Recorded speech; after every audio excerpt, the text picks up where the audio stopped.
Chapter 381, Master of Martial Arts. What's more, this was the marriage arranged by his father. If he didn't go, it would not only make his father lose face, but also make him look like he had no filial heart. Filial piety is the most important virtue. If he didn't pay attention to filial piety, how could he be the leader of Liang State in the future? Mingwei walked up to Humiao and said, "Princess, I will help you change your clothes." Humiao said nothing, and let the two maids drag her long skirt into the wing room. Charcoal was burning in the side room, and it was warm. Seeing that she didn't say a word, Mingwei smiled and said, "Princess, you just came to the mansion, and you may not know our prince. Our prince is a careful person. In the future, he will definitely treat you well." Humiao said coldly. "Okay. Is it okay now? Princess, you just relax." Mingwei smiled and said no more. There is a difference between the high and the low. So what if you are angry? Although there is sunshine today, it is still unbearably cold. You can't ride a donkey. Lenny curled up his neck and got on the carriage, hugged the heater, glanced at Humiao who was sitting next to him, and said with a smile, "Are you feeling wronged?" "I dare not." Humiao sat next to Lenny, and her tone was flat. "I have heard some rumors about you." Lenny put down the heater, took a sip of tea and said, "It is said that you have been studious since childhood, and you regard yourself as a man, and you are willing to strive for success. I wonder if you know, those who have thunder in their hearts, but calm faces can be promoted to generals. I am already like this now. Can I be promoted to generals after enduring for a while?" Humiao asked. "Of course not," Lenny said in a very affirmative tone. "I'm just telling you. If you can't be patient in front of me, you won't even be qualified to be a chess piece. If someone feels noble, then his heart is turbid. If he feels elegant, then his heart is vulgar. Sometimes, you can't be too deliberate. A prostitute becomes a good woman in her later years, and her life is free from the hustle and bustle of the world. A chaste woman loses her chastity in her old age, and her half-life of hardship is gone." Humiao said sadly. "It's really sad and lamentable. It seems that you have really read books," Lenny said with a smile. "Since you have read books, you should be more sensible. Don't get angry randomly. Once you get angry, you forget everything. You only want to irritate others, but you don't want to hurt yourself and your family." For some reason, he found that as he got older, his patience became less and less. The woman who once amazed him was now standing in front of him. He was too lazy to make excuses or explain. "I understand." Thinking of her father, Humiao's eyes were blurred. "Okay." Lenny handed over a handkerchief and said, "Wipe your tears. The long road is magnificent, and everything is worth looking forward to." Unconsciously, the carriage arrived at Jinglan Palace. As soon as Lenny got off the carriage, Helian shouted, "Long live the prince! Long live the princess!" Lenny turned around and extended his hand to Humiao, who had stuck her head out. Humiao hesitated for a moment, extended her hand to Lenny, stepped on the soft stool, and got off the carriage. Looking at the large group of people kneeling in front of her, she was a little at a loss. "Let's go!" Lenny took her hand and walked into Jinglan Palace together. In the small Jinglan Palace, Emperor Delong sat at the top. In addition to concubine Yuan, there were also concubines on both sides. Seeing Lin Yi and Humiao come in, there was an instant silence. Greetings to the emperor, mother, and all the ladies. After Lin Yi bowed, he stopped Humiao, who was about to kneel down, and said with a smile, "We are all family. There is no need for so many etiquettes. You will get used to it in the future." The concubines beside him were stunned. They had always lived in seclusion in the harem, and they knew that the old emperor's orders did not leave the Qilin Palace, and that the prince was arrogant and domineering. But they never thought that the prince could not even handle the situation now. When the prince usurped the throne, the old emperor was bedridden, and the prince still knelt 3 times and kowtowed 9 times in front of the sickbed, and was meticulous in etiquette. And the 9th prince, the regent, how dared he do that? Everyone unconsciously looked at the livid Emperor Delong, only to hear Emperor Delong say lightly, "That's good, very good. Father has been in good spirits recently," Lenny said with a smile. "I am also very pleased. I am tired." Emperor Delong stood up. After Lien glanced at Lin Yi, he walked forward carefully and helped Emperor Delong out of Jinglan Palace. "Farewell, father," Lenny said loudly while looking at Emperor Delong. His behavior shocked Humiao beside him. How could Lin Yi dare to act so recklessly? Your father is old. As his son, you should do as much as you can and make your father worry less. Concubine Yuan did not hide the pride on her face at all, and then said to Hu Miaoyi, "Come, sit here." Hu Miaoyi bowed and sat down below Concubine Yuan. Mother is right. I know. Lin Yi sat on the old emperor's bed without hesitation. I will do my best to relieve your worries and let you live out your life. Concubine Tang smiled and said, If you ask me, those who are capable should do more work. Your Majesty, you are too kind. Lin Yi looked at that bright and beautiful face, and was a little absent-minded for a moment. Then he looked at Hu Miaoyi. Although she was beautiful, her cuteness was a little immature in front of Concubine Tang's sexiness. Concubine Tang also clearly felt Lin Yi's gaze, and she lowered her head in shame. Ahem. Perhaps Lin Yi looked at her for a little too long, which made Concubine Yuan discover something. She coughed heavily and said casually, It's cold. Let's go back early. I'll take my leave.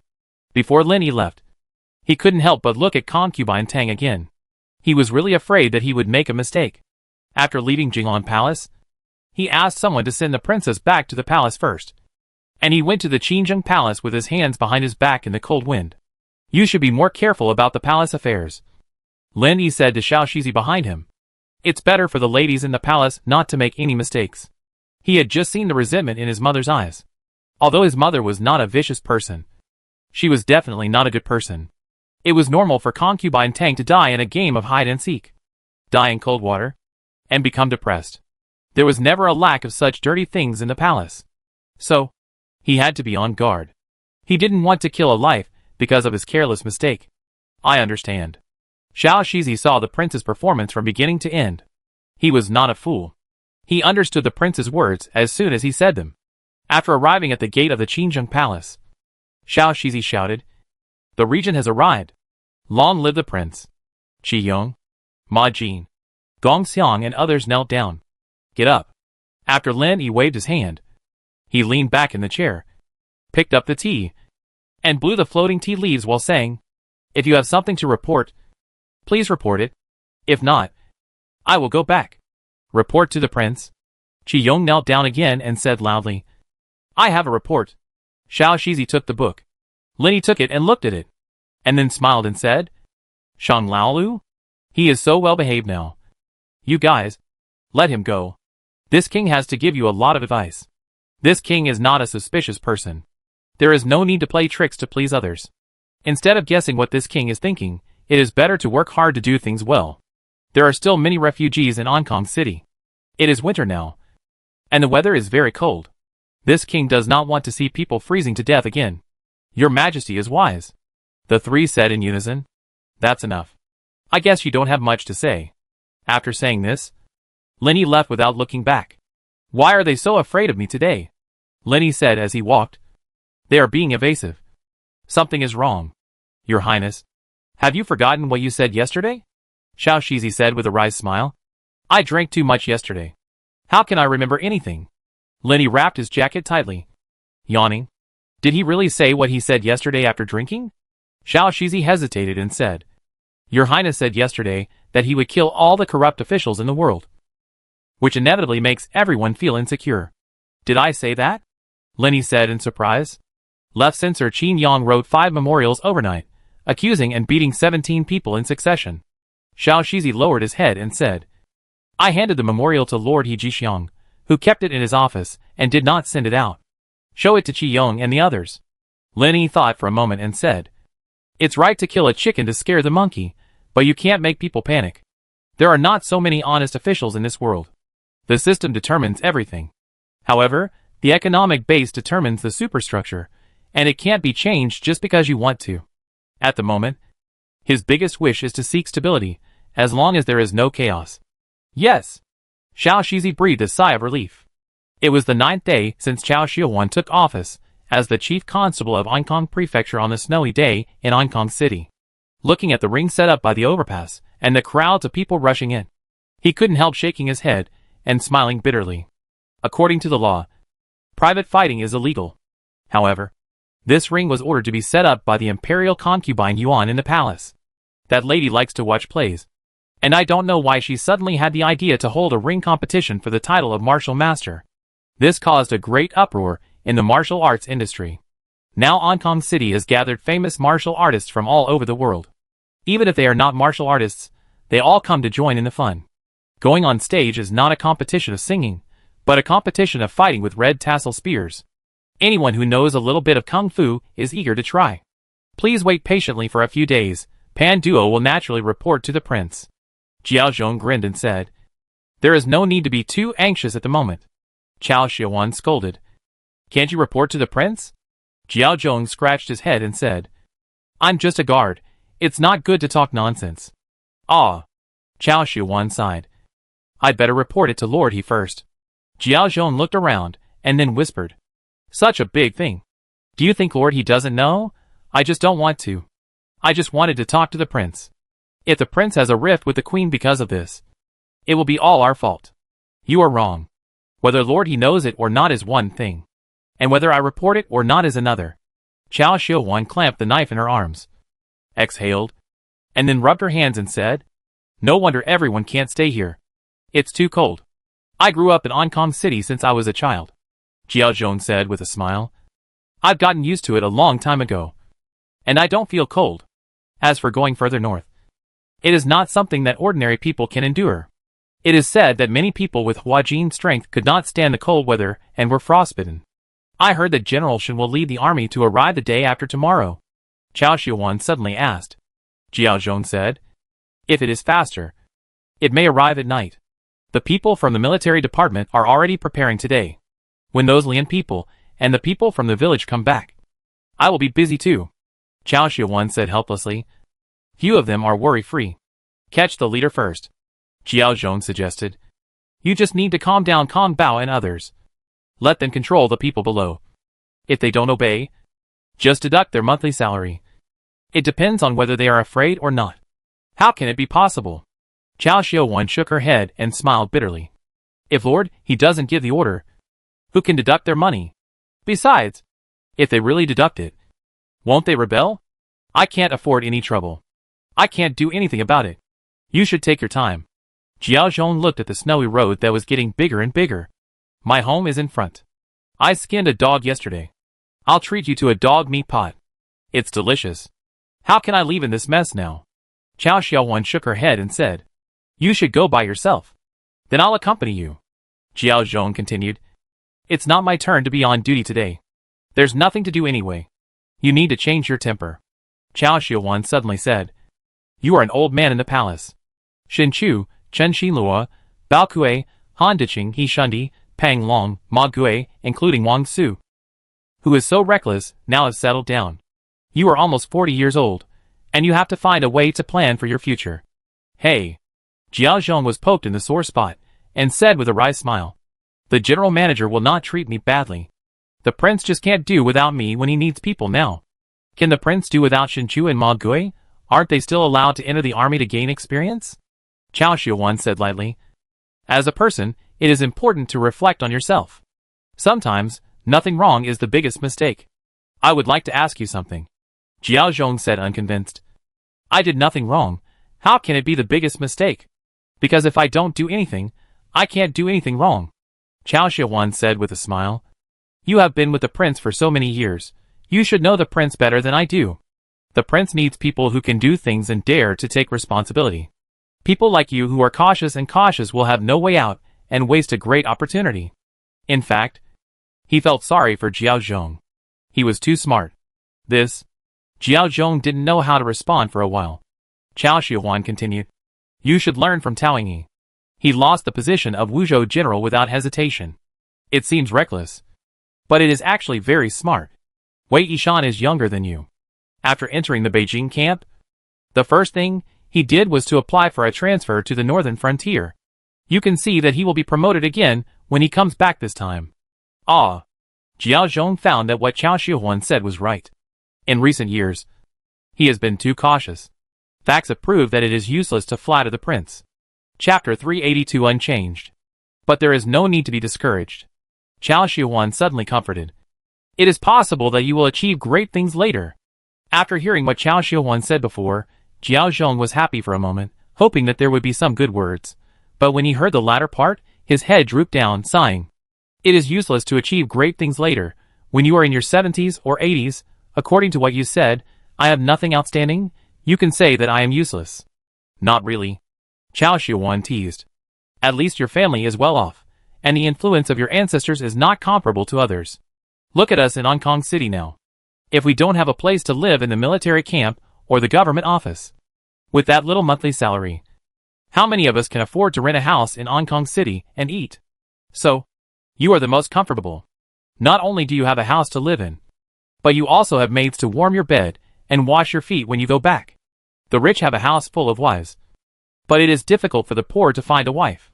You rich people should marry fewer wives and leave some room for the poor. Nonsense. There is no such thing as you said. Jiao Zhong rolled his eyes at her and said, You know, I live in a stable every day. I have been in Hong Kong City for so long, and I have only been back once. He got married at the age of 17, but his wife died in childbirth, and one of them died. After that, he never remarried. There are 3 kinds of unfilial behavior, and the worst is to have no offspring. He is almost 40 years old, and his family is the most anxious. His parents force him to remarry every day. It is not that he does not want to remarry, but the one he wants to marry is unwilling to marry. In the end, he still blames himself for being useless. It is common for a man to have 3 wives and 4 concubines. It is not impossible for him to marry a concubine first, but he is concerned about Chao Shihuan's thoughts, and is afraid that she will know that he is a concubine and will not marry him as his main wife. Not only capable men have pride, capable women also have it. Chao Shihuan smiled and said, Okay, I won't talk to you anymore. I have to go to work on my own things. I'm afraid it's hard to get a good night's sleep these days. The road is slippery, go slower. I'll treat you to a good meal later. Jiao Zhong looked a little dazed, and only put down his waving arms when Chao Shihuan and a group of constables disappeared in the heavy snow. Brother Zhong is a passionate man. I admire you. Jiao Zhong felt the voice was familiar, when he turned around and found it was Wang Xiaoshuan. He said unhappily, What the hell are you doing behind me? You scared me. Wang Xiaoshuan said with a smile. I just happened to pass by and said hello to Brother Zhong. Jiao Zhong said, You are a horse herder who just took office. Are you so free? Sun Chongda must have assigned you too few tasks. Of course I am not free. I am busy all day long. Wang Xiaoshuan sighed. The little salary I get a month is not enough for drinking. I don't even know what I want. What do you want? Jiao Zhong was happy. I want people to call you sir, and you will be happy all your life. Otherwise, you will be inferior to everyone you meet. Damn it. Are you here to show off to me? I dare not. I dare not. Wang Xiaoshuan said proudly with his hands behind his back. You know what? Being an official is really comfortable. Some time ago, someone took the initiative to ask to give me a concubine, and I don't have to spend a penny. Did you accept it? Jiao Zhong asked curiously. I don't even have a house. I hang out in the horse stable every day. Where would I put my wife if I married her? Wang Xiaoshuan said helplessly. Jiao Zhong said, You don't have any other skills, but you are good at crying poor. You are not short of money. Just buy a house. It's not a difficult thing. Wang Xiaoshuan said. It's easy for you to say that. Do you think the houses in Hong Kong City can be bought at will? Any house costs more than 100 taels of silver, which is too expensive. Besides, I may go back to Sanha in the future. If I buy it now, I will leave it there in the future. It's a waste of money, Jiao Zhong said. It's also quite cost-effective to rent it out, renting it for a lifetime. It won't be able to cover the house price. Wang Xiaoshuan shook his head. It's a losing business no matter how you look at it. But I heard that Tian Xixi, that bastard, bought land outside the city and planned to rebuild a new city of the same size as Nancheng. He wants to build houses in large areas. If it's well built, I can buy one. Jiao Zhong said sarcastically. You are so arrogant. A new city similar to Nancheng. Do you know how big Nancheng is and how many families live there? He is a poor man. How can he be so capable? How much money does that cost? He can't even borrow money to buy land. He knew the details of many people in Sanha. Tian Xixi was just a small fry. How could he have the ability to build a so-called new city? It takes 100 years to build a brand new city. Hey, you are still working in the palace. You don't even know this, Wang Xiushuan said with a smile. This matter was decided by the prince. The prince said that the city is too crowded. Some people live in big houses. Some live in shacks. When it rains, sewage flows in many places and cannot be discharged. Fish can be raised in them. It's annoying to see this. It's time to disperse the population outside the city. This time, the prince asked Sanha Bank to lend money to Tian Xixi and his gang for development. They built and sold at the same time. But they didn't say that it would be built all at once. That's not impossible. Jiao Zhong was stunned when he heard that it was the prince's order. He was in the palace and didn't know the news. Now he had to let Wang Xiushuan, an outsider, tell him. But it's not so peaceful outside the city. It's true that we all know some kung fu, so we don't have to worry about those petty thieves. But what about ordinary people? Don't forget that many civilians in Hong Kong City don't know kung fu. They are used to living in the city, but they may not be used to living outside the city. You are wrong again. Aren't there still so many farmers living outside the city? Aren't they living well? Wang Xiushuan said with a smile. Besides, what do you think the Bingmasi, Hong Kong Prefecture Governor, Beijing camp are working together to crack down on gangsters and eliminate evil? Isn't it all for the people in the city to move out of the city with peace of mind? What's more, the prince is also planning to build a new house there. You said that such a valuable person has gone there. What else should others be afraid of? What is there to be afraid of? Who the hell did you hear these words from? The more Jiao Zhong thought about it, the more frightened he felt. What on earth did he get into? He is now blind. Wang Xiushuan smiled and said, Fang Pai. It's not a secret. I hope more people know it. He and Jiang Zhou caught 3 gangsters in just 3 days through the information given by Fang Pai. A total of 7,500 taels of reward were received from Ma Jie. Fang Pai took 3,500 taels alone. Jiang Zhou took 3,000 taels of the remaining 4,000 taels. And he took 1,000 taels. Although he got the least. For him, this money was too easy to earn. It was like taking it for free. Moreover, Fang Pai also treated him to a meal. They went to the best restaurant in Hong Kong City. After a few glasses of wine, Fang Pai said everything he could say. In a word, Tian Xixi and Bai Lin, the owner of Sanha Money House, we're going to make a fortune. Damn it. I'm the only one who was kept in the dark. Jiao Zhong said angrily. When the city is built outside, if it's as good as you said, I'll move outside the city to live. I'll have a big house, raise some livestock, grow some vegetables, and it'll be pretty comfortable. Don't worry. There will be schools, restaurants, bathhouses, brothels, everything there. Wang Xiushuan said with a smile. Marry a few more wives, and you won't be afraid of having no place to stay. Jiao Zhong said. Damn it. You're just telling the truth. I won't bother you anymore. I'm leaving too. After saying that, he went straight out of the eaves and plunged into the vast snow. The snow kept falling, and it hadn't stopped for a moment until noon the next day. Concubine Yuan, wearing a white fox fur coat, stood in the yard, letting the snowflakes float on her body. Lin Ning said distressfully, It's cold outside. Let's go inside. It's okay. Do you really think I'm made of mud? I'm a 5th-rank official. Not that delicate. Concubine Yuan shook her head and suddenly said, Is your uncle back today? To answer my mother, my uncle is indeed back today. After hesitating for a while, Lin Ning continued, General He Jixiang and the old men in the cabinet went to the north gate to greet him personally. Concubine Yuan asked again, Didn't your royal brother go to pick him up? Lin Ning shook his head and said, My royal brother didn't go today. Yuan Guifei sighed. Such an action may discourage the army. Lin Ning smiled and said, Mother, you don't know, my brother has asked my father for permission to reward the 3 armies.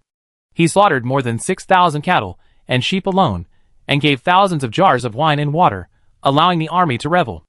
Agriculture is the root of cattle, which has made contributions to the world. Your brother doesn't understand this little truth. Yuan Guifei frowned and said, It's even more unreasonable to act like this. My brother has his own ideas, and mother is worried. Lin Ning said cautiously. It was like this in Sanha. My brother said that only killing can make business. If no one dares to kill cattle, there will be too many constraints. And the people will not dare to raise cattle. He always has a lot of crooked reasons, and he is always right. Yuan Guifei smiled and said, I am really helpless with him. Lin Ning took concubine Yuan's arm, said with a smile. Mother, you'd better not think too much. The emperor brother has always been a filial person. Filial? Concubine Yuan suddenly sighed. How did you think Lai Ru disappeared? I don't know. Lin Ning hurriedly said. Mother, did you misunderstand? Lai Ru may have just returned to her hometown and will be back in a few days. Lai Ru has been with me for 15 years. I know her character best. Concubine Yuan said lightly. If she really wanted to return to her hometown, she would not say goodbye and leave without even taking her own money. Apart from her son, who else could have the ability to make the maid around her suddenly disappear? Thinking of this, she couldn't help but burst into tears. Mother! Lin Ning panicked and hurriedly comforted her. I'll go find my brother. He won't do this. Come back. Concubine Yuan stopped Lin Ning and sighed. Your brother has always been the same brother. He has never changed. I understand everything you said. And what's more, he is my son. I know him. I felt a little uneasy in my heart, and I didn't understand why. Until today, I finally realized it. The most unsettling thing is that he hasn't changed. Unchanged. Lin Ning was a little puzzled. He really didn't understand what Concubine Yuan meant. His brother was always the same, just like before. What's wrong with that? Why would it make people feel uneasy? Concubine Yuan wiped her tears and said slowly. I remember the day your brother was born clearly. He didn't make a sound, and finally the midwife slapped his butt hard, and he cried a few times. He never cried since then. He ate when he was fed, and drank when he was given water, without making any noise, which made everyone feel incredible, and for a time, they thought he was a mute.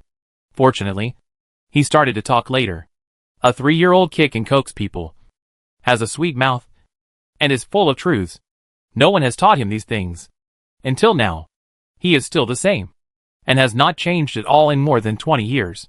Sometimes, I feel that I understand him, but I also feel that I don't understand him. I understand her son's consistent personality, but I don't understand why he is always the same. Lin Ning said. There are tigers and wolves all around in the palace. And my brother is like this. I am afraid he has no choice. Her brother often taught her to be low-key and make a fortune quietly. But now he is in charge of the government. Who can force him? And has he ever changed? Concubine Yuan sighed. Even if we stand face to face, I feel that there is something covering his face. And I can't see clearly. The less I can see, the more uneasy I feel. Mother! Lin Ning didn't know how to comfort her for a while. Hey! Concubine Yuan waved her hand. Let's not talk about this. The one I am most worried about right now is your uncle. Lai Ru is dead. And I am also in the dark about what is happening outside the palace. You, please take the trouble to find out more for me. Please persuade your brother. He is your uncle after all. Don't hurt the relationship. My daughter believes that my brother will make his own decision. When it comes to her maternal family, Lin Ning also feels aggrieved. Her grandfather dared to insult her brother openly. It was really disrespectful. If her brother hadn't considered her mother's face, according to her brother's character of not holding grudges overnight, the Yuan family would probably end up like the Shui family before, and end up with the property confiscated. Concubine Yuan was about to say something, but suddenly saw Xiao Shizi coming in, and she stopped talking. Xiao Shizi said, Your Majesty, General Yuan just came out of the Golden Palace, and the prince specially asked the general to meet you to relieve your longing. That's great. Concubine Yuan was delighted. Lin Ning, who was standing by, looked at her mother who was overjoyed, with a helpless look on her face, and could only accompany her into the house to wash up. The sky was getting darker, and the snow was getting heavier. Lin Yi stood at the gate of the palace with his hands behind his back, watching the teams of officers and soldiers changing guards, and said with a smile, It's cold at night. If you cannot wear armor, don't wear armor. Try to wear a coat. He Jixiang bowed and said, Yes, sir. You too. Wear something thicker. Lin Yi grabbed a handful of snow from the stone lion at the door, kneaded the snowball, and said, Don't freeze to death. Thank you, Your Majesty, for your consideration of this old minister. He Jixiang smiled and said, I'm used to it. Chapter 383 Scenic Spots. Seeing that the prince still takes good care of me, I feel so happy. I never thought that I would have such an honor at an old age. Then I won't tell you. Lin Yi thought for a while and said, I still need to do more ideological work on my uncle. I need to make him understand that I am not afraid to kill him, but I can't bear to kill him. All this is for the sake of my mother. If he doesn't know the big picture, then don't blame me for doing something that will make my enemies happy and my loved ones sad. Besides, it doesn't matter if he dies or not. Just don't harm the old and young in the Yuan mansion. He Jixiang's heart sank. This prince finally had no patience. But this was normal. The Yuan family was getting more and more excessive. So he stopped protecting them. And sighed, "Your Highness is wise." Lin Yi threw the snowball in his hand against the palace wall. And when the snowball broke and fell to the ground, he waved his hand and said, "What wise or not? I only know one thing. Whoever can't unify with me and make small moves is my enemy." He Jixiang knelt down and said, "We must closely follow the decision-making and deployment of the region, and work together to move forward. We will work hard to achieve the goal of everyone having food to eat." He wanted to say more, but in the end, he was at a loss for words. And he was not as skilled as the old man Shanqi. "Well, it's useless to learn by yourself. You have to learn with Qi Yong and others," Lin Yi repeatedly emphasized. "Hold more court meetings when you have nothing to do. Improve your understanding. Unify your thoughts. And don't go against me if you have nothing to do. Of course, my decisions may not be right. So we need to experiment. Any major policy must be implemented after a small-scale experiment. Problems in a small area will at least not affect the overall situation." "Yes," He Jixiang said with a smile. "Policy experiments have been used in Sanha for many years. I, an old minister, also have some experience. I will definitely pass it on to all the adults in the court. The most successful one is the Fengmiao Island Economic Experimental Zone. Since the free port policy was introduced, it has been catching up and has a momentum to surpass Baiyun City, especially after the prince took charge of the government. Fengmiao Island has become a place where merchants from all over the world are vying to go. There are no less than 100 merchant ships passing through Fengmiao Island every day. Qizhou Governor Liu Xiang, Navy Director Wang Zhong, if nothing goes wrong, they will arrive tomorrow." Lin Yi pondered for a moment and said, "I will not see you. You should tell Liu Xiang clearly that you spared his life, because he raised military funds and made contributions to defeating the enemy. He is a man who knows the big picture. He gave me face, I will give him face too. It's good for you. It's good for me, and it's good for everyone. However, this position cannot be given to him. Let him enter the cabinet." When Xinjiang sent troops to the northern frontier, Qizhou supported him with its own strength. It was hard work, but no one complained. Afterwards, Sanha also sent troops to Qizhou. Qizhou also ignored the grudges and never cut off the food supply. On the national justice, Liu Xiang was unambiguous and clear-headed. What Lin Yi didn't expect was that Liu Xiang would directly join the army. Liu Xiang was the man of King Yong. If he changed sides like this, wouldn't he be afraid of King Yong? "Yes, sir," He Jixiang continued. "Who does the prince want to take over Qizhou? It's just you guys anyway." Lin Yi rolled his eyes at him and said, "Qin Disheng, Xiezan, and Xinkishou are all fine. It's convenient for them to come from Wuzhou. For details, you can ask them what they want. In addition, Qizhou cannot be forgotten. Huang Daxiang is dead. There is no news about Qizhou. We cannot continue like this. You should come up with a plan. Whether to send troops or surrender. You must take it down." "I understand, old minister." He Jixiang nodded with a smile. Lin Yi rubbed his hands, exhaled and continued, "I will not go to the morning court tomorrow. For this great victory in the northern frontier, those who have made contributions will be rewarded, and those who have made mistakes will be punished. According to the previous rules, the salary cannot be raised to the limit, nor can it be lowered. You can discuss the specific rules. Don't tell me everything. The Dalian kingdom can't stop moving just because someone leaves." He was newly married, and he was overwhelmed every day. He didn't have time to care about so many trivial matters. "Don't worry, Your Majesty. All regulations must be formulated around Your Majesty's guiding ideology," He Jixiang said with a smile. "This old minister will never allow the law to appear that violates Your Majesty's will," Lin Yi said. "I just saw Wei Yishan and his friends. They are too immature. They still need to be trained well. Don't let your old guys get you into an illusion after staying under their control for too long. You really think you are the best among men. You should praise them when you should, and suppress them when you should. You can't let them get too arrogant. That's all. There's nothing more to say. I'm hungry. I'm going back to eat. Farewell, Your Highness." He Jixiang waited until Lin Yi got on the carriage, And then he slowly stood up with the help of Xiao Shizi. Sir, you should go slowly, the road is slippery, Xiao Shizi said with a smile. He Jixiang bowed to Xiao Shizi and said, Thank you, eunuch. You're welcome. You're welcome. Xiao Shizi also bowed and said, Sir, you and I both serve the prince. And it's meaningless for us to say these things as a family. He Jixiang looked at the gray sky. And then said, General Yuan is probably coming out. Eunuch, you should go and see him quickly. Xiao Shizi said, I wonder if you have anything to say. He Jixiang said, I'll wait for him here. I'll go there right away. Xiao Shizi did not stay any longer, and entered the palace gate holding the whisk.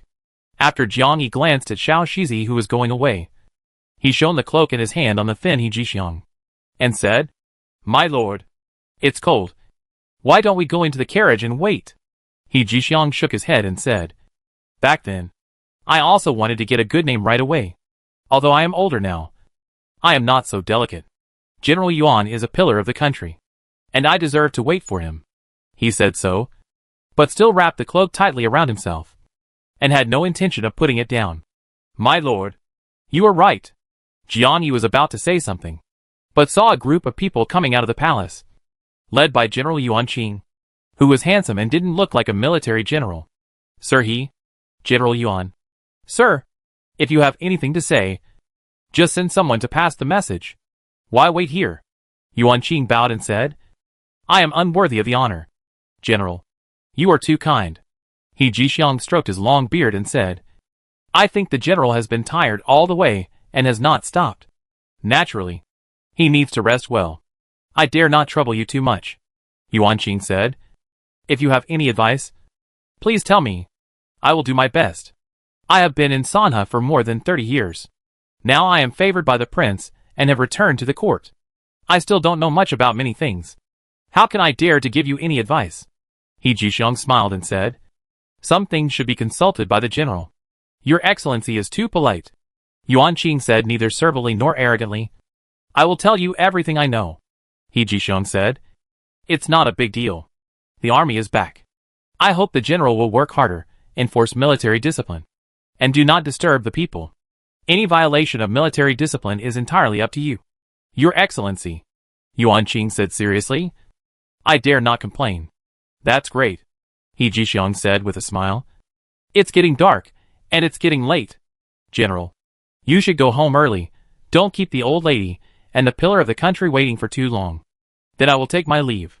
A lieutenant pulled the horse over, and after Yuan Qing climbed over the door, he bowed again, led his men to ride away, leaving a string of horse hoof prints behind him.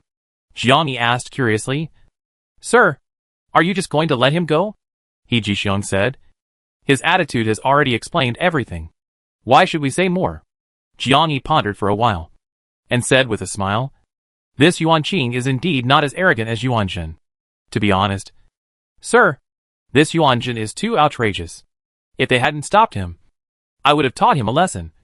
Otherwise he really thinks we have no one. He Jixiang said calmly, These are decided by the prince. You don't need to worry about so many trivial matters. Just do your duty. I understand. Jiang Yi helped He Jixiang get on the carriage. Sir, please slow down. The carriage went away along the ruts, and Jiang Yi pulled down his helmet. A short flag bearer tucked his spear between his elbows, rubbing his hands together as he spoke. Sir, we have just inspected the area. The beggars and refugees in this city have long been settled by the Ankang prefectural governor. There will definitely be no freezing to death. How about we go back? It's too cold today. My hands are cracked. You know it's cold? Jiang Yi said unhappily. The Ankang prefectural governor has only a few constables. How big of an area can they inspect? How many people can they settle? Don't be lazy. Let's go through the North City one last time to make sure there is no one left. Then we can go back. If there are people who freeze to death tomorrow morning, I will at most be scolded by Lord Zhang Mian. But you will lose your job. If you lose your job, how will this family survive? Have you thought about it? The flags looked at each other, and could only agree helplessly. Since entering the capital with the prince, their job has become more and more difficult. Not only has the workload increased, but there is also less extra income. It's almost impossible to survive. Jiang Yi smiled and said, Okay, don't make such a stinky face anymore. After the inspection, I will treat you to a drink. The short flag said happily. Thank you, sir. In the past, they didn't need to spend a penny to drink in the city. But now drinking has become a luxury. Of course, Jiang continued. No matter how much you drink, don't forget to write today's report. Sir, the short flag bearer said with a sad face. Can you tell Sir Zhang that the documents were previously handled by the clerks, and we, the rough guys, really can't write them?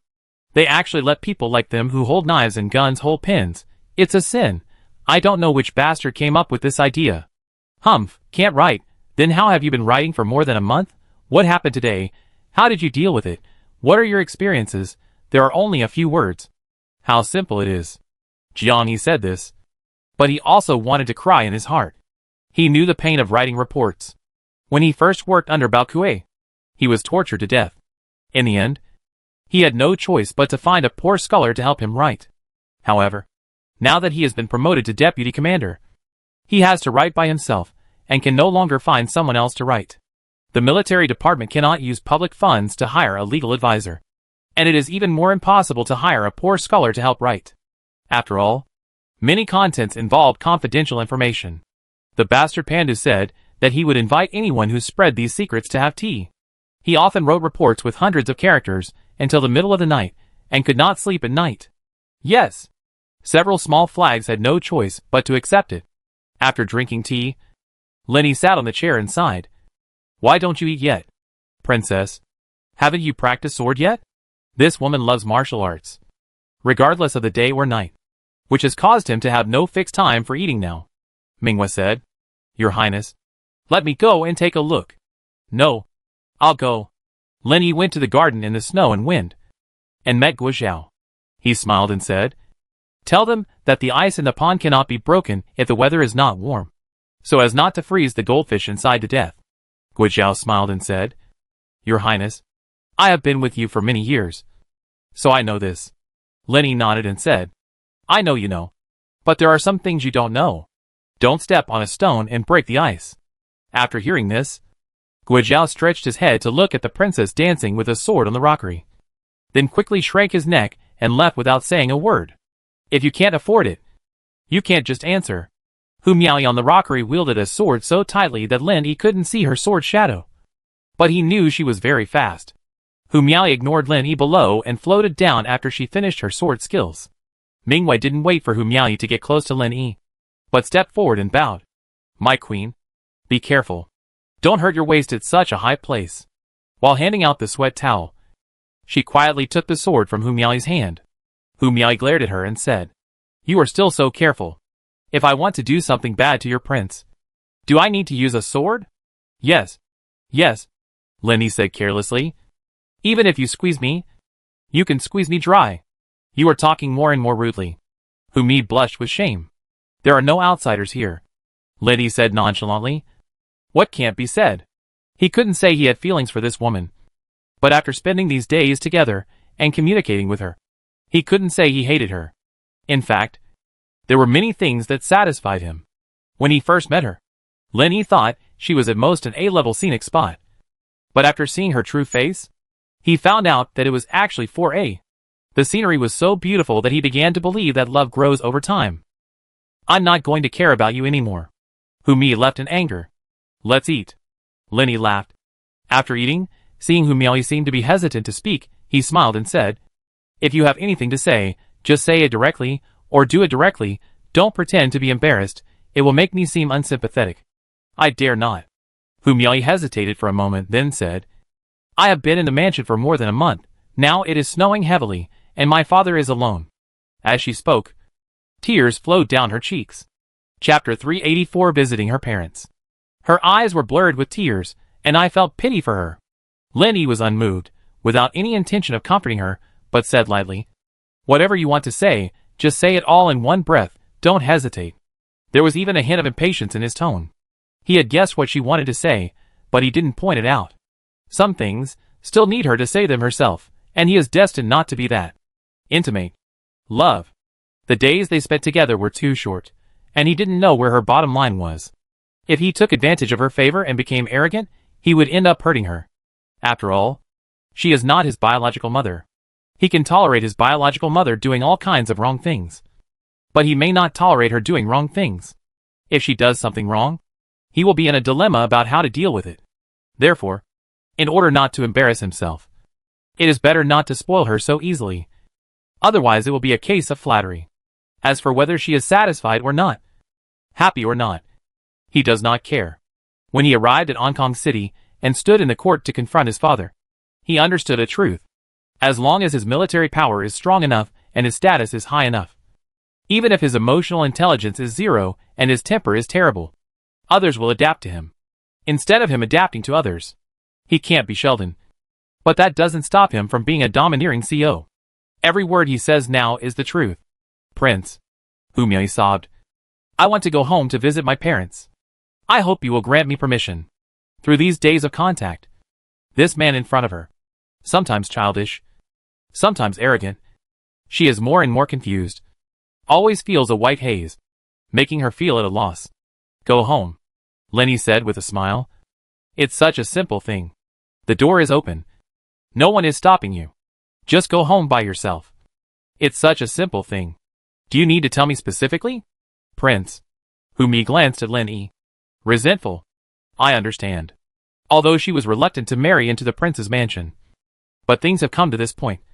In terms of status, she is already a princess. Now it is different from when she was a girl. She can go out and go back whenever she wants. The gate of the prince's house is also open. But she cannot go in and out casually. She must have her own ceremonial guard. Without the prince's order, who dares to prepare it for her easily? If she goes back alone on horseback, like when she was a girl, her father who loves face will definitely be ashamed. Rather than letting him lose face, it is better not to go back. Since you are going back, you must go back in glory. What do you understand now? Lenny asked knowingly. It's windy and cold outside. I won't go back for now.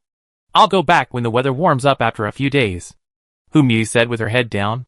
She couldn't stop feeling uncomfortable. She was really afraid that her father would be hungry at home. Lenny said generously, if you want to go back, go back. I didn't say I wouldn't let you go back. Why bother with this? Little Ingzi, Your Highness. Hong Ying stepped forward and said with a smile. I'm here, Lenny said. Show the gift list to the princess later, to see what to prepare for the prince tomorrow. You can't go back empty-handed. He was really unhappy about using money to support his father-in-law. But there was nothing he could do. If he really let his father-in-law starve to death, it would be embarrassing for him. Thank you, Your Highness. Hu Mei couldn't help crying again. Don't cry. Lenny shook his head and said, if you cry again, I will regret it. Yes, Hu Mei cried with joy. Lenny looked at her in a daze for a moment. He hoped that this woman would have some conscience and repay him with gratitude. The next day, the wind and snow stopped. It's colder than snow. Hu Jin lay in the quilt, revealing his head like a chicken coop. And he really didn't want to get up. But there was no way. He got the news yesterday. His daughter was going home to visit her parents today. And if a large group of people came over later, it would be inappropriate to see him still lying in bed. He got off the creaking bed timidly, put on his jacket with a shiver, tied his waist rope, and leaned his head towards the stove, muttering, I don't know when the stove went out. No wonder it's so cold. After putting a hairy hat on his head, he walked straight to the kitchen with his hands together on the thick snow, poured the cold rice left over from yesterday into the pot, lit the fire, and started to cook porridge. Prince? Jiao Zhong came in and said with a smile, you haven't eaten yet? I looked for him everywhere, thinking he had gone somewhere. Jiao Zhong watched Prince Hushuan lighting the fire and adding firewood. His skillful movements made people feel distressed. This old man was born into great wealth, and he had always had everything he wanted. He never expected that he would end up like this. Hey, I'm sorry for the poor hospitality. I'm sorry for the poor hospitality. Prince Hushuan stuffed the firewood into the stove, and then smiled and said, please forgive me. To put it nicely, he is the father-in-law of the regent. He is extremely wealthy. But how could he end up like this? Who would take him seriously? He knows his own limitations. So, he didn't dare to offend a small guard like Jiao Zhong. Prince, you are embarrassing me. If I don't kowtow to you, I deserve to die.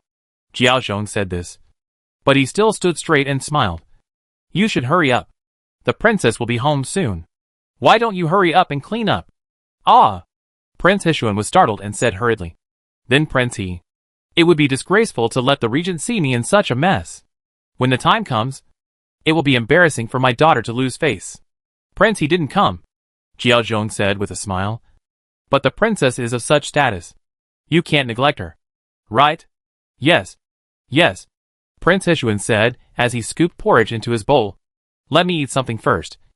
I'm really hungry. I don't have the energy to do anything else. The porridge was too hot, so he kept stirring it with chopsticks, occasionally taking a sip. Prince? Jiao Zhong asked knowingly. I arranged several chores for you before. Where are those people? These servants are too outrageous. They dared to be lazy. Prince? Rest assured. I will break their legs later. He really didn't understand. How did a dignified prince go from having no worries about food and clothing to having no worries about food and clothing? Although their prince was stingy, he also gave him 300 taels of silver. 300 taels of silver was enough for a family of more than a dozen people to live a well-off life for 3 to 5 years. It is more than enough to support 2 or 3 servants. I didn't expect this old man to be so wasteful. It has only been a short time, and he can't even afford the monthly wages for servants. I have hands and feet. I can still be self-sufficient. Why do I need others? The Prince of Hishuan smiled awkwardly. Don't bother with it, Lord Jiao. Ah, Jiao Zhong sighed. I just found someone in your front yard, Prince. It's understandable to rent out an empty house, but the princess will be back soon. What if there is a conflict? What should I do? This house originally belonged to Qin Tong. After Qin Tong's house was confiscated, the house was given to the Prince of Hishuan. Unexpectedly, after the princess entered the Hishuan prince's mansion, the Hishuan prince, who was good at making money, actually rented it out, leaving only a wing room and a kitchen for himself. Now there are more than 30 tenants in it, and the prince's mansion has become a slum. Of course, this is the prince's own business, and he has no right to interfere. But their prince's face is gloomy. Isn't this a slap in the face of the prince? Ouch! Huzhen slapped his thigh with the hand holding the chopsticks, and said in annoyance, How could I forget this? Jiao Zhong said helplessly. You take a rest. I will go and drive them out for you. He thought that these tenants would be driven out in the cold weather, and they would definitely make a fuss with the prince, which would waste too much time. Don't bother you. I'll go by myself. Huzhen quickly put down his bowl and chopsticks, grabbed Jiao Zhong, and said with a smile, I'll go and talk to them, and let them go out and hide for a while. He found these tenants through a broker, and he will be able to collect the first rent in a few days. Jiao Zhong and others are fierce and vicious. If they are scared away and never come back, who will he ask for money? He will have no place to cry at that time. Therefore, he must discuss with his tenants in person and comfort them. Then the prince should hurry up, Jiao Zhong urged. The princess will be here soon. This old man is good in everything else, but he doesn't know how to live. If he had any brains, he wouldn't end up like this. I know. Huzhen ran away in a hurry. Jiao Zhong only heard a noise, followed by a lot of chickens crowing and dogs barking. If you don't know, you might think it's a farm here, a good house, but people are raising chickens. This Hishuan prince is really easy to talk to, Jiang Cho next to him said in disbelief. Is the rent enough to repair the house? He was originally sent to the back garden as a gardener. God has pity on him. Fortunately, He Hong can think of him as a 9th-rank official. Let him be a guard.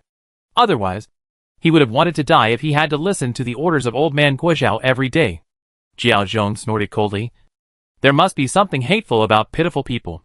Alas, it's not something we can worry about. As he spoke, a group of people came out of the front yard with the elderly and children. Huzhen ran over, opened the side door of the backyard, and smiled. Thank you for your hard work. Who? Will keep my word and waive your rent for 3 days. Well, it's settled then. You are not allowed to default on your debt. Prince, don't worry. I won't cause you any trouble. A group of people talked in unison and went out of the small door one after another. Jiao Zhong frowned and said, Damn it, Jiang Cho said angrily.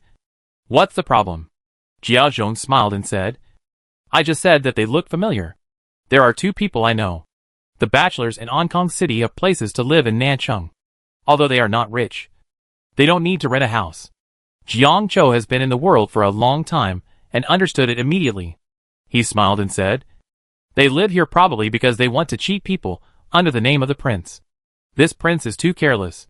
He dares to take anyone into his house. Ah, there is really no way to say it." Jiao Zhong touched his chin and said, "You can go to the prefectural yamen and pass on a message. Everyone here needs to check their background. Chao Xiuhuan knows what to do. Otherwise, it would be a joke, which would damage the reputation of the princess. The most important thing is, if something goes wrong, they are the ones who will bear the responsibility." Jiang Chou nodded and said, "I'll go now." He spread his body and floated away. Jiang Chao's figure disappeared in an instant. Jiao Zhong murmured to himself, "Damn, his kung fu is really high. 9th rank. He hasn't even broken the 7th rank. Brother Zhong, long time no see." "Huh?" Jiao Zhong turned around and saw that the person who greeted him was a big man with a beard, tall, and holding a Sana-specific tiger-striped dog in his hand. He felt familiar with him, but couldn't remember his name for a moment. "I'm Lu San," the big man said with a bow. "Don't you recognize me?" "Lu San?" Jiao Zhong suddenly realized. "It's you. You've grown a beard and become fat. I didn't recognize you." This man was a lackey of the big salt lord Tian Shiyu. Back then, when he met such a person, he wouldn't even look at him. However, now that Tian Shiyu's status has risen, his lackey has naturally become more and more famous. "I'm surprised that Brother Zhong still remembers a small follower like me." Lu San smiled and said, "I'm very grateful." Jiao Zhong asked in confusion, "Did you rent a house here too?" Lu San nodded and said, "I came back from the northern frontier with the Sanha army this time. The food and grass were delivered properly, and there was nothing to do. I wanted to go back to Sanha, but the heavy snow blocked the road.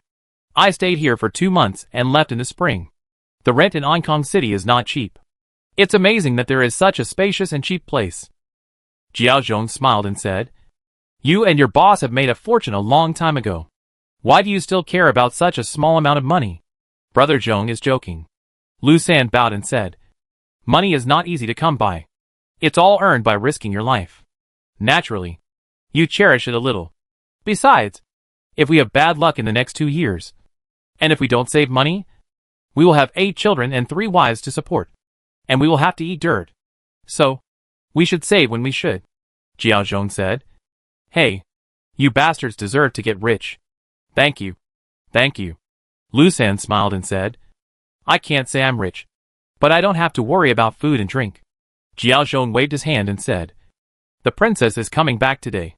I won't talk to you anymore. Go quickly. I'll come to drink with you next time." "That's perfect."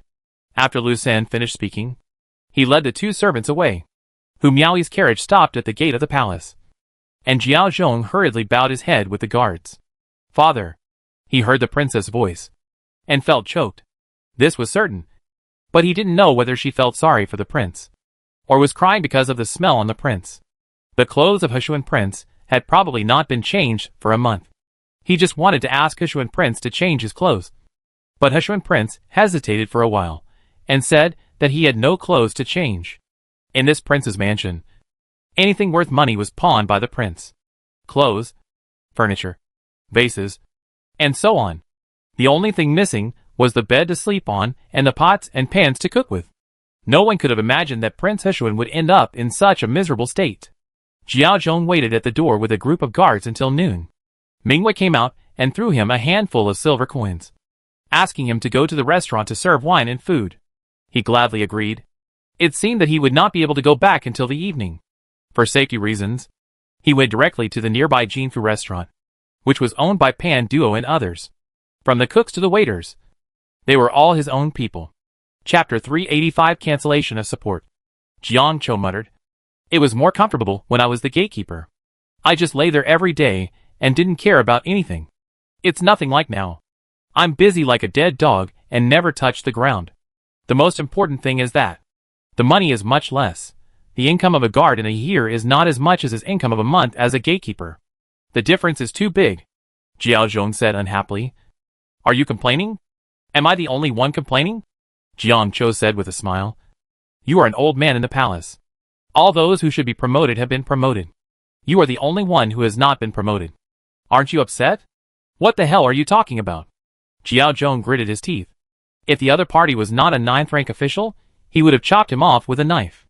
It's so infuriating. Chao Shihuan mentioned it a few days ago. He was already furious. Now Jiang Zhou mentioned it again, which was like rubbing salt into his wounds. It turned out that everyone was watching with open eyes. It was useless to pretend to be confused. This world is really very realistic. I'm doing this for your own good. Jiang Zhou looked around, and saw that the other guards did not look in this direction, so he whispered. I heard that General He Jixiang intends to transfer He Hong to the Beijing camp. Think about it, He Hong is gone, and the position of the commander will be vacant. Besides you, who else is qualified to take over the position of the commander? Who told you that? Jiao Zhong was stunned for a while and said. Who said that, commander? He was leaving? I don't even know. How did you know? He became more and more angry. Could he be a fake palace guard? Whenever there is news about the palace, he is the last one to know. Jiang Zhou pursed his lips and said. No wonder you have always been just a guard. It's all spread like wildfire, but you still don't know. Really? You have to examine yourself. Is there something wrong with your conduct? Why is there no one willing to tell you when there is news? Jiao Zhong said, unconvinced. I am a decent person. I do the right thing. What's wrong with that? Okay, I won't argue with you about this. Jiang Zhou said with a smile. But the news that He Hong is leaving is absolutely true. You must hang around the steward more often, otherwise. When someone else is promoted, you won't have tears to cry. You are not young anymore. If you don't get promoted, you will have to take off your clothes and go home to marry a wife and raise children. Jiao Zhong knew this truth. As Jiang Zhou said, he was almost 40 years old. If there was no hope of promotion, he could only leave the Huang mansion and become an ordinary rich man. But he was unwilling to do so. It was just around the corner for Huangji to inherit the throne. If he didn't get a position, it would be a pity. It might be a regret for a lifetime. After a long time, he looked at Jiang Zhou and said, Why did you tell me so much? He didn't believe that Jiang Zhou was so kind. More friends mean more paths. It's always right, Jiang Zhou said with a smile. Besides, you have the hope of becoming the commander of the guards, both in terms of your qualifications and skills. I'll be under your command, so you should take care of me.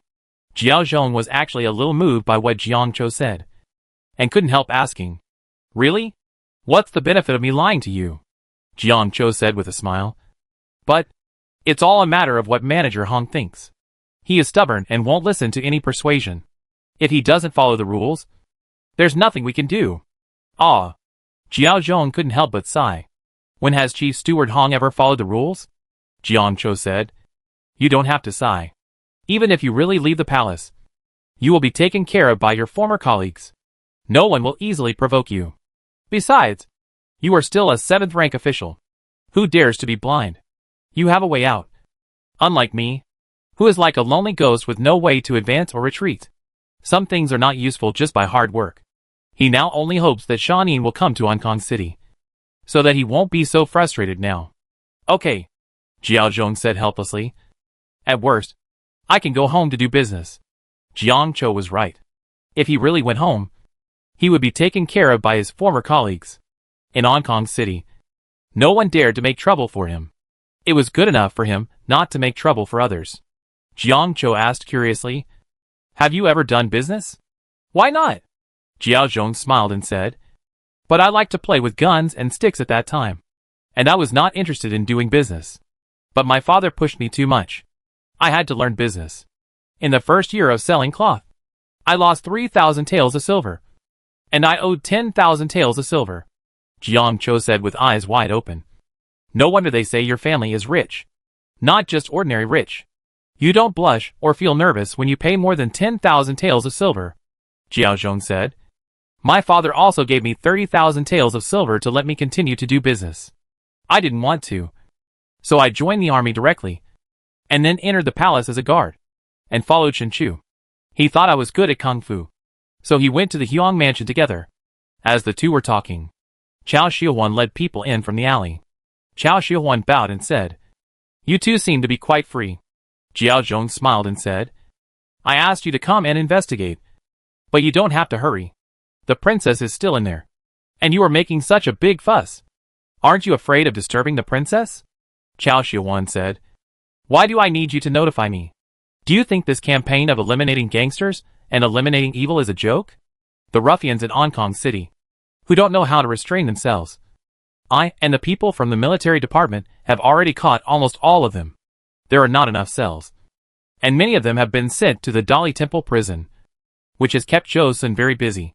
As for the rest, they were quite smart and knew to hide in the prince's mansion. It was difficult for us to search the prince's mansion, so we kept delaying until today. But I still have to thank you too. In the morning, you two entered the mansion and frightened them. Before the prince could chase them away, they had almost all run away. Just now, I caught them all. This prince's mansion has really become a place of filth and dirt. You don't need to thank me. Jiao Zhong glanced at Jiang Zhou and said with a face full of resentment, anyone who is not a fool will not live under the same roof with the peak of the 9th rank. At the same time, he felt sorry for Prince Ishuan. The tenant was arrested. Who would he ask to collect the rent? Misfortunes never come alone. Chao Xiaowan said. Okay. I won't say anything more to you. You two stay here. I have to go catch more people. When it was dark, Lin Yi saw Hu Mi coming back with red and swollen eyes. The pearls and gold ornaments on her head and hands were gone. He didn't know how to say nice things. To comfort her, he lent her his waist to rest on while she slept. And they traveled around until late at night. When he got up the next day, he felt like he was falling apart. I heard that standing still requires 300 muscles. Lin Yi stretched out his arms, letting Mingwei dress him, slightly closing his eyes, yawning. It's more tiring than doing horse stance in martial arts. If I had this perseverance in martial arts, would I be a master? Your Highness is right. Mingwei blushed, not knowing how to respond for a moment. Lin Yi shook his head and smiled. After breakfast, he was about to take a nap when Hong Ying came in and said, Your Highness, General Yuan wants to see you. Which General Yuan? Lin Yi asked in surprise. Hong Ying smiled and said, General Yuan Qing. Did he come empty-handed? Or did he come with gifts?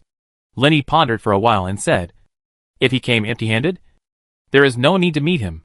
Hong Ying said, reporting to the prince. General Yuan brought some specialties from the northern frontier. Ginseng, local products such as mink fur. And before entering the door, he also gave Sun Chun a few copper coins. Lin Yi nodded and said, Then let him in. If he came with things, it doesn't matter how much. At least he has the sincerity to reconcile. He didn't need to waste his words. If he came empty-handed, there was no need for him to see him again, wasting his feelings. Yes. Hong Ying stepped back. Lin Yi had just brought the teacup, only to hear a thump. His knees slammed so hard on the floor, he wasn't afraid of the pain. But he still didn't look up. Your servant Yuan Qing pays respects to His Majesty. May your Majesty live 1,000 years. 1,000 years. 1,000 years. Yuan Qing knelt on the ground and kowtowed 3 times. Uncle, there's no need to be polite. We're all family members. Lin Yi said with a smile. Come on, give us a seat to serve tea. Thank you. Your Majesty. Yuan Qing stood up. His butt only touched half of the chair behind him, not fully seated. Lin Yi raised his head and took a good look at his cheap uncle for the first time. In the middle of winter, he was wearing a long white gown, with a thin face and a bun on his head. He looked like a scholar general. He raised his hand and said, Please have some tea. This time, the victory in the northern frontier was due to the hard work of your uncle. I am very pleased. Yuan Qing bowed and said, Your Majesty, I am honored to serve the country. Moreover, General Shen Chu and General Shen Zhanao contributed the most to quell the rebellion in the northern frontier. I am just following their footsteps. Uncle is too modest. Lin Yi took another sip of tea while speaking. Seeing his uncle's expression, he wondered if his mother had said anything to his uncle. Otherwise, how could he be so well behaved? Your Highness. Yuan Qing put down the teacup, waved his gown, and knelt down again, saying, Thank you, Your Highness, for not killing Yuanjin. I am grateful. Yuanjin is your brother, and also my mother's elder brother. My uncle, Lin Yi said with a smile. You don't need to thank me deliberately. You and I don't see each other often. But you should know my personality to some extent. I am straightforward and don't like to beat around the bush. Uncle, you are a smart man. If you have anything to say, just say it. Yuan Qing said loudly. I have been promoted to the rank of general. And I am over 50 years old. I have a little fame. And I also hold military power. I am very terrified. I would like to retire and return home. I hope the regent will grant my approval. Lenny smiled and said casually, Is this what the Duke wants? Last time, I saw the Duke was full of energy and strong. He should not be so foolish as to give up his military power. Right? Report to the regent. Yuan Qing bowed and said, It is my father's intention to take my Yuan family children back to Qizhou and study behind closed doors. Lenny said, The situation is turbulent now. Can you study with peace of mind? Now is the time to use people. I will definitely not agree to it. Okay. Stop talking. Take a good rest at home for a while. And we will march to Nanling as soon as spring comes. Mei Jingji, this old bastard, has intercepted my food and grass again and again. It's really disrespectful. I didn't have time to deal with him before. But now I have time. If I don't take him down, I will have no place to save my face. The king of Nanling occupies Nanling and Quzhou, which is like a thorn in my throat. If Lin Yi doesn't destroy him, he can't march to Yuzhou and Liangzhou. Yuan Qing raised his head and saw Lin Yi's firm expression. He knew that he had made up his mind. After sighing secretly, he said in a deep voice, Minister, obey your order. That's great. Lin Yi stood up with the help of Hong Ying, walked to Yuan Qing, held him up with both hands, and said with a smile, I hope Uncle will continue to work hard and don't let down the people of the world. Yes. Yuan Qing still lowered his head. In addition, according to the prince, my 5th uncle and my 8th brother are very close. So please ask me where my 8th brother is. I miss him so much. The king of Chu was hiding like a rat. Hiding everywhere. It was very frustrating to find him. If it weren't for his mother, Lenny really wanted to torture Yuan Zhen. Yuan Qing said, I will live up to your trust. Lenny nodded and said, Someone, please see the guest off for me. I will take my leave. Yuan Qing followed Hong Ying away. Lenny looked at his tall figure going away, and said with emotion, I'm not used to you being so easy to talk to all of a sudden. Jiao Zhong hurriedly said, Prince, how about I go and keep an eye on him? Lenny rolled his eyes at him and said, This matter will be arranged by Pan Duo. It's not your turn. I heard that my father-in-law can't even eat. Jiao Zhong thought quickly and said carefully, The prince is kind and treats people sincerely. If he is used by villains, he will naturally not be able to keep the money. Why not just say he is stupid? Lenny rubbed his forehead and said, Tell Guo Zhao. Let him go to be the steward of the prince. Otherwise, if something unexpected happens, he will become a laughing stock. It would be a bit of a waste of talent to send someone else. And it would be just right to let Guo Zhao go. Although Guo Zhao was just a gardener, he was worldly wise, and was definitely more than qualified to be a housekeeper. Most importantly, he was loyal to me. Jiao Zhong said. Yes. The sky had not been clear for 2 days, and heavy snow fell again. Lenny stood on the city wall, wrapped his jacket again and again, and looked at the densely packed heads kneeling under the Meridian Gate, and sighed. These people don't know what it means to be content. Just the day before yesterday, he directly abolished the clan support system. Why? Of course, it's to save money, spending millions of taels of silver every year, supporting a bunch of parasites. Why? Chen Jingji on the side couldn't help but smile bitterly. This Prince He and Prince He are really bold. This is a matter involving 100,000 clan members. Emperor Delong is also a decisive person. He doesn't dare to do such a thing just thinking about it. How dare this Prince He go against the world's condemnation and act on his own? A gust of wind blew over, and he couldn't help shivering again, and said with a wry smile, The clan members are coming more and more despite the severe cold. Whether it is the Ministry of Rights or the Meridian Gate, it is now blocked by clan members, and it is impossible to beat or scold them, which is a headache. It is said that some relatives have already gone to the Imperial Mausoleum to cry. Lenny glanced at him and then said, I am just a regent. The Imperial Edict was issued by the Emperor. What does it have to do with me? His father is only useful for this. He can take the blame at the critical moment. It has nothing to do with him. Your Majesty. Chen Jingji was helpless. Don't lie with your eyes open. Okay, the Imperial Edict was drafted by the cabinet, and the Jade Seal was stamped by He Jixiang. Emperor Delong probably doesn't know it at this moment. If he knew, wouldn't he be furious? Chapter 386 Zone Lulin, he said. If you have anything to say, hurry up and say it. If you keep hesitating, I will use your head as a sacrifice. He now understood the helplessness of the 12th prince. Chen Jingji is a slippery man. If you want to kill him, there is really no good reason. Moreover, this man is indeed a corrupt official, but he is also a capable official. He handles everything properly, and is easy to use. I can't bear to kill him. Therefore, the more I think about it, the angrier I get. Prince, Chen Jingji said with a lowered eyebrow, these are just in Hong Kong City. If the news spreads in a few days, there will be more people. When the trouble spreads, it will be more and more difficult to deal with. Liang State was established for more than 200 years, and there are countless princes and grandchildren. From the moment they were born, they did not have to do anything for the rest of their lives. They were all supported by the national treasury. The military pay can be withheld, but the salaries of these relatives cannot be reduced. Back then, when the court was in the most difficult time, Emperor Delong carefully approached some relatives and urged them to resign and reduce their salary.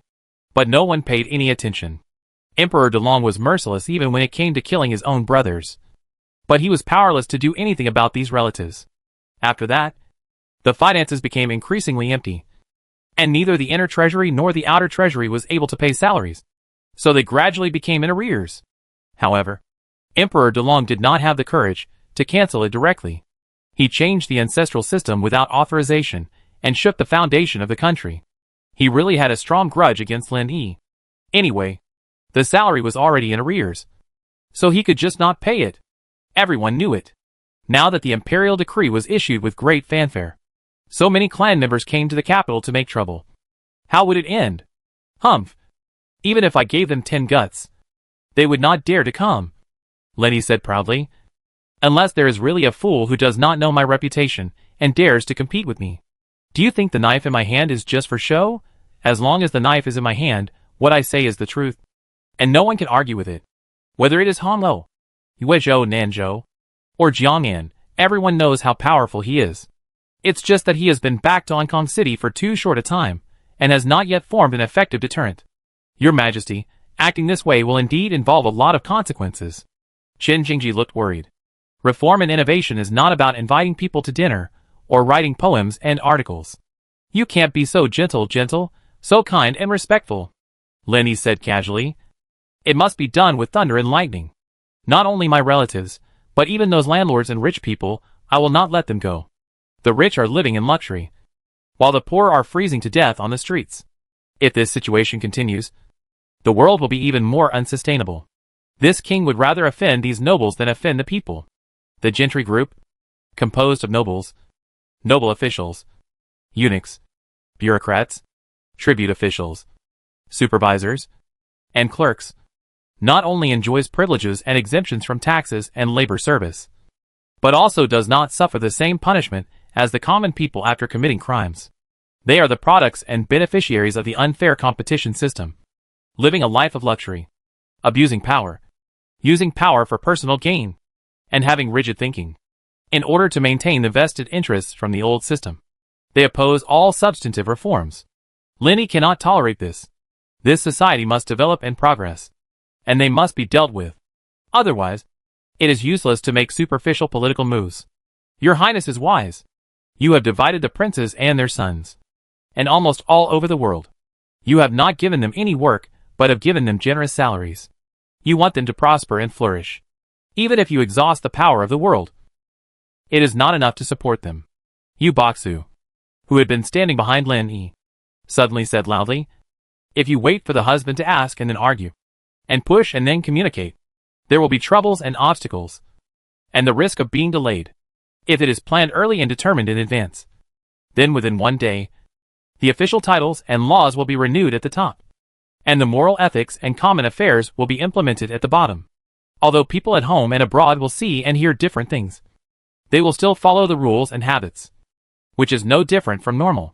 Lenny rolled his eyes at him and said, General, you are a military general. He didn't understand such a long string of words at all. However, considering the context and his tone, Lenny could probably guess that it was a compliment to himself. Ma Jin suddenly said loudly, Your Highness, General Yu is a Jinshur. I see. Lenny sighed. Are Jinshur so worthless these days? Anyone around him is a Jinshur. Damn. It's hard to find a top 3. When Shinjingji saw Ma Jin talking, he unconsciously took another step back. Ma Jin continued, Your Majesty, I think that Taizu has been discussing the laws and decrees, adding, subtracting, and changing them countless times. It has taken 100 years to achieve its goal. It may be disrespectful to change them without authorization. Ma Jin, you are a smart man. Do you have to go against me to show your uniqueness? Lenny glared at him and said, Humph. Don't you always say the king is a boat, and the people are water? Water can carry the boat and overturn it. Why do you all hesitate when it comes to doing practical things for the people? This Daliang state has raised so many termites. Do you think it's a good thing? For these old stubborn people. Sometimes he really wants to kick them to death. But, if we really kill them, there will be no one left. Your Highness. Ma Jin's face flushed. He was the Grand Tutor, and the Grand Tutor of the Crown Prince, the Minister of Rights, the Grand Secretary of Winhua Palace, and an important official in the court. Whether it was the smiling Crown Prince, who has daggers hidden in his heart and bites without revealing his teeth, or the arbitrary and treacherous Emperor Delong, who was a snake in his mouth, they would not talk to him like this. After all, the Emperor also understood the principle that everyone would carry the sedan chair. He had to give him some face. Talking to the prince like this was a sign of a tyrant. Thinking of this, he couldn't help but feel sad. Is it too late to join another faction? From Emperor Delong to the Crown Prince.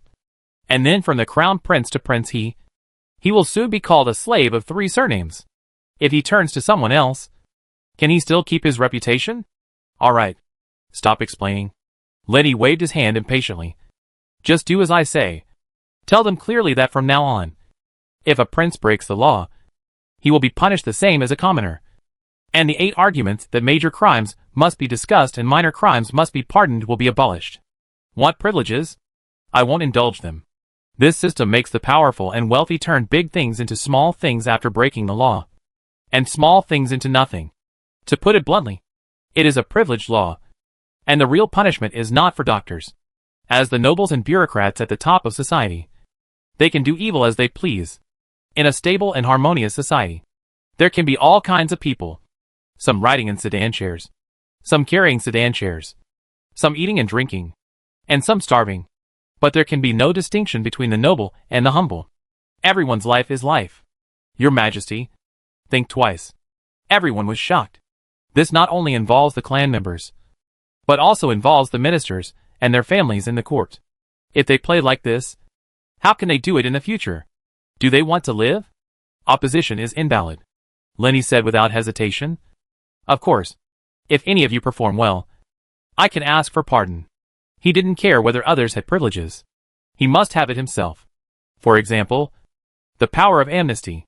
Thank you, Your Majesty. Everyone was at a loss whether to laugh or cry. Lenny continued. What specific rules? Your cabinet should draft them, and then submit them to His Majesty for review. It doesn't matter whether his father agrees or not. This process must be followed. The clan members and dignitaries must know that this decree came from the Qilin Palace. It has nothing to do with him. He is still a simple child. Yes. Everyone was helpless. Isn't this just a case of covering one's ears and stealing a bell? If you do this, the nobles won't scold you? You're dreaming. Strictly speaking, I have been kind enough to them. I only stopped their salaries and cancelled their privileges.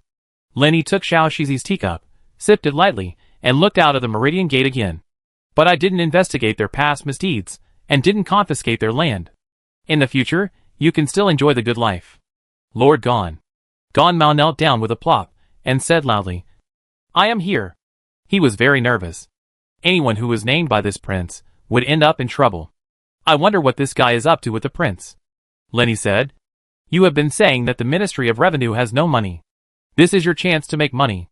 Anyone who opposes the new law and has a problem with me, you can ask the clan officials to take you to have your property confiscated. The 3 judicial departments of the Dali Temple, the Ministry of Justice, and the Metropolitan Procuratorate will jointly try the case. They must die clearly, and let them know that I will not wrongly accuse a good person. Nor will I let a bad person go. Anyone who opposes him is a bad person. Don't worry. My prince, I will do my best. Gon Mao said loudly. That's good. Lenny continued. Lord Gong. I'm here. Prime Minister Gong also knelt down. Lenny said. the Ministry of Personnel's examination. The questions will be set by me personally, and you will discuss with Lord He Jixiang. I will not be responsible for it, Prime Minister Gong said. As ordered, Lenny handed the teacup to Xiao Shizi, took off the dogskin hat he had received from Yu Xiaoshi, patted the snow on it and said, "It's okay. Go down. Go to work." Xiao Shizi waited for everyone to leave, stepped forward and said, "Your Majesty, the Emperor's health has been getting worse these days. He has never been well at all." Lenny rubbed his forehead and said, "Let the people from the Imperial Hospital wait in Qilin Palace, and summon them in time if there is anything." "I know," Xiao Shizi said. Heavy snow fell for 3 days in a row. The Kirin Palace, which had always been sparsely populated, was covered in white from the roof to the ground. "Good, you are indeed my good son. Ignorance is fearless." Emperor Delong threw the memorial in his hand on the table, and looked coldly at Qi Yong beside him. "Lord Qi, do you want to go crazy with him?" Kneeling on the ground, Qi Yong slowly raised his head, and said expressionlessly, "Your Majesty, the regent insisted on doing so, and we can do nothing about it." Qi Yong had no loyalty to the prince, but Qi Yong felt an inexplicable sense of relief after doing with the prince what the emperors of previous dynasties wanted to do but didn't. Let's not talk about the prince for now. At least when he sees the king of Dai and the king of Yong'an in the future, he won't have to kneel down and kowtow. It's hard for him at his age. Since it's already been decided, why bother asking me again? Emperor Delong said to Qi Yong coldly, "Tell my good son that I won't die, and I will always watch over him. I obey your order." Qi Yong stood up and bowed his waist, and slowly left the Qilin Palace. He said to Qin Jingji, who was waiting outside the door, "Your Majesty is old." Qin Jingji did not expect that the Prime Minister, who had always looked down on others, would suddenly talk to him. He was flattered for a moment. As the matter involved Emperor Delong, he dared not make any comments. He could only smile and say, "Sir, it's windy outside. Let's go." "Yes, it's windy today." Qi Yong stroked his beard as he walked. "Please take my..." Qin Jingji was wondering if this old man had changed his nature. Why was he suddenly so polite to others? However, he still did not dare to neglect him, and hurriedly said, "Please wait a moment." "Sir, I will go right away."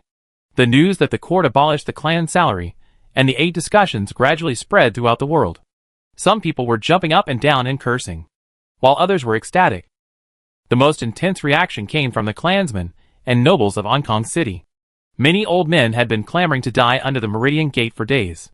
However, after such a show, there was not even a single person to hold them back, which inevitably made it less interesting. Some people looked at the 8 large white characters newly painted on the Meridian Gate, confess and be lenient, resist and be strict, and were ready to back out. They had houses, land and beautiful wives at home, and it seemed not worth it to take risks for that little salary. "Do you want to arrest more people?" Zhou Sun looked at Chao Shiuan next to him. Chao Shiuan sighed. "Can your Dali Temple's jail still accommodate more people?" Zhou Sun shook his head and smiled bitterly. "Even the jail of the clan house is almost full. Where is the Dali Temple?" Lucan said. "This bunch of old guys are too idle. So arrogant. If they let Asana go, they should be sent to labor reform. It's just that the prince is kind and didn't bother with them." Chao Shiuan said. "Those who speak rudely and are disrespectful to the prince should be arrested." Zhou Sun hesitated and said, "It's not easy to convict them if they are arrested. It's a waste of firewood and rice. It's meaningless." "You are wrong. I told the prince that these people have been dripping with blood and dirty things from every pore since they were born." Lucan snorted coldly. "As long as you check, there will be no clean ones. Maybe there are 1 or 2 exceptions, but it's better to let them suffer." Zhou Sun said, "I can't listen to you. I still have to ask Lord Ma." "Chao Shiuan, let's go together." The two walked away together. Tao Yingyi, who had been silent all the time, waited until the two of them walked away, and said meaningfully to Lucan, "You two are not young anymore." Lucan scratched his head and said, "What do you mean?" Tao Yingyi smiled and said, "There is no impenetrable wall in this world. I heard that your grandfather is going to propose to the Zhou family." "That's not true," Lucan said with a red face. Tao Yingyi lowered his voice and said, "I treat you as a brother, so I tell you the truth. Don't be angry. You should be cautious in everything. Now you are the commander of the Flag-Bearer Guard, and she is the chief detective of the Dali Temple. Logically, you should avoid suspicion of each other. Brother, you are still young. It would be a pity if you ruin your future because of a woman. You worry too much. Lucan smiled. There is nothing between her and me. He turned and left. Ah. Taoying sighed as he looked at his figure. Chapter 387 End of Fate. Jiang Yi poked his head out from behind Taoying and laughed. If he really gets together with Zhou Sun, one of them must accept his fate. A couple, one in the Dali Temple, the other in the Beijing camp, both of them are officials? Where in the world can such a good thing happen? One of them must be stripped of his official skin. Taoying said. When the hell did you come? You scared me so much that I couldn't even make any noise when I walked. Jiang Yi said with a wry smile. These old guys are making trouble every day. How could our soldiers not come? Yesterday alone, I secretly arrested 3 people. Taoying said curiously. This kind of thing is usually handled by the court guards. It has kept the people in your military and prefectural yamen busy. Is it necessary to grab the credit? Jiang Yi looked around and then whispered. The court guards can't even sort out their own affairs. So how can they have the time to take care of this kind of thing? Besides, Pan Duo is not a fool. He has learned from the past. So he dare not stretch his hands too far. That's true. Taoying nodded. Once they violated the taboo, the prince would ignore them. And Lord He Jixiang would not let them go either. Jiang Yi said with a smile. I heard you were going to be promoted? What promotion? Taoying rolled his eyes at him and said. The day when Wadden destroyed the country. It would be the time for us to truly make great plans. At present, this little achievement is nothing. Jiang Yi whispered. I heard that General Shen is still living in the barracks. And he has no home to return to? What the hell are you doing asking about this all day long? Taoying laughed. Everyone wants to have more wives. The better. But they don't want to have a bad relationship. And too many wives will also cause troubles. Shen Chu was originally married in the capital. But with the purpose of not giving up until he had a son. He married a concubine after arriving in Sanha. After returning to the capital, the concubine and the concubine who lived far away in Sanha could not stay in Sanha any longer. Right? So he just took them all in. After that, he fled to the northern frontier and stopped asking about family affairs. The eldest wife disliked the concubine. But the concubine had learned kung fu in Sanha. So she was not so easy to bully. The eldest wife could not beat her. Nor could she scold her. So she had to swallow her anger. As soon as Shen Chu came back, the eldest wife vented all her grievances on Shen Chu, hoping that Shen Chu could make the decision for her. The concubine was charming. Shen Chu naturally doted on her more. And he was reluctant to punish her. But the first wife was his first wife. And they had been married for many years. And they had always been respectful to each other. And he was unwilling to say bad things to her. He couldn't afford to offend her. So he could only hide. Now he couldn't go home. I didn't expect that General Shen, who was so majestic on the battlefield, was actually afraid of his wife. He was too useless. Jiang Yi said with a smile. It is said that his first wife chased him for 3 blocks with a rolling pin, and ran all the way to the military camp. Since then, he has never dared to show his head. Okay. Don't say more. Taoying suddenly said seriously. General Shen is not someone we can discuss. Be careful of ears. Jiang Yi nodded. Yes. Yes. Shen Chu's talent is average, and his martial arts are not the best in the army. But there is one thing that no one can compare to. He is the confidant of the prince. And the prince trusts him very much. Now in the army, he is the second most important person after He Jixiang. He Jixiang is old. And he is in charge of the overall situation. Although he is concerned about military affairs, he will not be so detailed. In fact, Shen Chu is the only one who has the final say in the army. With great power in hand, he is no longer the cautious guard leader. If we continue to treat him with the same attitude as before, it would be like a birthday star eating arsenic and complaining about his long life. In fact, among us, the luckiest one is Ma Jia. Taoying suddenly sighed. Who would have thought that a low-ranking teacher would suddenly become a 4th-rank official? And Lu Baixian, the prefect, is still the prefect. He is old, but his heart is not old. I heard that he got a concubine. He has been married to his old wife for more than 20 years, but they have no children. So he got a concubine, so he can have a boy or a girl. Jiang Yi teased. She is only 16 years old. Yesterday, everyone was still saying that he is so old, and it is a good thing that his heart is not old, but he is afraid that his heart is willing but his strength is insufficient. But it is a pity, after all. He is a fourth-rank official, and he can find any girl he wants, but he married a prostitute. You also know that he is a fourth-rank official? Tao Yi said with a smile. He has only been in office for such a short time. If he marries a good girl, it is inevitable that he will be accused of robbing a commoner girl, and he will not be able to explain to Lord He. It's good to have prostitutes in brothels. They can spread the incense and not affect the reputation of officials. It's really killing two birds with one stone. The old thing is really smart. No wonder the prince took a fancy to him. I'll give you an idea.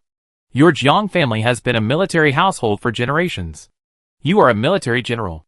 How about I recommend you to join the Beijing camp? Jiang Yi waved his hand without hesitation. I am just a family marquis. I am not a military general. I won't embarrass myself by going to the Beijing camp. It's good to stay in the military department now, Tao Yi said. You have to think it over. Although you are now the deputy commander of the military department, you are the same age as Zhang Mian. With him above you, you have to stay in this position until you die. Can you accept this? I admit that you are smarter than me, Jiang Yi said bluntly. But you can't lie to me like this. There is absolutely no benefit for me to go to the Beijing camp. I won't go, even if I die. You, don't try to trick me. On the surface, he went to the Beijing camp to serve the prince. But from the moment he became the deputy commander of the Bingmisi, he was branded as a member of Zhang Mian's faction. If he suddenly changed his camp at this moment, who would look up to him in the future? Besides, there are many hidden talents in the Beijing camp, and there are 7th rank and 8th rank talents everywhere. Why would he, a 6th rank official, join in the fun? Moreover, he is under Tao Yi's command. In terms of rank, they are evenly matched. At most, Tao Yi has more power than him. Tao Yi didn't care. He smiled and patted his shoulder and said, Come to me when you have thought it through. My door is open to you. Thank you.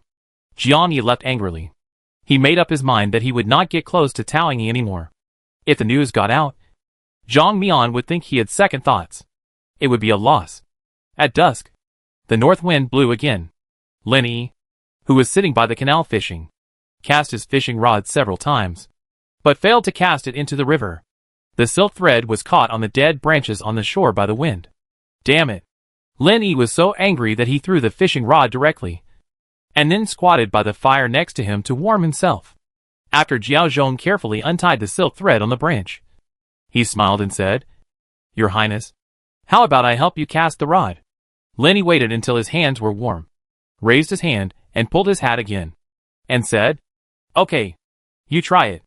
Jiao Zhong took the rod in his hand, and used a lot of strength to wrap it around the silk thread, and the fish hook fell accurately into the hole on the ice. Oh, you are quite capable. Lin Yi took the pole again, letting the cold wind blow on his face. Occasionally, he couldn't help but wipe his yellow and white snot with his sleeve. Jiao Zhong said, Prince, it's cold. Why don't we go back? He really didn't understand what was so fun about fishing in the middle of winter, blowing in the cold wind. If he really wanted to fish, he could split the ice with a knife and get more than a dozen fish. Right? Isn't this easier than fishing one by one? Lin Yi seemed to see what he was thinking, and said with a smile, You just don't understand the fun of fishing. It's not easy for a man to have a hobby. In his previous life, poverty limited his hobbies, and he only dared to play with things that saved money, like photography, travel and fitness. He didn't even dare to think about it. After all, he didn't have that much money. Now he has money, but it's a pity that there is no place to spend money. Your Majesty is right, Jiao Zhong said with a smile. I am a mediocre man. How can I understand these things? Lin Yi held a pole in one hand and a stick in the other hand to stir the fire and said, I heard that Hongyan is back? Jiao Zhong said. Yes. He came back last night. It was too late, so I didn't go to pay my respects to the prince. Lin Yi asked curiously. Xiaoyingzi really dotes on this disciple. What position is he in when he comes back? Jiao Zhong said. He went to the police patrol court of the military department and was in charge of police patrols. She can do this job. Lin Yi thought for a while and said, Song Cheng will get married in a few days. You will send the gift list for me. Jiao Zhong said. I understand. I heard that General Shen, General Peng, Luohan and others are going. I can just go and join in the fun. That's great. After Len Yi finished speaking, he continued. I heard that the old bastard Ma Jia actually married a top prostitute in a brothel. Did you go to the wedding? What does she look like? Your Highness. Jiao Zhong couldn't figure out what Len Yi meant, so he could only say carefully. I went, but the red veil covered her that day, so I couldn't see clearly. Bullshit. Len Yi said angrily. You haven't been to Jin Manlu often? You actually told me that you don't know what the top performer looks like. Your Highness, I am wronged. Jiao Zhong said hurriedly. The door curtain of Jin Manlu is not big, but the show is quite big. The top performer sells art but not her body. She has always been a courtesan. If you want this woman to accompany you for drinking, you have to understand poetry and songs. I am a rough man, I don't know these things. Otherwise, I have to use money to open the way. Although I don't need the money, I don't want to be a sucker and let them take advantage of me. So I have never seen what this top girl looks like. You are embarrassing your ancestors. Len Yi said with disdain. I will take you there someday, so you can see what it means to walk through a thicket of flowers without getting a single leaf on you. Jiao Zhong said with a bitter face. I dare not. The prince is now the regent. How can he go to a place of brothels casually? If he dares to take the prince there, either the steward or he Jixiang can tear him apart, even if it is the prince's own idea. It won't work.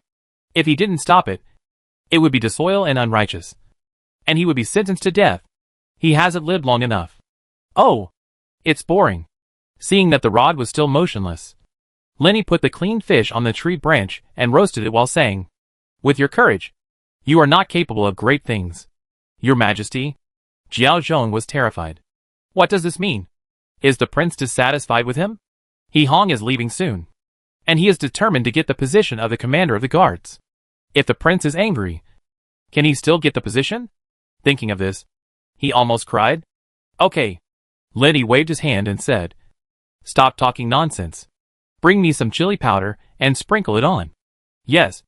Jiao Zhong nervously sprinkled the chili powder that he had chopped into powder with his big knife. Your Highness, is it almost done? Let's do it this way. Len Yi nodded. Just as Jiao Zhong was about to speak, he suddenly heard the sound of arrows breaking through the air. Just as he was about to ask what happened, a guard came over and whispered a few words in his ear. After listening, Jiao Zhong gave a few instructions, walked to Len Yi, and said with a smile, Your Highness, a tiger rushed over and was caught by someone. The tiger's skin is still intact. I will dry it later and make a mattress for you. Forget it. Len Yi waved his hand and said, I don't want that thing. You can sell it and divide the money. Thank you, Your Highness. Jiao Zhong happily cupped his hands. Hong Kong City is not Sanha. There are wild animals everywhere. Besides, this is the suburbs, and wild animals are even rarer. If I peel the tiger's skin and sell it, I can get dozens of taels of silver. When I see a share, it will be enough for a few drinks. Moonlit night. The pale moonlight shines on the lifeless land, a desolate and lonely scene. The fierce northwest wind blows continuously, and Hong An's hair flutters in the wind. She sits on the eaves with her arms folded, looking at a low shack opposite, where the lights flicker, and people walk from time to time. This is your home. Why don't you go in? Zhou Sun, who was sitting beside her, asked curiously. She didn't know much about Hong An's life experience. I have no home for a long time, Hong An said expressionlessly. My last name is Hong, not Sun. Then what do you mean by bringing me here? Zhou Sun said with a smile. I'm afraid. What else are you afraid of? Zhou Sun was even more confused. Thank you. Let's go. Hong An didn't wait for Zhou Sun to reply, and floated away directly. Hey, wait for me. Zhou Sun had just stood up, and she could no longer see Hong An. She couldn't help but mutter to herself. This is another breakthrough. Since she couldn't catch up, she stopped chasing and looked at the low house again. Faintly, she heard a quarrel, followed by a burst of crying and chaos. Finally, the barking of dogs around rose and fell. Zhou Sun shook her head helplessly and smiled. Back at her residence, she saw Hong An sitting by the pavilion with his knees hugged. She smiled and said, It's not like sauna here. It's so cold. You sit like this. Hong An shook his head and said, It's okay. Zhou Sun touched her head and said distressfully, Don't you really want to go home? After you left, I stayed for a while and heard a quarrel inside. If I guess correctly, it should be your mother And your sister-in-law. My mother is not so easy to deal with, Hong-an said with a smile. My sister-in-law is not a pushover either. It is normal for them to quarrel, Jo-sun said. Then what are you unhappy about? Tell me if you have anything to say. I will see if I can help, Hong-an said sadly. I occasionally think of the past. I thought I would not be able to let it go. But when I really got to the door, I realized that I didn't care about anything. Sister Mingwa said that since the moment I entered the palace, the fate of mother and daughter has ended. As she spoke, her voice was sobbing, and her eyes were blurred with tears. Chapter 388 I Want to Try. Jo-sun was startled, and hurriedly comforted him. Don't be like this, why are you crying? Now that you have made up your mind, just look forward. When he first met Hong-an, Hong-an was a cold stone, indifferent to everyone, expressionless. In the following years, Hong-an's personality gradually became more cheerful, he could get along with everyone, and he had more friends. But this was the first time she saw Hong-an cry. It's okay. Hong-an wiped his tears and said, I'm sorry to embarrass you. Every family has its own problems. Jo-sun smiled and said, You know about my family. Although my mother is very good, my father is useless. He has no ability, but he can only bully others at home, beat his wife and children, and do everything else. I still can't imagine what my future would be like if I hadn't come to Sanha with the prince. If I hadn't entered the school. If I hadn't learned kung fu. If I hadn't become a constable. Hong-an chuckled. Is this the reason you beat your father? Hey, Jo-sun said proudly. What if I beat him? She was even more proud when she said this. When she beat his father, the commotion was even bigger than when Chao Xiaohuan beat her husband. Her father, who only knew how to eat, drink, and beat his wife and children, actually asked Sun Xing, the stinky Taoist priest, to file a complaint at the government office, accusing her of disobedience. Disobedience is one of the 10 evils, second only to treason. If she is found guilty, she will be punished with death. The petition was brought to Shan Yin. This old gentleman was reasonable. He only accepted the petition, and did not rush to pronounce the verdict. He went to ask the prince for instructions. However, he did not want to tell the prince. When did Sanha implement the Liang law? How come I didn't know? If a son is not taught well, it is the fault of the father. In the end, her father was sentenced to 6 months of labor reform. Moreover, in order for her to avoid the so-called social death, the prince specially praised her as a heroine, a woman who is as good as a man. I don't have your courage. So you won't have any contact with your father? Hong-an said with a smile. He and I are separated in life, not in death. Jo-sun pouted. Let's drink tea when we have time. It's stupid to pay attention to him. I can only say that you did a good job, Hong-an said with a smile. I have made up my mind. I will buy a house in Hong Kong City, and I will not return to Sanha in the future. Jo-sun rubbed his hands while saying, I will transfer back to Sanha when I find a replacement here. I am not used to living here. You don't know. I have lost weight in just these few days, Hong-an said. See your mother selling food at the gate of the Beijing camp, counting money happily. She may not be willing to go back. Right, Jo-sun said. How can I listen to her arrangements? Children of poor families should take care of themselves. They should listen less to their parents' advice. They are poor for a reason. If you take their words as a reference, you may become even poorer.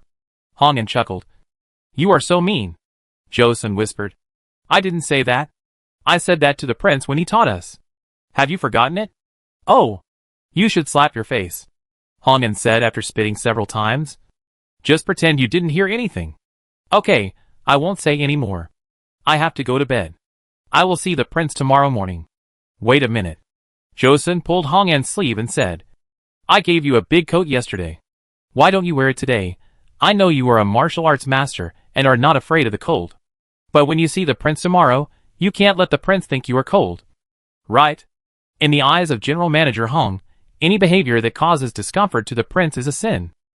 It's not worth getting scolded by the steward for such a small matter, Hong-an said with a smile. The aunt who cleaned my room at noon had her jacket ruined, the cotton wool had all gone, it couldn't block the wind, she looked so pitiful, so I wrapped up the jacket and gave it to her. You've been an official for nothing, you haven't learned anything. Jo-sun shook his head helplessly. What's the point of you being a good person? She saw that you were rich, and she took 2 more coins from you before leaving. If I knew that you gave her the jacket, I would definitely not spoil her. Hong-an smiled, and said nothing more. It was approaching the spring festival. The price of pork, which was usually as cheap as dirt, soared. The money that could buy a pound of meat in the past, now could not even buy 1 or 2 ounces, causing public outrage. As the prefect of Hong Kong, Ma Jie was under great pressure. He had to find a way to solve this problem. After all, he and the prince were concerned about people's livelihood, and the most direct manifestation of people's livelihood was the price of goods. The first person he thought of was the group of suppliers from Sanha. He arranged for someone to call the pork rongha butcher over. As soon as the two entered the government office, they directly cried out for injustice. Zhu Rorong said with a look of grievance, "Master Ma, you think too highly of us. There are 500,000 or 600,000 people in Hong Kong City. If they only eat meat every day, they can eat up a mountain. Look at us. We only have this little money in our pockets. You think too highly of us if you say we are bullying the market." The butcher also said, "That's right. That's right. We did make some money. That's true. But it's unfair to say that the soaring meat prices are because of us." "Dead," Ma Jie snorted coldly. "Who else in Hong Kong City can mobilize 10,000 pigs at a time except you two?" "Oh, my old man," Zhu Rorong sighed. "You don't know this. Although we and the prince are wise, the world is not as good as before. It's a mess everywhere.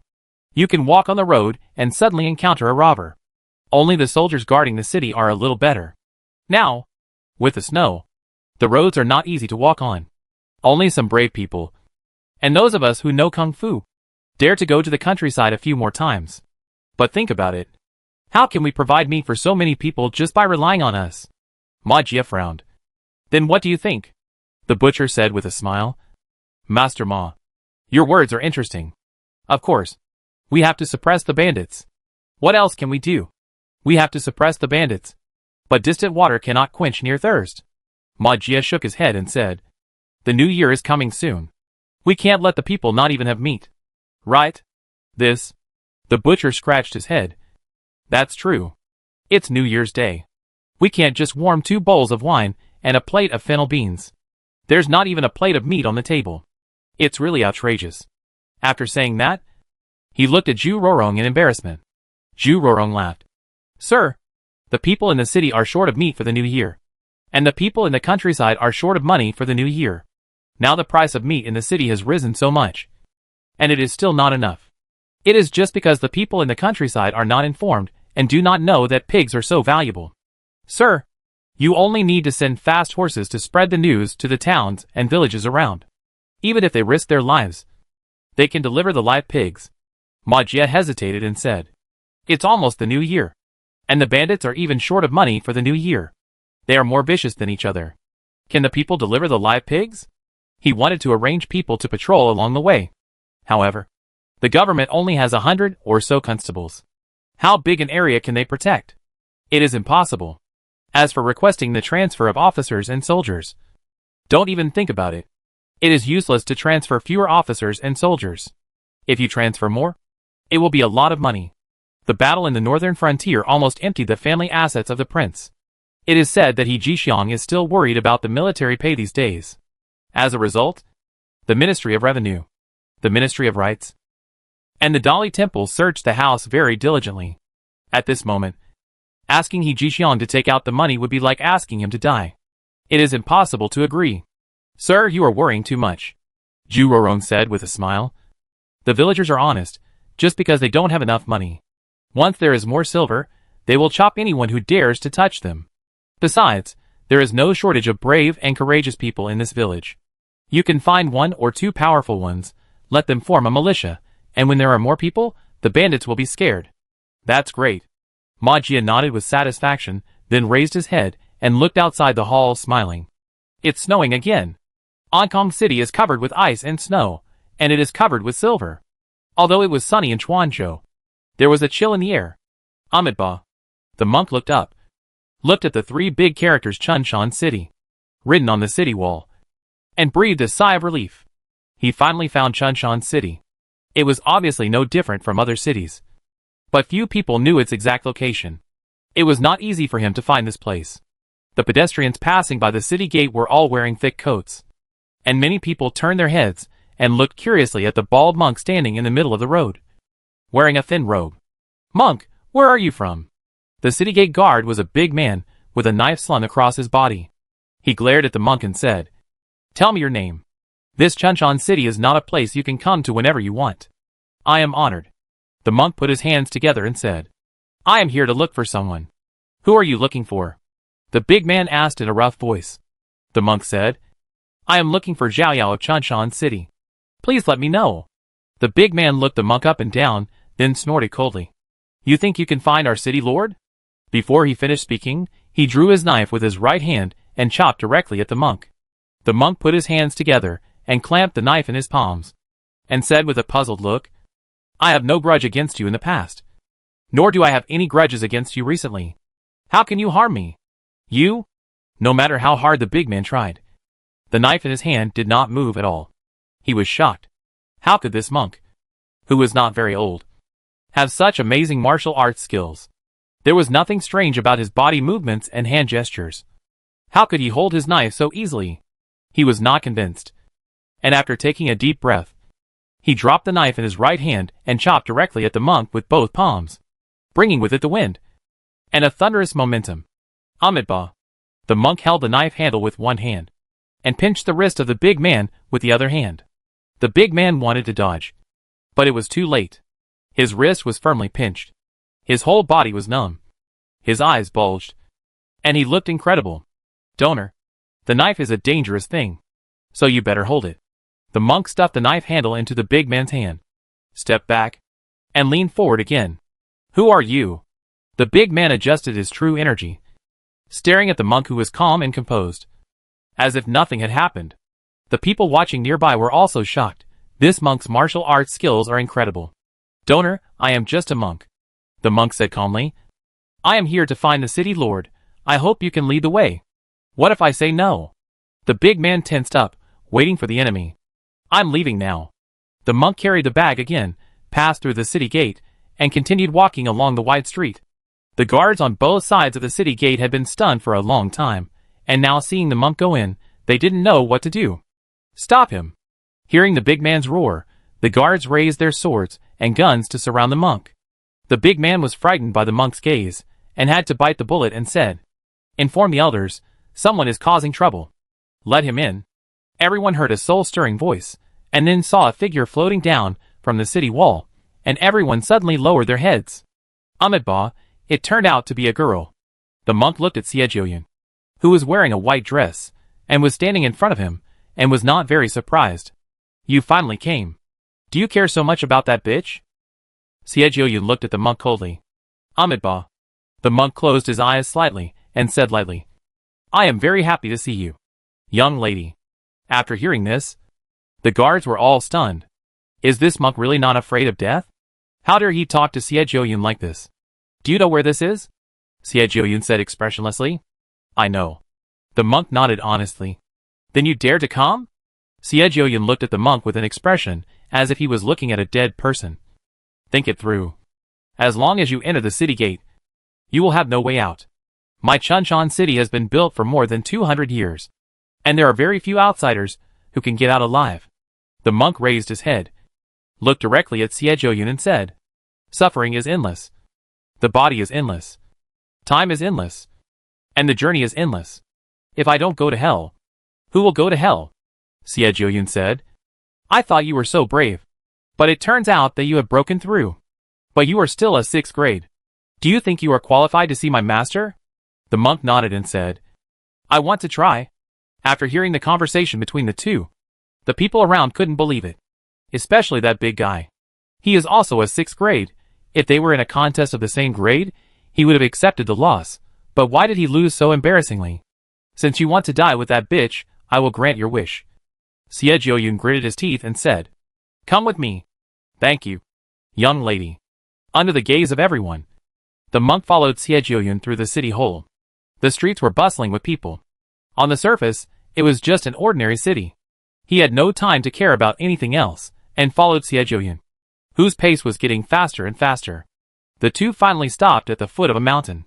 In front of them were steps after steps, winding and undulating with no end in sight. Siejioyun said, "If you want to see my master, go up by yourself." "Thank you, Young lady. The monk thanked him. Hey. Xie called out to the monk who had already stepped on the steps and said. Think about it. You will die. I know. The monk said without turning his head. Is it so easy for you to get on? Xie said hatefully. What do you think my Chanshan city is? You have to pass through 9 hills. Each hill has a government office, and the worst guards guarding it are also 7th rank. There is no luck. You can't save that bitch. I appreciate your kindness. Young lady. The monk stepped on the second step without hesitation, watching the monk's figure gradually disappearing into the distance. Xie suddenly yelled. What's so good about that bitch? You even gave up your life. Amitabha. The sound of the Buddha's name echoed in the mountain stream, and it lasted for a long time. Chapter 389. One step. One level. Some things cannot wait. After waiting for a long time, you will get used to it. He remembered a sentence he had learned from Master Xie in the academy. If you can reach a certain point, you will be ridiculed by others, but you will regret it yourself. If you have done your best but cannot reach it, you can have no regrets. The monk walked up the steps, and the sharp and rapid sound of the piano became clearer and clearer in his ears. A murderous aura spread through the bamboo forest and surrounded him. The closer he got, the more excited his mind became. The higher we went, the fog fell, and the mountains appeared. In front of us was a square, and behind us was a large house. There were many houses, but no one was seen entering or leaving. In the huge square, there was only a middle-aged man in white, who was gentle and elegant, with his eyes slightly closed, playing the zither with both hands. And then he played faster and faster. I have grown old for fame. The old pines and bamboos on the old mountain have blocked my way home. I want to entrust my thoughts to the zither. There are few people who understand me, and who will listen when the strings break. After the middle-aged man finished reciting with his head shaking, he opened his eyes, stopped, looked up and down at the monk, and then smiled and said, After so many years, you are the first person who can listen to me finish the song. I am Xie, the Minister of Rites. Are you satisfied with the music for entertaining guests? Using music as swords. Using music as killing. Your method is really good. The monk bowed with one hand. I admire you, Xie said proudly. Weapons are ominous tools. Not tools for gentlemen. They should be used only when necessary. Tranquility is the best. The sound of music is like mountains and rivers, flowing gently, with a generous momentum, making people forget the world, and the guests may die peacefully. What you said is absurd, the monk said indifferently. If you don't understand the truth by hearing the sound, how can you understand your heart by seeing the color? After listening to my music, you are unwilling to die? Xie said with an unexpected look. Not good. Not good. The monk smiled and said, I want to save all living beings, so I can't follow the crowd, put down my hands and lower my eyebrows, and die easily. Okay, then what did you realize from my piano playing? Xie actually looked a little exasperated. The great way is nameless. The great sound is silent. The donor's piano playing has a bit more murderous intent. And the birds are restless. The monk practiced the lion's roar skill, and was naturally no worse than others in the field of music. He said seriously, to use up all your energy like this is like grinding a brick into a mirror, or twisting a stone into a rope. Xie scolded. Nonsense. Since it is a killing skill, how can it not carry murderous intent? The donor is obsessed with appearance. The great sound is silent, and it should be clear and bright. The heaven and earth are before heaven. The monk stepped forward and continued. Don't you know that the benefactor lives in drunkenness and dreams? The body is here, but the soul is gone, as if he wants to be pure and transcend to the west. Don't talk nonsense. Let's see the truth with our hands. See how you can help me open the road to the west. As Xie spoke, his 10 fingers plucked the strings at first. It was like pearls falling on a plate, making people feel relaxed and happy. Then the strings vibrated. The sound of the piano was buzzing, as if it exploded in midair. For colors of banners are flying around the pagoda, and 3 bells and drums are sounded to start the sutra. The Buddhist chants are chanting wonderful sounds, and those who see and hear them rejoice and feel joy. The monk's voice was like a loud bell, and it suddenly drowned out the sound of the piano. Xie body trembled, and the sound of the piano stopped abruptly. After his eyeballs rolled around, the whites of his eyes stopped directly in his eyes, and his body did not move.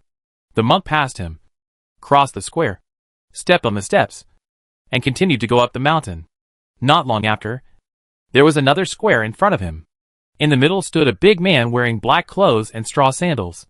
The big man held a long sword, and said with a smile, "You are a 6th rank, and you can escape from Sia Baisho's hands. You are really lucky."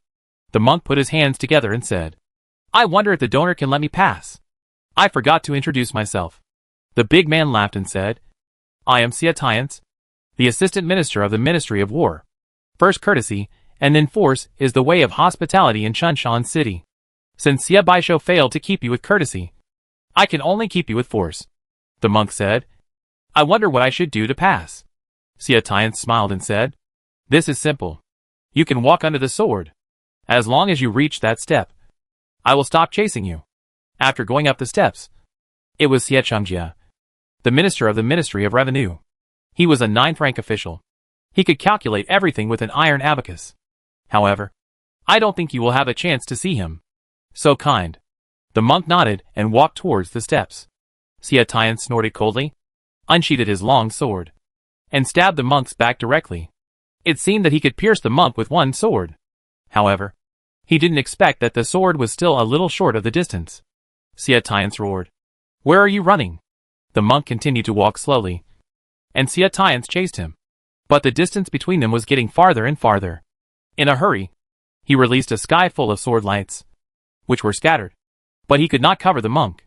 The monk finally walked to the steps, turned around and saluted. "Thank you, donor." "Impossible. What kind of light skill is this?" Sia Tiance looked incredible. He was a 9th rank. He actually let a 6th rank escape from his hands so lightly. "Goodbye." The monk continued to walk forward. "Come back.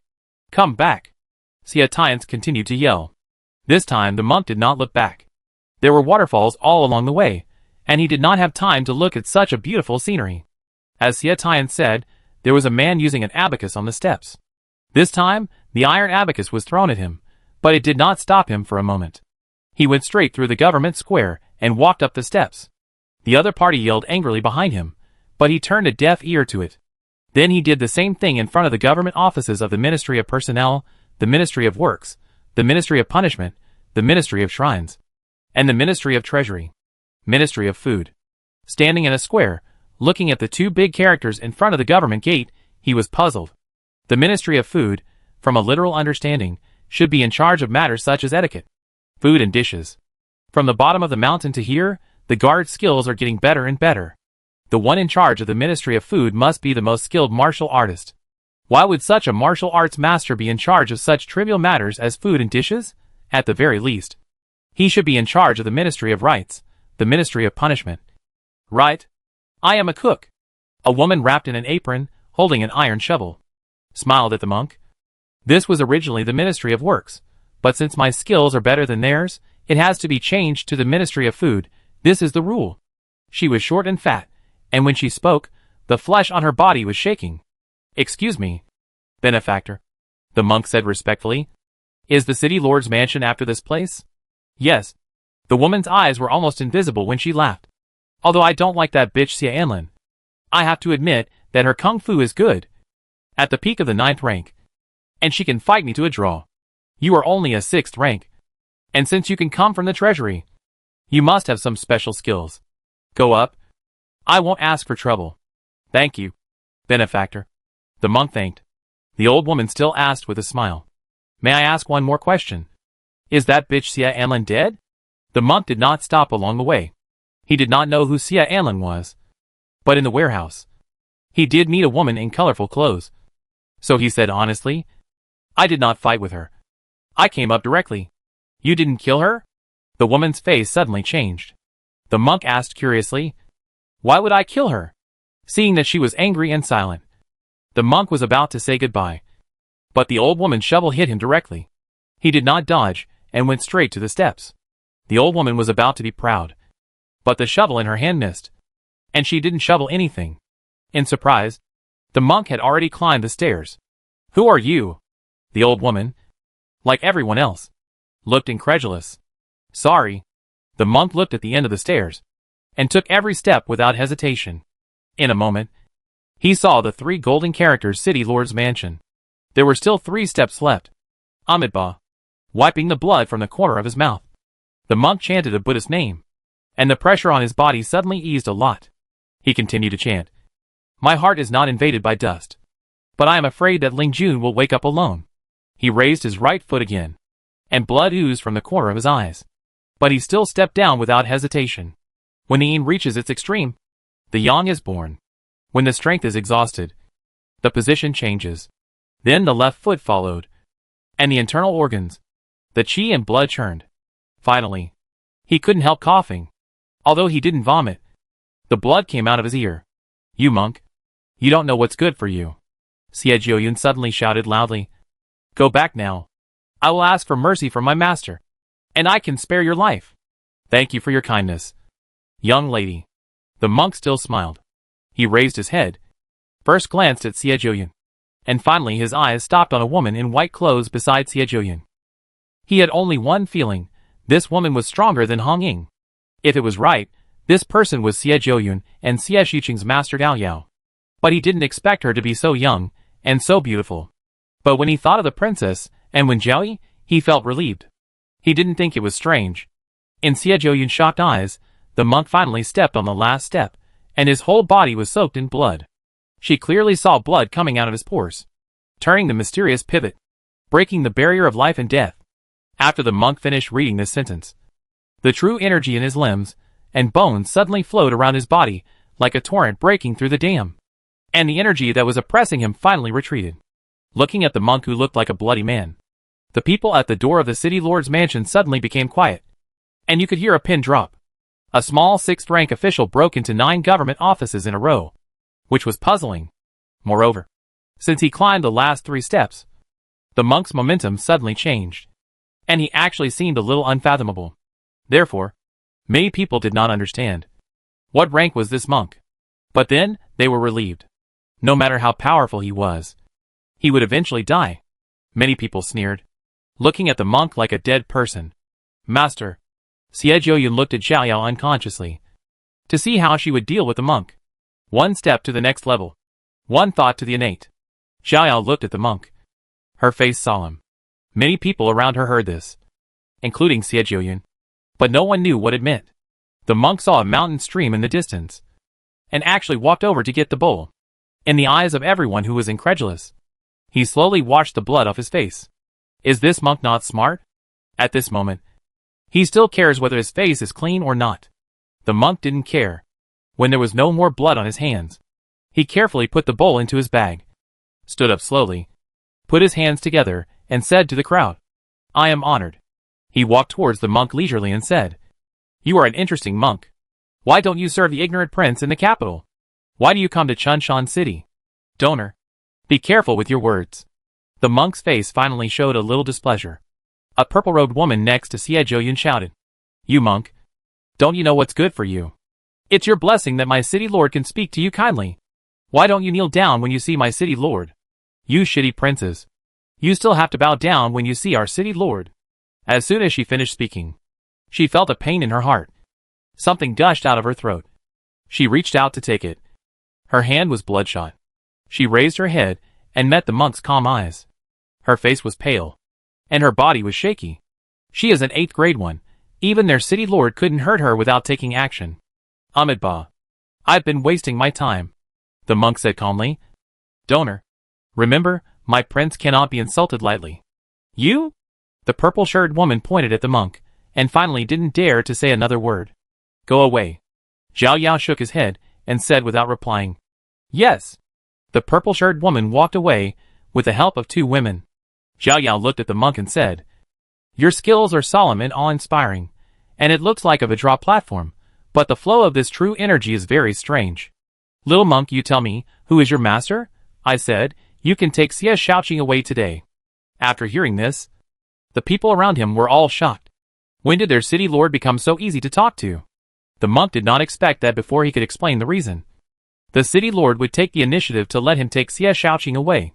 There was nothing he could not say about his master. And he said directly, "I do know the people of Jinggangtai, but I have never practiced Jinggangtai's skills. My master is the chief steward of the palace, and he learned the lion roar kung fu. The old monk Fahui of Jinggangtai did ask him to practice his kung fu, But he just did not agree. Really? Xiao Yao was getting closer and closer to the monk. The monk said honestly, "A monk does not tell lies." "Come here," Xiao Yao suddenly said. "Bring out that evil disciple." Soon, Xia Shaoqing, wearing shackles, was carried out. She was wet all over. Her clothes were disheveled. Her face was pale. Her eyes were dull and lifeless. And the moment she saw the monk, her face was ashen. She knelt down in front of Dao Yao and said, "Master, Master, please forgive him. It really has nothing to do with him. I seduced him. Master." The voice was hoarse, and the words were choked. Amitabha. The monk walked toward Xia Shaoqing, and stretched out his trembling hand toward Xia Shaoqing, wanting to touch her, but not daring to. He really couldn't understand why the innocent girl at the beginning had become like this. His heart was twitching inexplicably. Humph, what a pair of infatuated men and women. Xiao Yao snorted coldly and said, "You can leave now." "Master," Xie Jiuyun hurriedly said, "Junior sister has defiled the family. How can we let her off easily?" Xiao Yao turned to Xie Jiuyun. Xie Jiuyun immediately lowered his head and dared not say anything more. After that, when she raised her head, the couple had already walked further and further down the stairs. Chapter 390. The other disciples of Chunshan City were also puzzled. When did their city lord become so merciful? This monk had already fought to the gate of Chunshan City, but he was let go so easily. Where would Chunshan City put its face after the news got out? What's more, Xia Shaoqing, as the saint of Chunshan City, had secretly given things to others, which tarnished the family lintel. According to the rules, she should be sentenced to death after being soaked in a water prison for 3 years. This will serve as a warning to others. City Lord, this little monk's kung fu is extremely strange. The kitchen lady of the food department said indignantly. If you let her go like this, she will definitely be a big trouble in the future. Until now, she still couldn't believe that she, a peak 9th grade, couldn't keep a 6th grade. The most surprising thing is that, in just such a short time, the boy's kung fu seemed to have broken through. Standing in front of the boy, she couldn't see clearly, couldn't see through, and she didn't even dare to think of taking action. Breaking through to the Grandmaster level in half an hour. Impossible. Absolutely impossible. The only explanation is that the boy has been deliberately hiding his skills. It's like a lion playing with a little white rabbit. Thinking of this, she became even more angry. If you could keep that boy, you would have done it long ago. Why wait until now? A woman in colorful clothes covered her mouth and laughed. You usually boast of your martial arts skills. But in the end, he slipped away from you. Xia Anlin, the cook snorted. You didn't keep him either? How dare you laugh at me? The woman called Xia Anlin smiled and said, So this boy is not simple. The city lord must have a deep meaning for doing this. Why are you making so much noise? You? The cook gnashed her teeth in anger. Enough, Xiao Yao said lightly. And once again the square fell silent. She looked at the monk and Xia Shaoqing walking farther and farther away, and said leisurely, This kid is practicing external horizontal training kung fu. He can reach the 6th rank, which is also a top person. Xia Tian said puzzledly. City Lord, I am not talented, but I am already the 9th rank. But I am still helpless against this kid. He was the first one who didn't believe that this kid was only the 6th rank. He was as confused as everyone else. What rank was this kid? Xiao Yao said slowly under the gaze of everyone. He is both the 6th rank and not the 6th rank. Everyone was even more confused when they heard this. What does it mean to be both the 6th rank and not the 6th rank? Xia Anlin bowed and said, My disciple is dull. I hope Master can help me. Xiao Yao said, He is the 6th rank in horizontal training. This cannot be fate. It's just that someone forced him to wash his marrow and give him a crown chasm, which has been suppressed in his body. He didn't know how to do it and didn't understand it thoroughly. In that moment just now, he broke through the life and death calamity and reached the innate state. Marrow washing and crown chasm? Innate? These words were never heard by the people present. Master, this level of cultivation can only be obtained through one's own practice. How can there be a crown chasm? This was what Xia Anlin was most puzzled about. Xiao Yao suddenly sighed. The world is so big. There are all kinds of things. There are many things you don't know. There is a kind of kung fu called Yin Yang Ba Huang Gong, which is also the unique secret of Shi Huang Xingchenhai. Even if a person does not know martial arts, as long as someone gives him kung fu, He can get several decades, or even 100 years of kung fu out of thin air. Yin yang ba huan gong. Xingqianhai. Everyone whispered. It was the first time they heard of this kung fu and this sect. If kung fu can really be given, then can the old people pass on their kung fu to the young disciples before they die? As long as they accumulate for 100 years, everyone will be a master. How powerful such a sect should be. It's terrifying to think about it. Xiao Yao continued. On weekdays, I told you to practice hard. But you were all complacent. You are only a 9th grade master. But you want to become famous. Do you think that you will be fine if you don't meet a great master? Don't you know that above the master is the human realm? And above the human realm is the innate realm. Even if I have entered the human realm, I will not be able to fight back if I meet an innate master. Above the master is the human realm. And above the human realm is the innate realm. Everyone suddenly realized. So this is how the grades of kung fu are divided. They recall the words of the city lord just now. One step to a higher level. One thought to the innate realm. And their faces were full of shock. That monk is a congenital, and their city lord is no match for him. How is it possible? They still can't believe it. How old is that monk? Even if he has received initiation, how can his cultivation be higher than that of the city lord? Xiao Yao said. Pass the order. From now on, I will close the gates of Chunshan City, and no one is allowed to go out without my order. Master. Everyone was shocked by Xiao Yao's words. They rarely interact with the martial arts world in Chunshan City. Just because Chuanzhou is too remote, it is not a hidden sect, and the disciples often go out to practice martial arts. The most important thing is, there are 30,000 or 40,000 people in Chunshan City. They need to eat, drink, defecate and urinate. Right? If the mountain gate is completely closed, what will they eat and drink? It's simply unrealistic. Xiao Yao seemed not to hear what they said, and remained unmoved. She just said expressionlessly, when I took over the position of the city lord, my master told me that Xingqianhai was an evil demon. When Xingqianhai was born, it was the time for Chunshan City to hide from the world. Xie Jiuyun hurriedly said, Master, even if the monk knows some Yin-Yang 8 wasteland skill, it doesn't mean that he is from Xingqianhai. Right? What's more, he is a subordinate of that prince, and has never been to the western wasteland. She has known the monk for a long time, and knows him very well. Although she was very angry with the monk, she still didn't believe that the monk would be an evil demon. You are here to question your master? Xiao Yao snorted coldly. If you want to leave, I won't stop you. But don't think about coming back in the future. You are not allowed to act under the guise of your master in the martial arts world, or I will definitely clean up your mess. Yes. Everyone had to obey. They had a feeling that their city lord was very afraid of Xingqianhai. The high sun, through the heavy fog, the dense bamboo forest, after a lot of hardships, cast a little light on the stone slabs of the steps. But it still couldn't dispel the haze in the mountains. Monk. Xie Shaoqing bent her waist, covered her chest, staggered on the stone slab, whispered, I can't walk anymore. Amitabha. The monk was a little at a loss for a moment. You are covered in blood. Xie Shaoqing looked at his blood-stained clothes with pity. Are you injured? The monk shook his head and said, Don't worry. Girl, I am fine. Xie Shaoqing suddenly said, Monk, why did you come to me? She was still in a daze, and always felt like she was dreaming. The most incredible thing is that her master actually let them go. Saving a life is better than building a 7-story pagoda. The monk folded his hands and said, I can't bear to see the girl suffer. Monk. Xie Shaoqing hooked her hands around his neck, leaned on his back, and said sadly, Let's go quickly. As far as we can. I know my master very well. She won't let us go so easily. She always felt that her master had a backup plan. The only thing they could do now was to run.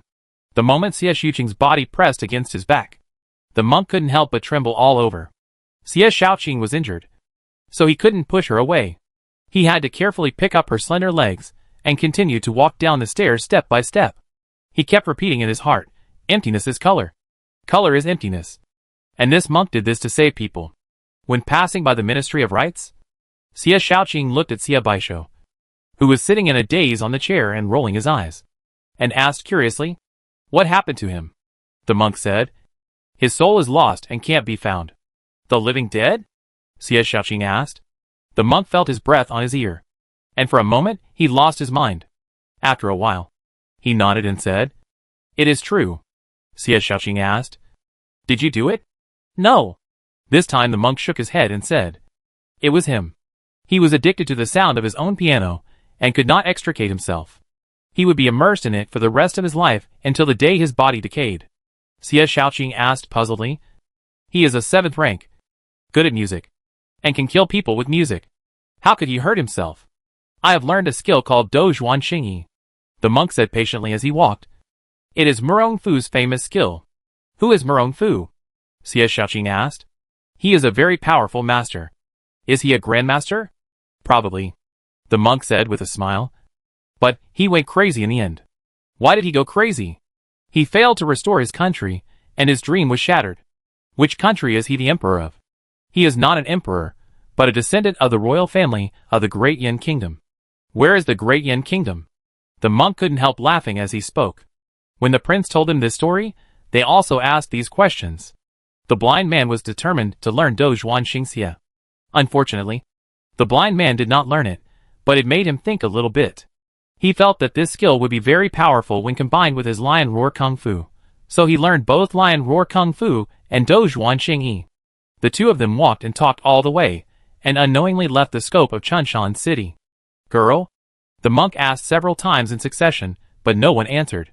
He turned his head, and found that she had fallen asleep. There were barren mountains and wild ridges around him. He carefully put her on the grass, and made a fire. It was winter, and there were no wild fruits. He finally found a few pumpkin on a tree, but they fell off as soon as he reached out his hand. The inside was already rotten. God helped him, and he finally found a persimmon tree, and picked a bag of persimmons from it. When he turned back, Xie Shaoqing had woken up, and was curled up grilling fish. I won't eat persimmons that are so astringent. Xie Shaoqing glanced at the persimmons in the monk's pocket, and then continued to turn over the fish on the branch. Amitabha. The monk looked at the fish's eyes, clasping his hands together and said, It's a sin. A sin. Xie Shaoqing said dissatisfiedly. You killed Xie Baisho, and now you are pretending to be so. I didn't kill him, the monk explained hurriedly. Xie Shaoqing said, He is a living dead. What's the difference between him and being dead? If it weren't for your so-called Dozhuan Xingyi, he wouldn't be like this. The monk didn't know how to explain for a while. Xie Shaoqing said proudly, Come on. I'll treat you to fish.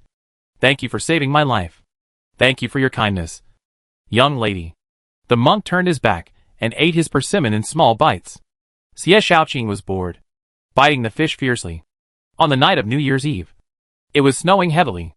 Lenny set off 1,000 tails of fireworks at the Meridian Gate in one breath. Emotion. That old bastard has made a fortune again. Lenny stood on the city wall, looking at the dazzling fireworks, and really wanted to stop Emotion's subsidies. Emotion is now both a businessman and an official. A real official businessman. If he becomes big in the future, there will be endless harm. This result is not what he wants to see. However, for the so-called efficiency, at the moment, he has to sacrifice some principles. Sometimes it's hard to be a human being. You can't have your cake and eat it too. Prince, He Jixiang stroked his beard and said, In the Battle of Saibei, gunpowder was extremely powerful, and Emotion played an indispensable role. I didn't deny his contribution, Lenny said with emotion. And those suppliers. I'm afraid the silver in the family has gone moldy. I heard that old Liang Jin spent 50,000 taels to buy a big house outside Hong Kong City. How many people are there in the family? Can they live there? Prince, He Jixiang looked at Lin Yi's face and said, Liang Jin brought 20 ships of food here to ensure that Hong Kong City will not be short of food for the time being. He was really afraid that this prince would have a temper, and then these suppliers would be disappointed. Lenny smiled and said, Being able to make money is also a skill. The more people get rich, the happier I am. His current status is different from before. He really dare not speak carelessly. Otherwise his ministers will guess wrongly, and the people will suffer. In fact, he also understands the cautiousness of these people. After all, there is the example of the founding emperor Lin Baoji. Before he ascended the throne, this cowherd boy treated everyone as a brother, and let his brothers rush to the front and fight for him. He was the wisest monarch since ancient times. As a result, once he ascended the throne, he turned his face, and didn't recognize anyone. He killed He Dayo, the richest man in Daliang State, who tried hard to please him, and gave him money. Your Highness is wise. Everyone echoed loudly. Lenny looked at He Jixiang and said, Mr. He, I heard that you also took your great-grandson here? He Jixiang bowed and said, Your Highness, I know that I don't have much time left. This child is still young, so I thought of taking him to my side so that I can teach him personally. Lenny smiled and said, That's great. Okay, you should go back early to accompany your precious great-grandson. You don't have to stay here with me. Thank you, Your Highness. He Jixiang said this, but he didn't mean to leave. Lenny continued, Have the prince's family been sent to the palace? Lucan said, Your Highness, they were sent in this evening. That's all right. Give the order, and prepare to start the feast. Lenny nodded and said, You can also go away. I have to go to Qilin Palace to eat the New Year's Eve dinner. Lenny knew that if he didn't leave, these people would not leave either. Farewell, Your Highness. Everyone knelt down and said in unison. Qilin Palace was brightly lit. Chapter 391 New Year's Eve Dinner. Lenny hosted a banquet, but the one sitting in the main seat was Emperor Delong. Lin Yi and the Crown Prince sat opposite each other below the old emperor, and below them were the concubines in the palace. His father was the same as Emperor Yongguang, although both praised themselves as diligent, but he never had too many concubines, and the more the better, whether they were noble concubines, virtuous concubines, consorts. Jiao Jiu, there was no fixed number of beauties. Even when he was sick, his father did not forget the important event of the selection of concubines. When he was awake, he made love with them, and his children suddenly became a group.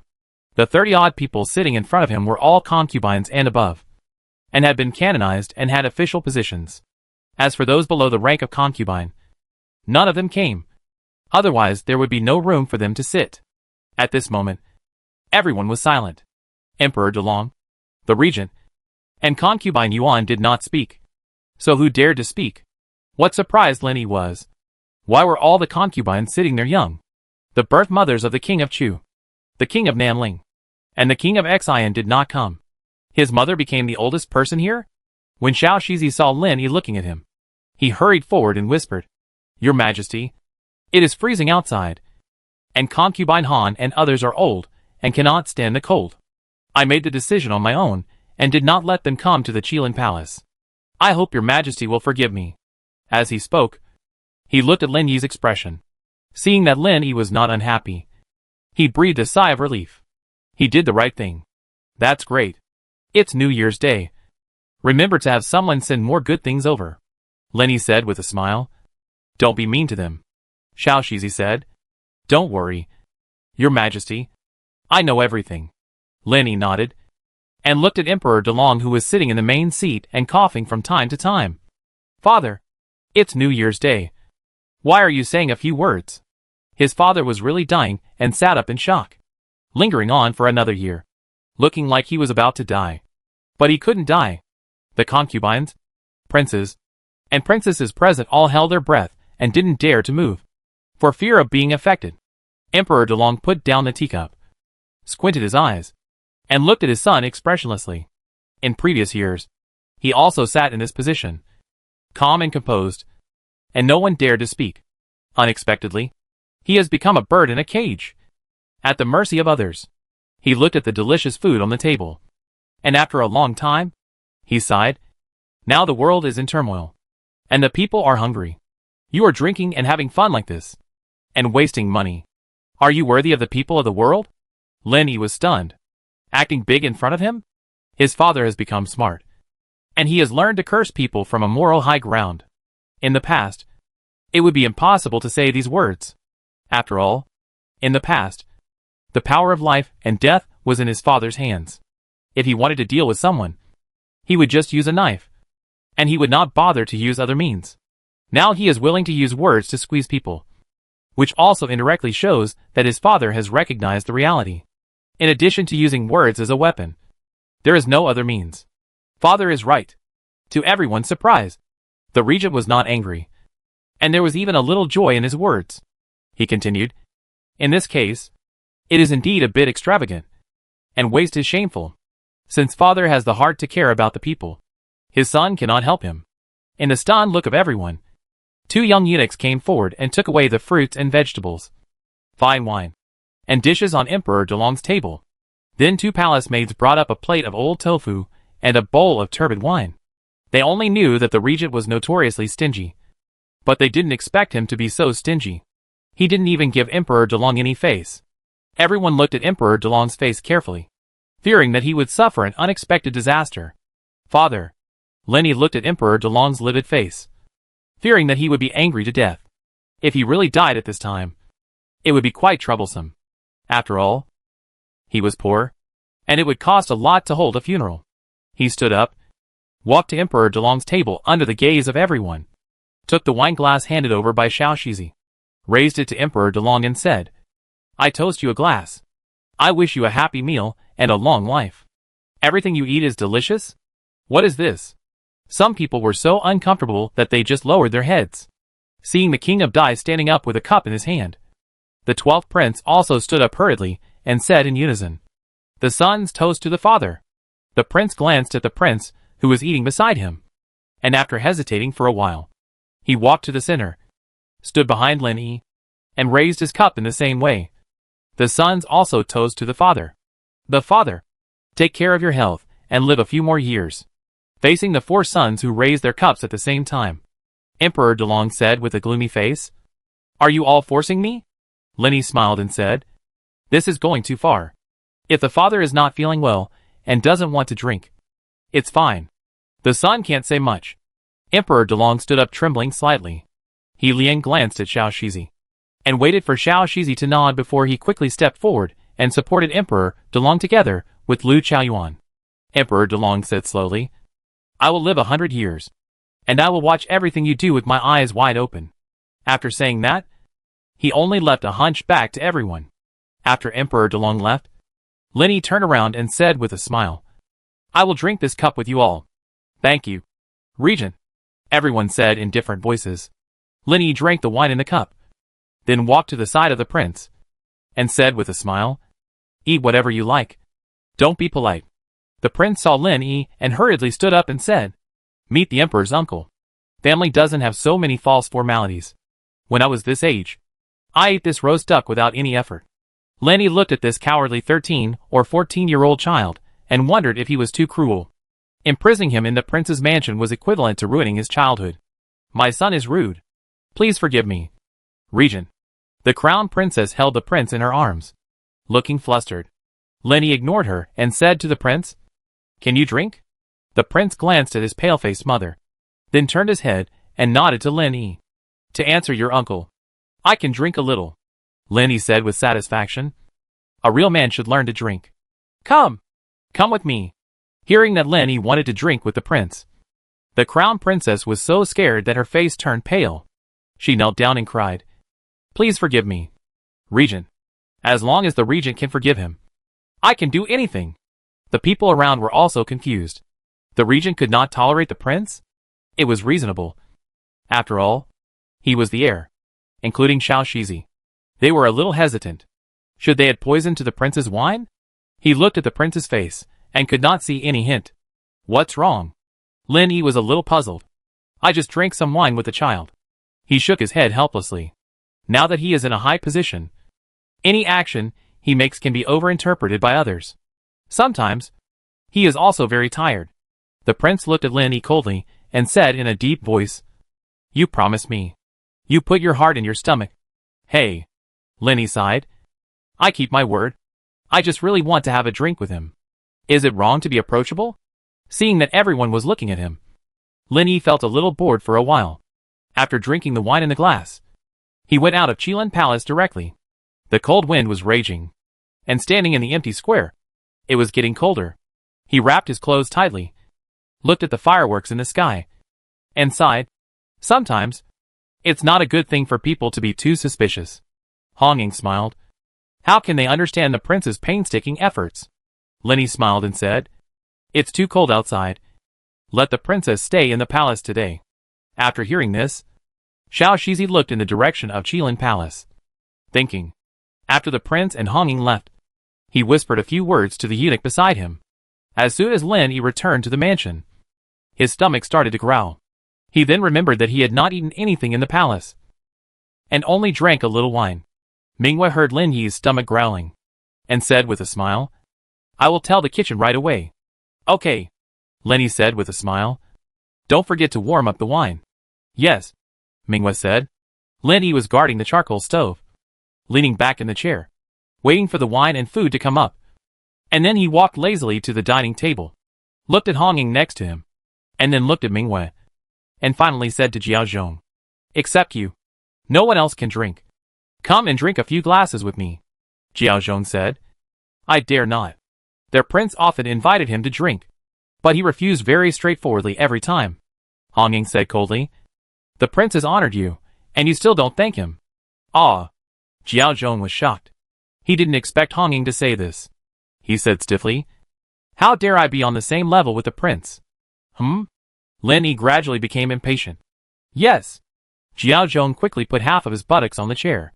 Lin Yi wanted to pour wine for him personally, and he jumped up in fear again. "Then you do it." Lin Yi stuffed the wine pot into his hand unhappily. It's really hard to find someone to drink with these days. He actually missed the prince a little, although the two of them didn't get along. There weren't so many formalities when drinking. Being so jumpy like Jiaozhong was, it was exhausting. "Your Highness." Jiaozhong filled the two people's glasses, carefully raised the glass and said, "I toast to your Highness." "Sit down." Lin Yi waved his hand and said, "Drink if you want to. Be honest. A coward like you. Don't even think about eating 4 dishes in your life." "Your Highness is right." Jiaozhong felt wronged. "I can't eat 4 dishes. This is the catchphrase of the prince. Everyone in the palace knows what it means." "Is the prince implying that he has no future?" Lin Yi said. "Drink. Stop talking nonsense." He took a few bites of food from time to time. After finishing a pot of wine, Mingwe walked in and whispered in his ear. Lin Yi sighed. "This is nonsense. Who let him take the initiative?" Mingwe smiled. "Xiao Shizi is also kind." Lin Yi said. "Let him send it back. Don't make trouble." He didn't know what this little Shizi was thinking, and actually sent the crown princess to him. Although the crown princess is also very beautiful. But this is not his dish. If you want to send someone, you should send concubine Tang here. Right? This bastard. He can't figure it out at all. At night, lying alone in bed, he tossed and turned and couldn't fall asleep. The Kong is a little too hot. Lin Yi got up from the bed, took the teacup handed over by Mingwe, drank it and smiled. "Don't overheat it." Mingwe smiled and said, "Your Highness, it's the same as usual. Maybe you drank too much and your body is warm." Lin Yi walked to the window, opened a crack in the window, and let the cold wind blow. "Your Highness, be careful not to catch a cold." Mingwe added a shawl to Lin Yi. Lin Yi said, "Don't you sleep at night? If I wake up, you will wake up too?" Mingwe said, "Prince, I know martial arts, and my ears are very sharp. You are all martial arts masters. Once you leave the palace, you can roam the world and take revenge." Lin Yi smiled and said, "Why do you have to be a maid in the palace? Aren't you afraid of being wronged? It is said that a 7th rank official can go out and establish a sect, not to mention Mingwe and Zixia, who are 9th rank." Mingwe smiled. "Prince, you are chasing me away again?" Lin Yi said. "I am powerless. How can I chase you away?" "No." Mingwe raised her head and said, "You can't chase me away." Lin Yi smiled bitterly. "You guys, quickly take a rest. It's so cold, there's no need to waste time." "Yes." Mingwe helped Lin Yi to the bed, then quietly left. Lin Yi woke up before dawn the next day. It was still dark when he finished breakfast. Jiaozhong said, "Your Majesty, how about going fishing today?" Lin Yi said, "What kind of fish should we go fishing on the first day of the new year?" It was mainly because the wind was strong, and the weather was cold. It was unbearable to squat for half an hour, let alone a whole day. It was true that there were no birds flying in the mountains, and no people on the paths. As for fishing alone in the cold river in snow, it was probably because she was wronged at home and deliberately avoided going out. "The Baiwa Tower is selecting the most beautiful woman today." Honging leaned over and said, "Your Majesty, please give them some face and respect them?" Lin Yi said, "It's winter, and everyone is dressed like a bun. There's nothing to see. If you want to go, you have to wait for a few days." He missed Sanha more and more. Sometimes, he really wanted to take advantage of the alcohol to announce that Sanha would be the capital in the future. However, he could only think about it. If he dared to do so, Liang would really become a grasshopper after autumn. and would not be able to jump for long. Bored, he got up and walked around the garden. Pan Duo came in to report. When Jiaoyi left, this was something Lin Yi had not expected. Where did she go? Pan Duo shook his head and said, Your Majesty, when Jiaoyi is a martial arts master, and your subordinates are not capable of keeping up. Lin Yi said. Shanxi doesn't know either? Pan Duo said. Your Majesty, when Jiaoyi did not inform anyone when she went out. Lin Yi paced back and forth in the snow, and then said, Don't worry about it. She is so old. She won't get lost. Besides, when Jiaoyi played missing more than once or twice, and he had long been accustomed to it. Yes, Pan Duo continued. Last night, Lu Chaoyuan and His Majesty sent He Lian away, and talked for a long time. No one knows what they talked about. Lin Yi said indifferently. No matter what they talk about, I don't believe that they can still make any waves at this time. He had the right time, right place, and right people. He had no more trump cards. Chapter 392 The Collapse of Rites in Music. Pan Duo said. Your Highness is right. Lin Yi said. With Consort Wen gone, there is no expert in Sanhe. Does anyone arrange for personal protection for Lord Shan? Ayuguo is ambitious, even though he was defeated before, but he may not be willing to give up. At this moment, Sanhe has all its troops out. If Ayuguo wants to take advantage of the situation, it will be troublesome. Pan Duo said. Shan Yin and 2 children of the Shan family have entered the 9th rank. The 3 of them will protect Lord Shan, plus. Our Sanhe is prosperous in martial arts. There are many experts. Even if Ayuguo invades the border, we are not afraid. He had another sentence he didn't say. Wang Xing, the militia captain, is a coward. But at least, he has 4,000 to 5,000 men under his command. There are many 5th and 6th rank officials. And there are also 7th and 8th rank officials. Unless Ayuguo is crazy. He really doesn't have the courage to invade Sanhe. If they are lucky enough to enter Baiyun City, the old men and women in Sanhe will probably be very happy. This is a good opportunity to make meritorious deeds. If they get military merits, they can't use them themselves. But they can also exchange them for money. Under the influence of Prince He, the entire Sanhe people are basically obsessed with money. Many great scholars would scold the people of Sanhe whenever they got the chance, saying things like the villains are shameless. They value profit over death. They have eyes on their buttocks. They only recognize clothes and not people. They only recognize money. They only respect rich people. In short, in the eyes of outsiders, the collapse of Sanhe's rituals and music, the emphasis on commerce over agriculture, is a way to death. However, Prince He never cared about these things, and even brought this trend into Ankang City. A few days ago, someone painted slogans on the walls of Ankang City, such as everything is about money, and development is the hard truth, which made the great scholars grit their teeth. The great scholars, in the spirit of how can we bow our heads and serve the rich and powerful, wrote many poems satirizing Prince He. Prince He was so angry that he stopped paying the Imperial College's rise subsidy, regardless of the advice of the ministers in the court. Prince He made it very clear that you can't eat my food, drink my wine, and scold me. This Prince He really doesn't tolerate any sand in his eyes. For these old scholars, losing their rise subsidy is a small matter. After all, they are all wealthy and powerful, and they don't need to pay a little rise subsidy. Moreover, they are famous.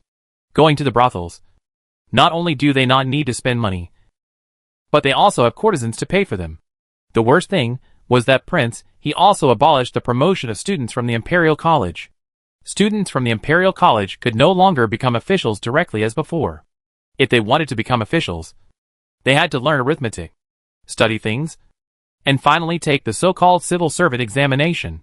When this decree came out, the whole country was in an uproar. Learning poetry and songs was useless. Who would worship them as teachers in the future? Without students, there would be no guarantee of income in the future. Everyone dared to be angry with Prince He but did not dare to speak out. Prince He did not care. He stood at the gate of the Meridian Gate and said directly to the students and old masters of the Imperial College who were petitioning, I just like the way you can't stand me, but you can't get rid of me. Don't think that the heaven is unfair. The heaven doesn't know who you are. How shameless does a person have to be to say such a thing? But Lin Yi has his own ideas. This is a feudal society supported by agriculture. Even if the most powerful economists and political scientists come, they will have to speak after the fact. What he can do now is to allow everything to grow barbarically, on the basis of social stability, and occasionally water it. To put it bluntly, as long as there is no murder or arson, he will turn a blind eye and do whatever is not prohibited by law. Of course, there is no tax evasion, and he will definitely not agree to taking money from his pocket. Is there still no trace of the princess? Lenny thought of his good aunt again. I still can't find her. Isn't that right? I am incompetent. I hope your majesty will forgive me. Panduo knelt down and said, I will definitely send more people to try my best to find the princess. Lenny said, since you know you are incompetent, why don't you quickly take your shopkeeper over? Panduo smiled bitterly. The shopkeeper is not willing, and I can't tie him up. Why not? Lenny asked in surprise. Panduo was stunned. After a long while, he gritted his teeth and said, I obey your orders. This time, their shopkeeper had to come even if he didn't come. No one could refuse the prince's order. Seeing Lenny wave his hand, he retreated carefully. Honging waited for him to go far away, then smiled and said, Your Highness, this dog slave is getting more and more ignorant. I will definitely teach him a lesson. Your Highness, don't worry, Lenny said. You are too sensitive. There is no need to think that everyone is a bad person. What your Highness taught me is... Honging took the tea tray from the servant next to him, and after Lenny took the teacup away, he continued, Your Highness, I want to go to the Western Wasteland in person. Lenny said in surprise. Why go there all the way? Honging said. I suspect that the eldest princess went to the Western Wasteland. Xingqianhai.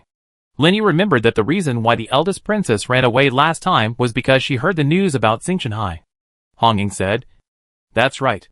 Panduo has a lot of people under his command, but their abilities are limited. I want to go and investigate personally so that I can be prepared in the future. Lenny frowned and said, It is said that this Xingqian Sea is more mysterious and terrifying than Jizhao Temple. You can't even handle Jizhao Temple, and you still want to go to the Western Wasteland? Honging said confidently, Don't worry, Your Majesty. Even if I can't win, I can more than protect myself.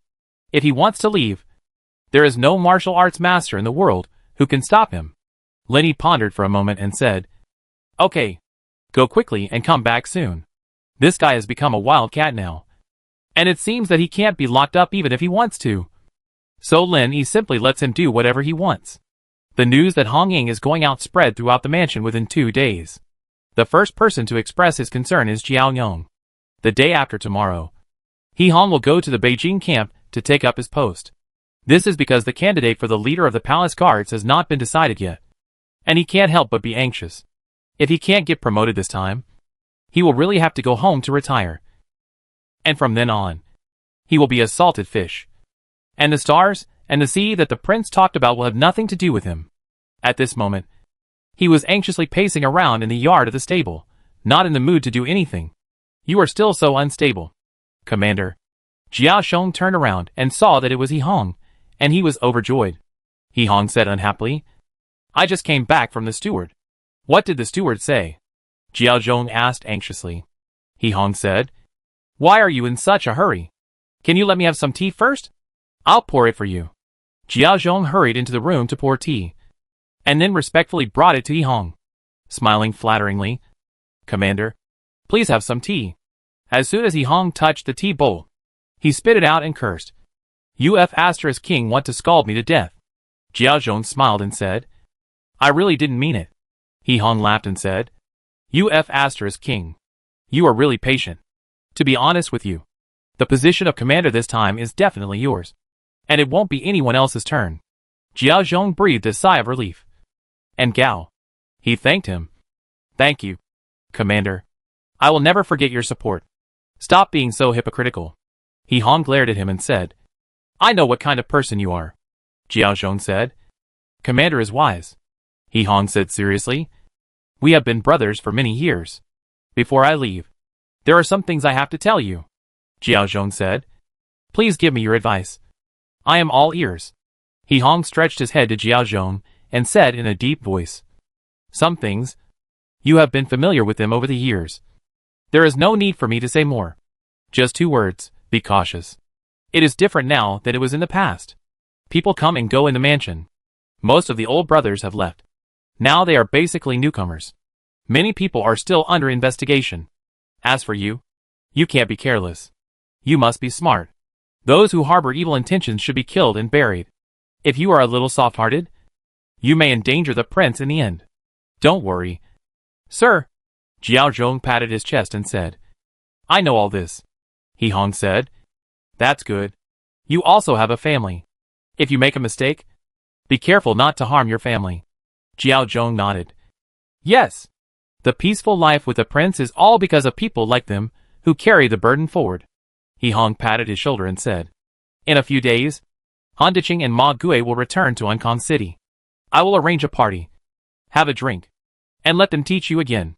Jiao Zhong said. That's even better. Just as he was about to say something, he immediately shut his mouth when he saw Yi Qiu coming in.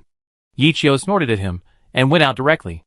After entering the prince's mansion, he turned left and right, stopped at the door of Hong Ying's room, and bowed. Butler, I'm here. Come in. Yi Qiu heard that the voice was from the blind man. So he pushed the door open and said, Are you alone? Where is the butler? The blind man sitting on the chair said, The prince is walking his bird in the yard, and the butler is waiting for him. It will probably take a while. Yi Qiu smiled and said, In my opinion, in such a cold weather, the prince's bird will not survive. I didn't expect it to be alive. Come down. The blind man said calmly. The butler gives it air every day, let alone keep it alive. I'm afraid it will soon become a spirit. That's true. Yi Qiu's tone was sour. He was actually a little envious of the bird. He thought that if the butler gave him air every day, would his skills be able to reach a higher level? The blind man's ears twitched. He stood up from the chair and said to the door, Butler. Butler. Yi Qiu also turned around and saluted Hong Ying. He sighed in his heart. Compared with the steward, his kung fu was far inferior to the blind man. When the steward entered the room, he did not hear anything. But the blind man heard everything. Hong Ying ignored the two of them, sat down directly, and then looked at them coldly and said, I will go to the western wasteland tomorrow. You two know it. Yes. The two said in unison. Yi Qiu continued. Staff, I heard Pan Duo say that the star-sinking sea is very weird, and we should be careful about everything. Hong Ying looked at the blind man and said, What do you think? The blind man smiled and said, When I heard the prince tell the story of Tianlong Babu before, I was surprised by Wiyazi. How could there be a kung fu of biming divine art in the world? Later, the steward taught us to learn the star-absorbing art, and I felt that it was similar to the biming divine art. When I first heard about Xingchenhai's so-called initiation skill, I thought it was similar to biming magic skill. Take a little, store a little, don't leak it, and it will become thicker and thicker. But when I think about it carefully, the biming magic skill is so majestic. How can it be practiced by those evil demons? Hong Ying snorted coldly. You have a good eye, and it's worth our family's efforts on you. Thank you for your cultivation. The blind man bowed respectfully. Yi Qiu asked puzzledly. Then what is this initiation skill? Hong Ying said. Wait until we go and take a look and there will be a result. Yi Qiu hesitated for a moment, looked at Hong Ying eagerly, and said, Manager, I dare to learn this biming magic skill. Hong Ying smiled and shook his head. Everything depends on one's own luck. He is not as virtuous as me. Other people's internal strength is always theirs. I have high hopes for you too. Don't go astray. After hearing this, Yi Qiu was stunned for a moment, as if he had gained something. After a while, he said, Student understands. Hong Ying said, I don't know how long I will be in the western wilderness this time. You don't need to worry about the affairs in the palace. You just need to take good care of the mansion. If you don't know the height of the world, just kill them directly. The blind man nodded and said, I understand. Don't worry, General Manager. As long as we two are here, no one can enter the palace. Yi Qiu also said, My sword is not easy to deal with. Hong Ying continued, You two still need to be more diligent. You must know that there are always people outside the world. Follow the General Manager's instructions. After saying this, the two of them left the room. Yi Qiu said as he walked, Who do you think is stronger, Xingchenhai or Jizhou Temple? The blind man said calmly, Xingchenhai is just a rumor. I haven't seen any of his disciples yet. So how can I know? Yi Qiu said, Forget it if you don't want to tell me. He vaguely felt that the blind man had the answer in his heart. But he just didn't want to tell him. After the 15th day of the first lunar month, the ice and snow began to melt slowly, and some green buds gradually emerged from the dry grass. The monk stood at the bottom of the south gate of Ankong City, looking at the tall Ankong City wall, chanted a Buddhist name, and took Xie Shaoqing directly into the city. I thought you were dead. The blind man stood opposite the monk, and for a moment he felt something was wrong. If you die, he won't die, Xie Shaoqing said dissatisfiedly. He is my good friend. The monk hurriedly stopped Xie Shaoqing, and then looked at the monk apologetically and said, she didn't mean it. The blind man didn't care, but smiled and said, I counted with my fingers, and you can't be a monk anymore. The monk blushed and said, I. The blind man smiled and said, Manager Hong is out, and you have made great progress in your skills now, so you can stay in the palace. As for this girl, Xie Shaoqing said with his neck stiff, I will be wherever he is, and you can't separate us. The monk helplessly chanted the Buddha's name again. The blind man smiled and said, Do you have money? Do you want to buy a house? The monk said, I'll go and ask Fang Pai to pay back the money. The blind man said, Hurry up. He made a small fortune a few days ago, and now lives in the Imperial College. Go quickly. If you go too late, he will really spend it all, and will have no money to pay you back. Xie Shaoqing hurriedly said, Hurry up. Don't stand there. The monk nodded, and the two of them went to the direction of the Imperial College together. Chapter 393 Paying Debts. The Imperial College with 3 courtyards is located at the southernmost end of Ankong City, on the same line as the Imperial Palace. As the highest institution of learning in Dalian State, it has pavilions, terraces, and corridors, and is naturally very grand.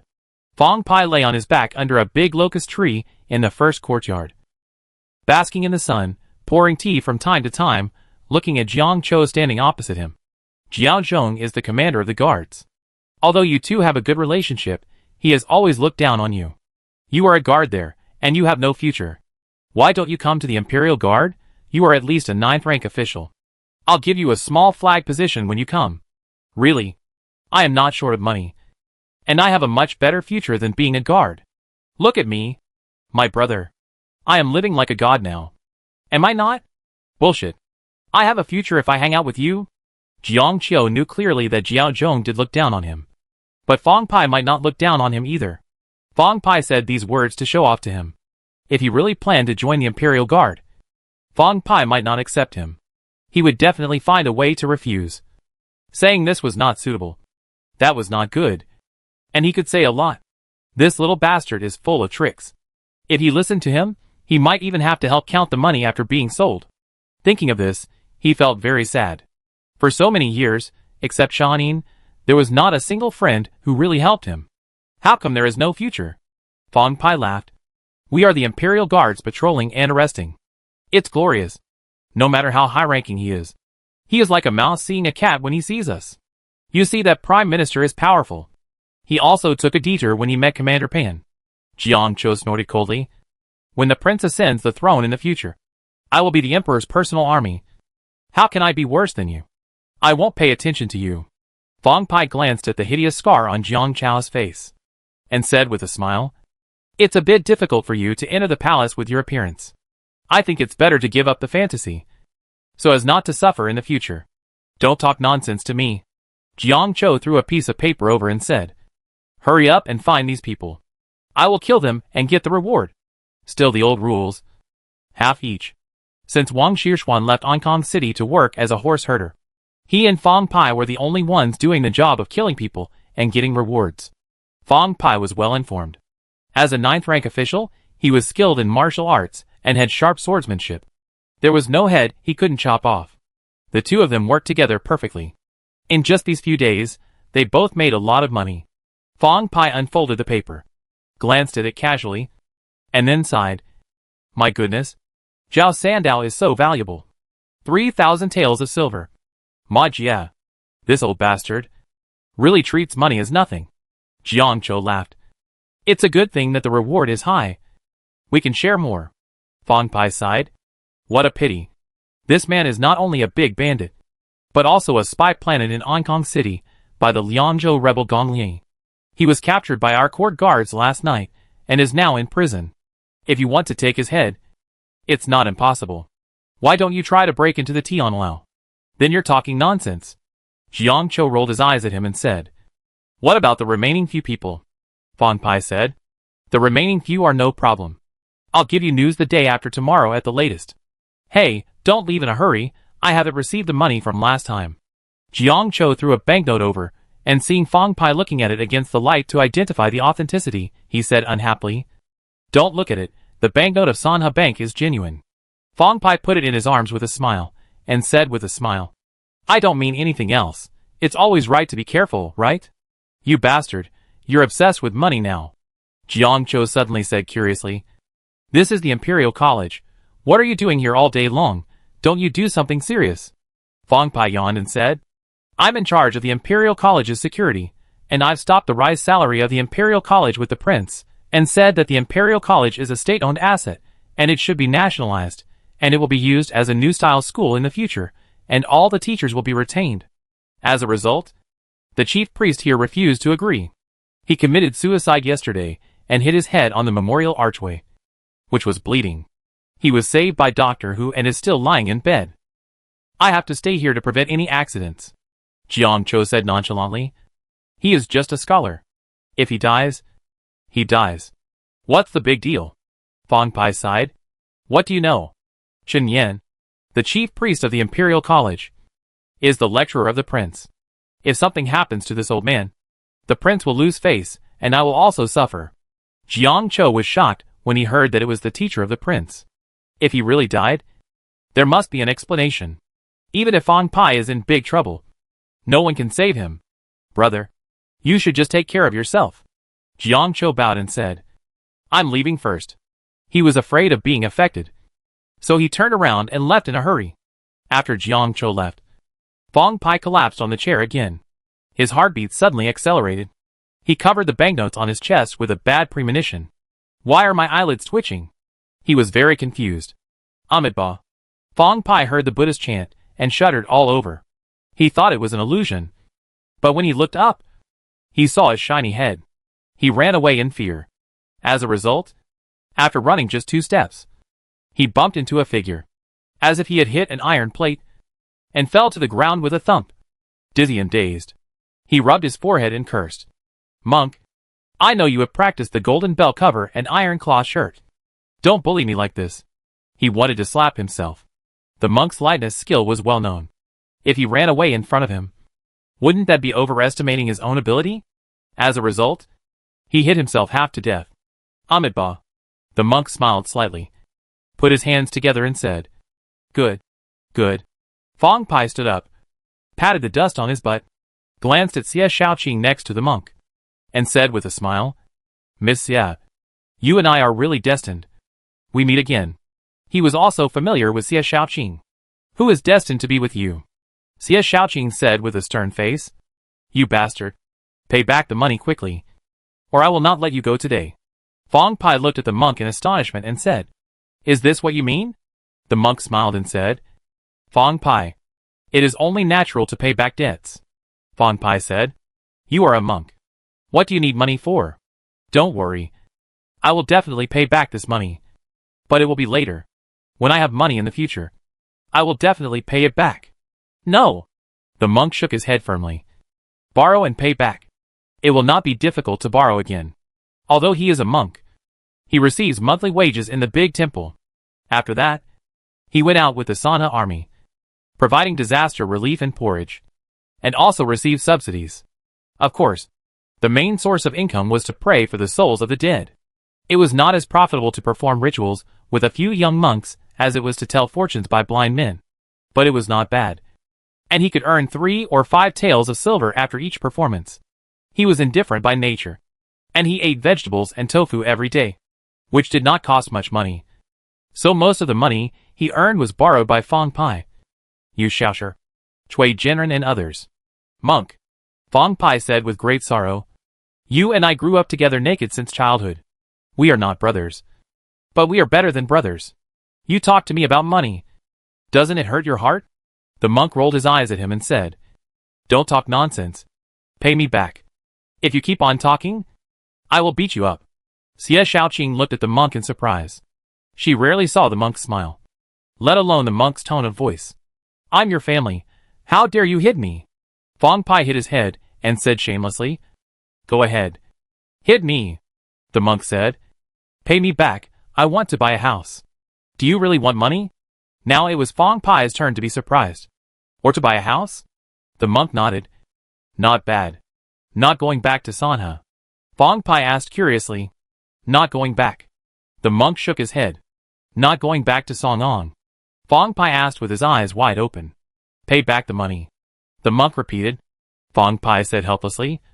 I wanted to pay you back. But I can't remember how much I owe you. The total is 253 taels. 4 qian. 5 fin. 3 li. The monk said slowly. If you count the interest you promised me, it's 353 taels. 7 qian. 3 fin. 5 li. Not only was Fong Pai stunned, but even Xie Shaoqing beside him looked unbelievable. Is this the monk she knew? The monk said proudly. Fong Pai, you forgot that when I was taking math class with Sister Mingwe, my grades were the best. As a result, you used it to deal with. Fong Pai said with a look of despair. I misjudged you. You are too calculating. The monk said. Give me 300 taels, and I will charge you less interest. Don't worry. I won't take advantage of you. Fong Pai took out a handful of banknotes from his chest, counted 5 carefully, and stuffed them into the monk's hand viciously. Look carefully. This is 500 taels, and the rest is my brother's gift. But let me make it clear first. Leave me a room after buying the house, and I will stay there for a few days when I have time. Although he said so, in fact, he didn't want to get together with the monk. The monk neither drinks nor eats meat, so it is always boring to stay with him. The monk took the banknote without hesitation and handed it to Xie Shaoqing, nodding and saying, Then I will leave first. Goodbye. Fong Pai waved his hand vigorously. Don't expect Yu Shaoshi to pay back the money. His money is tightly controlled by Pang Jiro, who comes to me every now and then to drink for free. People like Yu Shaoshi and Ah Dai, who have families to support, always have empty pockets. So nowadays, he rarely eats with them. Every time he treats them, he loses a lot. Besides, my father-in-law Pang Gung was a wealthy man when I was a child, and he only had one daughter, so it was not his turn to support the family. The monk put his hands together and said, I understand. Fong Pai looked at the two people's backs that were gradually going away, and squinted his eyes at the two heads sticking out from the side, and said unhappily, What are you looking at? What's so good about it? Shan Sanwan, who was wearing a black robe, smiled and said, Sir, I just feel that this Buddha is different from before. The monk's kung fu was not very high in the past, but as a person who could enter and leave the palace at will, his status was not ordinary. Not many people dared to call him a monk, or even a Buddhist name, and many people called him Buddha. Another flagman, Zhou Jingye, smiled and said, It seems so. I also feel different. Fong Pai said. What's different? Shan Sanwan said. I can't tell. It's just different. Zhou Jingye said. His kung fu has improved? Shan Sanwan slapped his thigh and said, Yes, the Buddha's kung fu has improved. I just can't tell what level it is. I just feel uncomfortable from a distance. I hide inside and dare not show my head. Zhou Jingye nodded hurriedly. Yes. I also feel something is wrong with my body. Fong Pai said unhappily. Why can't I feel it? He is like me. He has no talent for martial arts.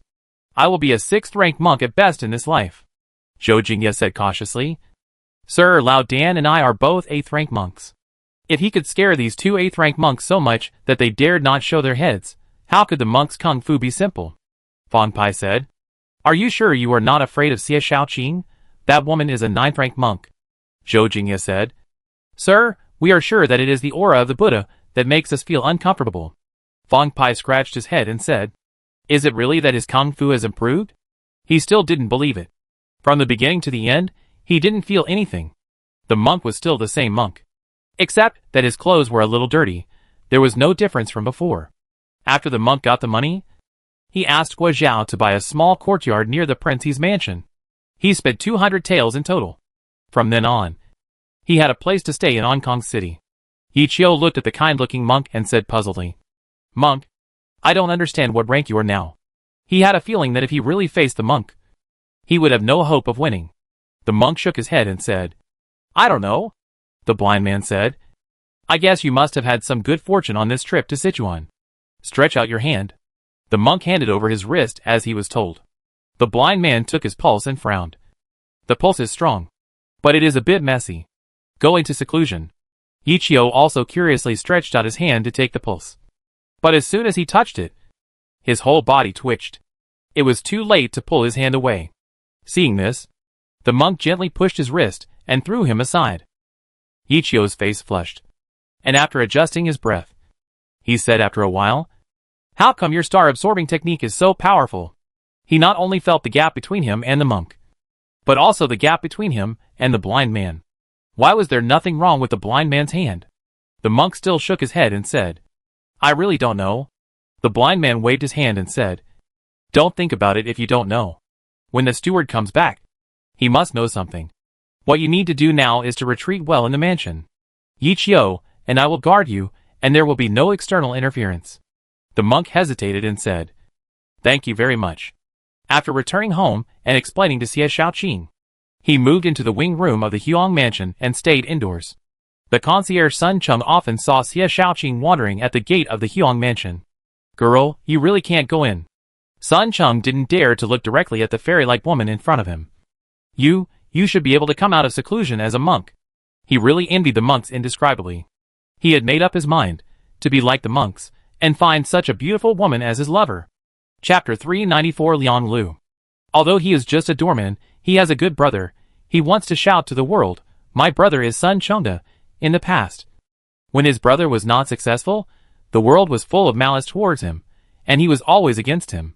It was very difficult for him to drink water, and his teeth were stuck. He sighed all day long, and hated God for being blind. Since his brother was promoted to the third-rank Yuanma Temple minister, he suddenly had more good people around him. No matter if they were from Sanhe, or his old neighbors in Ankang City, they now take good care of him. Every day he can feel the warmth of the world and find the beauty of life everywhere. The only exception was Manager Hong. The manager always had a consistent attitude towards him. The manager never had a good face towards him, after all. He was really not good at literature or martial arts. However, this did not affect him to find a fairy woman as his wife. The family assets were here. What kind of wife could not be found? He was so confident. Jiang Chou came out of the door, like Sun Chung, looking at the figure of Xie Shaoqing, who was gradually going away, smiled. Do you want to listen to me and give up your thoughts? Sun Chung did not blink, still staring at the slowly disappearing figure, said absent-mindedly. You say, I'm listening. He had now understood that this bastard Jiang Chou was deliberately targeting him everywhere, so he did not need to be polite. His brother is Sun Chengda, in the words of Taoying. A man from the northern frontier, he is afraid of deer, Jiang Chou said. Do you know who this woman is? Sun Chung said. I only know that she seduced my soul. Jiang Chou glanced at him and said, If the monk hears this, you will suffer. Yeah. Sun Chung quickly wiped the saliva from the corner of his mouth. I didn't say anything. Don't frame someone out of thin air. Do you think this woman is? What kind of person is that? Jiang Chou said with a smile. She is the first disciple of Chunshan City, and has achieved the 9th rank. Do you think she is an ordinary woman? She is the 9th rank? Sun Chung was confused. He was just a small 2nd rank. How could he know the depth of that woman? Jiang Chou said bluntly. Don't even think about eating swan meat if you are a toad. It's useless no matter how high you jump. So what if your brother is Sun Chengda? Sun Chengda himself is still an old bachelor. You? Sun Chung gnashed his teeth in anger. Want to beat someone up, but unfortunately can't. Jiang Chou patted his shoulder. Laughed. Want to beat me up? Maybe in the next life. He walked away whistling proudly. Spring is here. Flowers are blooming. And the ice and snow have finally melted away completely. Lin Yi rarely attended the morning court. The purpose of the court was simple. To revise the Dalian law. In the court, all the ministers wailed. How can you be worthy of our ancestors if you change the ancestral system without authorization? That's enough. Lin Yi sat on the steps of the Golden Palace, with a stack of Dalian law in front of him. He asked the eunuch to distribute it, and after ensuring that everyone had a copy, he said lightly, When the law is revised, you can go home. Not finished, you can't go home. Follow the ancestral system. He must not believe it. If all of them are loyal ministers, he will not make the Kirin Palace without Lao Tzu, and he would not sit here with noise. To put it bluntly, everyone has their own vested interests. They are just unwilling to change the status quo. Qi Yong's list, go forward one step. Wang Yi, the minister has something to say. Lin Bai glanced at him. What is there to hold the king, say after the change? The river is clear, and the sea is calm. The sky is clear, and the air is fresh. This is the people's expectation for a better life. This king cannot disappoint the people of the world. Ma Jin said loudly. I also have something to say. I think that the world is harmonious and solid. And we should stick to the classics and adapt to changes. And respond to all changes with the same. According to the ancestral system, any official who embezzles more than 60 taels of silver will be executed without mercy. Lin Yi said coldly. If you elders insist on following the ancestral system, this king will not object. For a while, the court was silent, and you could hear a pin drop. If they really play like this, at the least, their hands and feet will be chopped off. At the worst, their skin will be peeled off. None of them are innocent. This region is notorious for being unscrupulous, and we really can't go against him. Qi Yong said loudly again. Your Highness is wise, and I second your proposal. Lin Yi proudly opened the Dalian Law, took a sip of tea and said, Old gentleman, let's look at the first page. The clothing system, 3 years of mourning. The son of the parent's daughter who is still in the house and has been engaged, and the daughter who is married and still in the house after being married, are the same as the son's wife. This is a mess. What a mess. The dead are the greatest, I admit that, but we can't suffocate the living to death. What's the point of mourning for 3 years? Just delete the dress system, it's in the way. Living people do nothing all day, just mourning for a dead person, which affects productivity. This is something he cannot agree with. Your Highness is wise. The ministers had no objection at all. They were even a little happy. Mourning for 3 years, this is a law that affects their official careers. Of course they are happy to abolish it. Lin Yi continued. From now on, those who commit capital crimes will be beheaded, lynching, cutting, hanging, exile, and banishment will all be abolished. When everyone heard this, it seemed harmless. How can death be death? They shouted again. Your Highness is wise. Also, we can't be too lenient with these beasts in human form. This king won't spoil them. After thinking for a while, Lin Yi said, from now on, girls over 10 years old, and those under 16 years old, will be sent to labor reform for 10 years, and will be jailed for life, and will never be released in this life. This king will support them. Those under 10 years old, death penalty, let him lose blood. When this sentence came out, all the ministers were stunned. Some people's concubines were 15 or 16 years old. Moreover, after this decree came out, will the common people get married? Many women get married at the age of 15 or 16. Some people wanted to object, but heard Lin Yi continue. This husband caught the adulterer and the adulteress in the adultery. I will kill them immediately without mercy, and this is not necessary. Love between men and women is the common human ethics. Remember, no one has the right to kill people at will. If you are not satisfied, let him sue the government.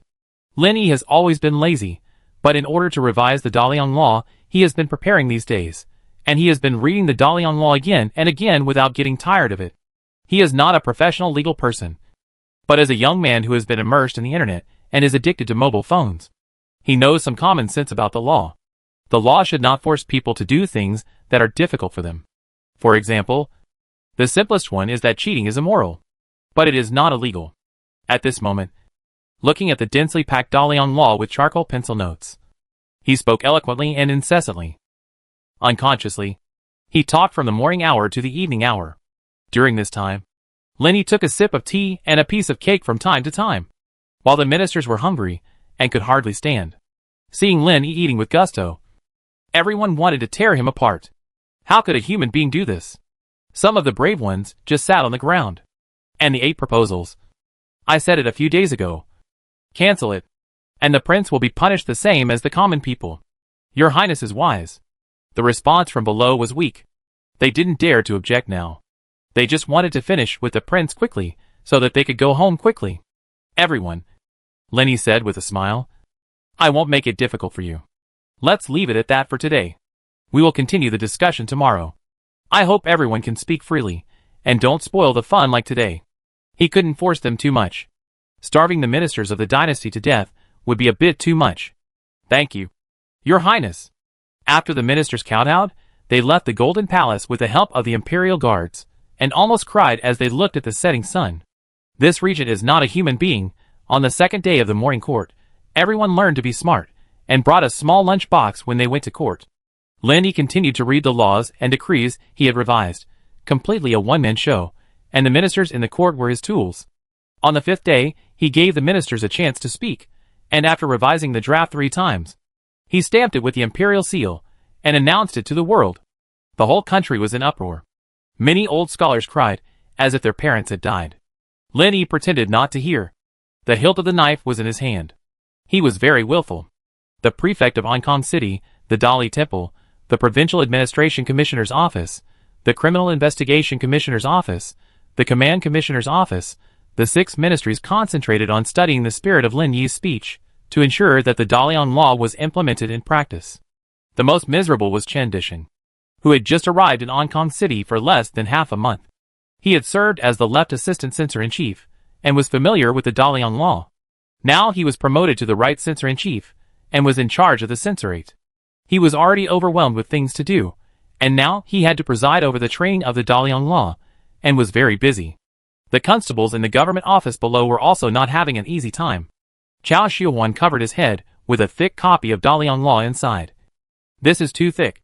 It was not like the Sanhe law, which was only 2 pages in total, and in summary, as long as there was no murder or arson, it was very simple to execute, and there was no need to use any brains at all. It was not like now, where they had to memorize such a thick copy.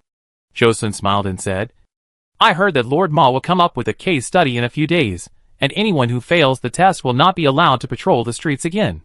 Chao Xiuhuan muttered. He may not even be able to memorize it himself.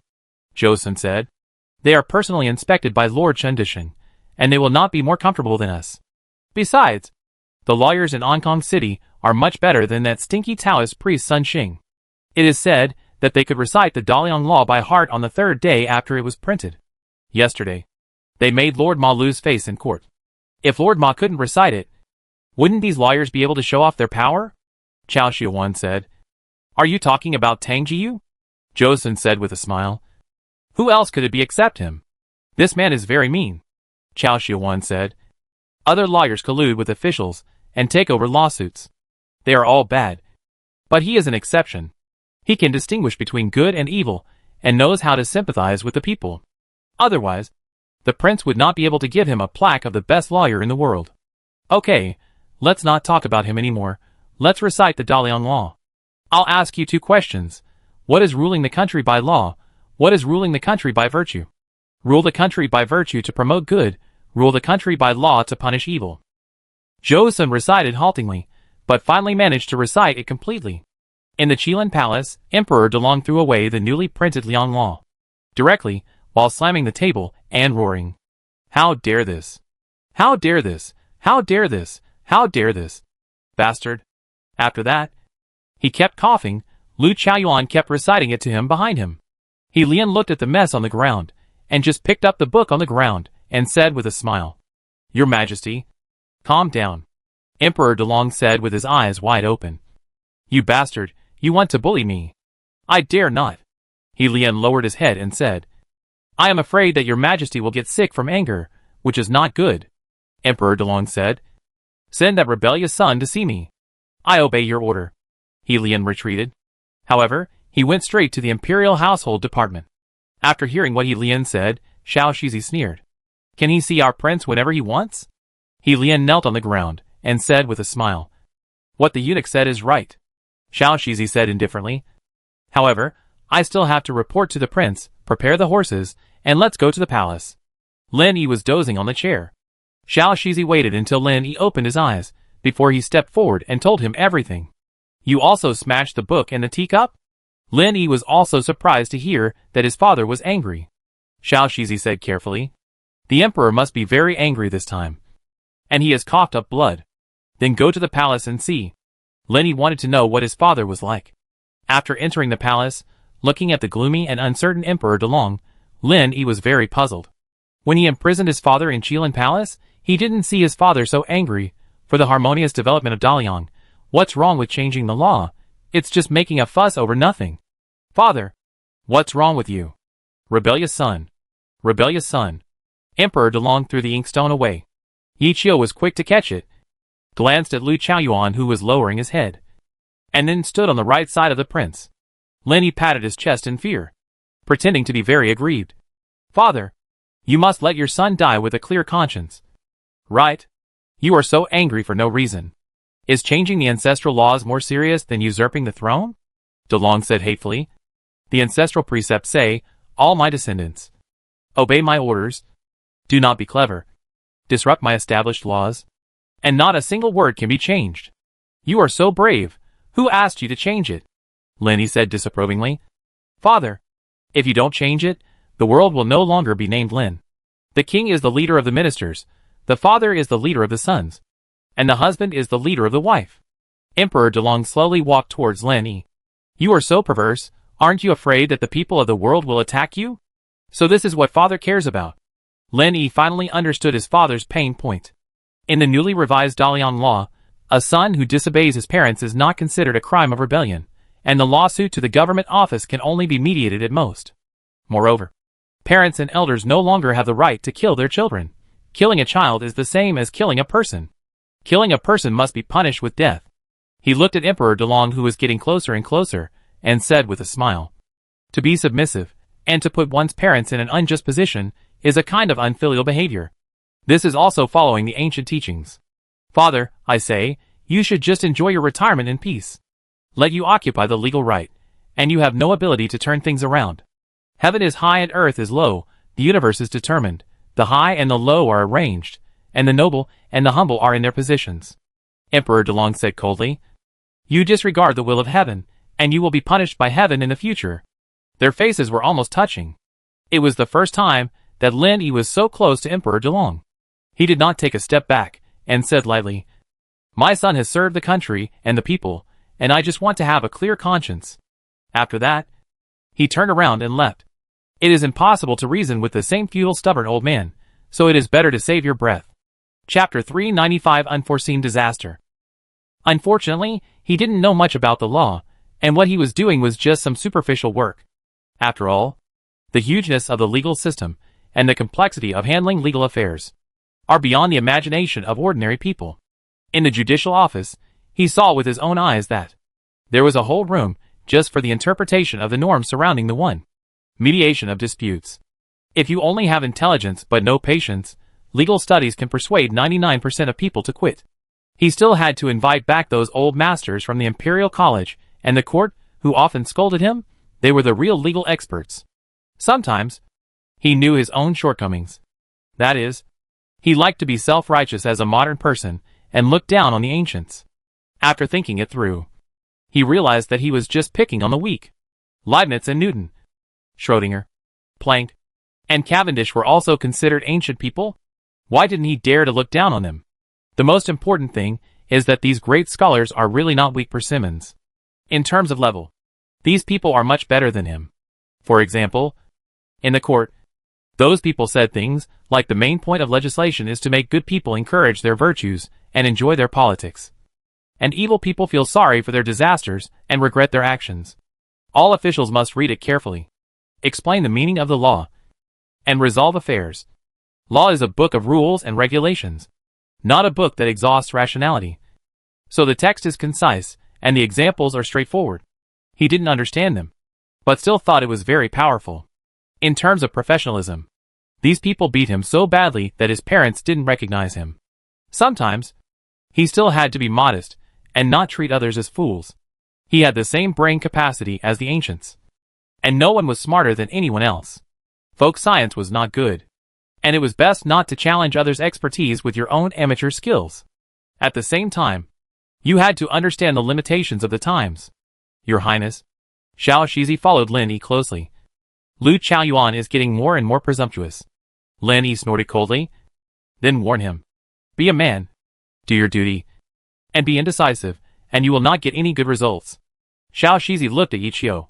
Lu Chaoyuan was a grandmaster, and it took a grandmaster like Yi Qiu to speak harshly. Yi Qiu bowed and said, I will go and warn him right away. After Lin Yi and the blind man gradually walked away, Yi Qiu looked at Xiao Shizi coldly, his face unfriendly. Xiao Shizi hurriedly said, Mr. Yi, our family is also for the prince. Don't be angry. Mr. Yi Chen had some conflicts with the Qin family a few days ago. We also went there. He also asked about you, and asked us to say hello to you. Your brother Yi Chen had a conflict with the descendants of the censor Qin Yang's family, and it was I who settled it. I gave you a lot of face. You can't not give me face. What does he have to do with me? Mr. Yi? Xiao Shizi had a hard time. Damn you, don't be unreasonable, that's your own brother. You act like you don't care, but who knows in private, you'll kill the whole family of your brother if he offends him. But he couldn't say these words to his face. He could only complain in his heart. If he made Yi Qiu angry, he would really beat him up, but it was unnecessary. If he got beaten up, he would cry in front of Prince He, but Prince He would only laugh, and would not give him justice. He would also give him 2 words, you deserve it. In short, there weren't many people he couldn't afford to offend, and this bastard was one of them. He was a grandmaster after all, he had already entered the 9th rank, and everyone boasted of their extraordinary talent, but in front of him, they didn't even dare to breathe, and comparing goods with goods would make them worthless. And comparing people with people would make people angry. This is a world where the strong are respected. Eunuch Shi. Mr. Yi, we are all one family.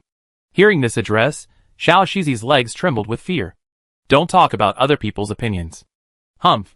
Xiao Shizi only heard a cold snort, and just as he raised his head, he could no longer see Yi Qiu. He sighed involuntarily. He Lian came over cautiously and said, This is the Imperial Palace. You are so arrogant and reckless. You don't take you seriously at all. Xiao Shizi snorted coldly. Wait for the steward to come back. I will report to him and make him pay. He Lian smiled and said, You are wise. We must let this guy know that we are not easy to mess with. Xiao Shizi said. Did the emperor summon Louis Xiang again? He Lian said. Louis Xiang doesn't know what's good for him. How about I stop him? Xiao Shizi said. Now Qizhou and Jizhou are under the rule of the prince. Since the prince didn't say anything, let them do whatever they want. I don't think they can escape from the prince's palm. Also, I have to tell you, don't get into conflict with Bao Kuei, Ma Gui and others. They are all from the royal guards, unlike you. If you really bring them to the prince will trust them, and it's useless for you to say anything, and you will suffer. He Lian hurriedly said. I know, I will definitely not deliberately embarrass them again. He is not really stupid. Bao Kuei, Ma Gui and others are different from Yi Qiu. Although Yi Qiu is a grandmaster, he is alone. Bao Kuei and others are generals. Whether in the army or in the Sanha faction, they are also extremely powerful and prestigious, and they really can't be easily provoked. Xiao Shizi said calmly. It's good to know. Don't be blind and provoke everyone. Otherwise, our family can't save you. Thank you for your teachings. Eunuch. He Lian hesitated for a moment, and said aggrievedly, What about those 2 idiots? At that time, I just said a few words casually, and then Yu Shaosha raised his fist as big as a bowl and wanted to beat me. As the saying goes, you have to look at the owner when beating a dog. I am your man. Shut up. Xiao Shizi scolded. Do you want us to say it again? I know. He Lian said reluctantly. Xiao Shizi said in a hateful voice. If you still don't know what's good for you, we will send you to the cold palace to be a eunuch. I know my crime. He Lian knelt down in fear.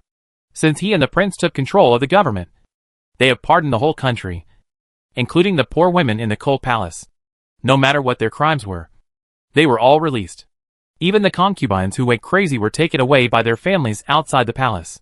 Now there is no one in the cold palace, and it has become a veritable cold palace. Let him go to the cold palace to be a eunuch. It means that he lives in the cold palace alone.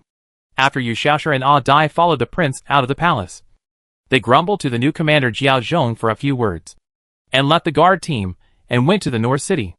The 2 men, holding hammers, finally stopped at the door of a gambling house. The servant guarding the door saw the 2 men, and said with a look of horror, 2 sirs, are you from outside the city? The 2 men were about to go in, and the servant quickly stretched out his hand to stop them, pointing to the notice on the wall and said, 2 sirs, please take a look at this notice. It is a joint notice issued by the Ankong Prefecture Governor, the Dali Temple, the 5 military commandery, and the Military Affairs Department. No one is allowed to carry or hide weapons in the city. How about I hand them over for you? Yu Xiaoshu opened his big hand like a palm leaf fan, pressed it on the servant's face, and said angrily, "Get out of the way." The servant was pushed to the ground, and when he turned around, Yu Xiaoshu and Ah Dai had already opened the curtain and entered the gambling house. He hurriedly followed behind and shouted, "Second master! Second master!" The gambling house was full of noise. The sounds of playing card 9, dice, and shouting were endless. Seeing the two people coming in with hammers, the gambling house suddenly fell silent. Who are these two people? They are so brave. With the implementation of the new Liang law, let alone fighting in Hong Kong City, it is not allowed to carry a knife outside. No one is allowed to carry or hide swords, hammers, spears, lances, and other 18 kinds of weapons in Hong Kong City. The explanation given by the prefectural yamen is that these are offensive weapons. Even if you are an escort agency, if you want to carry a knife, you have to go to the prefectural government office to apply for a knife-carrying permit. Nowadays, the streets and alleys are full of government officials. Anyone who does not believe in evil will be arrested by the prefectural government office constables and the military department. Not only will they be beaten badly, but they will also be sent to Jiangnan for labor reform and road construction. What? I am a martial arts master? No way. The chief constable of the prefectural government office is an old woman. A few days ago, she said in front of thousands of people, "Masters are among the people, and failures are in the underworld. Anyone who is not afraid of death can try it." They saw with their own eyes that several famous knights in the martial arts world were caught by the government with a net. No matter how good your kung fu is, you will be trapped in Hong Kong City. In the past, knights were called organized, premeditated, and planned gangs by the government. Just last night, the branch of the Chow gang on the North Grand Canal was directly caught by the government. The hundreds of people inside were all caught. It is said that the leader is a 7th-rank official. Even so, he did not escape. The heroes in Hong Kong City are in danger. Those who can run have run away. The martial arts schools and sects that cannot run away either teach their disciples with bare hands or with wooden sticks. Where did these two big idiots in front of me come from? Are they going to die? They are actually walking around the world with such a big hammer? Where does their confidence come from? Gu Lao's Han. Yu Xiaoshu hit the table with a hammer, and the card 9 and dice on it were knocked off the table. "Get out!" As everyone was stunned. The table then broke into 2 halves. "Are you two here with bad intentions?" A charming woman with half her breasts exposed came down from the upstairs, snorted coldly. "You two should watch out. This is not a place. You can't run wild." Everyone looked at the woman, and many people swallowed their saliva unconsciously. A big man hurried up the stairs and whispered a few words in front of the woman. The woman's face suddenly changed, and she smiled and said, "You two are very good at martial arts. I am not as good as you. But you should not forget the rules of Hong Kong City. Being stubborn will not have any good results. Please go quickly. Otherwise, I will report to the police, and you will not be able to leave even if you want to. Let's go up." After looking around, Ah Dai walked directly to the stairs with the hammer in his hand. The gamblers beside him could not help but retreat to both sides. "How dare you?" the woman said sternly. "Is there no law? Don't do it. Let's talk it over." A dark face appeared from upstairs, putting on his clothes and running downstairs. It was Gu Lao's Han, the former bandit leader of Fulong Mountain. Ah Dai saw Gu Lao's Han. His eyes lit up, and before he could wait for Gu Lao's Han to come down the stairs, he rushed forward, punched Gu Lao's Han on the head, and dragged him into the hall. "My two masters." Gu Lao's Han had already recognized the 2 evil stars from the palace. Before he could ask what was going on, his head was hit on the pillar with a bang, and he felt dizzy. "Do you admit your guilt or not?" Ah Dai grabbed Gu Lao's Han's collar and asked viciously. Before Gu Lao's Han could reply, Yu Xiaoshu's fist hit him again. His nose and eyes were swollen and blood came out of his nostrils. The people around him felt the pain. At the same time, they were more curious about who these 2 big idiots were. "This is Gu Lao's Han. There are 10 big ships parked in Chizhou Port, 3 gambling houses in Hong Kong City, a brothel, and thousands of brothers under him. In Hong Kong City, the government officials give him some face, and no one dares to provoke him easily." Why did Gu Lao's Han act like a mouse seeing a cat when he saw these 2 people, holding his head and accepting his fate, letting them beat him? Isn't this in line with Gu Lao's Han's character? This old guy often says that life and death are determined by fate. And wealth and honor are in the hands of God. More importantly, Go Laozhan is an 8th rank official. No matter what, he shouldn't be powerless to fight back. Right? Do you admit your guilt or not? Dai and Yu Xiaoshi fought and questioned him. After a long while, they stopped. Go Laozhan finally had a chance to catch his breath, touched the blood on his face, and said weakly, "My two lords, what crime should I admit? I really don't know." Dai and Yu Xiaoshi looked at each other. Yu Xiaoshi looked at Dai and said, "What are you confessing?" "Yeah." Dai was also a little confused. Seeing the two of them like this, Go Laozhan cried directly in front of everyone, grinning and said, "You two have to let me die with a clear conscience." Right? He got beaten, and he didn't even know why. Was it unfair or not? "Boss, I'll report to the police right now." Finally someone reacted. "Don't." Go Laozhan screamed with all his strength. "No one is allowed to go out." In the puzzled look of the crowd, he smiled at Yu Xiaoshi and Dai. "It is my blessing to be beaten by the two masters. Can't afford to offend. The third brother and people in the government know about it. Even the prince himself are helpless against these two fools. Expecting the government to support you is simply a dream. Could it be that you really complain to the prince? It's uncomfortable. It's better to make a big deal out of a small matter, and a small matter out of nothing." The shopkeeper, woman with half her breasts exposed, looked at Go Laozhan's miserable appearance, and tears fell down. Go Laozhan ignored her, looked at the two idiots again, put on a bloody smile and said, "My two lords, say something." When Yu Xiaoshi saw that everyone was looking at him, he shouted, "Hack you! How dare you say that people from Songnong are no good?" "Yes, did you say that?" Dai asked anxiously. Go Laozhan thought again and cried out, "My two lords, I am from Nanzhou, how could I say that?" Yu Xiaoshi shouted. "Chao Shihuan said you said that, that's what you said." "My two lords." Go Laozhan thought of the dispute he had with Chao Shihuan a few days ago, and shouted directly, "Chao Shihuan framed me, I didn't say that, you can't trust a villain." He cursed Chao Shihuan's ancestors for 18 generations in his heart.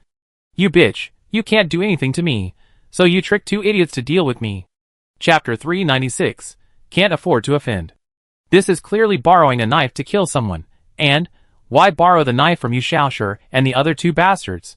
These two idiots are never reasonable, and they are not afraid of causing death. The people watching the excitement nearby found it incredible. Just for such a small matter? Songyang? Where is it? Most people have never heard of it, but Chao Shihuan and the others all know her. Chao Shihuan is a famous female devil. It is said that her roar can make people lose their souls. In Hong Kong City, it is like thunder and lightning. Everyone knows her. She has caught at least 800 people, if not 1,000. It can be said that everyone hates him, and ghosts hate him. Are these two fools related to Chao Shihuan? He is not a simple person. Seeing Go Laozhan, whose face was covered with blood, and whose head was smashed so hard on the stairs, but he did not die. Everyone felt admiration for him. He is indeed an 8th grade person, and he is really powerful. If it were an ordinary person, he would have met the king of hell by now. Chao Shihuan is right, Yu Xiaoshi said proudly. She said you would definitely quibble? Yes.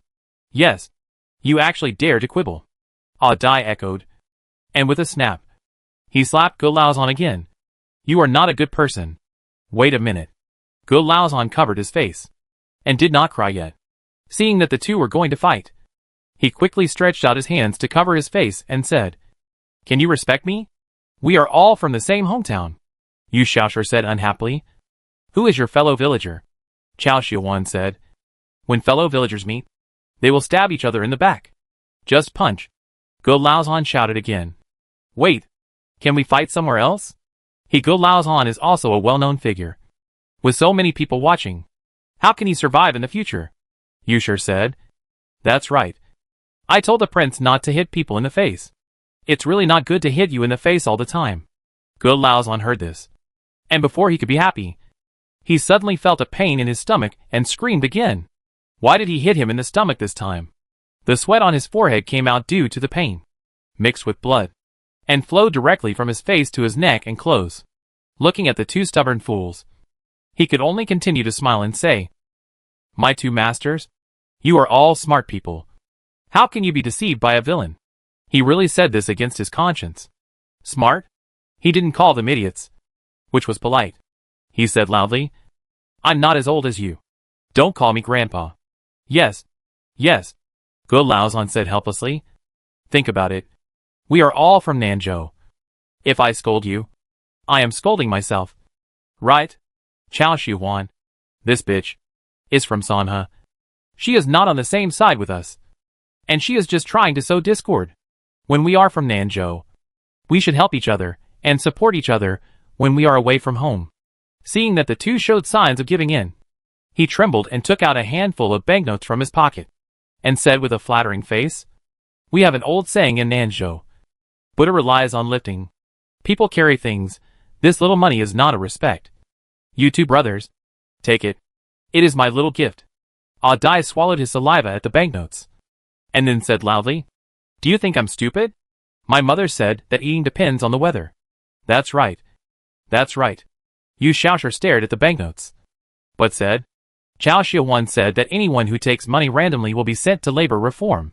With so many people, how can I collect the money? Fan Pai said, You have to collect the money in a place where no one is around. Go Laozhan wanted to say, You collected the money without anyone noticing. But when he saw the people on the left and right covering their mouths and laughing, he couldn't help but feel sad. When Go Laozhan was about to say something else, his body felt lighter. When he raised his head, he could only see the backs of Yu Shaoshi and Adai. What are you standing there for? The woman with half her breasts exposed yelled at the left and right. Hurry up and help the shopkeeper up. Go Laozhan stood up shakily, with the help of two waiters, and said sternly, Damn it. What are you looking at? Have you never seen it before? The people around him dispersed.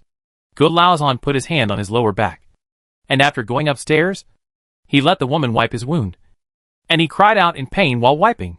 The woman said in a tender voice, Boss, I feel so sorry for you. How about I go back and find a group of people, find an empty place, and teach those two a lesson? Shut up. Go Laozhan said hatefully. Hack you. Quickly give up this idea. If you dare to provoke those two again, I will burn you to death. Do you believe it? Boss. I know. Unconsciously, the woman even changed her address. Oh, I'm so unlucky, I farted and killed a chicken. Go Laozhan touched his face involuntarily, and then he couldn't help but take a breath of cold air.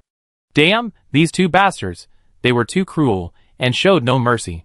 The woman hesitated for a while and said, I dare to ask, where did those two come from? Where did they come from? Go Laozhan was stunned for a while and said, What the hell did they come from? They are just two idiots. They are nothing more than the lackeys around the prince. They have no official position, and no real power. Even Wang Xiaoshuan, a little horse herder, is better than the two of them. To put it bluntly, he is nothing. Being a fellow villager with them, it's embarrassing to take two idiots out. Then, the woman was puzzled, since she has no background. Why should she be so scared? Why? Go Laozhan said unhappily. You stinky woman. What are you asking about all day long? Pack up your things quickly, and let's go. He didn't dare to say more specific things.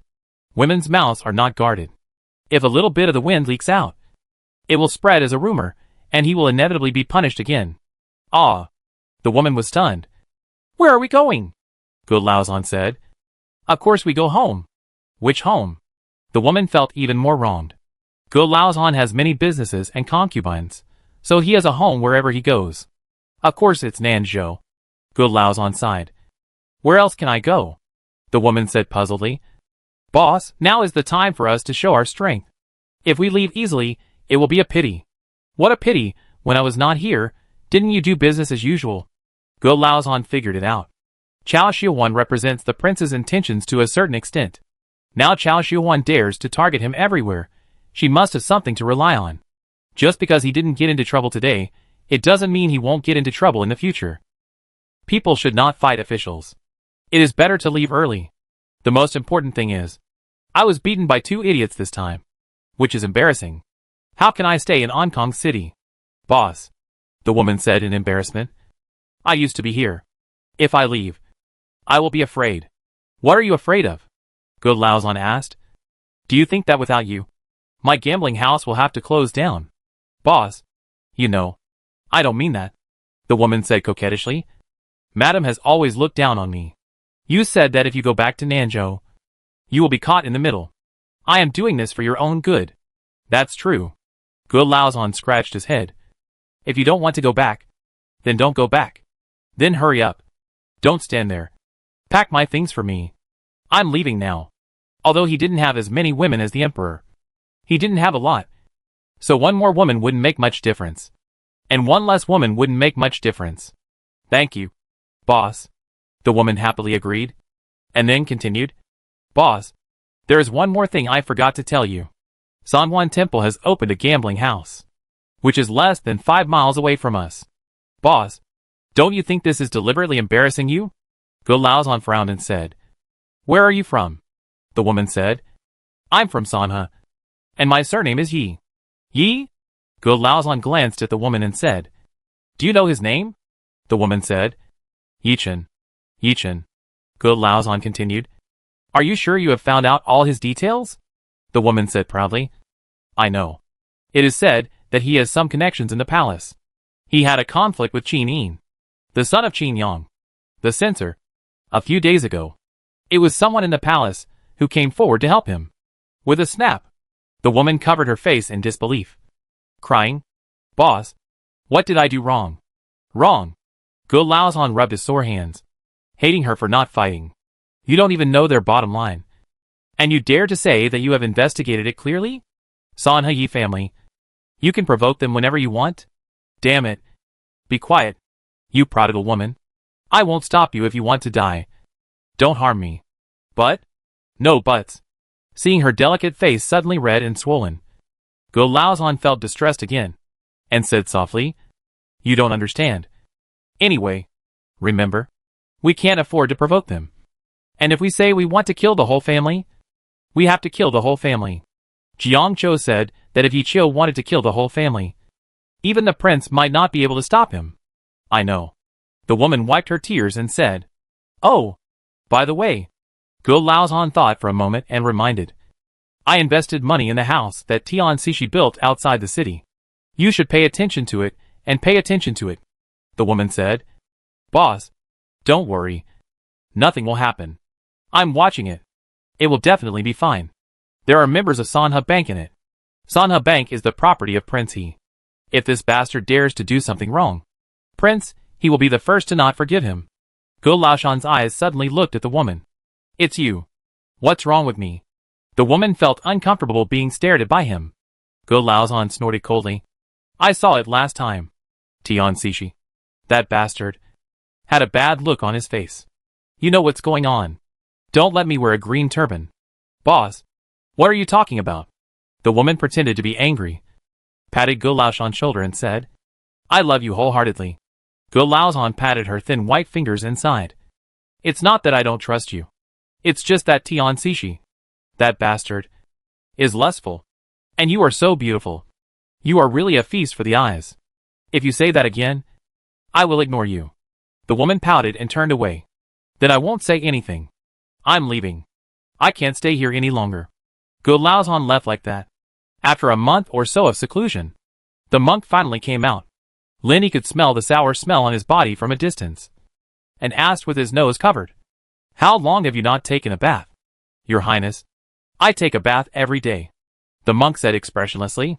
Lin said, Then why is there still this smell? The monk shook his head and said, Your Highness, this smell is not from me. He pointed to Yu Shaoshur next to him. Yu Shaoshur smiled awkwardly. Prince, the child is on me. I was in a hurry and forgot to change clothes. Get lost. Lin Yi was angry, but also very relieved. Pang Zhiro gave Yu Shaoshur a son. Lin Yi held him in his arms. His eyes were spinning. He was very smart, and there was no sign of hereditary disease. Moreover, Hu Shirlu had also checked and found nothing wrong.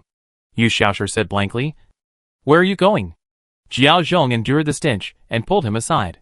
He sighed and said, Go home and change into clean clothes. What he admired most about Prince He was his tolerance for the two idiots, Dai and Yu Shaoshur. These two idiots were definitely not something that ordinary people could tolerate. After Yu Shaoshur left, Lin Yi looked at the monk again. He also felt that the monk had changed, but he couldn't tell exactly where he had changed. He is a grandmaster now? Lin Yi refused to believe it. He went from the 3rd rank to the 6th rank, and then from the 6th rank to the Grandmaster. Are you kidding me? It is not only inconsistent with the scientific outlook on development, but also inconsistent with the fantasy upgrade routine. Even novels don't dare to write like this. The monk said honestly. Your Majesty, if Wang Dong is right, he is probably a Grandmaster. The blind man nodded and said, I dare not deceive your Majesty. He is indeed a Grandmaster. In terms of strength, he is even better than Ichio and I. Lenny asked curiously, Are there any strange places on the way to Chuano? He was really shocked. What kind of adventure did he encounter? Did he fall into a cave? Or did he meet an old man hidden in a ring? He had come through so much hardship. Could it be that he was here to be the boss for the Destiny protagonist? He was thinking seriously, whether he had offended the monk in any way. Otherwise, when the monk yelled at him, wouldn't he be a joke? Your Highness, I met an old monk on the road. If you want to say he is weird, he is indeed weird. The monk thought of Fahui, whom he met on the road. Lenny said, What's so strange? The blind man and Ichio and others beside him listened carefully. The monk said, He was carrying a female corpse, wearing a phoenix robe. In the hot summer, the woman was still lifelike. Lenny stood up and said in shock, Why did you tell me such important news now? Where are the monk and the female corpse now? The old monk was Fahui, and the female corpse was the queen. Apart from these two people, he couldn't think of anyone else. The monk said calmly, Your Majesty, the monk is dead, and the female corpse has been buried. He slowly explained the cause and effect in detail. After listening to this, Lenny said after a moment of silence, Your kung fu is still related to that old monk. Unexpectedly, the blind man next to him also said, Your Majesty is wise. Ichio said, On his way to the southwest, he encountered nothing else except this old monk. It must be related to the old monk. He couldn't help but sigh in his heart. Why couldn't he encounter such a good thing? He thought if he had the monk's skills, what would he do first? Is there any need to ask this? Of course, he would challenge the steward. If he won, he would continue to fight. If he lost, he would thank the steward for his advice. Chapter 397, Getting Married and Starting a Business. In short, you can attack when you advance, and defend when you retreat, and the steward will never find any fault with you. In fact, the one who should be most grateful is Fuyao, the mayor of Chunshan City. The blind man said with a smile. She could never have thought that her own unintentional action would help you to see through life and death and become a Grandmaster. And the most important thing is that you can surpass his kung fu in one fell swoop. I didn't expect it myself. The monk sighed. I only know that when I saw her, I was no longer afraid, and I could beat her. Lenny said with a smile. It's a good thing to have high kung fu. There's nothing to sigh about. Since you have seduced someone's disciple, you cannot be irresponsible and give him a name. Speaking of this, he actually felt a little jealous. He has seen so many women. In terms of appearance, Xie Shaoqing is definitely one of the best. Probably only inferior to Du Yingyang. Thinking of Du Yingyang, his lower abdomen felt a little hot. He shouldn't be so pretentious. As a feudal lord, eating, drinking and having fun are normal. Prince. The monk blushed and said, I am a monk, and monks cannot marry. Lenny said, Since you know that you can't marry, why do you still save her? You say you are compassionate. Then find a place to settle down for yourself. Why bring her back to Hong Kong City? Are you making things difficult for yourself? The monk said helplessly. I made such a big mistake because of my negligence. Big mistake? Lin Yi's heart suddenly became filled with gossip. You slept with her? The blind man and Ichio and others beside him also pricked up their ears to listen. The monk shook his head and said, I have already made a big mistake. How can I make the same mistake again? Although wine and meat pass through the intestines, the Buddha remains in the heart. It's just marrying a wife. Lady said nonchalantly. What are you afraid of? Your Highness forgot. There are 2 more sentences at the end. If people in the world learn from me, it's like entering the devil's way. The monk put his hands together and said, How to settle Xie Shaoqing? I am really worried about it. Lenny smiled and said, Don't be silly. So what if you enter the devil's way? Just based on the girl's unswerving love. She deserves to go to hell. Don't you often say, If I don't go to hell, who will? If you really go to hell, you hesitate and are not straightforward. Besides, if you want to see through the world, How can you say you have seen through the world without going through the world? Yichio and others admire Lin Yi very much. Their prince is best at saying black is white. And he can also make up a point even if it is unreasonable. The most annoying thing is that sometimes he can't refute it. Thank you for your teachings, Prince. The monk smiled bitterly. The prince didn't understand Buddhism and liked to make up stories. However, he couldn't refute it because it would be useless to say anything. It was completely a chicken talking to a duck. As a person, you must listen to advice. Lin Yi paced back and forth in the garden. Your parents died early. If they were alive, I think they would be happy to see you get married and start a family. It was also because I was inconsiderate. I just thought that you were not in good condition and wanted to find a job. So I sent you directly to Baiyun Temple. As a result, you really wanted to be a monk. Sometimes he had to sigh at the magic of martial arts. Hongyan and the monk were both lame. But because of practicing martial arts, they now walk like ordinary people. As for whether the originally defective or deformed bones have returned to normal, he didn't know. Your Majesty's great kindness, I can't repay even a fraction of it. Thinking of his parents, the monk couldn't help but shed tears. The blind man also lowered his head instantly and stopped talking. Who expects you to repay me? Lin Yi said with a smile. I just hope you are all well. If you don't get married, I will really feel guilty towards your parents. The monk lowered his head and said, Your Majesty's kindness is as high as the sky, which makes me feel ashamed. Don't say these useless words. Lin Yi thought for a while and said, In the future, will you live in the mansion? Or in the stable? Or just go home? Anyway, you have bought a house. It's up to you. You can do whatever you want. The monk leaned forward and said, Thank you, Your Majesty. Lin Yi waved his hand and said, Okay, it's settled. You have been in the mansion for such a long time. I believe Xia Shaoqing has been waiting anxiously. Go home and take a look. The monk bowed again, and then left the garden. Lin Yi dozed off on the chair.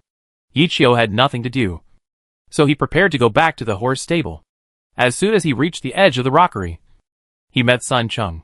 Sun Chung said politely, Mr. Yi, Mr. Yichen wants to see you. After that, he lowered his head and dared not look at Yichio. Did he say the right thing? Would he not annoy him? When he first entered the Huang mansion, his brother repeatedly told him that the first person that must not be offended in the Huang mansion is not the Huang Yi, nor Hongying, but Yichio. Although the Huang Yi is narrow-minded, he is kind. As long as he does not touch the money in his pocket or commits a serious crime, the Huang Yi will not bother to pay attention. The steward was cold and ruthless, but as long as the rules of the mansion were not broken, he would not embarrass people. The most terrifying one was Yichio, who was inhumane. As long as you said something wrong, he would draw his sword without even a chance to defend himself. Oh, for someone like him, there was no need to draw a sword. He could be stabbed to death with just one finger. He was so frightened every time he saw Yichio that he would not want to talk to Yichio if he was not helpless. He stood in front of Yichio, and suddenly, he could not see Yichio's toes. When he raised his head, Yichio had disappeared. As expected of a grandmaster, this light skill is really amazing. He couldn't help but sigh. Yichen, wearing a green robe, stood at the gate of the Huang mansion. Suddenly, he found that there was another person in front of him. It was his brother Yichio. He hurriedly said, Meeting brother. Humph. Yichio ignored the old servant kneeling beside him, and said coldly to Yichen, Your skills have not improved. You are a waste. My younger brother is stupid. Yichen didn't care about Yichio's criticism, and still said, Of course, I can't compare with my brother's genius. He grew up with his brother, and knew him very well. His brother's heart was as cold as he showed on the outside, to the extreme. Therefore, he was not surprised that his brother treated him like this. Yichio continued with a cold face, Tell me, what do you want from me?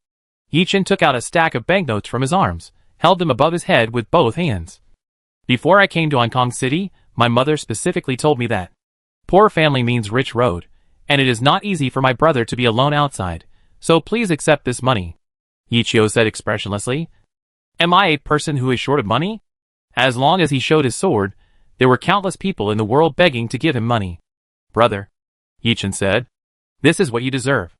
Yichio sneered, It is indeed what I deserve. Brother is right. Yichen did not pay much attention to it. and the banknote in his hand disappeared. He put down his hand and continued. Since father took the pills of Doctor Who, his chi and blood have become much calmer. Mother has practiced Huiyuan Gong, and her body is stronger than before. Brother, don't worry, Yichio asked. Are you the head of the clan? Yichen bowed and said, the eldest son has the right order, I don't dare. Yichio said with a cold look. Are you questioning my decision? Yichen shuddered all over, and quickly leaned over and said, since brother insists on doing so, I would rather obey your order respectfully. Seeing his brother take another step forward, although he was afraid, he did not dare to take a step back. He only heard his brother say in a tone without a trace of emotion. When acting in this capital, put away your hypocritical manner. You think that you are a modest gentleman, and others will treat you well. It is simply wishful thinking. The better you treat others, the more others will bully you. It doesn't matter whether you live or die. But I lose face. Brother, you are right. Yichen did not dare to refute. That's good. Brother. Yichen had something else to say. But unfortunately, in the blink of an eye, Yichio had disappeared at the end of the street of the palace. The old servant in a narrow-sleeved robe stood up and said to Yichen, congratulations, young master. Yichen shook his head and said, being a so-called clan leader. What's the joy? It's nothing more than a cumbersome title. The old servant said, young master, this is the master's wish. Then I will follow his wish. Once I become the clan leader, I will separate the family, so that I don't have to smile at those old people in the family in the future. Yichen sighed. It's a thankless job. Brother is right, don't be too concerned. The old servant said. Don't worry, sir. I have done a thorough job on the accounts. Even if we split up in the future, they won't be able to find any faults. Don't be careless. Many people have learned accounting in the academy, and their ability to check accounts is better than yours. Yichen said calmly. Anyone who graduated from the academy this year, as long as they are good at accounting, regardless of the price, must be invited to come to me, to help check for omissions, and make up for deficiencies, and make sure there are no mistakes. We are all elders, you can't beat or kill us, and it's pointless to make things too embarrassing. The old servant bowed and said, you are right, sir. But since the eldest master has already agreed, do we still need to send the arranged house to him? Zhang Shun. I'm here. You are getting more and more regressive as you grow older. Yichen snorted coldly. Do you think we are helpless? You can survive in Hong Kong City because of your ability, or because of my ability? Of course it's because the young master is decisive and farsighted. Shut up. Yichen glanced at Sun Chung, who was poking his head out of the door, and after bowing to him, he turned around and left. I know I was wrong. Zhang Shun hurriedly followed behind. It's not your fault. Sanha is a poor and remote place. You are just looking at the world from a narrow perspective. It's normal for you to be short-sighted.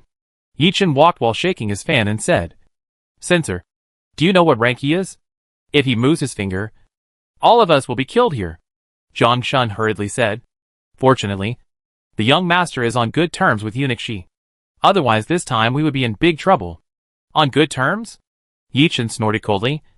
He has never looked up to me. All this is because I, Yichen, have a brother who is a great master.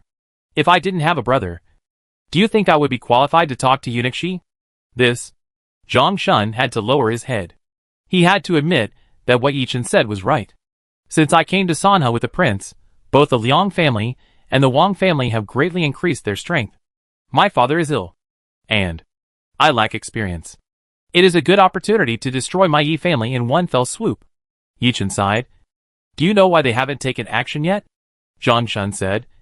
At that time, the eldest son had not yet become a master, but his swordsmanship was superb. He was the best in Sanha, and no one dared to provoke him. That's right, Yichen said loudly. It has been rumored that my brother and I are not on good terms. But 2 years ago, I encountered bandits on the road and was seriously injured. My brother, as a master, traveled thousands of miles and killed thousands of bandits in Wuhu with one sword. The rumor was broken. Therefore, whether it is an official or a businessman, they have to give my Yi family some face. Even people like Gu Laozhan, who are both black and white, have to be polite to me when they see me. Zhang Shun suddenly realized. Thank you for your help. Yichen smiled and said, I came to see you, not to ask you for anything. But I am afraid that after a long time, others will forget that my surname is Yi. Zhang Shun said. I will clean up the house in the next few days and invite you to live in it. Yichen reminded. Don't forget to hang the plaque. Zhang's house. Zhang Shun responded in a low voice. In the evening, Yu Xiaoshu sat alone on the steps at the gate of the Huang mansion. Feeling depressed, Jiao Zhong asked curiously. What's wrong with you? Yu Xiaoshu shook his head repeatedly. Saying nothing, Sun Chung said gloatingly. His son took someone else's surname. Huh? After hearing this, Jiao Zhong opened his eyes wide, with a look of disbelief on his face. Pang Jiro is so bold. She dared to steal a man. Seeing Yu Xiaoshu's sad face, he comforted her. As the saying goes, catch the thief and the stolen goods. Catch the adulterer in bed. And don't frame a good person. Before Yu Xiaoshu could speak, Sun Chung said, What are you thinking about? It was Pang Jiro who made the child surname Pang. Not you. Ah, Jiao Zhong said angrily. This is too much. It's okay to have a child who is not your own. But it's absolutely intolerable for a child not to have your surname. Sun Chung smiled and said, Pang Gong has only one daughter. If the child doesn't have the surname Pang, the Pang family's incense will really be cut off. Jiao Zhong said curiously. This is Pang Gong's intention. The old man is so brave. He didn't dare to say anything in front of Yu Xiaoshu that you have to look at the owner before beating the dog. This guy is different from Cui Gingxing after all. Cui Gingxing is really stupid, while Yu Xiaoshu is only stupid occasionally. Most of the time, he can hear good and bad words clearly. It is really no good to annoy him, Sun Chung said with a smile. That's right. If it were me, I would smash the pot at home and leave, Jiao Zhong said. That's not right. The child will be able to walk soon. Why hasn't he been named yet? There is a name. There is a name. Ah Dai said loudly while chewing the unpeeled raw sweet potato. Stinky head. Stinky head? Jiao Zhong said with a smile. It's better to call him a cat or a dog. Sun Chung suddenly said. Do you know what Master Shanqi's name is? What? Jiao Zhong asked, stretching his neck. I also heard the old lady of the Shan family call me that by chance once.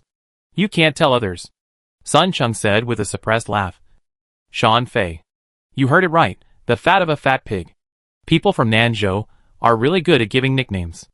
Jiaon teased. Chapter 398 Roasting. Why did he give himself such a nickname? You want to say that the Shan family is uneducated? How is that possible? The Shan family of Dongnong Island has 4 Jinshe scholars and 9 Jiren scholars in one alley. Everyone in the world knows about it. If he goes out and says that the Shan family is uneducated, people will only laugh at him for being ignorant. Shan family doesn't even know him. He is not as thick-skinned as he Wangya, who is not ashamed of his ignorance, but proud of it. He has only seen people who play the victim. He has never seen people who play the fool like he Wangya. Why don't we go find Prince He? Sun Chung suggested. How dare Pang Gong disobey Prince He's words? Jiao Zhong said unhappily. What are you thinking? The prince is busy with all kinds of things. How can you bother him with such a small matter? Even if the steward is not here, Miss Mingwe and Miss Zixia will scold you to death. It's better to be quiet and don't disturb the prince's peace. That's true. Sun Chung smiled and scratched his head, and said with a smile, Yu Xiaoshu, your kung fu is better than Pang Gong. Why don't you beat him up? Beat him until his parents don't recognize him, and see if he will obey. Yu Xiaoshu rolled his eyes at him, and walked away directly. Wait for me. Ah Dai shouted incoherently. Seeing that he didn't stop, he raised his butt and hurriedly chased after him. Jiao Zhong looked at the 2 idiots' gradually receding figures and said with a smile, What a bad idea you came up with. If Ah Dai could beat up his father-in-law, it would be possible. Yu Xiaoshu is not that stupid. He knows the consequences of angering his wife. Sun Chung sighed. Because he is not stupid. He would not fight to the death if his child took someone else's surname. He is the only one in his Yu family for several generations. Jiao Zhong said. That's true. But if he really beats him up and something happens, you can't escape the charge of incitement. You should think about how to get out of it when the time comes. One is a general in the army, and the other is a guard in the palace. If they fight, Hong Kong City will definitely be a hot topic.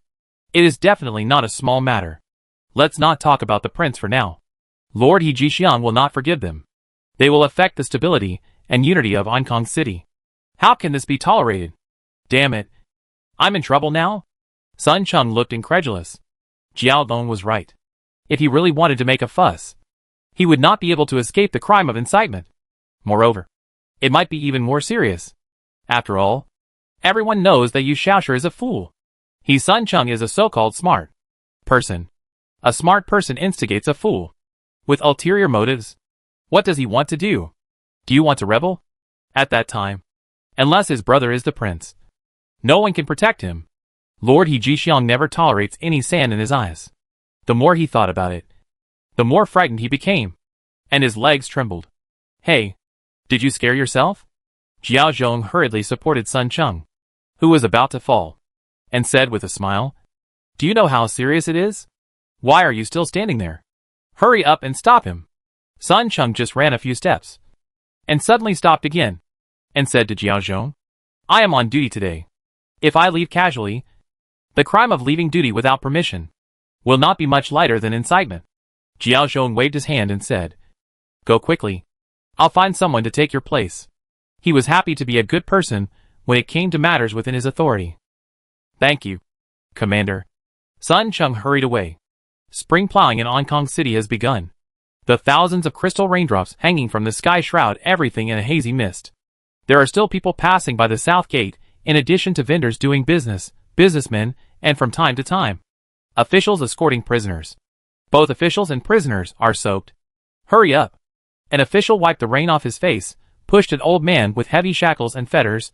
The old man stumbled, fell to the ground, his forehead hit the hard stone slab, and the puddle in front of him turned red in an instant. Damn it. Get up. The officer kicked the old man in the side of his waist angrily, and cursed.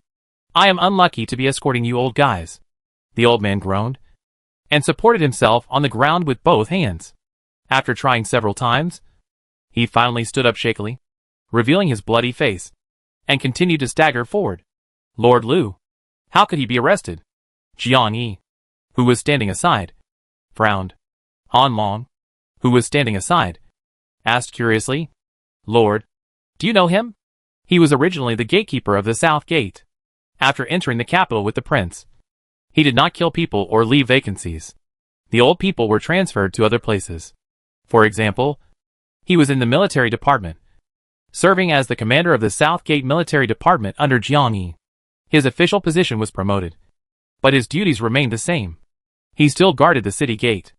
Jiang Yi looked at the white-haired old man who had entered the city gate and said, He is Lu Dang, the prefect of Yushao City in Nanzhou. He has a good reputation, and is a rare honest official.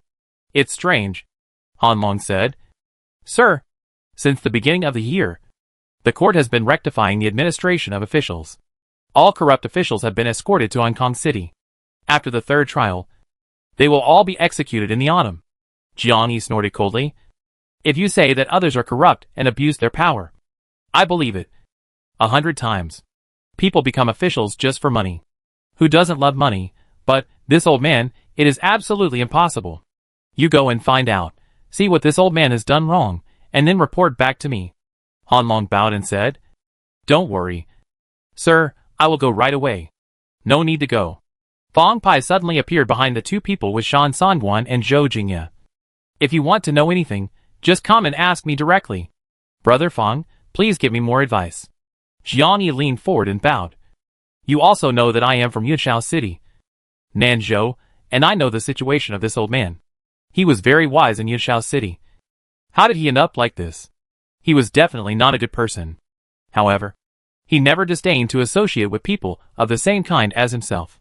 Even when looking for a son-in-law in the future, he would not look for someone with whom he could have common topics. This old man is indeed a good official. When he was taken away by the officials, thousands of people came to see him off. If it weren't for the old man stopping him, those people would probably rebel on the spot, and would die to save this old man.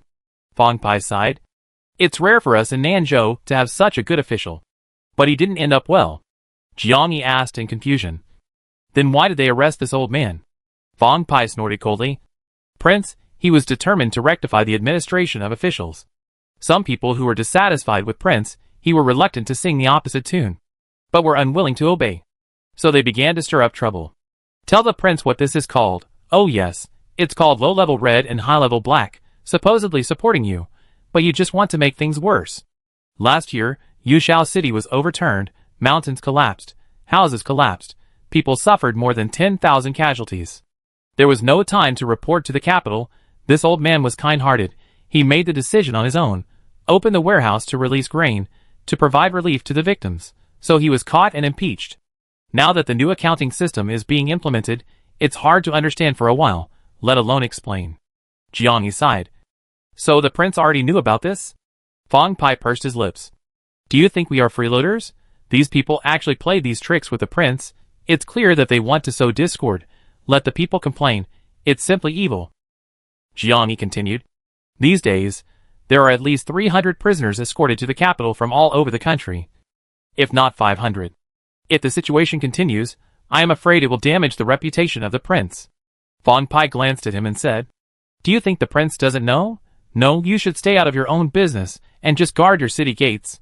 After saying that, he left without looking back. At night, the rain continued to fall. A carriage stopped at the gate of the Dali Temple. Qin Jingji and Chao Shuwan, who were standing at the gate, were about to kneel down, but were stopped by Jiao Zhong. Jiao Zhong whispered, The whereabouts of the prince must not be leaked, so you should not make it public. Yes. The two of them lowered their heads and replied. Chao Shuwan continued, Don't worry. All the brothers who stayed behind today are trustworthy brothers. If anyone dares to say anything, I will pull out their tongues. Lin Yi, with the help of Ichio, got off the carriage, glanced at Chao Shuwan and Qin Jing, and went straight to the Dali Temple prison. Your Highness, please come this way. Qin Jingji was extremely excited. He and the prince came to the Dali Temple secretly, without telling anyone else, but only letting himself know. What a trust. But the next words from the prince scared him out of his wits. Qin Jingji, I really wanted to kill you a long time ago, but you are too smart. Lin Yi said as he walked. I am very relieved that you did not participate in this incident.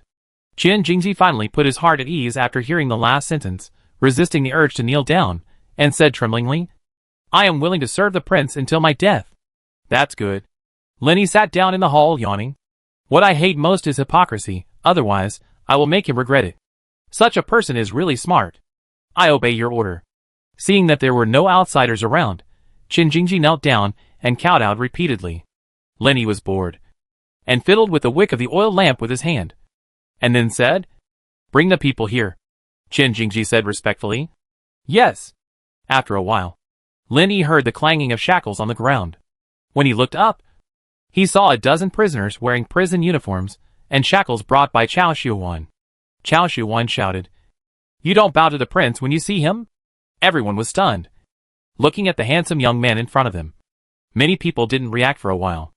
Prince? Which prince? They suspected that they had heard wrongly. Your servant, Lin Pa greets your servant. An old man with white hair and beard knelt down in front of Lin Yi. When the others saw him kneeling, they also knelt down and said, Your servant. Oh, Prince Wei Yuan, imperial nephew. The reason why Lin Yi was so impressed with the Prince Wei Yuan was because the concubine of the Prince Wei Yuan was so beautiful that people could not bear to leave her. Get up quickly, don't be so polite. Prince. The Prince Wei Yuan said with tears in his eyes. Your servant, I am wronged, I am wronged. Your servant is also wronged.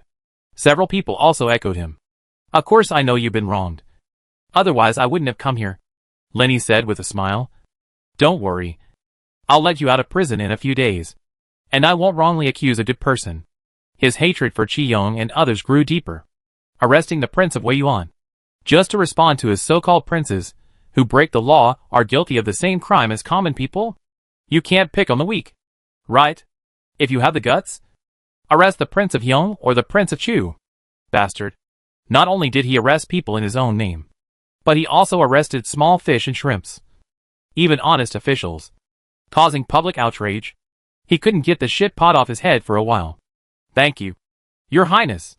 Everyone was half believing and half doubting. Release him? Then why did they capture him? You have come all the way here, just for fun, Lin Yi continued. Where is Lu Deng? I am here. Lu Deng knelt a few steps forward. Lin Yi smiled and said, Help Lord Lu up quickly, and give him a seat. Thank you. Your Highness.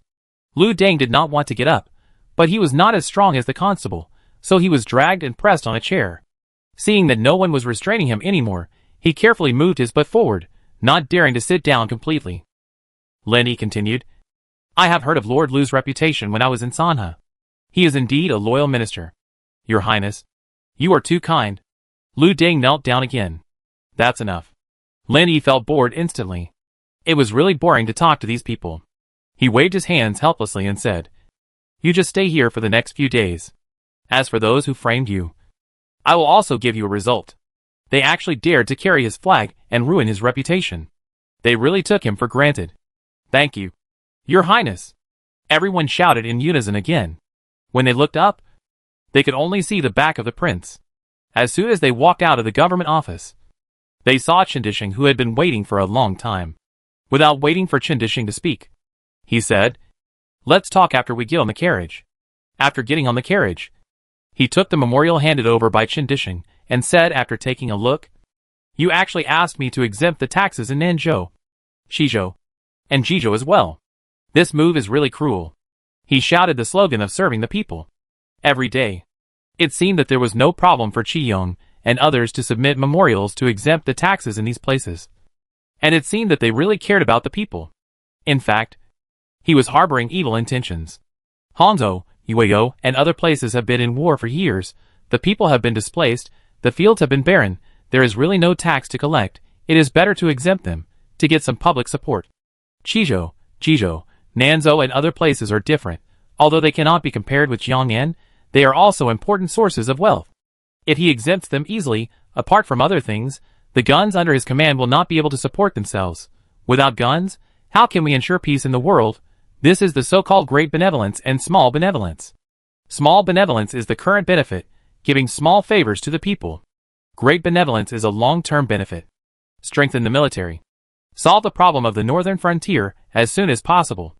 And ensure long-term peace.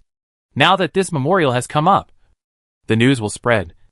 And the people of the world will definitely be looking forward to it. If I don't agree, I will be scolded to death. Qiyong and others are not only harmless, but also have a reputation for pleading for the people. Bastard. You really put me on the fire. Your Highness is right. Chindishing stroked his beard with water droplets. I think this memorial should be kept in the court for now. No. It's better to strike first. Lin Yi snorted coldly. If you want to eliminate a piece of news, the best way is to create another piece of news first. Qiyong is slanderous and monopolistic. And he is framing loyal people. Is it okay? These are all tricks that have been played out on the internet. News? Chindishing was no longer surprised by the new words that often came out of Prince He's mouth. Although he could not understand them thoroughly, he could guess the general meaning based on the following text. So Langshan said, Prince is wise. Lenny smiled and said, Catch them now, and tell them, rain or shine, I will wait for you here. Remember, no one can be left behind. Damn, playing with me. Let them see what it means to defeat 10 skills with one force. When he first took charge of the government, he had given face to Qiyong and others, but now that they did not give him face, he had no choice. After all, he had done his best. There was no need to indulge them. I obey your order. Chindishing knew that Prince, he was serious this time. This night was destined to be restless. In the drizzle, the barking of dogs rose and fell, and never stopped. Chapter 399 Challenge. Chao Xiaohuan, Zhou Sun and others led the Ankang prefectural governor, and nearly 1,000 detectives from the 2 yamen of the Dali Temple to arrest the rebels. Chao Xiaohuan stood at the gate of the Prime Minister's residence, dressed in black, letting the rain fall on him, glancing at the closed door, waving his hands to the left and right. Surround them, don't let anyone go, anyone who dares to disobey will be killed without mercy. Yes. The detectives behind him responded, and someone started knocking on the door. The banging sound rang out, but there was no response from inside, and the door was still closed. Chao Xiaohuan waved his hand again, and 2 constables directly jumped over the high wall. Then, there was a sound of swords clashing from inside. This time, Chao Xiaohuan didn't need to give a word, and more than a dozen constables rushed into the courtyard. After a while, accompanied by a few screams, the door was opened from the inside. The constables kicked the corpses blocking the door and rushed in. The servants and guards of the Prime Minister's mansion were pressed to the ground by the constables. Chao Xiaohuan didn't even look at them, and went straight into the Prime Minister's mansion. The central hall of the 3rd courtyard was brightly lit. Qiyong sat upright on a chair, looking at Chao Xiaohuan, who was getting closer and closer. He took a sip of tea and said calmly, "You broke into my house. Do you know what crime you should be punished for?" Chao Shihuan unfolded the imperial edict in her hand and showed it directly in front of Qi Yong. She smiled and said, "Sir, we are here on the orders of the emperor to invite the prime minister to the Dali temple for tea." "Drink tea?" Qi Yong snorted coldly. A voice said, "Is this the rule of law that I talked about with the prince?" Chao Shihuan smiled and said, "Your excellency knows what you have done." Qi Yong said motionlessly, "Since the prince wants to frame me, I really have nothing to say." Chao Shihuan said, "Sir, please, don't force me to do it. If you have anything to say, let's wait until we get to the Dali temple." Qi Yong straightened his sleeves and walked out of the hall leisurely. Chao Shihuan followed him with a long knife in hand. Wang Tuozi came over and whispered, "Sir, Qi Zhong is missing. We searched the whole house, but couldn't find him." Chao Shihuan stopped and said coldly, "Look for him again, even if you dig 3 feet underground to find him. This is the Prime Minister's only son. If he runs away, the prince will have one less card in his hand." Wang Tuozi said helplessly, "Sir, I searched for him myself. There is no place left. He used to be a thief, knowing all kinds of mechanisms. When he saw a house, where there was a secret passage, where there was a wall, he knew everything." After hearing this, Chao Shihuan was stunned. Even Wang Tuozi couldn't find him.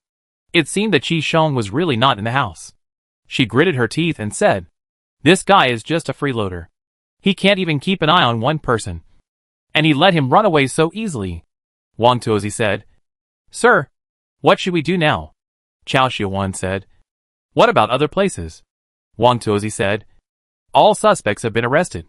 Chao Shihuan nodded and said, "Then let's go back to the government office first." After leaving the Prime Minister's mansion, she personally invited Qi Yong to get on the carriage, and she rode on horseback to guard on both sides. The team of more than 100 people went along the wide street to the Dali Temple prison. It was late at night, and the sound of horse hooves was particularly loud on the street. Chao Shihuan suddenly pulled the reins and shouted, "Protect the carriage!" Then bursts of ear-piercing sounds rang in her ears. Arrows fell from the sky with visible eyes, and everyone drew their swords to block the arrows. Chao Shihuan led the troops of the prefect of Hong Kong, most of whom had ordinary kung fu. So he specially went to the Beijing camp to invite Wang Tuozi and 11 other people, all of whom were above the 5th rank. Facing the sudden enemy attack, she and Wang Tuozi and others were not at all confused. But those ordinary constables did not have this ability, and many of them had been shot and fell to the ground. Some people were so frightened when they saw their fallen companions that they hid on both sides of the street. All the arrows were aimed at Qi Yong's carriage. Although Chao Shihuan and others had shot many arrows, many of them still hit the carriage. The 2 horses were startled and opened their hooves to rush forward. Chao Shihuan swung her knife to cut off the carriage frame. The horses ran away. She lifted the carriage frame with one hand and put it firmly on the ground. She swung her knife to cut off the arrows immediately. Chao Shihuan was extremely anxious. She had blown her whistle a long time ago, but there was no movement at all. She regretted being too careless. She thought that there were so many masters in Hong Kong City, and coming out to carry out the mission at this moment was just a formality. Who would have thought that they would be attacked?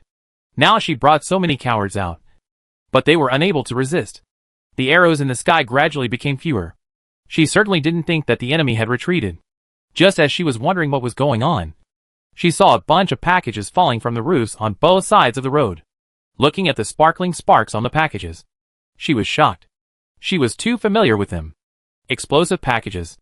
Explosive packages only found in the Sanha army. Damn emotion. How could such a deadly weapon be leaked out? Sitting in Qi Yong's carriage, there were explosive packages everywhere. Chao Shihuan wanted to throw away the explosive packages one by one, but it was too late. At the critical moment, with a loud roar, she exerted force with both palms, and the carriage was pushed directly to the side of the road. Then, amid the deafening explosion of the explosive pack, she blew the whistle in her mouth even louder, and finally said to Wang Tuozi beside her, "Go and ask for help quickly. The monk has been promoted to a grandmaster. Now, in Hong Kong City, Wang Tuozi can be said to be the best in Qigong under the grandmaster. Even in this world, there are very few people who can catch up with him. Hold on for a while." Wang Tuozi didn't say anything more. If he stayed, the 2 of them would die together. If he left, he might save 2 people. in the sky full of fire. More and more explosive packs fell on the ground, and the sound became louder and louder. After Chao Shu-huan knocked down several sizzling explosive packs, she was about to turn around and continue to protect the carriage, when a large number of men in black appeared in midair. The explosive packs continued to fall without distinguishing between friend and foe. There were only 3 companions left beside Chao Shu-huan, who were besieged by a group of men in black, and none of them had time to take care of the carriage. In a hurry, as an 8th rank Chao Shu-huan, she tried her best, killing them one by one, without any hesitation. In a breath, she turned around again, and was horrified. The carriage with Qi Yong was surrounded by flames. Master Qi. He jumped up and down, and hurried to the carriage, and chopped it open with a knife, but Qi Yong was nowhere to be seen. The black-clad assassin ran away. All that was left were corpses on the ground and flames in the sky. Just like in all movies, the police only came after everyone died. Lin Yi was woken up in the middle of the night. He was already unhappy, and after hearing that Qi Yong was kidnapped, he was even more furious. Pan Duo, Zhang Mian, Ma Jia, Chen Jingji, Wei Yishan, and Chao Xiuwan, who was covered in blood, who were kneeling on the ground, did not understand what Lin Yi said, and just kept kowtowed. Lin Yi continued, I usually hear you bragging loudly, saying that there are so many 5th and 6th rank officials, and that there are so many 9th rank officials and great masters. I thought you were kings, but in the end you were just bronze. Chao Shu-huan kowtowed and cried, I know my crime. Please punish me, Your Majesty. Jiao Zhong looked at Chao Shu-huan, whose head was bleeding, and his heart twitched with pain. This is a premeditated, organized crime. Lin Yi snorted coldly and said, Qi Yong could have just left, but he surrendered in front of you, and you did this halfway. What is this? This is a demonstration. A declaration of war. It's shitting on my head. He was used to taking the favorable path, and he felt a little uncomfortable when he encountered a blow occasionally. Pan Duo said in a deep voice, My subordinates made a mistake in intelligence, which led to today's disaster. I am willing to take full responsibility. Zhang Mian said, As the commander of the military department, I allowed the scoundrels to run rampant, which is really unforgivable. Wei Yishan also said, The Beijing camp failed to coordinate effectively and did not provide timely rescue, which led to the escape of the bandits. All right. Lin Yi interrupted directly. Now is not the time to settle accounts with you. Dig out these bastards for me. I want them to be seen alive. I want to see the body. Also, how did the gunpowder get out? Find out. Pan Duo said, I checked the arsenal and the Beijing camp warehouse overnight, and checked the ins and outs. They are all normal. I am afraid that the method of making explosives has been leaked. Lin Yi gritted his teeth and said, Then why are you still standing there? All the craftsmen who master gunpowder technology, find out the details of each one. Let's see who is so bold. Take my words as a deaf ear. Yes. Everyone responded loudly.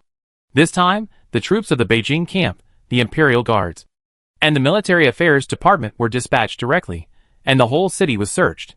Hong Kong City was in chaos for a while, and everyone was in danger. Even on the day when he attacked the city with the prince, Hong Kong City had never been so chaotic. Zhu Rorong was awakened from his sleep, opened the door, and saw that the officers and soldiers standing in front of him were all strangers, so he reluctantly handed over his household registration card with the butcher, and then allowed the search. After the people left, he closed the door again, yawned. Damn. What's going on? Jiang the butcher gulped down a large pot of herbal tea and said, Do you understand? Without a position or power, who would treat you as a family member? Be honest, and do whatever people ask you to do. Zhu Rorong said unhappily. I'm asking you what happened. What are you talking about? Jiang the butcher spread his hands and said, You still don't understand. We are nothing. What happened? We are also in the dark. You don't know anything. It looks like something big happened. Zhu Rorong muttered, and suddenly slapped his thigh and said, Could it be someone rebelling? The butcher said, It's probably the same as a rebellion. When have you ever seen such a scene? They didn't let anyone go. They knocked on every door and searched. Even the sweet potatoes in your cellar were turned out. As he said that, he kicked the mess on the ground. The rotten sweet potato. Damn it, you have to eat it quickly. Some of them have sprouted. Zhu Rorong said to himself. It looks like the situation is going to get chaotic. No, I can't let my wife and children come back so soon. Let's wait for a few days. The butcher rolled his eyes at him and said, "Do you think we Sanha people are made of mud? No matter how capable you are, can you still rebel under our hands? You are getting more and more timid now. Get out, amidst thousands of troops, conquering cities and territories. I'm not afraid of anything. But that woman doesn't know martial arts. The child is young. And I can't really tie my belt every day. Do I dare to take risks with him?" Zhu Rorong said unhappily. "Damn it. I'll go to the port of Chizhou and wait. If the situation in the city is not right, I'll settle outside the city first. To put it bluntly, I still don't have confidence in Wei Yishan and the others." The butcher teased. But he actually knew in his heart that as long as he was not really stupid, he would not joke about the lives of his wife and children. Those of them who know Kung Fu are not afraid of traveling around. But it is a bit difficult to protect their wives and children in a war. As the two were talking, the door was knocked again. Zhu Rorong opened the door and cursed. "Check. What is there to check? I am a supplier of Sanha. Who can I trust?" "Zhu Rorong. Who are you yelling at?" Hearing this voice, Zhu Rorong raised his head suddenly, and said with a surprised face, "Master Yi, Yichio's younger brother. Why did Yichen come to him?" "No." His eyes were looking at the butcher. Yichen bowed and said, "Greetings to the two uncles." Jiang the butcher smiled and said, "Mr. Yi, you are too polite. The room is simple. If you don't mind, come in and sit down." He also bowed to Zhang Shun, who was holding a red gift box behind Yichen. Zhu Rorong took the tea bowl and poured tea.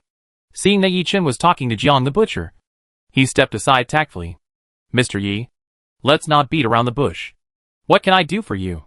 After a while of greeting, Jiang the butcher finally became a little impatient. Although he knew Yichio, he had no connection with the Yi family at all. Moreover, the business of the two families was even more unrelated. He is just like Zhu Rorong, a pork seller. Uncle is really quick to speak, Yichen said with a smile. "My nephew does have something to ask for."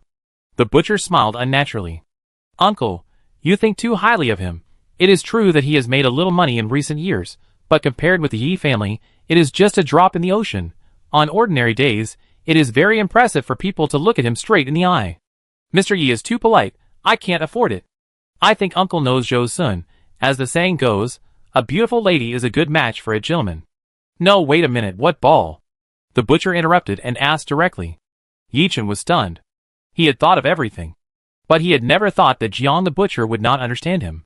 He could only say again, "I want to ask my uncle to be a matchmaker between me and Zhou Sun."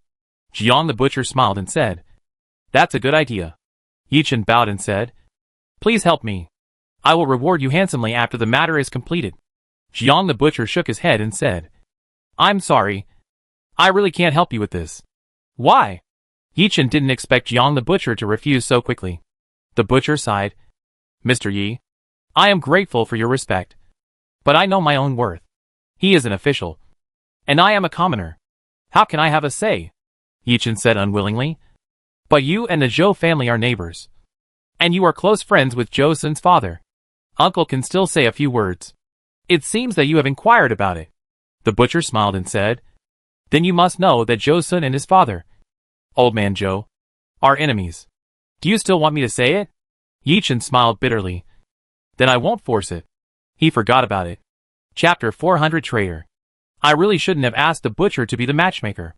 The butcher smiled and said, "To tell you the truth, it's really not appropriate for you to find me. If I go to meet him, he will talk to you for the sake of our past friendship, but I'm not qualified to be the matchmaker. I'm a meat supplier. To put it nicely, but to be honest, I'm just a pig butcher." He's the chief prison officer and chief constable of the Dali Temple. I heard from others that, although his rank is not high, he has great power. I am just a commoner. I am not good enough for them. He is very self-aware. Not to mention that he cannot act as a matchmaker, even if he can do it. He is unwilling to do it. Sun Chongda and Zhou Sun are almost dating. If he interferes, wouldn't Sun Chongda hate him to death? Master Xiazan once said a widely circulated saying in Sanha, "Although Buddhism is broad, it does not save those who have no fate, and although good words are good, it does not persuade ghosts who deserve to die." He deeply agrees with it. He can still tell which is more serious, offending Sun Chongda and Yichen. Yichen nodded and said, "You are right. The Dali Temple handles criminal cases and refutes suspicious cases. Now it has to be valued by the prince. Not only can they refute the Ministry of Justice, the cases of the censorate, but also the cases of the court guards. They can also intervene. I told the prince directly that the cases that the court guards can handle can also be handled by the Dali Temple. And the cases that the court guards cannot handle can also be handled by the Dali Temple. Now the court guards avoid the people from the Dali Temple. And they no longer have the glory they once had.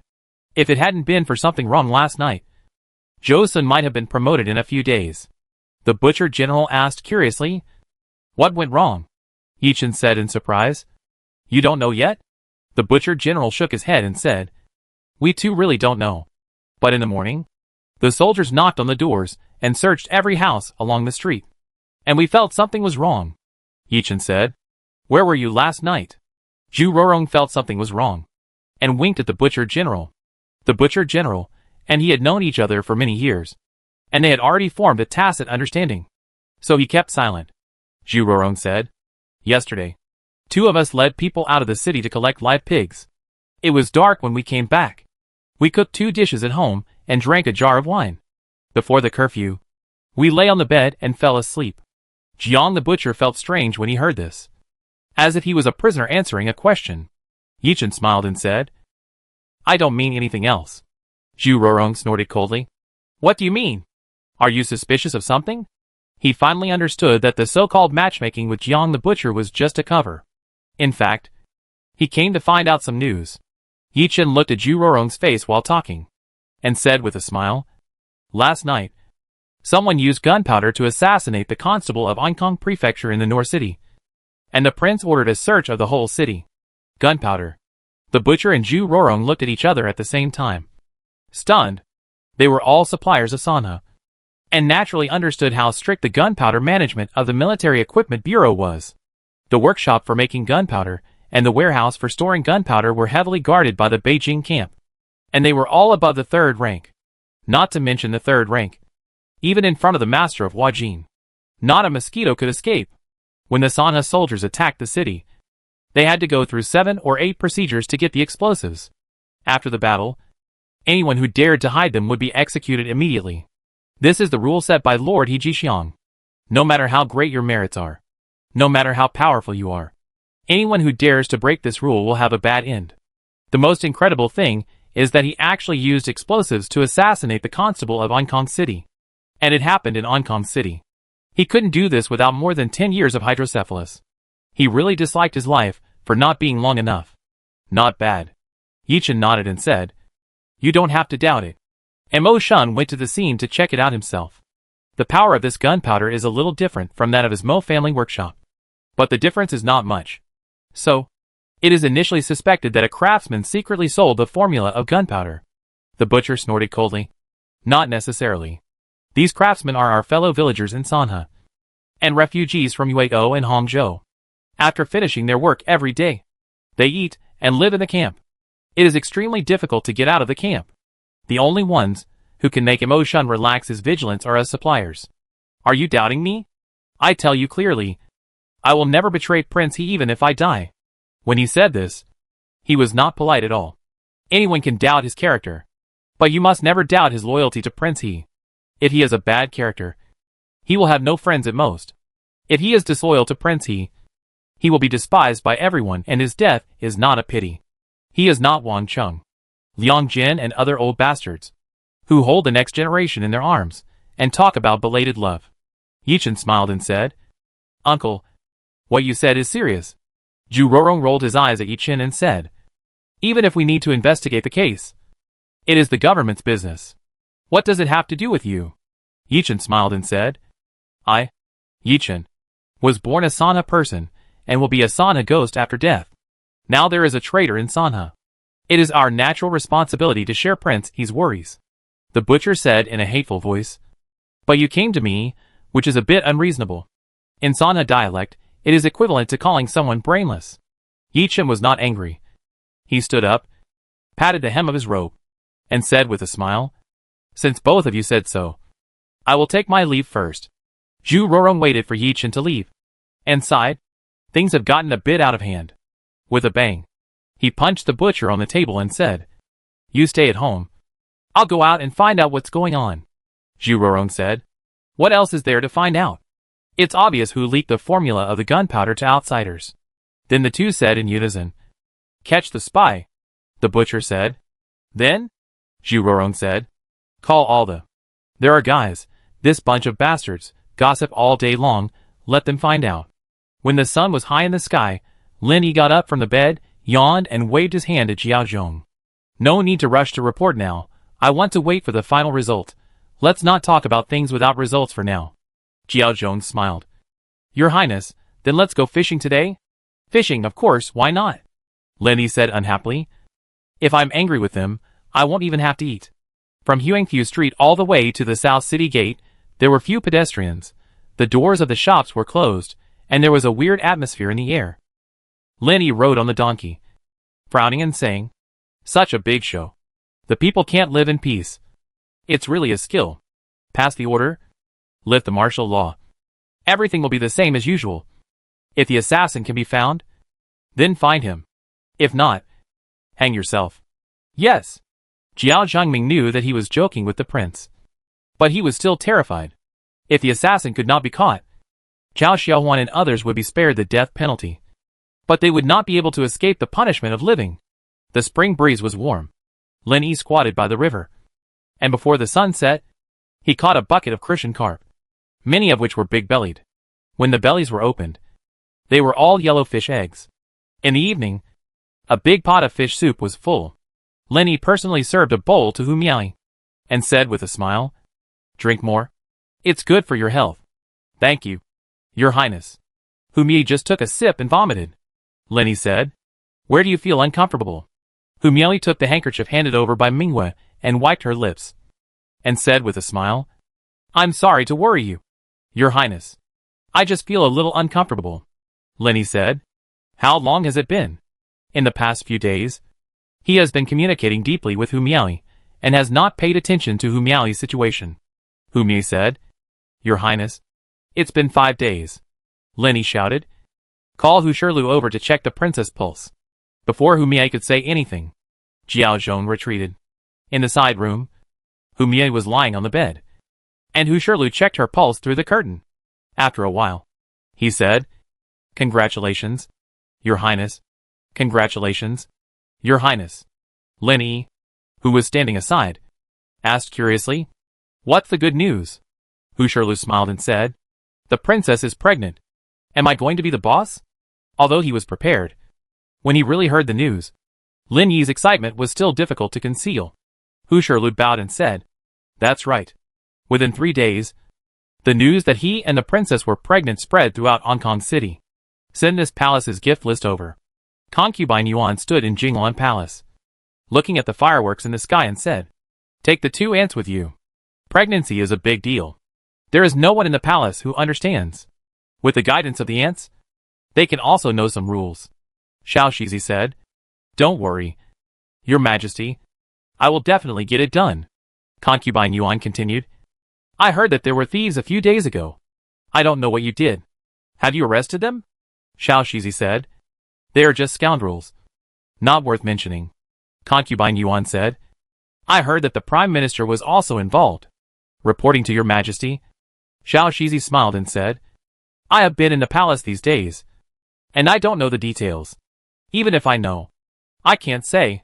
Concubine Yuan said unhappily, "Is there something that you, a dog slave, don't know?" Xiao Shizi smiled awkwardly. "Your Majesty, please forgive me." Concubine Yuan snorted coldly. Xiao Shizi then quietly left Jingluan Palace. He Lian followed and said, "Eunuch, the old man is still the best. Hong Kong City is heavily guarded, but he actually let the old man Qi Yong escape." Xiao Shizi said indifferently, "If you have something to say, just say it directly. Don't play tricks in front of our family." He Lian hesitated and said, "Eunuch, my godfather is really not dead?" Xiao Shizi said, "What do you think?" He Lian said, "I am not sure either." Xiao Shizi said, "So many court guards rebelled at once. Besides He Jin, who else could it be?" This, He Lian hesitated and said, "Although Pan Duo did not kill my godfather, Pan Duo and others saw my godfather's body with their own eyes.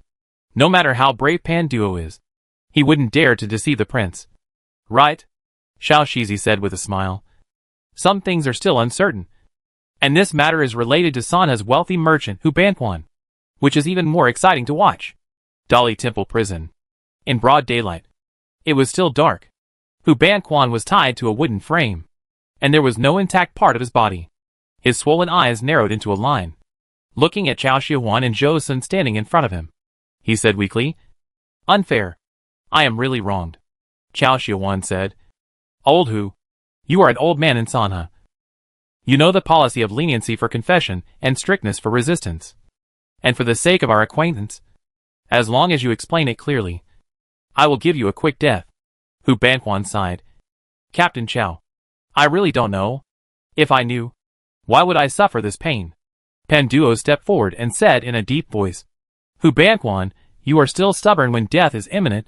We will not wrongly accuse a good person, nor will we let a bad person go. Tell me now, so you don't have to suffer so much." Zhou Sun continued, "Yes, Lao Hu. Tell me directly, who instructed you to steal the formula of gunpowder? Otherwise, we will be disloyal and punish you severely." Whipping Hu Banquan just now was not considered torture. Hu Banquan shook his head and said, "The man who came to me was wearing black clothes and a mask. I have never seen his true face. When he first came to me, he wanted to use my identity as a Sanha supplier to sell private salt. I was greedy for small profits, so I agreed directly. After that, he got deeper and deeper into trouble. If I didn't agree to help him, he would report me to the government, forcing me to the point where I had no way out. I really had no choice but to get the formula of gunpowder from Mo Shun and give it to them. If I knew they were endangering the prince, I would never do it even if I was beaten to death." After speaking, he couldn't help but groan again. Pan Duo said, "If I ask you to guess, who do you think these thieves and bandits are?" Hu Banquan said, "I saw a little clue in their qigong. When I fought with them yesterday, I found that they actually practiced Huiyuan Gong and Lingbo Weibu. I almost thought they were from the Beijing camp and the Bingmasi." Chao Xiaohuan said coldly, "No matter what, I will make him live a life worse than death. Only Sanha people know Huiyuan Gong and Lingbo Weibu." Hu Banquan swallowed his dry throat and said, "Please, both of you, give me some water. I am really thirsty. Please be kind. Everyone has to pay the price for their actions." Chao Xiaohuan stepped out of the prison. Pan Duo and others followed closely. Everyone sat in the Dali Temple, led by Dali Temple Minister Pei Kun, Honglu Temple Minister Chen Jingji, Ministry of Revenue Minister Gan Mao, and 5 Armies Commander He Jixiang. Pei Sun glanced at everyone, then looked at Pan Duo and said, "Commander Pan, can you guarantee that He Jin is really dead?" Pan Duo was stunned for a moment and said, "Sir, He Jin died tragically. I saw it with my own eyes." Pei Sun said, "What if I say he is not dead?"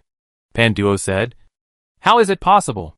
Pei Sun said, "When you saw his body, did you see his complete face?" Pan Duo said, "I saw it. His face was full of sword marks. Not a single part was normal. But it is vaguely confirmed that it is him. And it is definitely not a disguise." He Jixiang continued, "This matter is really getting more and more interesting. Continue to search closely." Pan Duo said, "Then how to deal with Hu Banquan?" He Jixiang said, "This man is a supplier of Sanha. He is very shrewd. And things are definitely not as simple as you think." Pan Duo bowed and said, "Your Excellency is right." He Jixiang said, "Punish him severely. Don't really torture him to death." "Yes." Pan Duo bowed. Chapter 401. It's really precious. Seeing that He Jixiang had no more orders, he left the governor's mansion with a gloomy face. These days, he really lost face and made a fool of himself. The prince trusted him and let him serve as the deputy commander of the court guard. After he took over the court guard, he made drastic rectifications, cleared out some of the bad apples that were difficult to discipline, most of them stayed, and also stuffed in shadows, partridge whistles, and secret guards. Of course, he did not relax his vigilance to prevent these people from backlashing in the future. However, what he didn't expect was that, despite all his precautions, these people still tricked him. They actually conspired to assassinate the prefect of Hong Kong in the street. And they took Qiyong away. All this happened right under his nose. His face was still burning. He had sworn that if he caught these bastards, he would tear them into pieces. "Sir!" Fong Pai saw Pan Duo coming out of the governor's mansion, and hurriedly jumped off the carriage, whispering, What did General he say? Pan Duo said with an unexpected look. After this incident, sir, he no longer trusts our court guards. He said that he would let me handle this matter. But in fact, General, he still relies more on the Beijing camp, the military affairs department, and the Dali temple. Fang Pai said anxiously. Sir, this matter is a mess we made. If they get ahead of us, we will. How can they survive in the future? The people who assassinated in the street are all from their imperial guards, so they have to get back at them themselves. If they let others do it for them, they will lose face, Pan Duo said. Have you prepared everything I asked you to prepare? Fang Pai nodded and said. 2 night pearls, 2 jade ruies, sir. Would it be a waste to give them to these 2 guys? These things are for the blind man and Ichio, hoping that these 2 people can help. Pan Duo said. If the prince didn't order them to intervene, I would have to beg them. It's not that simple. If we really meet a powerful person, they will have to take action. Fang Pai said. Sir, I grew up with the blind man. If I go to him, he won't refuse. Pan Duo shook his head and said. This is a public matter. It's your business to have a good relationship with him. Besides, there's Ichio. He's not so easy to deal with. Fang Pai muttered. They may not know how expensive this thing is. How can we let them know that the things we send are very expensive?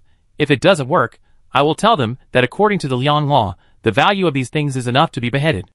Okay. Pan Duo smiled after hearing this and waved his hand.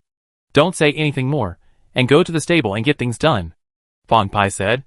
Sir, you won't go? Pan Duo said. Since you are familiar with them, you go. I will take people to Jizhou. He Jin's hometown? Fang Pai guessed something vaguely. Yes. Pan Duo looked at the tall city wall not far from the 5 military commandery. He Jin died too easily. Easier than we thought. This matter needs to be checked again. Fang Pai said seriously. Don't worry. Sir, I'll go now. He jumped on the carriage and went to the stable of the prince's mansion. Yichio and the blind man sat facing each other in the yard of the stable. Yichio looked at Fang Pai, who came in with a red wooden box, and said, You are so free? You have done everything.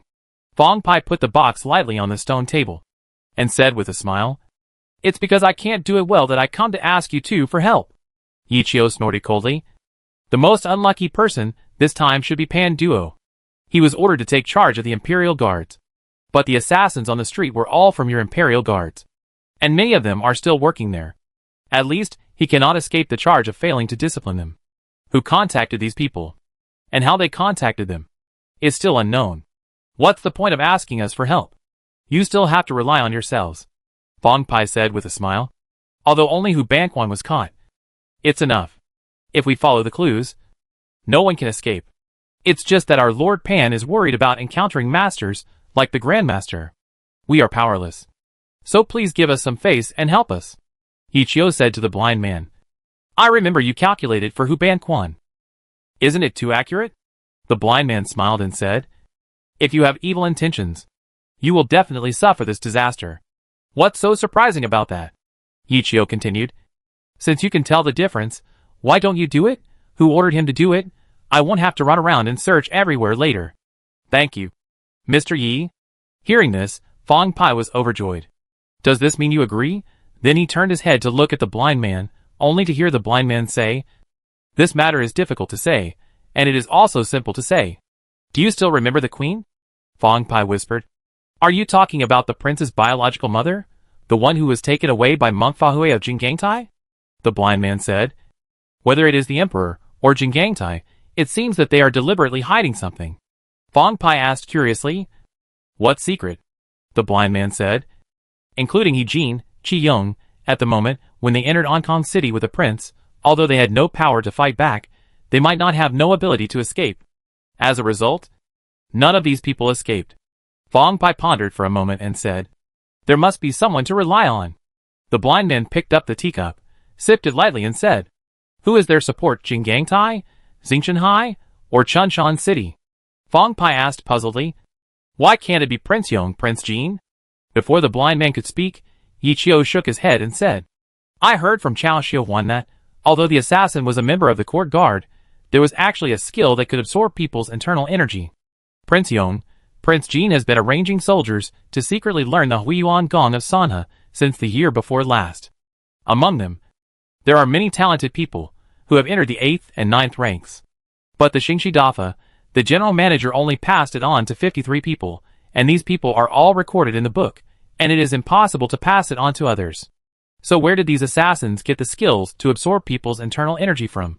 As far as I know, Fa Hui of Jingangtai and Xingchenhai of Shihuang all know these skills. Fang Pai lowered his head and said, to investigate Jingangtai and Xingchenhai, Ingzi can't do it, Keiqiaoxiao can't do it, and the court guards can't do it either. All the porters sent to investigate these places eventually disappeared, and there is no news so far. Yichio opened Fang Pai's gift box, rubbed the smooth and translucent jade rui, and said with a smile, since it's such a good thing, I'll make a trip for you. The blind man asked, how much is it worth? Yichio smiled and said, this jade rui is worth less than 30,000 taels of silver. Don't even think about it. The blind man said, please exchange it for silver for me. Fang Pai smiled and said, don't worry. I'll give you a banknote later. Just as he was about to put away a jade rui, Yichio's hand pressed on it. Yichio said, it has been delivered. There is no reason to take it back. Let's go quickly. Go back and tell your commander that I will take this matter. Fang Pai said hurriedly. But? Go ahead. The blind man also waved his hand at him and said, my banknotes. Don't forget to send them over. Fang Pai wanted to cry, but had no tears. Two bastards. None of them is a good thing. They have screwed him. He left the horse horn with a drooping brow, and met Zhou Sun and Chao Xiaowan, who were also carrying gifts. He didn't need to guess. He knew that these two people also came to ask the blind man and Yichio for help. Two sisters. Fang Pai bowed. How are you these days? Zhou Sun showed Fang Pai his fist, and said unhappily, are you itching for trouble again? If I don't beat you up for 2 days, you will become so arrogant? She and Fang Pai were classmates, and their relationship was not bad, but it was definitely not good. Sometimes she wanted to strangle this bastard to death. I dare not. I dare not. Fang Pai laughed. I have something important to do, so I will take my leave first. She couldn't help but envy the blind man and Yichio. They did the same thing and got 2 gifts. What a profit. When the 2 girls entered the stable, Zhou Jingye behind Fang Pai couldn't help but say, boss, these 2 women are too arrogant. They will have to be taught a lesson sooner or later. They are court guards. They are not so easy to bully. Shan Sanwen followed. That's right, boss, as long as you say a word, I will check them, so that they won't be arrogant. Fang Pai said unhappily. One is from the Dali Temple, and the other is from the Ankong prefectural governor. Who can you possibly make trouble for? Be smart. If you see them next time, stay away, don't make yourself uncomfortable. Pan Duo would avoid people from the Dali Temple, let alone them. Yes. Zhou Jingye and Shan Sanwan responded. Fang Pai sighed. When you have no ability, every breath you take is wrong. The sun was setting. The 12th brother came out of the carriage and glanced at the prison of the Dali Temple. After hesitating for a long time, he still walked forward. The constable on duty at the door half knelt on the ground and said, Your Highness. The 12th brother smiled and said, Get up. I'm here to pick up Master Tang Yi. This is his mother, concubine Tang's biological father. His grandfather. If it weren't for his mother's repeated requests, he would definitely not come to get involved in this muddy water. His maternal grandfather's family was in Chizhou. He had never seen him since he was a child, and he had no feelings for him at all. Moreover, his maternal grandfather was only a small county magistrate in Chizhou, a rank official. He was of no use to him. He was willing to come to pick up this maternal grandfather whom he had never met. Also because this maternal grandfather was of no use. No matter who he was, he would not be charged with the crime of privately consorting with his maternal relatives. A constable said, Your Majesty, wait a moment. I will go and inform him. The 12th old man said impatiently, Hurry up. It's so hot. I don't have the mood to wait too long. Yes. The constable ran in quickly. After a while, the constable came out again, followed by an old man in prison clothes with white hair and beard. The old man looked at the Prince of Yong'an, who was wearing silk and satin and shining in the sunset, with his cloudy eyes. Just as he was about to kneel, the 12th brother stepped forward and said, We are a family. No need to be polite. He didn't need to ask the name. He knew that this was his grandfather, and his eyebrows were too similar to his mother. This old man, like Lu Deng and the Prince of Weiyuan, became a victim of the struggle in the court. Just because he didn't understand the new accounting. He couldn't make up for the 800 taels of silver in the account. And he was charged with corruption. It was too unlucky. The only thing to be thankful for was that it was only 800 taels. And his ninth brother was willing to give him a face, and let him take the old man away directly. The old man bowed and said, "Thank you, Your Highness." The 12th brother held a rough hand and said, "Grandfather is frightened. Please get on the carriage now." "Thank you, Your Highness." Tang Yi got on the carriage with the help of the coachman. The 12th brother thought about it, did not ride the horse, and got on the carriage. The two looked at each other, and the more the 12th brother looked, the more he felt that his mother was like him. Tang Yi could not help but say, "I am in trouble, and I have troubled the queen and the prince." The 12th brother smiled and said, "Misunderstood. This is the grace of the regent king, and it has nothing to do with me and my mother." If the old man can't tell right from wrong, and goes out to yell, what will the ninth prince think if he hears it? It is still him and his mother who are unlucky. Tang Yi was stunned for a moment and said, "Your Highness is right. I will learn from your advice." The 12th elder continued, "Your case is not over yet.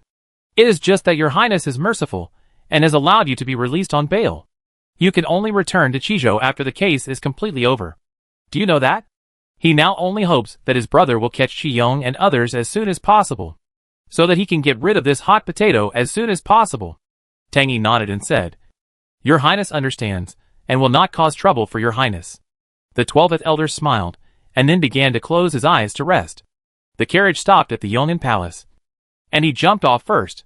Then he lifted the curtain and said with a smile, "Please, Tang Yi." With the help of the coachman, trembled slightly, and got off the carriage, and entered the palace together. The 12th brother asked the old maid to take Tang Yi to bathe and change clothes, and he held the teacup and teased the parrot in the cage. The coachman came over and said, "Your Majesty, Lord Tang, come here. It's not enough for you to order the maids around. How about buying another maid?" The 12th brother said unhappily, "Buy a maid? Don't you need money?" His mansion was returned to him by the Dali Temple last year, and his pockets were cleaner than his face at that time. Fortunately, his mother gave him some of her own money, so he was able to renovate the 2 bedrooms. As for other places, they were still overgrown with weeds and in a dilapidated state. The pond in the garden was blocked and smelled bad. He didn't even have the money to hire someone to dredge it. If it weren't for the windfall from the Wadden invoice, he couldn't even afford to hire servants. But even if he did, he didn't dare to hire more. The huge palace was empty with only 2 old maids and a groom.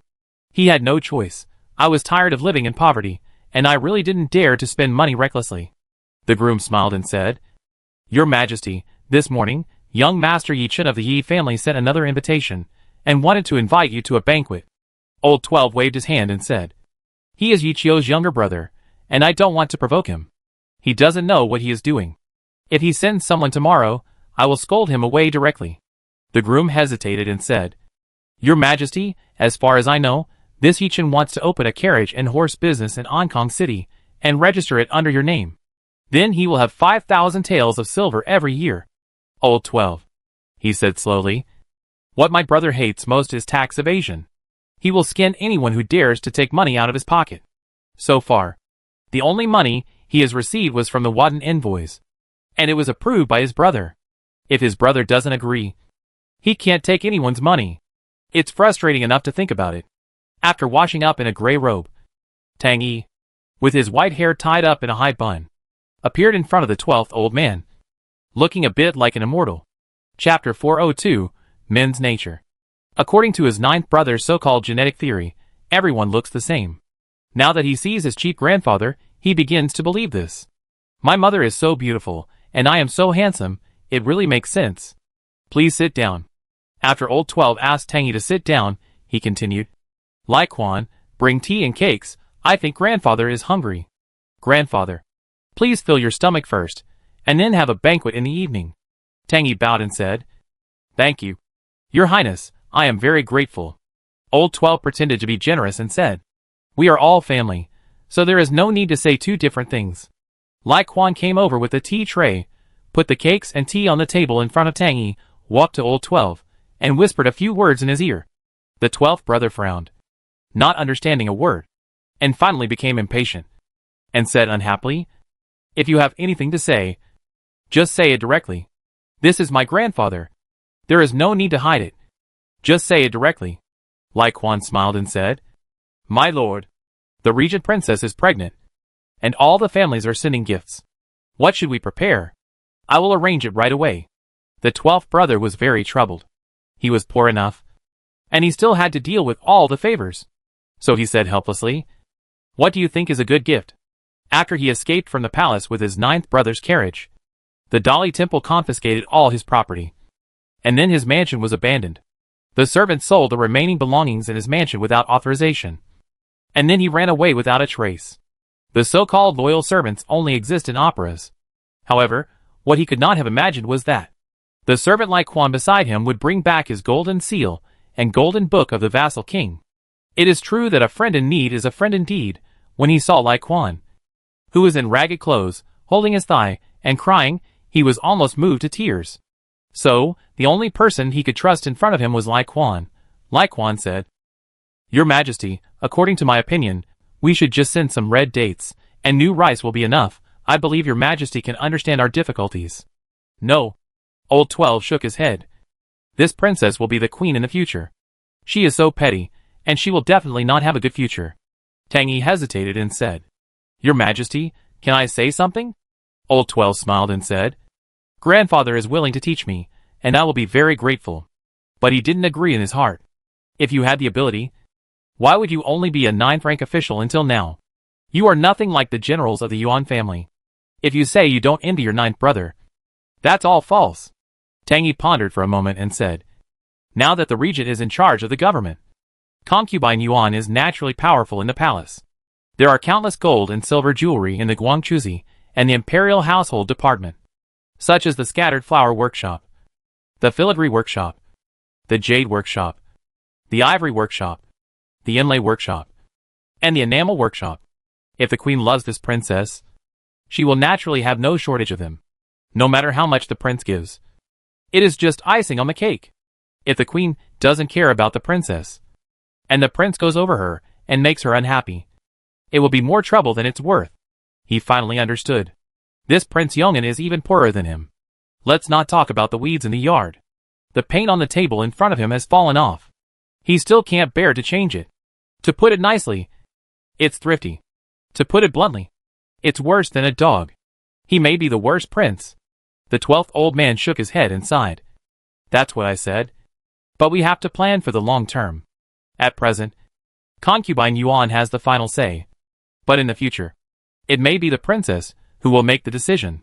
Tang Yi smiled and said, "As far as I know, the princess is the daughter of Prince Ishuan, who is both civil and military, and she is a little reluctant to marry Prince He.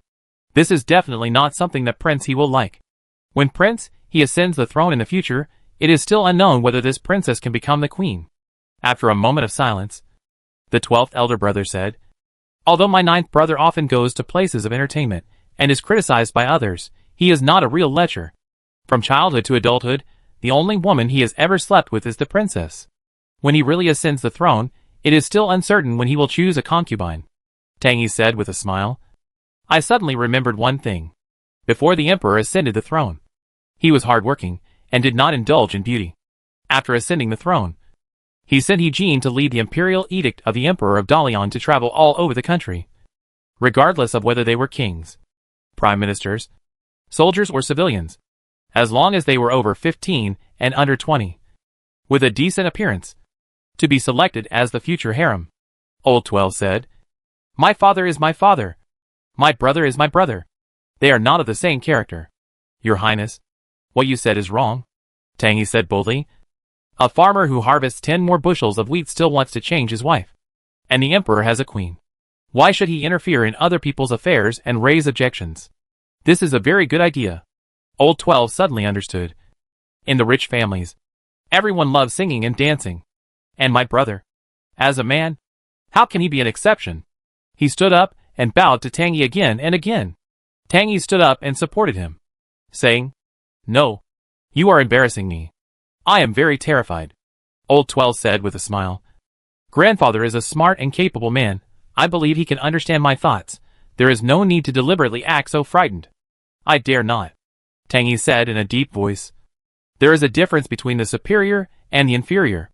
Old 12 hesitated for a moment and said, I'll be frank, you are suffering such injustice now, all because of me. You and the prince are close relatives. Qi Yong wants to use you to sow discord between the prince and the regent. Fortunately, the regent is wise and sees through this trick. He told the prince how Qi Yong destroyed his reputation and how he escaped. Tang Yi suddenly smiled and said, Congratulations, Prince. Congratulations, Prince. The 12th old man was surprised and said, What is there to be happy about? Tang Yi said, If my guess is correct, Qi Yong must not have escaped from Hong Kong City. The 12th old man stood up and said, What do you mean by that?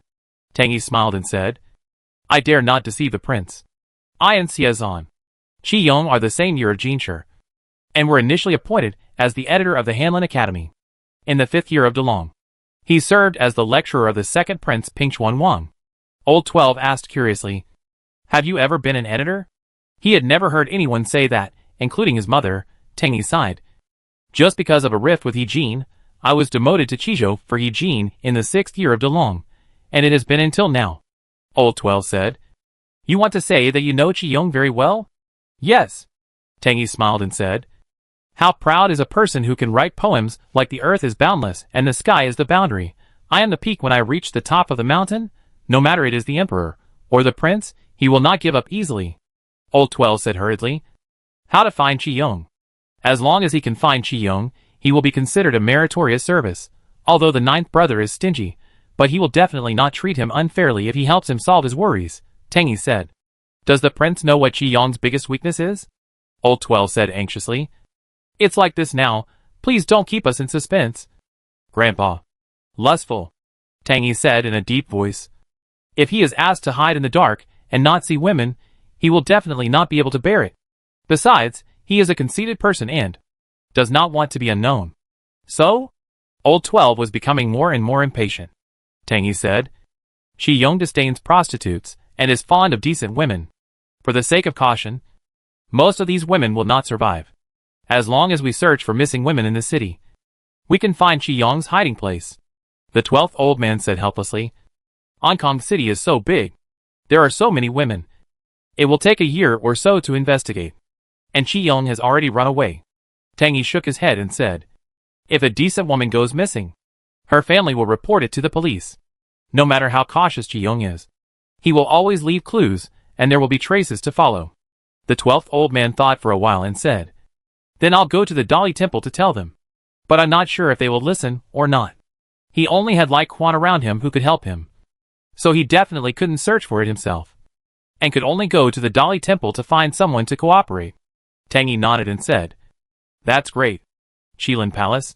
Emperor Delong lay on his back in a chair, and after listening to Lu Chaoyuan's words, he suddenly laughed and said, Qi Yong? I really didn't misjudge him. Lu Chaoyuan bowed and said, Qi Yong is missing now, and the prince and I are searching the whole city, but we still haven't caught him. Emperor Delong said, Someone can actually command the court guards. Could it be that He Jin is still alive? Lu Chaoyuan smiled and said, I don't know. Yes. Emperor Delong said to himself, He is the most loyal. How could he easily abandon me? Lu Chaoyuan said, But Pan Duo saw the eunuch's body with his own eyes. Emperor Delong said, Seeing is not necessarily believing. Lu Chaoyuan bowed again and said, Your Majesty is wise. Emperor Delong stood up, paced back and forth in the palace. Has the prince made any moves these days? Lu Chaoyuan said, The prince is devoted to worshipping Buddha, and doesn't care about worldly affairs. Emperor Delong shook his head and said, He is my son, I know him. He won't give up so easily, he is like me in this respect. Your Majesty is talking about. Lu Chaoyuan continued. In the morning, General He Jixiang inspected the troops in the training ground. Yuan Qing was the general leading the troops, and 70,000 to 80,000 people went to Jianzhou in a mighty manner. Emperor Delong snorted coldly and said, They are all my good sons. In the evening, Zhou Sun dragged his tired body back to the Dali Temple, and collapsed directly on the chair. These days, in order to capture Qi Yong and the assassin, the Dali Temple's detectives have not been able to rest.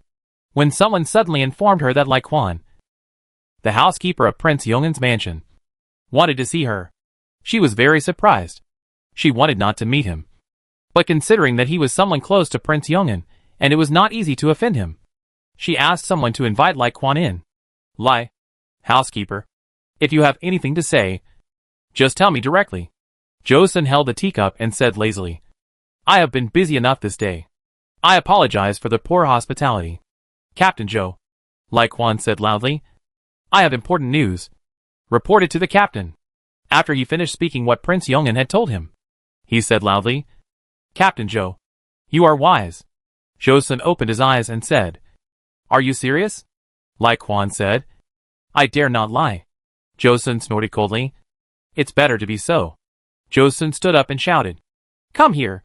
Go to the prefect of Hong Kong and ask the military department to check the case files of the women who have been missing in the past 10 days. Yes. A small flag ran out in a hurry. The sun was shining brightly. Ju Rorong sat in the tea house with his bare chest, wiping the sweat off his body with a towel whose original color could no longer be seen. Jiang the butcher said, Is there any more news? It is definitely not normal for the soldiers to search these places of fireworks. Ju Rorong said, It is unlikely. We have been searching for such a long time and found nothing.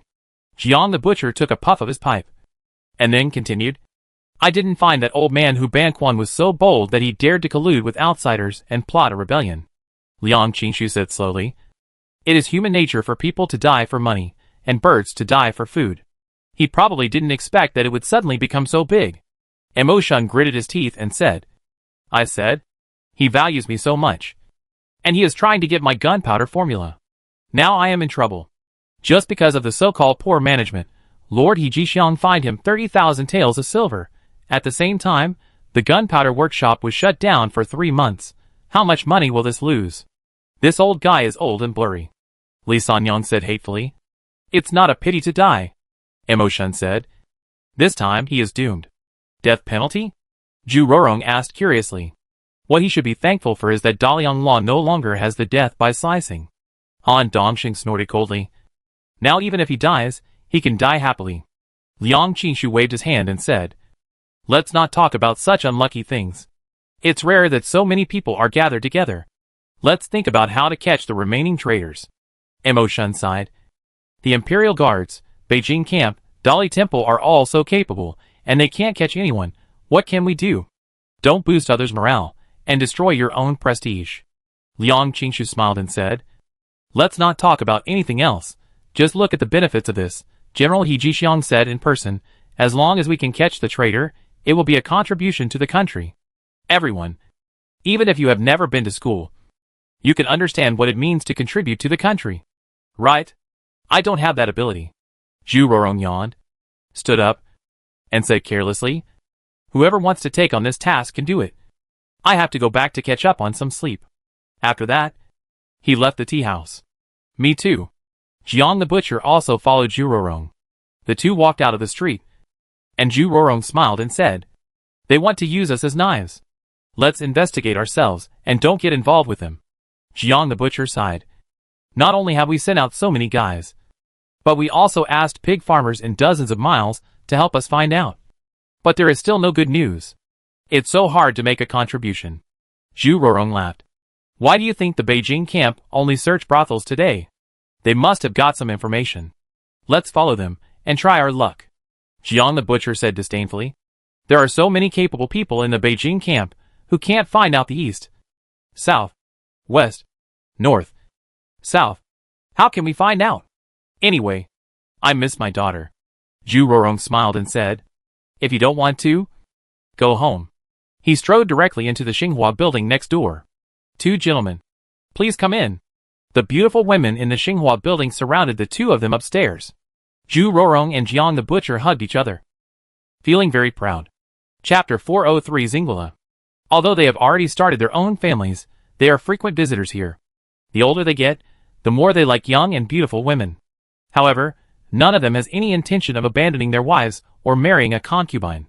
With their conditions, they can marry a beautiful girl, but these are too heavy to carry, and each one is more greedy than the other, so they will lose money if they marry her. They are used to a hard life, and they would rather spend every penny as a double flower, and never do business that loses money. Nowadays, those who are willing to go to the brothels to have fun are all gritting their teeth. Moreover, after going to such places too many times, they don't know how to talk to decent women. There are a set of rules for getting along with women in brothels. If you take my money, eat my food, and drink my drinks, it means that you are willing to go out and allow me to touch you. But from Li Sanyang to Chao Xiuhuan, Zhou soon all take advantage of them, eat their food, and drink their drinks. Sometimes they will have the illusion that these women are interested in them. So going to brothels too often, sometimes it is quite dangerous. If one day he gets a brain twitch and makes a wrong move, he will be beaten to death by Chao Xiaohuan and the others.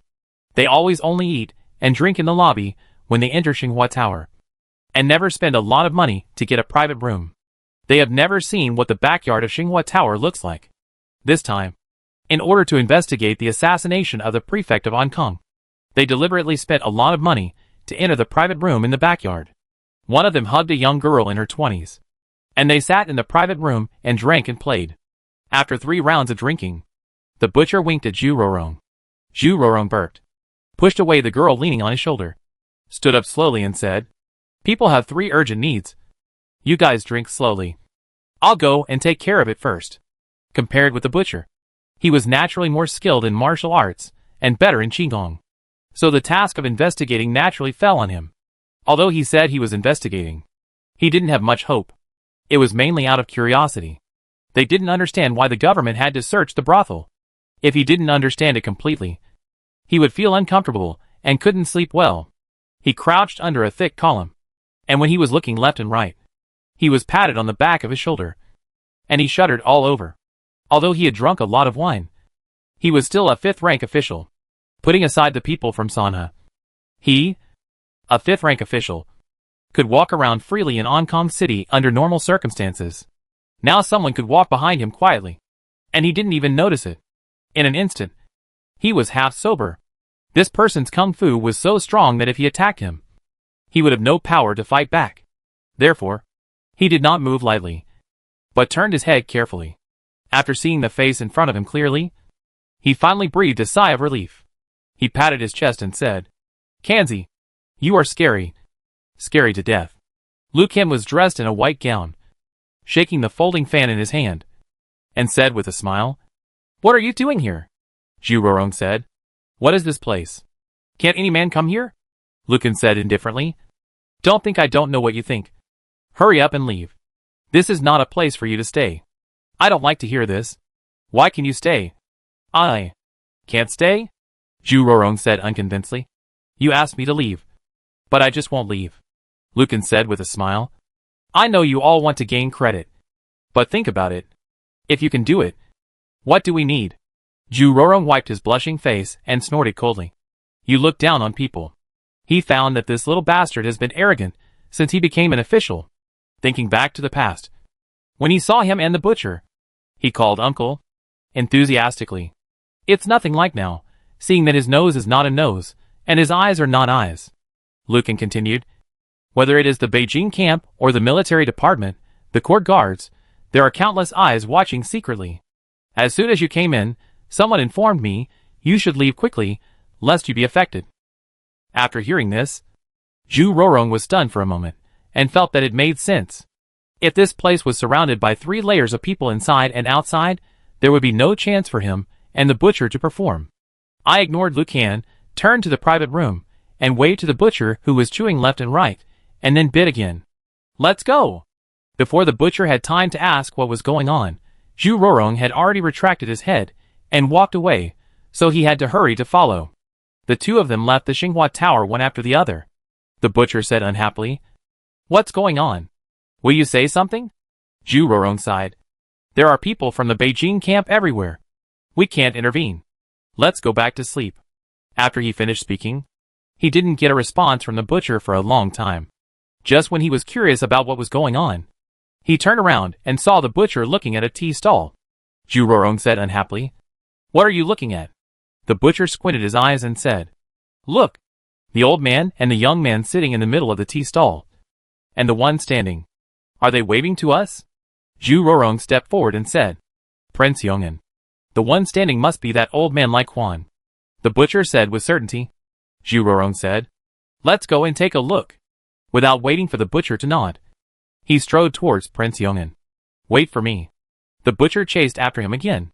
When the two of them arrived in front of Prince Yong'an, they were about to speak when they heard Prince Yong'an say, You two are family members, so there's no need to be so polite. Please sit down. Thinking that Prince Yong'an might be visiting incognito, he did not salute again, but looked at Tangy next to him and said, Who is this? Before Prince Yong'an could speak, Tangy spoke first. He stroked his beard and said, I am just an ordinary person, and it is really not worth telling outsiders. I saw that the two of you were strong and brave, and you were so majestic, you are really rare heroes. Just when I was regretting that we had missed each other, I thought that the prince was familiar with the two of you. This was also God's will. His first sentence was true. After Qi Yong dismissed him from office, he was directly escorted to Ankong City. Now that he has not redressed his grievances, he is naturally a commoner. As for the second sentence, I don't know if I really said it, but Zhu Rorong and Jiang the butcher looked happy after hearing it. You're welcome, you're welcome. When Zhu Rorong smiled, the fat on his face piled up together, and his eyes could no longer be found.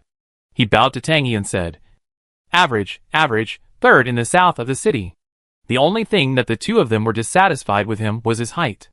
Every time I talk to someone, I have to stretch my neck and look up. After a long time, my neck becomes sore and my head hurts. The two of them are just right together. There is no one who accommodates the other.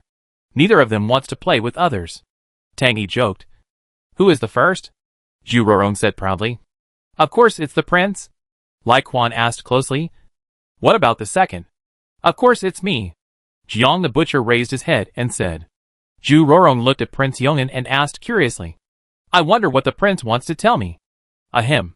The 12th old man covered his mouth with his fist and coughed twice. Lai Quan hurriedly said. I'll give you a chance to make a fortune and achieve merit. I wonder if you are willing to do it.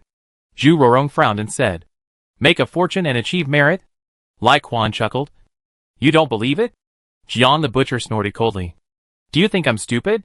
Everyone in Ankong City knows that the 12th prince is so poor that he has to sell his pants.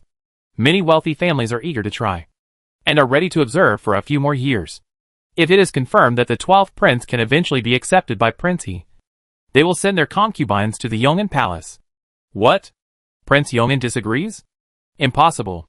I will use a dowry of 100,000 taels to smash Prince Yong'an to death. They don't believe that Prince Yong'an will not bow his head. They are so poor. What kind of integrity do they need? When the time comes, Prince Yong'an will get the money, and they will get the title of royal relatives. It's like killing two birds with one stone. How can you talk like that? Lai Quan glanced at his own prince, and said to Zhu Rorong and Jiang the butcher unhappily. I tell you, if you miss this village, you will miss that shop. This is the prince's care for you. Don't be ungrateful. Lai Quan. Let's go. The 12th old man waved his hand and said. Forget it. Forget it. It's not a gentleman's behavior to force others to do something.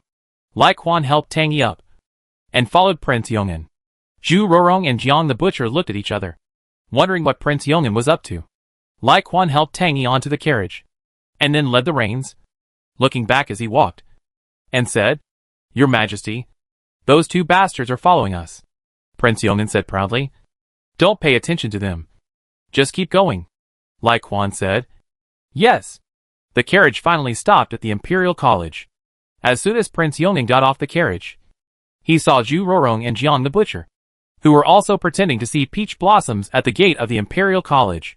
Lai Quan stepped forward and said, You two. We meet again? Zhu Rorong said unhappily. If you have something to say, just say it directly. We are busy. Lai Quan said. To tell you the truth, we want to catch this assassin and cooperate with you. What do you think? Zhu Rorong said in surprise. Assassin? What assassin? Lai Quan snorted coldly. Of course, it is the assassin who attacked the prefect of Ankong in the street. Where else can the assassin come from? Is the assassin so easy to catch? Zhu Rorong said while glancing at the Prince of Yong'an next to him. The government. So many people were dispatched to search all the brothels in Ankong City at once. And there is still no result. We can't be better than them. Lai Quan said proudly. You don't know this? Right? The news that Qi Yong was hiding in the brothel in Ankong City was told to the prefect of Ankong by our prince. Zhu Rorong said. Since you have all reported to the police, what is going on now? Lai Quan said. Who do you think has more merit? Catching the assassin directly, or providing clues? Of course, catching the assassin directly, Zhu Rorong said without hesitation. Lai Quan said. That's it. Our prince values you too. If you two are willing to help us, we will not treat you unfairly. Zhu Rorong still didn't believe it. He bowed to Prince Yong'an and said, I don't know what the prince means. Prince Yong'an smiled and said, Lai Quan is right. You also know my situation. I met you two today, so I ask for your help. Jiang the butcher said, Since we want to catch this assassin, what are we doing in the Imperial College? Prince Yong'an said to Tangy, Please help me. Grandfather. Grandfather? Zhu Rorong and Jiang the butcher suddenly realized. It turned out that this old man was the unlucky county magistrate of Qizhou. He was escorted to the capital because the 800 taels of silver didn't match the accounts. They often heard some scholars scolding the prince for being incompetent. Such a good official was actually thrown into prison. It was really unfair. The two heard it a lot, and they felt that this Lord Tangy was indeed an honest and upright official. A rare good official. Even the two of them began to think that the prince had done something wrong this time. It turned out to be the honest and upright official. Zhu Rorong bowed again and again. I didn't recognize the great man. He sincerely respected the honest and capable officials. Tangy replied, I dare not. I dare not. I will trouble you too this time. His grandson was really miserable. It would be fine if he had no money. At the critical moment, except for a sloppy old servant, there was not even a helper. How did he get along? He almost called him a good-for-nothing. Jiang the butcher said loudly, Master, if you have any instructions, just say it directly. Tangy smiled and said, I wonder if you have heard of the poem The Willows Are Blurred in the Morning Mist, and the apricot flowers fall in the mist at the 5th watch. I listened to the spring rain in the small building all night, and the apricot flowers are sold in the deep alley tomorrow morning. Zhu Rorong, Jiang the butcher, and Lai Quan were all rough people, except for the two words apricot flowers. They heard them clearly, and they didn't know anything else. Only the 12th brother spoke. The first sentence is from Qi Yong. As for the second sentence, please forgive me for my lack of knowledge. I really don't know. Tangy smiled and said. The second sentence was written by the right censor Qin Yang. I see. Prince Yong'an continued. These two are indeed great masters of the time. Good poems. Good poems. I wonder what grandfather meant by these words. Tangy continued. Do you know where the name of Xingla came from? The butcher suddenly spoke. There are at least 100 brothels called Xingla in the world, and at least 1,000 girls called Chunhua, Lihua, and Rui. It is not surprising that there is an Xingla in Ankang City. This is absurd. Tangy stroked his beard and smiled. The shopkeeper behind Xingla in Ankang City is the princess's husband, Tang Sun? This was something the 12th brother never expected. That's right. Tangy continued. Xingla was not originally called Xingla. At that time, there was no place called Xingla in the world. Qi Yong was a talented scholar in the Imperial College, famous all over the world. He liked a courtesan and wrote a poem for her, a woman in a yellow skirt and silk stockings on the peach blossom bank, a thin shirt and a light fan in Xingla, walking several times, getting drunk several times, staying several times. Tang Sun loved her talent, so he renamed the brothel Xingla, because many beautiful women came out. Guests came one after another, and it became famous all over the world. After that, many brothels with the same name appeared in the world, pretending to be Xingla. So that's it. When everyone suddenly realized it, they had to admire Tangy's erudition. Tangy walked back and forth with his hands behind his back, saying, Xingla is a place that Qi Yong often visited, writing, drinking, and chatting happily. However, the rules of the Imperial College are strict, and you cannot stay out overnight. He suddenly had an idea to dig a passage between the Imperial College and Xingla. The work is huge and the cost is complicated, and it will cost more than 10,000 gold. But this did not bother him. He was a well-read man. He knew that the canals in Ankang City were very deep and wide, and many fugitives hid in them. They named it Weo Cave, or Ghost Fan Tower. He persuaded several classmates to clear the canals together. There was a connection between Xinghua Tower and the Imperial College. Since then, they hid during the day and came out at night. That's why their willows are blurred in the morning mist. Apricot flowers fall in the mist at 5 o'clock. The apricot flowers here are the apricot flowers in Xinghua Tower, not the apricot flowers on the apricot trees. How do you know so clearly? Zhu Rorong asked with his eyes wide open. This is what he is most curious about. He said it as if he had experienced it personally. Tang Yi was asked a little suddenly, and hurriedly said, I heard it. I heard it. Then he turned his back and looked at the forest behind the Imperial College. Chapter 404 Arrest. This kind of nonsense is just a lie. Old 12 was the first one who didn't believe it. Since the secret passage was dug to guard against people, it is impossible to let everyone know. If Tang Yi could hear this news casually, others could do the same, then there would be no reason why the government officials couldn't find this place. How could they have a turn to stand here? This place must have been like Xinghua, surrounded by the government officials. Thinking of this, Old 12 bowed to Tang Yi and said, Grandfather, there are no relatives better than compatriots, fellow townsmen, schoolmates. Qi Yong and Qin Yang are classmates, and you and Xiezan are in the same year. Why is the relationship so stiff? This Qi Yong is too cruel. Whether it is Xiezan or Tang Yi, he didn't let any of them go. As for right censor Qin Yang, because he was too trusted by his father, Qi Yong could not trip him up. Tang Yi suddenly snorted coldly, looked at Zhu Rorong and Jiang the Butcher and others, pursed his lips and said, You and the Crown Prince, Prince Yong, and the King of Chu are brothers, so what? After hearing this, Old 12 was stunned.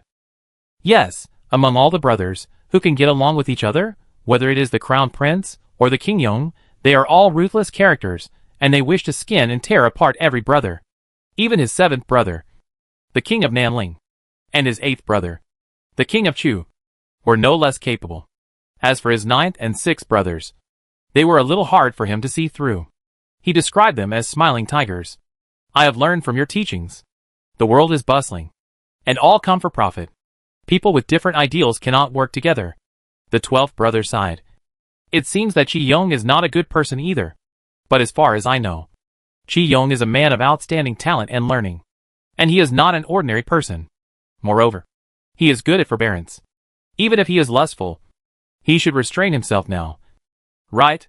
He really didn't know where his cheap grandfather got the confidence that he would definitely find Qi Yong. Tang Yi smiled and said, Qi Yong, who lost his father when he was young, and the orphan and widow depended on each other for life, got up to dance and played morning songs when he heard the cock crow, and worked hard to keep up with the light of the night. This is a skill, which can be restrained or released. But lust is his nature. It is easy to change the country, but it is difficult to change one's nature. Old 12 said with a sense of enlightenment. Yes, in many cases, it is difficult for a person to change his nature. Tang Yi nodded and said, Now the government has directly locked on to various brothels based on the clues of the missing decent women. This is indeed something I did not expect. If there is a brothel in Oncom City that is suitable for Qi Yong to hide, it is probably only Xinghua. The butcher could not help but interrupt. Lord Tang, I just heard a general idea. That is, it is not only Qi Yong who knows the secret passage. Like Lord Qin Yang, he must also know it. Qi Yong is not afraid of being reported by others? This time, without waiting for Tang Yi to speak, Old 12 said directly, What my grandfather can think of does not mean that Qin Yang can think of it. You people do not understand, so stop making blind guesses. After hearing this, the butcher said, Your Highness is wise. In fact, he was too lazy to say more. How poor is the Prince of Yong'an? He has no idea. He actually puts on airs in front of him. If it were not for the restrictions of his status, he would have wanted to punch the Prince of Yong'an directly. Damn it, if I did not believe in pearls covered by straw, I would definitely let you see what real strength is. In terms of origin, I am not as good as you, the Prince, but, in terms of financial resources, I can beat you so hard that your parents will not recognize you. Zhu Rorong stretched his head over and said, Then Lord Tang, what should we do now? Just give us your orders, and we will do whatever you want. He did not think so much about the butcher. As long as we can get something good this time. It's fine. Tang Yi glanced at Jiang the butcher and Zhu Rorong, then said, Qi Yong has been working in the court for decades, and now he can escape from the government. There must be many accomplices. If you want to catch him, it may not be enough to rely on you two alone. Zhu Rorong said. Then call for more people. Lai Quan hurriedly said. If it's someone from the government, forget it. That's just underestimating people. Zhu Rorong saw Jiang the butcher nod, So he put his thumb and index finger into his mouth, close to the sides under his tongue, tightened his lips, and the loud bird calls echoed over the empty Imperial College. Not long after, there were bursts of bird calls from the nearby woods. The butcher said proudly. "See, my brothers all responded." Lai Quan said. "That's impossible. You blew the whistle and they all came. Who are you trying to fool?" The butcher said. "Don't you believe it?" "Of course I don't believe it. You take me for a fool." Lai Quan shook his head even more like a rattle. "Just watch." After the butcher finished speaking, he raised his hands and clapped them rhythmically. Not long after, in the eyes of Lai Quan and Lao 12 who were incredulous, more than 50 people emerged from the woods on both sides. Some were shirtless. Some were wearing short shirts. And they were dark in the sun. They were obviously a group of coolies. Lai Quan asked in confusion. "Do you usually bring so many people with you when you go out? If you want to control me, then tell me whether you accept it or not." Jiang the butcher said unhappily. "Open your dog eyes and watch me. All of my brothers are above the second rank. Any one of them can beat you so hard that you won't even recognize your parents. In the past 2 days, he and Zhu Rorong have been working hard to find out something. Therefore, he always brought a large group of men with him when he went out. As long as he gave an order, they would all jump out from the surroundings. At least, they would not suffer any loss. I admire you. I admire you." Old 12 looked at the masters of the second rank or above. Even the 5th rank and the 6th rank. With envy and shock. Even the butcher was stronger than him. Thinking of this, he glanced at the useless Lai Quan next to him, and couldn't help but feel sad. This vassal king must be fake. What a piece of shit. Zhu Rorong followed and said proudly. "Your Highness is polite. If you have any instructions, just say it." Tang Yi nodded and said, "Since you two are so kind to help me, I won't be polite. Please, follow me." After that, he walked along the wall of the Imperial College into the peach forest. "What do you mean?" Zhu Rorong looked at the butcher. The butcher said, "It's already this bad. What else can we do? Let's go." With a wave of his hand, the waiter behind him followed him with a wooden stick in his hand. Tang Yi turned right and finally stopped at a big well. Zhu Rorong curiously stretched his head to look into the well. It was a pool of stagnant water with dead branches and rotten leaves floating on it. Zhu Rorong said, "Sir, this doesn't look like an exit, does it?" Tang Yi squatted on the ground and poked the ant cracks on the ground with a branch. Then he smiled and said, "Please help me get a thicker stick." "That's easy." Zhu Rorong slapped the root of a peach tree with his palm, and the peach tree broke. After he cut off the branch, he gave the dried peaches directly to Tang Yi. Tang Yi didn't notice it and touched the sticky peach gum. But he didn't care. He took the stick and knocked rhythmically near the wellhead. After knocking for a while, he moved to another place. Everyone was puzzled. After a while, he finally stopped. Old 12 asked curiously, "What does this mean? What's the point?" Tang Yi smiled and said, "Wherever there are peach trees, there are the most earthworms. When you want to fish, use a little true energy and hit them with a stick. All the earthworms can't stand it, and will slowly come out one by one." The butcher said, "But now, there is not a single one. That's why there is a problem." Tang Yi chopped his feet, and then continued, "Let's walk along the place where there are no earthworms, and we will definitely find the exit of this secret passage." The butcher said, "You don't know where the exit of the secret passage is?" As soon as he finished speaking, he heard someone shouting, "Come here and take a look." The speaker was a guy under the butcher. Jiang tapped the butcher's feet on the ground, then stood up and jumped in front of the waiter. Following the waiter's finger, he saw a pair of bare feet.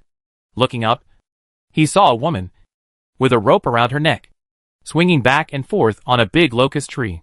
Below was a canal, with sewage flowing in it, rotten vegetable leaves, old clothes, old shoes, rotten baskets, and leaves.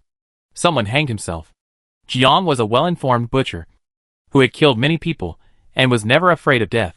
However, it was the first time he saw someone hanged, and he was suddenly shocked.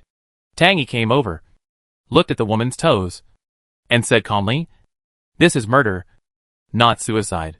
The 12 old men said, "Why did grandfather say that?"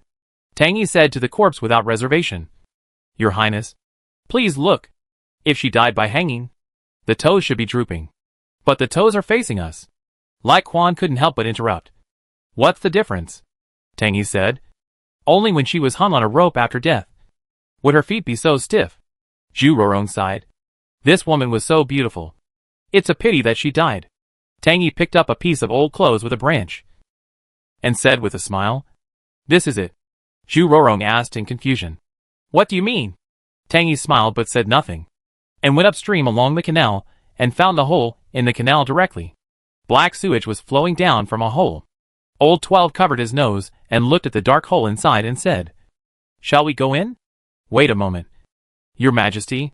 Tang Yi took off his long gown and underwear, was bare-chested, and was about to lead the way in. "Wait a moment. Your Majesty."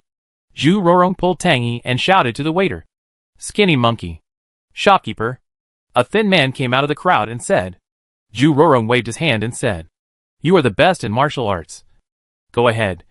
We will support you." The skinny monkey did not move, shrinking his neck and said, "Boss, don't fool me. Think I don't know?" Lord He Jixiong said, "Catching this assassin will benefit the country." "I don't want any country. Is 100 taels of silver worth it?" Zhu Rorong said unhappily. "As long as we can catch him. Let alone 100. I will give you 500. Boss, it's all done with your words." The skinny monkey rushed, crawling like a loach into the dark cave. Zhu Rorong stretched his head to look, but he could no longer see his shadow. He waved his hand and said, "Follow me." Disdaining the stench, he could only squat and move cautiously into the cave. The moon rose. The curfew in Hong Kong City was gradually relaxed, and the night market became more prosperous and lively. These days, the government was searching for assassins everywhere, and everyone was in danger. But the street did not become depressed because of this. Lin Yi sat beside a tea stall and flicked away the moths that kept flying towards the kerosene lamp with his hands. Jiao Zhong moved the teapot next to him to the side, and said while pouring wine for Lin Yi, "Your Highness, there are too many mosquitoes outside. Why don't we go back? The night is long, and I can't sleep." Since his wife became pregnant, Lin Yi has found it increasingly difficult to fall asleep. Men are very simple, and they only think about 3 things in their lives: where to get money during the day, who to drink with at night, and why the wild flowers are so fragrant late at night. Your Highness is right. Jiao Zhong understood what he meant, but he didn't know how to respond. Lin Yi took a sip of wine and said, "It's been so long, and the assassin hasn't been caught yet?" He Hong, who was beside him, knelt down and said, "I am incompetent, and I hope the prince will forgive me. He was originally the commander of the guards of the palace, and now he has been transferred to the Beijing camp and serves as the commander of the Xinji camp, maintaining the law and order in the city. Catching assassins is his job. It's been so long, and there is still no result. He is so ashamed." Lin Yi waved his hand and said, "Since you know, why are you still dawdling here? Get out of here quickly. I will give you some more time. And if you can't catch him, you can go home and farm." "Yes, sir." He Hong felt bitter, but couldn't say it. How long has he been in charge of the Xinji camp? How could he have encountered such bad luck? Good things never happened to him, but all the bad things happened to him. Lin Yi drank another glass of wine, and suddenly heard a loud whistle. Jiao Zhong suddenly shouted, "Be alert." Hundreds of guards rushed out from all directions, armed with swords and spears, and surrounded this small tea stall. The couple who set up the tea stall saw the scene, and hid under the table, trembling with fear. Then, the sound of explosives came one after another. Sparks flew in the air, illuminating half of Hong Kong City. Jiao Zhong was stunned, stepped forward, and stood close to the prince, holding the long knife in his hand tightly. "Damn, they are quite rampant." Lin Yi squinted his eyes, looked at the gorgeous sky, and said lightly, "This time they took the initiative to jump out. If they can't catch them again, it means they are incompetent." The Beijing camp of Hong Kong City came out together, following closely behind. The soldiers of the military department, the jailers of the Dali Temple, the constables of the Hong Kong prefecture, and all the government offices came out together. In the darkness, everything was silent. Wei Yishan, Lu Can, and Chao Shiuan looked at the raging fire in Xinghua Tower and looked at each other in silence. Joseon said in hatred, "Can these bastards fly or burrow into the ground? How come? Except for a few small fish, there is not a single one to be found." Wei Yishan snorted coldly. "It may not be possible to fly to the sky, But it is not impossible to burrow into the ground. Lucan frowned and said, Burrow into the ground? Someone come! Wei Yishan suddenly shouted. Dig up the canal below. I want to see what kind of rats are hiding in it. Yes! A shocking roar broke out behind him. Whether it was the officers and soldiers or the constables, they were holding their breath these days. They had never been fooled like this before.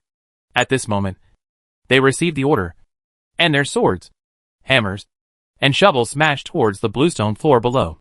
Chapter 405, Merit. Those with better kung fu skills, or those who are poorer, are reluctant to use swords and knives, because if they break them, they have to buy new ones with their own money, so they just use their fists to smash them. The most miserable ones are the people from the military department, who smash the ground without hesitation, and feel heartbroken, because the ground is messed up like this, and they will have to clean it up later. It's okay to put in the effort, but the key is where to get the money to repair it. Their military department is now as poor as a ghost. The saddest thing is, if the repair is not good, it will be their responsibility later. Both sides will suffer. Don't bully me like this. After a while, a long pit was smashed out in the ground in front of the Xinghua Tower, revealing a canal full of mud and sewage. Sir, there are footprints in the mud below, and there are 2 female corpses. Jiang Yi walked in front of Wei Yishan and said, The thieves must have escaped along the canal. Wei Yishan snorted coldly. Then why are you still standing there? Hurry up and chase them. Yes. After the deafening response, Chao Xiaohuan pushed away the people in front of her, and took the lead to dive into the canal that was only big enough for one person. Then, one after another, officers, soldiers and constables followed Chao Xiaohuan. The moonlight was hazy. Tang Yi sat on a stone, watching the fish jumping out of the canal, smiling without saying a word. An old man covered in mud, also looking at Tang Yi surrounded by torches, finally couldn't help but speak first. It turned out to be you. How long can youth last? Your hair has turned gray. Tang Yi, I heard them say that you are old. I didn't believe it. But now I see it. It is true. I haven't seen you for many years. But the Prime Minister is still good at poetry. I admire you. I admire you. Tang Yi clapped his hands and smiled. It's a pity that you have a bad memory. How did I come to Hong Kong City? Had you forgotten? Just because of 800 taels of silver. I was escorted all the way from Qizhou to Hong Kong City, and suffered so much injustice. Thinking of this, he gnashed his teeth in anger. So it's really the Prime Minister. Old 12 never dared to admit it. Now he heard Qi Yong speak, and he dared to confirm it. He bowed and said, The Prime Minister made it so hard for us to find him. I really miss you. Please come with me. Qi Yong ignored Old 12, and only said to Tang Yi, I remember when the teacher taught me to write poems. He said a sentence. When writing poems, you have to create something out of nothing. Close but not superficial. Far but not endless. And then you can express the meaning beyond the rhyme. To my ears, I think this is the same for people and officials. Tang Yi said with a smile. You are now fleeing in a hurry, which just proves that people and officials should not do anything extreme. Qi Yong glanced at Zhu Rorong and others, who were holding torches, and snorted coldly. I admire you very much. You can still guess where I am going, but it will be a bit difficult for you to keep me. Tang Yi said. The teacher ordered that the sentence should be deliberately off topic. First let go, and then take back. The poetic method is to let go of the horse, and take back the reins. Prime Minister, you can give it a try. Then I am rude. Today I must compete with you. As soon as Qi Yong finished speaking, the people who came out of the canal rushed towards Tang Yi with swords and knives. Zhu Rorong and others did not wait for Tang Yi's order, and they rushed forward with wooden sticks. Zhu Rorong just raised the stick, and was about to hit the big man in front of him, when the big man suddenly fell to the ground, and then he saw Chao Xiaohuan's face. He had only one thought in his mind. The credit he had earned was gone. He might even be punished. If he acted without authorization and was caught, he would definitely not end up well. He glanced at Prince Yong'an, who also had a bitter face, and immediately felt relieved. Although Prince Yong'an was poor, he was taller than him, and if anything really happened, he would definitely be able to take the blame for him. When the time came, Lord He Jixiang would know about it, and he and the butcher would be clueless. Lenny sat by the tea stall, drank 2 pots of tea, and He Hong rode over and briefly explained the matter.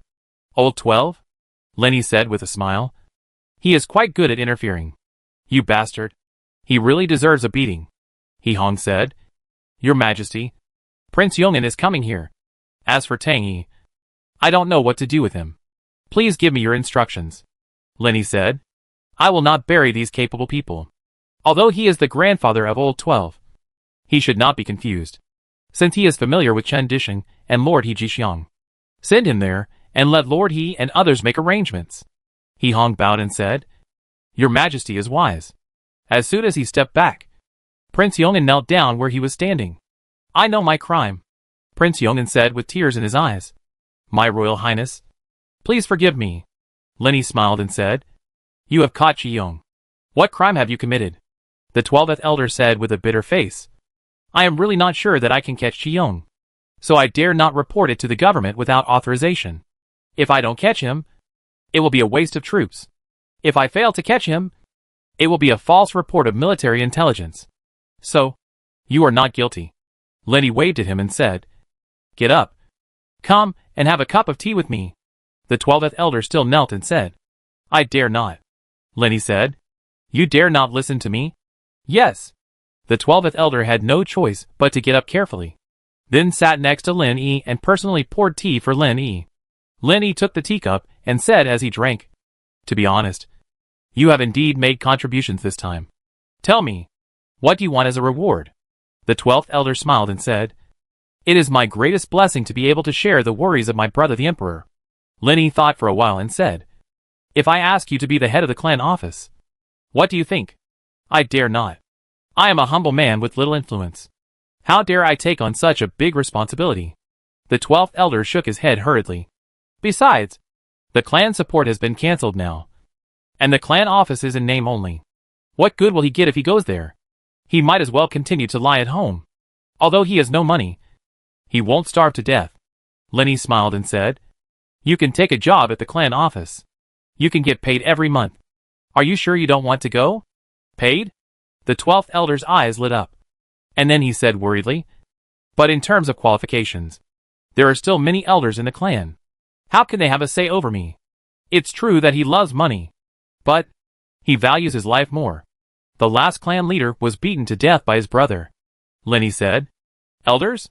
I didn't kill them, which is enough to give them face. They still want to receive my salary, which is simply a dream. The 12th old man could feel his 9th brother's cruelty to the old men in the clan, and said more carefully, Then there is the 6th brother. Lenny shook his head and said, I have other uses for your 6th brother. You should go to the clan house tomorrow to take up your post. If you don't like someone, you can kill him. If you can find an excuse to confiscate his property, that would be even better. Then we can split the family into 9.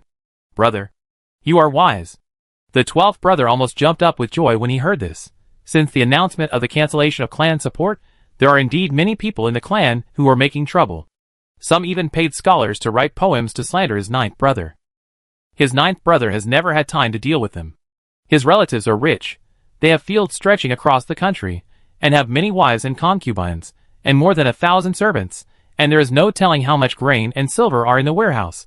These people force women of good families into prostitution, and they have many blood debts. If you really count them, none of them is innocent. His brother asked him to search their houses? What's the difference between this and picking up money? Lin Yi continued. Searching houses requires evidence. After getting the money, how to judge people is the business of the 3 courts, so don't interfere. Originally, he had handed over the matter of searching their houses to Gan Mao, Qin Jingji and others. However, the silver he finally obtained was intercepted by He Jixiang, Qin Disheng and others, and used for military expenses. He didn't get a penny in his personal pocket. Now he finally understood why his father had to separate the inner and outer treasury so clearly. The money in the national treasury and his own money are different after all. He was so poor that he could hardly afford the monthly salary for the guards. His wife was about to give birth, and whether it was a son or a daughter, it would take money. He just wanted to make money. Don't worry, my brother, the 12th brother vowed. I will never let you down. Lin Yi thought for a while and said, Your grandfather is a man. In the future, listen to his opinions on everything and don't act rashly. The 12th brother was not stupid. After hearing this, he thought again and again. Does he want to be close to his grandparents? Or does he not want to? He couldn't figure it out for a moment. So he could only bow and say, My royal brother is right. Lin Yi waved his hand and said, Go down. Yes. The 12th old man retreated carefully. As soon as he reached the intersection, he was stopped by Zhu Rorong and the butcher. Zhu Rorong hurriedly asked, "What do you say to the prince?" The 12th old man said unhappily, "I'm fine. As for whether you are fine or not, it's not up to me. You guys, you should hurry to the 5 military commandery, so that Lord he won't look for you everywhere." Ah! Both of them were shocked. The butcher said angrily, "Your Majesty, we are following your orders. Now that things are like this, you can't just ignore it." The 12th old man said, "Don't worry. I'm just teasing you. The credit for catching Qi Yong is real. No matter what, the credit outweighs the fault. What are you afraid of?" Zhu Rorong scratched his head and said, "That's true." The butcher said, "You didn't lie to us?" The 12th old man said, "What's the benefit of me lying to you?" The butcher said hatefully, "Your Majesty, Master, if Lord He Jixiang blames us, don't blame us for being rude." Old 12 snorted coldly, "Why are you rude? He will be the head of the clan office tomorrow. How can you be afraid of 2 small butchers?" He looked the butcher and Old 12 in the eyes, and said bluntly, "I will report everything today to Lord He. Anyway, this matter has nothing to do with us. Don't think of pushing the responsibility to us. Please do as you please." Old 12 snorted coldly, turned around and left. Thinking back to the past, let alone talking to such a person, even looking at him for a second longer would be detrimental to his status. After returning to the mansion, he leaned back in his chair, holding a teacup, and waited for a long time, before he waited for Tangy, who had just returned from the 5 military commander's office. "Grandfather," Old 12 asked hurriedly, "what did General He say?" Tangy smiled and said, "I will be promoted to the position of Secretary of the Censorate immediately." Old 12 said angrily, "This Lord He is too contemptuous. Grandfather is so talented, why is he only given the 9th rank?" Tangy shook his head and said, "Your Highness, you don't know that although the position of Secretary is not high, it is responsible for urging, delaying, cancelling, and keeping books. The power is very heavy. From now on, the rules and regulations of the court can be reversed by me with just a pen. No matter whether it is the prefect or the military, when they see me, they have to be polite." "I see," Old 12 suddenly realized. "So, grandfather, is this a blessing in disguise?" Tangy took the tea from Lai Quan's hand, whistling the tea leaves, said, "Now that the Regent King values me, I must repay him with my death, and dare not slack off in the slightest." Old 12 pondered for a moment, repeated what Lin Yi had said to him in front of Tangy, and then said, "Why did my grandfather teach me?" Tangy smiled and said, "In that case, I will move out of this place tomorrow, and dare not cause trouble for the prince." Old 12 said, "I still don't understand." Tangy said, "Since the Regent King asked Prince Yong'an to listen to my opinion, please Prince Yong'an listen to me this time." "In that case, where will you live when you move out?" Old 12 asked. "Lord He has already made arrangements. I can live in the Imperial College first." Tangy stroked his beard and said, "Lord He wants to reopen the Imperial examination to select talented people." The 12th brother said in disbelief, "My brother hates these scholars the most. How can he recruit scholars again?" Tangy whispered, "This is a different time. Scholars have studied hard for half their lives. It is not easy. If the regent destroys their path to promotion, they will be forced to surrender to Gong Lianyi in Liangzhou and King Yong in Jinzhou." The 12th brother said, "Then the content of the imperial examination will definitely be different from before. His 9th brother is not a person who can easily compromise. Even if he agrees to reopen the imperial examination, the content of the examination will definitely be changed." Tangy said, "These are not things I can know. Will Qi Yong die this time?" The 12th brother suddenly asked curiously. "The death penalty can be avoided, but the living punishment cannot be escaped." Tangy sighed. "Qi Yong's students and former officials are all over the world. How can they be easily moved? My royal brother has that kind of temper. How can I not kill him?" The 12th old man said very confidently, "You don't know my royal brother very well. Even if my royal brother is not executed by slow slicing, he will be beheaded." Tangy said, "I don't know the regent, but I know He Jixiang very well. Qin Dishing, Qin Yang, even if I die, I will not stop the prince from killing Qi Yong." The 12th old man said, "Is Qi Yong so important? The Xinghua Tower was bombed, and everyone in Ankong City knows about it. How can my royal brother bear this great humiliation?" Tang Yi said. Otherwise, why is Qi Yong so confident? Why? Because he is Qi Yong. What you said is the same as saying nothing.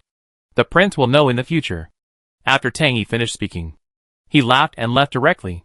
The next morning, Lin Yi saw Chen Disheng and He Jixiang kneeling beside his dining table. You are also against me. And you won't let me kill him? Lin Yi was very unhappy. Your Majesty. He Jixiang knelt straight and said loudly, a little impatience will ruin a big plan.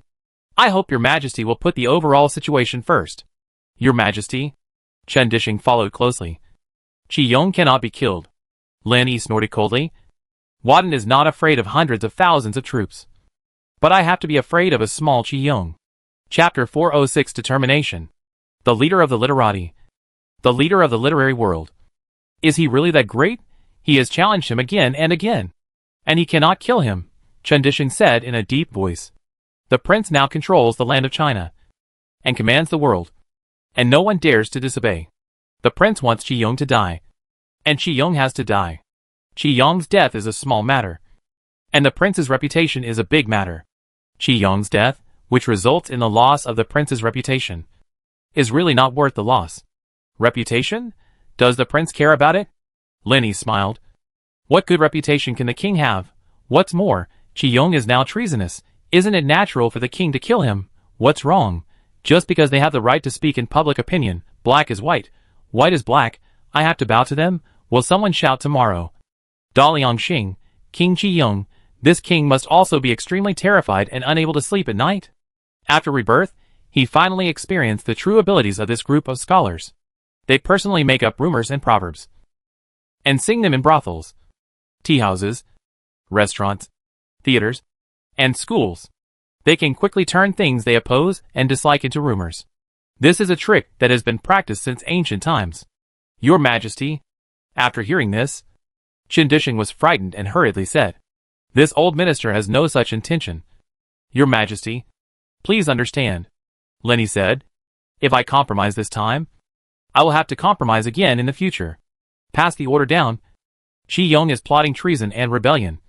Behead him at the Meridian Gate as a warning to others. If he lets Qi Yong go today, will anyone be able to bully him in the future? Chen Disheng and He Jixiang looked at each other and nodded helplessly. Your Majesty. I obey your order. Lin Yi continued.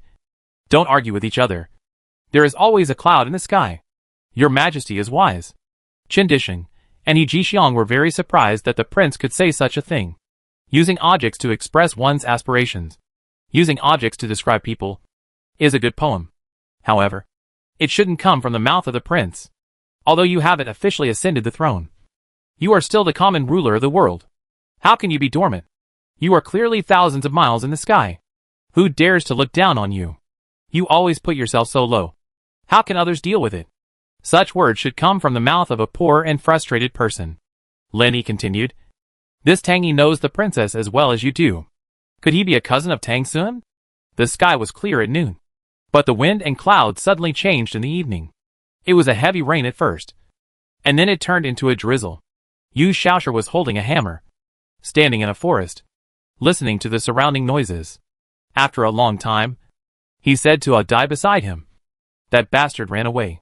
She's still here. Dai shook his head. I can smell it. Yu Shaoshi said unconvinced. You have a dog's nose? You can smell it right away? Last night, the whereabouts of the assassin were found near the Imperial College. Qi Yong was captured on the spot, but a grandmaster still escaped. 2 ninth-grade masters. The grandmaster was chased by the blind man, and the other ninth-grade master was chased by Yi Qiu. The remaining one, let the 2 of them chase all the way. This is a woman, he said in a very sure tone. It smells good. He kept sniffing while speaking, and then he held the hammer and continued to walk deeper into the forest, with Yu Shaoshi following closely behind. Dai walked under a tall towering ancient tree, and suddenly swung the hammer towards the thick dead leaves on the ground, smashing it hard. At the moment when the hammer was about to fall to the ground, a figure suddenly emerged from the ground covered with dead leaves, and a gloomy sword stabbed directly at Dai. In a flash, the sword was about to pierce Dai's chest. Dai did not retreat, nor did he dodge, and his hammer continued to hit the figure's head. The man was very surprised. He was the one who drew his sword first. But Ah Dai's hammer reached his head first. He had to put away his sword and retreat. Ah Dai looked proudly at Yu Shaoxia, who was standing behind the man, and said loudly, "What the blind man said is right. As long as my hammer is fast enough, no one can kill me." Yu Shaoxia nodded and said, "Yes, yes, I'll try it too." Then he hit the figure's back with a hammer. The man didn't even turn his head, and fell sideways on a branch of a big tree, holding a sword, and said, "You too. We have been chasing all the way. Is it okay, woman?" After hearing what the figure said, Ah Dai said happily, "I was right. It's really a woman." Yu Shaoxia said, "Come down. We don't beat women. Follow us." "So you are really two idiots." The woman took off the veil in front of her, and laughed softly. "Why don't you let me go?" Yu Shaoxia looked at Ah Dai and said. The blind man said, "If you can't catch it, just kill it directly. I'm hungry." Ah Dai nodded fiercely. "I'm hungry too," Yu Shaoxia muttered. "Then hurry up. Go back to eat." Since he was not going to leave anyone alive, he would not spare any effort this time. And he flew into the air directly, and smashed the hammer directly at the woman. The woman snorted coldly, and was about to dodge to the left, when she found that Ah Dai's hammer was coming from the left. She wanted to dodge, but it was too late. She was hit by two hammers, and she didn't even have time to scream in pain. She fell to the ground, looking at Ah Dai and Yu Shaoxia with an incredible look on her face. "Impossible." She pointed at the two of them, and after saying the last sentence with blood on her mouth, she lowered her head. She died with eyes wide open. Yu Shaoxia said with a sad face, "I promised my wife not to kill people casually." Ah Dai said, "Corpse. Corpse." Yu Shaoxia stepped forward, grabbed the woman's body with one hand, and carried it on his shoulder, letting the blood on the woman's body flow on his back. The two of them, one in front and one behind, quickly left the forest. The sun was setting. Everyone knew that Qi Yong would be executed today. There were huge crowds of people in front of the Meridian Gate. The officers and soldiers of the Beijing camp formed a human wall, not letting the crowd get any closer, especially those crying scholars. "You wouldn't be like this even if your parents died, right?" Chao Shihuan, who was standing by, looked on coldly with a big knife in his arms, and was very disdainful in his heart. Jiao Zhong said, "We have been waiting since noon, and the people who robbed the execution ground have not come yet. They probably won't come. Hurry up. The head will fall, and I can report to the prince." Chao Shihuan rolled her eyes at him and said, "You should take care of what you should take care of, and don't talk too much about what you shouldn't take care of. No one thinks you are dumb." Jiao Zhong smiled awkwardly. "Okay. Anyway, Lord, he is here, and he is in charge, so we don't have to worry about it. Then tell me something about yourself. There will be a family event next month. Give me some face, and join in the fun." Chao Shihuan said casually. "A wedding or a funeral?" Jiao Zhong said unhappily. "How can a funeral be notified a month in advance? We have no relatives with the King of Hell." After Chao Shihuan understood, she laughed dumbly. She also knew that her question was a bit stupid. Lenny had just finished dinner, when he got the news that Qi Yong had been chopped off. Lenny said fiercely, "Anyone who dares to defend Qi Yong, don't be polite."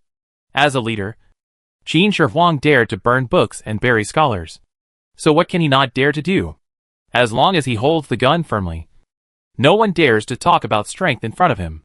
Qin Dishing was still worried. "Your Majesty, the people's hearts?" "Don't talk about the people's hearts," Lenny interrupted directly. "I have seen it clearly. If people are not ruthless, they can't stand firm. If they are spoiled, they won't know their own surnames." "Your Majesty is right," Chen Dishing said with a stiff face. "The Grandmaster who colluded with Qi Yong is Lu Chaoyuan. He has fled and his whereabouts are unknown." Lenny asked curiously. "A 9th rank official of Jizhao Temple has died." "What about the other 9th rank official?" Chen Dishing said. "Your Majesty, the other person is Tang Ke, the leader of Batangmen." Lenny asked, even more puzzled. "How did Jizhao Temple hook up with Qi Yong?" He Jixiong said. "Your Majesty, if what I guessed is correct, Qi Yong's heart is with King Yong." Jizhao Temple. Lenny snorted coldly. "I have already sent troops to Jianzhou. Let's see how Jizhao Temple can still jump around. Is the news from Shenchu useless?" Shenchu, Baokue, Yuanqing, Yuanjin led 80,000 troops, and marched towards Jianzhou. He was determined to bring Jianzhou under his rule. He Jixiong said, "Don't worry, Your Majesty. The army has already conquered Hunyuan, and will march to Dai County soon." Lenny nodded and said, "That's great. Remember what I said? For those who are just sitting there doing nothing, don't be polite. Close those who should be closed and confiscate those who should be confiscated. Since he has made up his mind, he will never make concessions to those who oppose him. There are reasons why the peasant uprising and the scholar rebellion failed. They didn't unite with the people they should unite with, and didn't attack the people they should attack. In the end, they compromised and gave them the opportunity to counterattack. This is the limitation of the times. Your Majesty, I obey your order." Qin Disheng and He Jixiong said loudly. After the two left, the imperial physician of the palace came. Lin Yi personally led him to the wing room. Through the curtain, the imperial physician felt Hu Miao's pulse. Lin Yi frowned and watched from the side. He was a man with scientific education. He didn't believe that he could see anything by touching her wrist. He couldn't help but lift the curtain directly. With a plop, the imperial physician knelt down directly, not daring to look directly. Lin Yi scolded, "Get up. Your Majesty dare not." The imperial physician trembled all over like a sieve. "Send him away." Lin Yi waved his hands helplessly. "Let old man Hu Shirlu come." "Thank you, Your Majesty, for not killing me." After the imperial physician got up, he hurried away. The moon was high. Hu Shirlu's carriage stopped at the gate of the prince's mansion. He said to a woman with a high bun, "Disciple, remember what your master said? And don't be careless." The woman bowed and said, "Master, don't worry. Your disciple has been learning from you for so many years. Just trust your disciple." Jiao Zhong said, "Dr. Hu, the prince wants you to go in person. You let your disciple go. Isn't this inappropriate?" Hu Shirlu said with a bitter face. "Jiao, I have no grudges against you in the past or in the present. Don't hurt me. Believe me, there is absolutely no problem with my disciple." After saying that, he got into the carriage directly, turned the car around and left. Jiao Zhong hurriedly shouted, "Disobeying the order is also a capital crime. It's better to die late than early." Hu Shirlu's voice echoed in the silent night sky. Jiao Zhong was helpless, and could only take Hu Shirlu's female apprentice into the Huang mansion. Lin Yi looked at the woman in front of him, and was stunned for a long time, and said he didn't know what to say. "They are all a bunch of bastards. This king is such a kind person. How can he be unreasonable? Why are you so scared?" After Lin Yi waited for Hu Shirlu's apprentice to leave, he sat in front of Hu Miaoyi, and couldn't help stroking her gradually bulging belly, and suddenly a mysterious feeling arose. He felt the wonder of life for the first time. "Prince." Hu Miaoyi saw Lin Yi's hand on her belly in a daze. "Prince, if I can't give birth to a son, I only want to die." She knew it very well in her heart. The reason why she could get pregnant was also forced by the situation. The prince needed an heir, and the courtiers of Dalian needed reassurance. The premise is that she can give birth to a boy. If it's a girl, she is a worthless waste. Even if it's a girl, she is the coolest queen in the world. Lin Yi said with a smile. "Because she is my daughter." Lin Yi. Queen? The people standing next to them? Their hearts trembled. What does the prince mean by this? "Prince." Hu Miaoyi didn't move, and didn't dare to answer. Lin Yi smiled and said, "Just take care of the baby. Don't worry about anything else. No matter what. He is my child. I will not let her suffer any injustice." Then he said to Mingwei, "Help the princess to rest." After leaving the room, he lay down in the garden, holding a wine glass, looking at the moon, and suddenly had the illusion that he didn't know where he was. "Why do you suddenly want to have a baby, Your Highness?" The blind man suddenly appeared behind Lin Yi. "I have been chasing with everyone for a day and a night, and Qi Yong's gang has been brought to justice." Lin Yi said, "This is great, only dead people will not make noise." The blind man said, "Your Highness, this Jizhao temple has repeatedly ruined your plans, and it has reached the point where it must be eliminated." Lin Yi said, "If you can beat them, why should I swallow my anger? I know my crime." The blind man said in a deep voice, "I will definitely help you relieve your worries." Lin Yi waved his hand and said, "Don't say so many nice things. I don't have high expectations for you. Just live a good life. Oh, by the way, Hong An's feelings for you. Even a fool like Ah Dai can see clearly. Don't pretend anymore. Whether it's okay or not, give him a definite answer. Don't let him wait in vain." The blind man was stunned for a long time and said, I am a blind man. Lenny smiled and said, You are blind.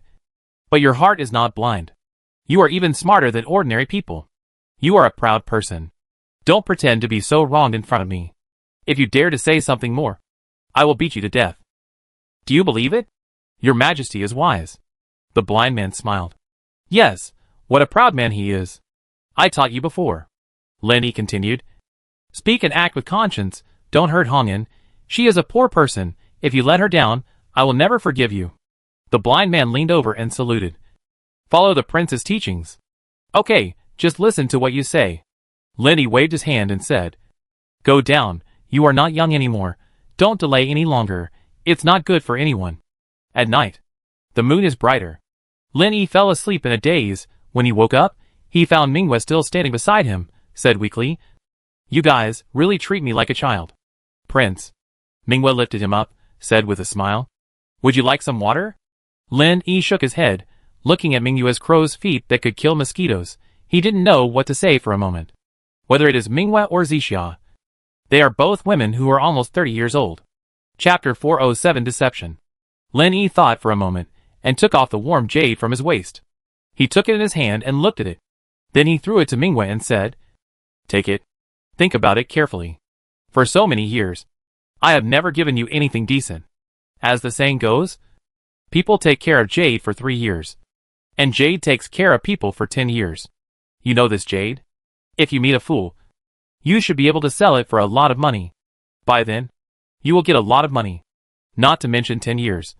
You can even support yourself for a lifetime. You will be really rich. Mingwe smiled. Their prince is still so humorous. It is a well-known word, but when it comes out of his mouth, it has a different meaning. After playing with the warm jade in her hand for a while, she put it into her sleeve without any hesitation, and said with a smile, Thank you for the reward. Prince. I will not be polite, and I will exchange it for a few large gold ingots another day. She grew up with the prince since she was a child, so she naturally knew the prince's temperament. He often popularized the so-called scientific knowledge to them. All jades, when traced back, are essentially beautiful stones. The most beautiful stone is jade. It has long been known in ancient books. There is no need for their prince to popularize it.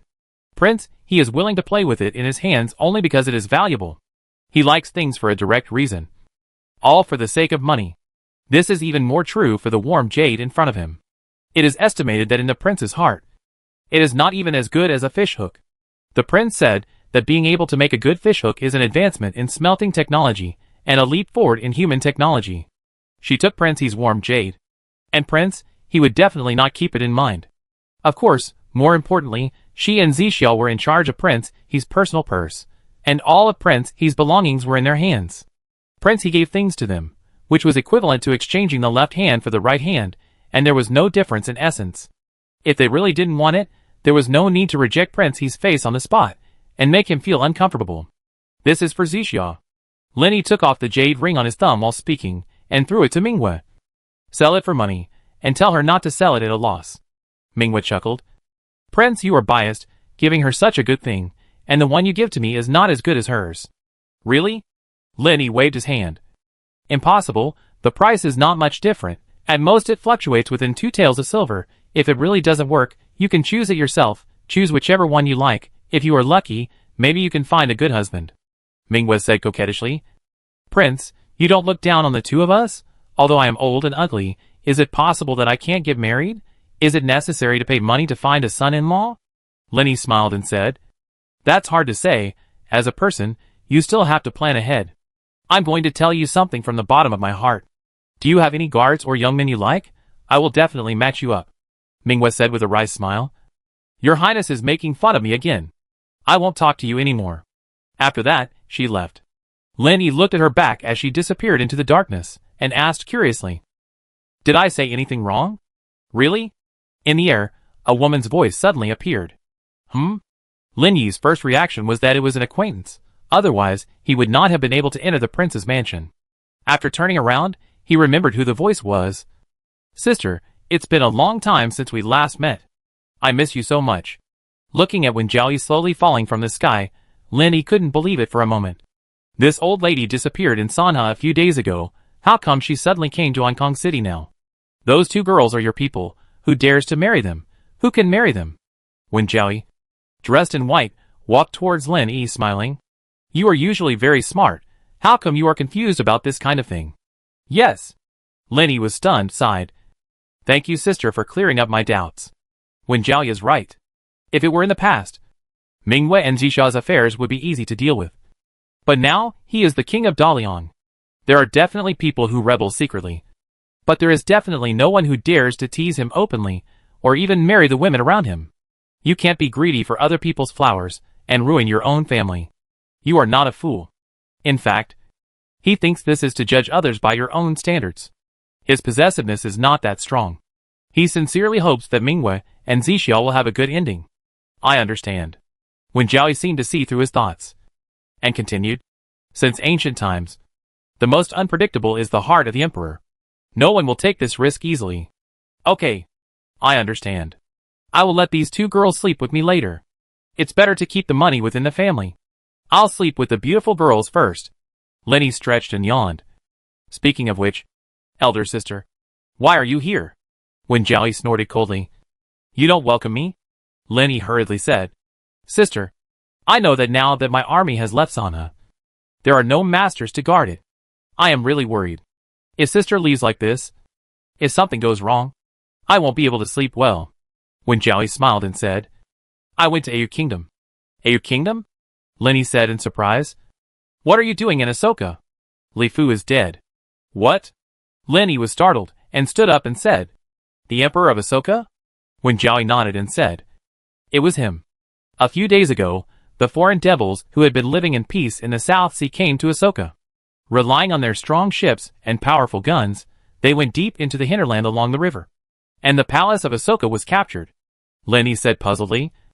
Isn't he a grandmaster? Wen Jiaoyi said. Shouldn't you be happy? Lin Yi said. Why should I be happy? Wen Jiaoyi smiled and said. This fits your thoughts. As long as there are enough cannons, the grandmaster must die. Even if you can't win, it's okay to run away. Right? The news brought by Wen Jiaoyi made Lin Yi a little confused, and he didn't know what to say for a while. Wen Jiaoyi shook her head and said with emotion, He is the Emperor of Ahsoka and a great master. He is so proud. He will not run away. Besides, his country is destroyed and his family is ruined. Is there any point for him to run away? Have these foreign devils become so arrogant? Lin Yi was shocked after hearing this. Wen Jiaoyi said, This is something you should worry about. What does it have to do with me? This? Lin Yi was speechless and smiled.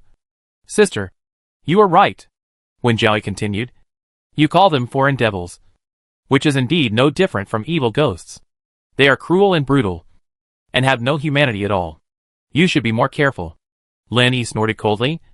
Please rest assured. Sister, I will not be named Lin if I don't destroy their nest. This world also has the so-called Western world. And there are blonde and blue-eyed foreign devils. There is also the queen he has been thinking about all the time. It is said that many small countries in the West have queens, and together, there are probably dozens of them. He plans to lead the fleet in person, and visit them one by one. He will seriously learn from his idol Han Laoshu and spread his seeds all over the world. It is true that you Han Laoshu are rich, and I am rich and powerful. That would be the best. Wen Jiaoyi said with a smile. Remember to let me know when you go, and I will go with you. Yes. Lin Yi thought for a while and said, It is getting late. I will arrange for someone to clean up your sister's bedroom. No need. After Wen Jiaoyi finished speaking, she floated away. I'll go to the palace tonight. The voice still echoed in the air. Your Highness. The blind man emerged from the darkness. Lin Yi waved his hand and said, Pass the order down. No one is allowed to stop Wen Jiaoyi from entering the palace. Yes. The blind man bowed and said, I understand. I'll give the order right away. After Lin Yi waited for the blind man to disappear from his sight, he stretched again and said to himself, Damn it, they've all learned to act first and report later. As for Wen Jiaoyi, he really had no way to deal with her. Fearing to disturb Hu Miao's rest, he did not return to the wing room, but slept directly in another room next to it. In the middle of the night, he was drowsy, and always felt a heat running around in his stomach. He just happened to pull someone over, and it melted when it met water. When he turned around and opened his eyes, he found that it was Mingwei. Thinking of what Wen Jiaoyi said last night, he looked at Mingwei hiding in his arms, and said with a smile, Okay, Stop pretending. You did it on purpose. Why didn't you give him a chance earlier? Didn't you give him a chance later? And just after when Zhao Yi said those words last night? I know my crime. Minghua hugged him tighter. There are too many titles. I can't remember them all. Let Xiao Shizi get the book tomorrow. Choose for yourself. Lenny said helplessly. You can call yourself whatever you want. Looking at her face, he felt that her frown was relaxed at that moment. Thank you, Your Highness. Minghua buried her head again. Qilin Palace. The blind man and Xiao Shizi were guarding the two sides of the door respectively. Xiao Shizi couldn't help looking inside and said, Blind man, we are good friends. If there is anything, you must tell the truth and never hide it from me. When Zhao Yi is a great master, Lu Chaoyuan ran away, and there was no master around the emperor. If when Zhao Yi did something impulsive, he would die even if he didn't want to. The blind man shook his head and said, Are you suspecting that I falsely passed on the order? Xiao Shizi smiled and said, I dare not. It's just that when Zhao Yi came too abruptly. The blind man snorted coldly. Eunuch Shi, remember the words of the general manager. You should take care of what you should take care of. And don't take care of what you shouldn't take care of. Xiao Shizi's unhappy expression flashed across his face, and he stood up straight at the door. The lights in Qilin Palace were still flickering. Concubine Wen looked at Emperor Delong who was sitting on the couch, and said lightly, Qi Yong is dead, Lu Chaoyuan ran away, you have nothing to say. I know. Emperor Delong suddenly laughed. I lost my queen, my brothers, so what if Qi Yong died? Concubine Wen snorted. Yes, you don't even care about your wife, brothers and sisters? How could you care about a little Qi Yong? What do you want to tell me today? Emperor Delong half closed his eyes, and took a sip of tea. When Zhao Yi smiled and said, Tell me, where did the princess go? Emperor Delong said, My good son doesn't know, how can I know? Eternal life. When Zhao Yi taunted, Dream on. You? Before Emperor Delong could say anything, when Zhao Yi had already left.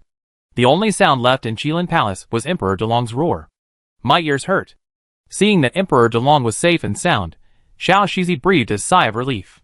Turning his head again, the blind man was gone. Grandmaster, is he really that great? Xiao Shizi gritted his teeth and muttered to himself. The sun was high in the sky. When Linny got up, his back could no longer stand straight. After breakfast, he sat on a chair and said calmly, When Joey went to see my father, and they actually talked about the eldest princess. They don't take me seriously. As he said this, the cake in his hand had been deformed by him. Your Majesty, please calm down. The blind man stood opposite Lenny, bowed and said, I will get to the bottom of this matter.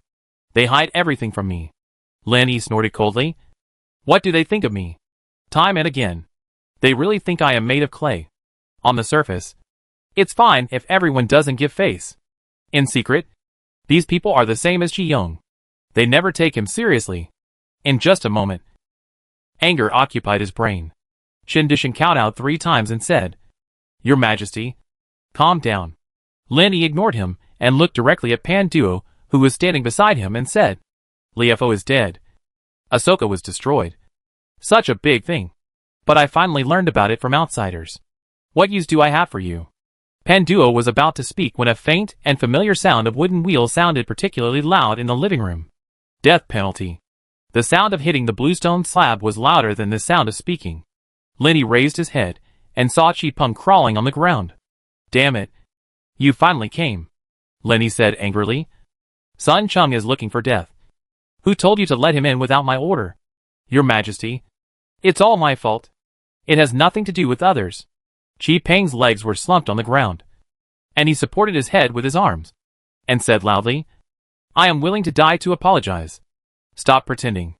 Lenny glared at Pan Duo and said, What are you standing there for? Help him up. Pan Duo was stunned for a moment, then quickly got up and helped Chi Peng to the wheelchair.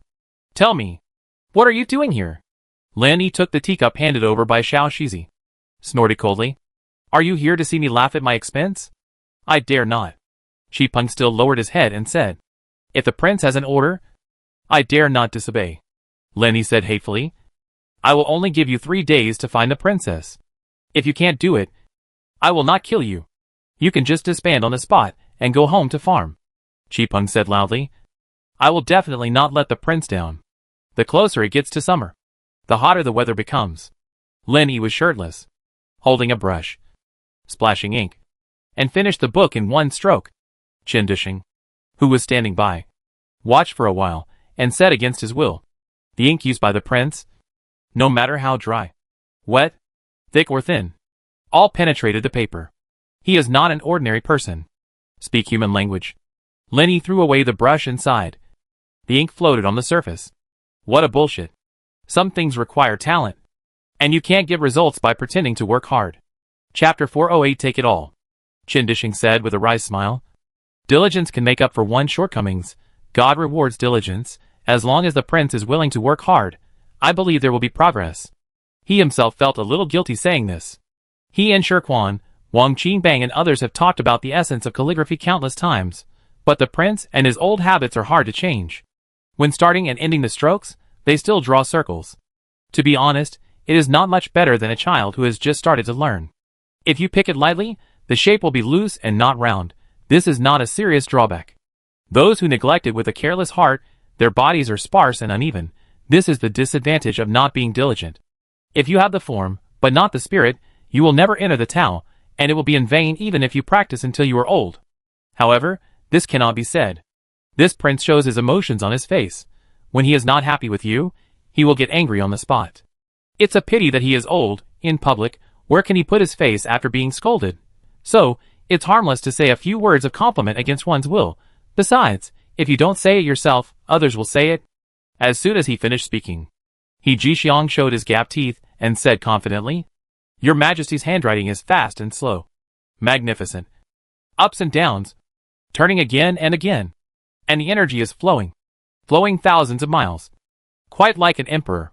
This old minister admires you." These words made Chen Dishing ashamed. In terms of thick skin, he is still inferior to He Jixiang. Imperial demeanor? After hearing this, Lin Yi's eyebrows jumped, and he said happily, "Really? I dare not deceive the prince." He Jixiang and Chen Dishing said in unison. Jiaong, He Hong, Xiao Shizi and others standing nearby were all stunned. As people close to the prince, they themselves could not remember how long it had been since they had been so happy with the prince. Now they were laughing heartily with the prince, which showed that the flattery was right. The old ones are still the best. They still have to learn more from these old guys. Otherwise, they will not be able to survive in the future. Lin Yi smiled and said, "Yes, I can't compare with you talented people. And I can't compare with those ignorant emperors?" Everyone laughed. In terms of being ignorant, from ancient times to the present, which emperor can be older than you?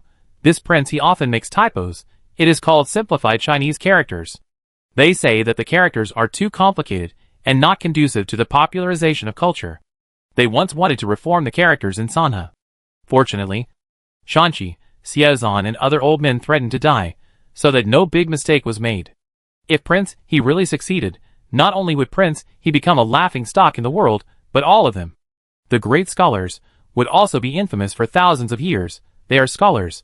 Scholars can be shameless, can abuse power and rule dictatorship, can be corrupt and pervert the law, but if they let the civility go to waste, they will really be abandoned by the world. Their descendants will not be able to turn over. Your Highness is right. Ho Hung finally got the chance to interject. Your Highness is wise and brave. How can ordinary people compare to you? You can't even read a few characters, you know nothing. Lin Yi rolled his eyes at him. I know my crime. Even though they were both afraid of flattery, they were treated differently, which really hurt He Hong. Who are you looking down on? Lin Yi continued. In broad daylight. You don't even work. Why are you coming near me? You asked me to chop off Qi Yong's head, but you still don't know why Qi Yong suddenly rebelled. You are as useless as can be. Your subordinate deserves death. After hearing this, He Hong regretted it very much. There is a cycle of fate, and no one can escape it. Your Highness is right. Why do you come here to join in the fun when you have nothing to do? Aren't you just making yourself uncomfortable? Lin Yi waved his hand and said, Catch all of Qi Yong's followers quickly. I want to know what happened. Don't treat me like a fool. If this continues, whoever wants to be the regent can be the regent. I'm going to sail the sea and enjoy myself, regardless of the flood. He said this sincerely. If it is really impossible, he will go out to sea and become an island owner. Anyway, the education and medical level these days are quite balanced. So it doesn't matter where you are to be a rich man. Besides, there is no internet or games anywhere. And it is the same to just eat and wait for death. He has come to this point now. Out of helplessness. Your Highness, you must not do that. He Jixiang and the others were shocked. He Jixiang shouted. Your Highness. Rest assured. I will do my best to catch all the followers of Qi Yung. He also did not doubt the words of the prince. This prince rarely thinks before he speaks or does things. He does what he says. If he really wants to be the island owner, all those who depend on the prince will die without a burial place. Okay, let's do it. Lin Yi threw the brush on the table, leaned back in the chair, held the teacup and said lightly, there are only 3 things to do now. Find the princess, catch the followers of Qi Yung. And, is he Jean dead or not? Everything in front of him was confusing and confusing.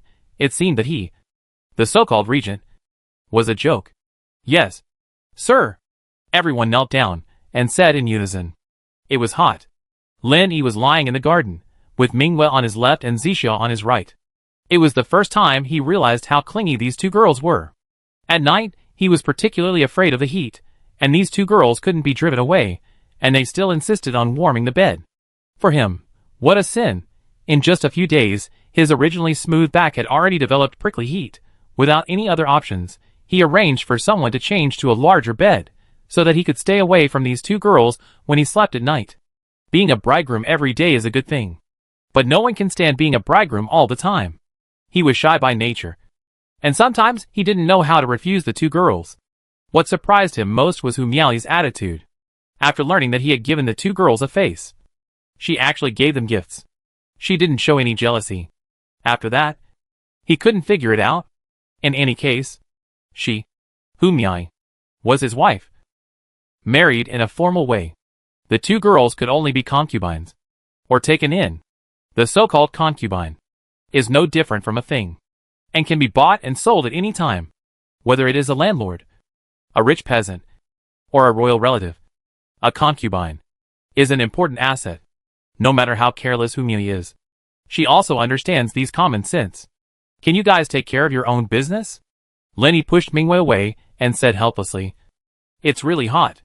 Mingwei put her hand on Lin Yi's shoulder again and said with a smile, I am not afraid of the heat. Lin Yi said unhappily, you are not afraid of the heat. But I am. There was no intention of being gentle with women. Zixia smiled and said, Prince, you have been very tired these days. And Sister Mingwe and I wanted to massage your legs to relieve your fatigue. Lin Yi rolled his eyes at her and said, is that true? Zixia raised her hand and said, I swear, everything I said is true. Okay, let's do it. Lin Yi had no way to refuse this gentle place. Aunt Jean Mei, who taught in the palace, was 43 years old, but still had a graceful demeanor, and every move was well organized. Like the deceased Lai Ru, she had always been serving concubine Yuan. Now that the princess was pregnant, concubine Yuan arranged her to live in the He Wang mansion. In the He Wang mansion, the He Wang had the final say, but no one dared to say anything about her. Jean Mei, not giving her face and embarrassing her, was not giving face to the empress in the palace. After He Wang left the garden, she stood straight beside the rockery in the garden, crossed her hands, and looked at Mingwei and Zixia in front of her. Are you 2 little bitches worthy? I don't know what Aunt means by this. Mingwei said neither servilely nor arrogantly. Aunt's words make people more confused. Ji Mei took the white handkerchief in her hand, walked slowly towards Mingwei, looked directly at Mingwei and said, you little bitch. Don't pretend to be confused when you know the truth. The concubine knows your little tricks. Thinking of ascending to heaven in one step. Don't you see what kind of people you are? Mingwei said seriously. Aunt, we 2 will serve the prince wholeheartedly, without any second thoughts. Ji Mei smiled and said, since you have no second thoughts, then drink the soup. After saying that, she waved to the 2 maids behind her. The 2 maids, holding the tea trays, walked to Mingwei and Zixia, lowered their heads and said nothing. Aunt, what do you mean? Mingwei looked at the bowl of soup in front of her and said angrily, I hope Aunt will let me die with a clear conscience. Die? Ji Mei shook her head and said, I am not such an unreasonable person, and you are not guilty of death. Drink this bowl of soup. And be good. A servant must have the consciousness of a servant. The prince is so noble. How can he allow you bitches to defile him?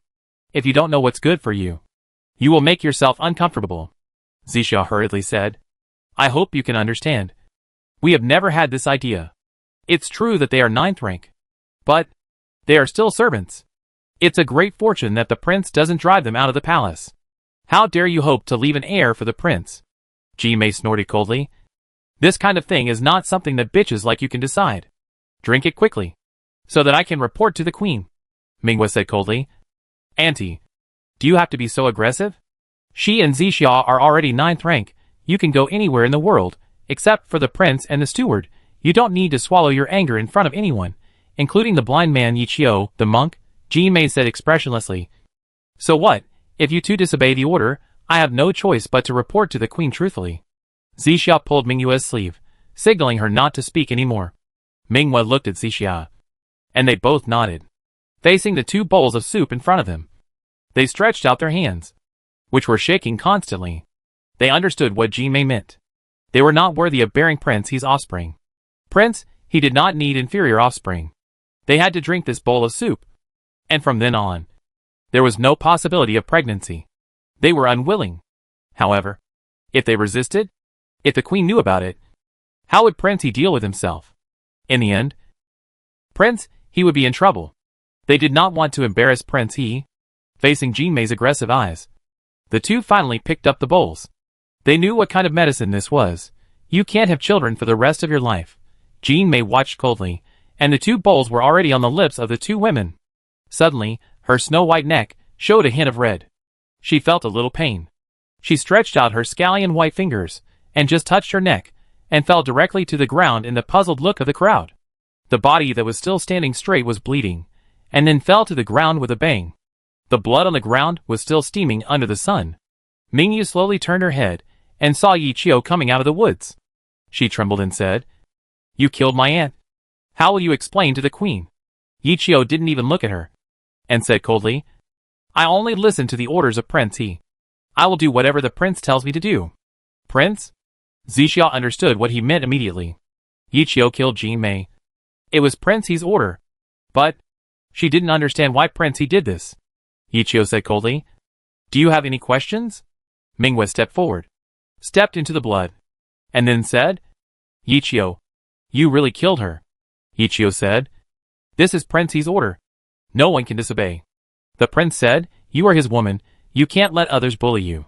As soon as he finished speaking, Mingwe and Zixia's eyes gradually began to well up with tears. The moon was high. Jing'an Palace. Concubine Yuan smashed teacups and ornaments one after another. Her son, the person she cared about the most, actually dared to step on her face. Ji-mei is dead. Lai Ru is dead. Concubine Yuan sat on the couch, said with lifeless eyes, "From now on, I can trust anyone. Your Majesty." Xiao Shizi walked forward carefully, looking at the tearful concubine Yuan. For a moment, he didn't know how to comfort her, and could only bite his head and say, "The offspring will continue. This is also what the emperor meant, Your Majesty." "Why bother?" "Shut up." Concubine Yuan suddenly scolded. "How can these bitches be worthy of my son?" Xiao Shizi lowered his head, and dared not say anything else. "Yichio," Concubine Yuan suddenly said in hatred, "I will make her pay with blood." The joy on Xiao Shizi's face flashed. "Is my mother still unhappy?" Lenny spread his hands and said, "Then I can't do anything." She only thought that her mother was jealous, but she didn't think that her mother was so vicious. If the news from the palace was not accurate, I'm afraid Mingwe and Zixia would have been a dry corpse at this moment. It was said to be a contraceptive pill, but it was actually poison. After drinking, there is no chance of survival. "Prince," Jiao Zhong said, while looking at Lin Yi's expression, "the queen has been depressed these days, and I am quite worried about her." Lin Yi waved his hand and said, "Let her do whatever she wants." After that, he ignored the heat, took the hook and bait, carried the wooden bucket, and continued to go fishing. The moon was setting, and the crows were crying. It was very hot. Ha. Emperor Delong of Qilan Palace laughed loudly. No one knew why he laughed, and why he laughed so loudly. Xiao Shizi, who was standing at the door, said to Lian, who was standing next to him, "You just stay here these days. If he dies, you will be buried with him." Father-in-law. Lian was shocked. He hurried to catch up with Xiao Shizi. The more he chased, the farther Xiao Shizi was away. As the voice became louder, Xiao Shizi's figure gradually disappeared. "What is this?" Lian looked hopeless. In the end, he took it all on his own. Chapter 409 Threats. Just when he was frowning and sighing, there was suddenly a shadow in front of him. He looked up and found that it was the commander of the Imperial Guards. Yuanqi. The commander is really responsible. He sticks here every day. He Lian said indifferently. No wonder even the prince values you. Yuanqi looked at He Lian coldly and said after a while. Eunuch, he is lucky to be alive today. What do you mean by that? He Lian was scared by his look, but he still refused to show weakness and said. You can eat whatever you want. But you can't say whatever you want. Be careful of your mouth. As a military general, Yuanqi was as imposing as a mountain, and put a lot of pressure on people. But, if he really wants to argue, he is not afraid. He has Untitled as his backer. Untitled has the final say in the palace. No one dares to provoke him, and he is the most trusted confidant of Untitled, who dares to do anything to him. Since Qi Yang's rebellion, the prince no longer trusts the old party in the court, and Lord He Jixiang has also begun to slowly purge those who have two minds in the court these days. In his opinion, Yuanqi and Yuboxu, father and son, will inevitably be liquidated in the future. You grew up in the palace since you were a child, so you naturally know more about the affairs of the palace than I do. Yuanqi sneered. It is unwise for you to get involved between concubine Yuan and the prince. In the future, the prince may use you as a scapegoat to appease the anger of the concubine. What does this mean? He Lian's face turned black. What do you mean? The eunuch naturally understands better than me. Yuanqi continued. I think the imperial concubine has already known who spread the news. I hope the eunuch will take care of himself. He Lian's face changed again and again. Seeing Yuanqi turning around to leave, he hurriedly said, Commander, please stay. Oh! Yuanqi turned around and said, Eunuch, do you have any other advice? He Lian snorted coldly. Frank people don't speak in a roundabout way. If you have anything to say, the commander should just say it directly. Yuanqi said, I don't mean anything else. It's just for the good of the eunuch. I hope the eunuch will stop meddling in other people's business, and avoid hurting others and yourself. He Lian slowly walked towards Yuanqi, and then said word by word. Mingwei and Zixia are so innocent. We can't watch them suffer. Can we? It was indeed he who found out about Jinmei's plan to poison Mingwei and Zixia, and then reported it to the Huang mansion. However, what he didn't expect was that the prince would be so angry and kill Jinmei directly. In the end, concubine Yuan was furious now.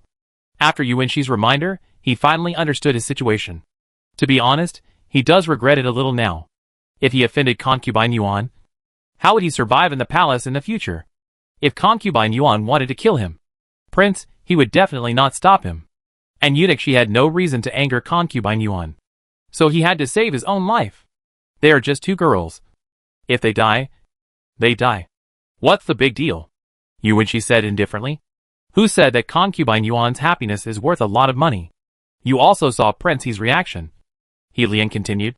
Jinmei died. Which means Prince He was particularly concerned about these two girls. So what? Yuanqi said disdainfully. Don't forget. Prince Yuan and concubine Yuan are mother and son. Blood is thicker than water. How can two girls compare to them? Even if these two girls really died, can Prince Yuan still question the queen? After listening to Yuanqi's words, He Lian thought for a while, and then bowed his hands and said, Congratulations, Commander. Congratulations, Commander. Yuanqi said. What's there to be happy about? He Lian said. Of course.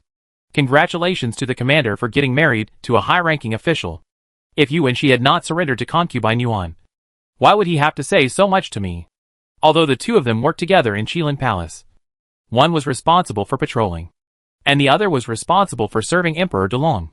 They had always kept to themselves, and there was no need for these incidents. Now that he was nagging me about these things, there was only one reason.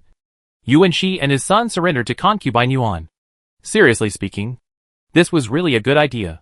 Yuanqi and his son were nominally the prince's men, and were ordered to protect the emperor and guard Qilin Palace. But in fact, Qilin Palace was now controlled by the people of the Beijing camp. The number of people that Yuanqi and his son could mobilize would not exceed 10. As for his trusted generals, they had long been transferred elsewhere. It can be said that they were under the watchful eyes of He Jixiang, Wei Yishan, Qin Disheng and others. Concubine Yuan and the regent were mother and son, and they were independent. Joining concubine Yuan was not considered a change of allegiance.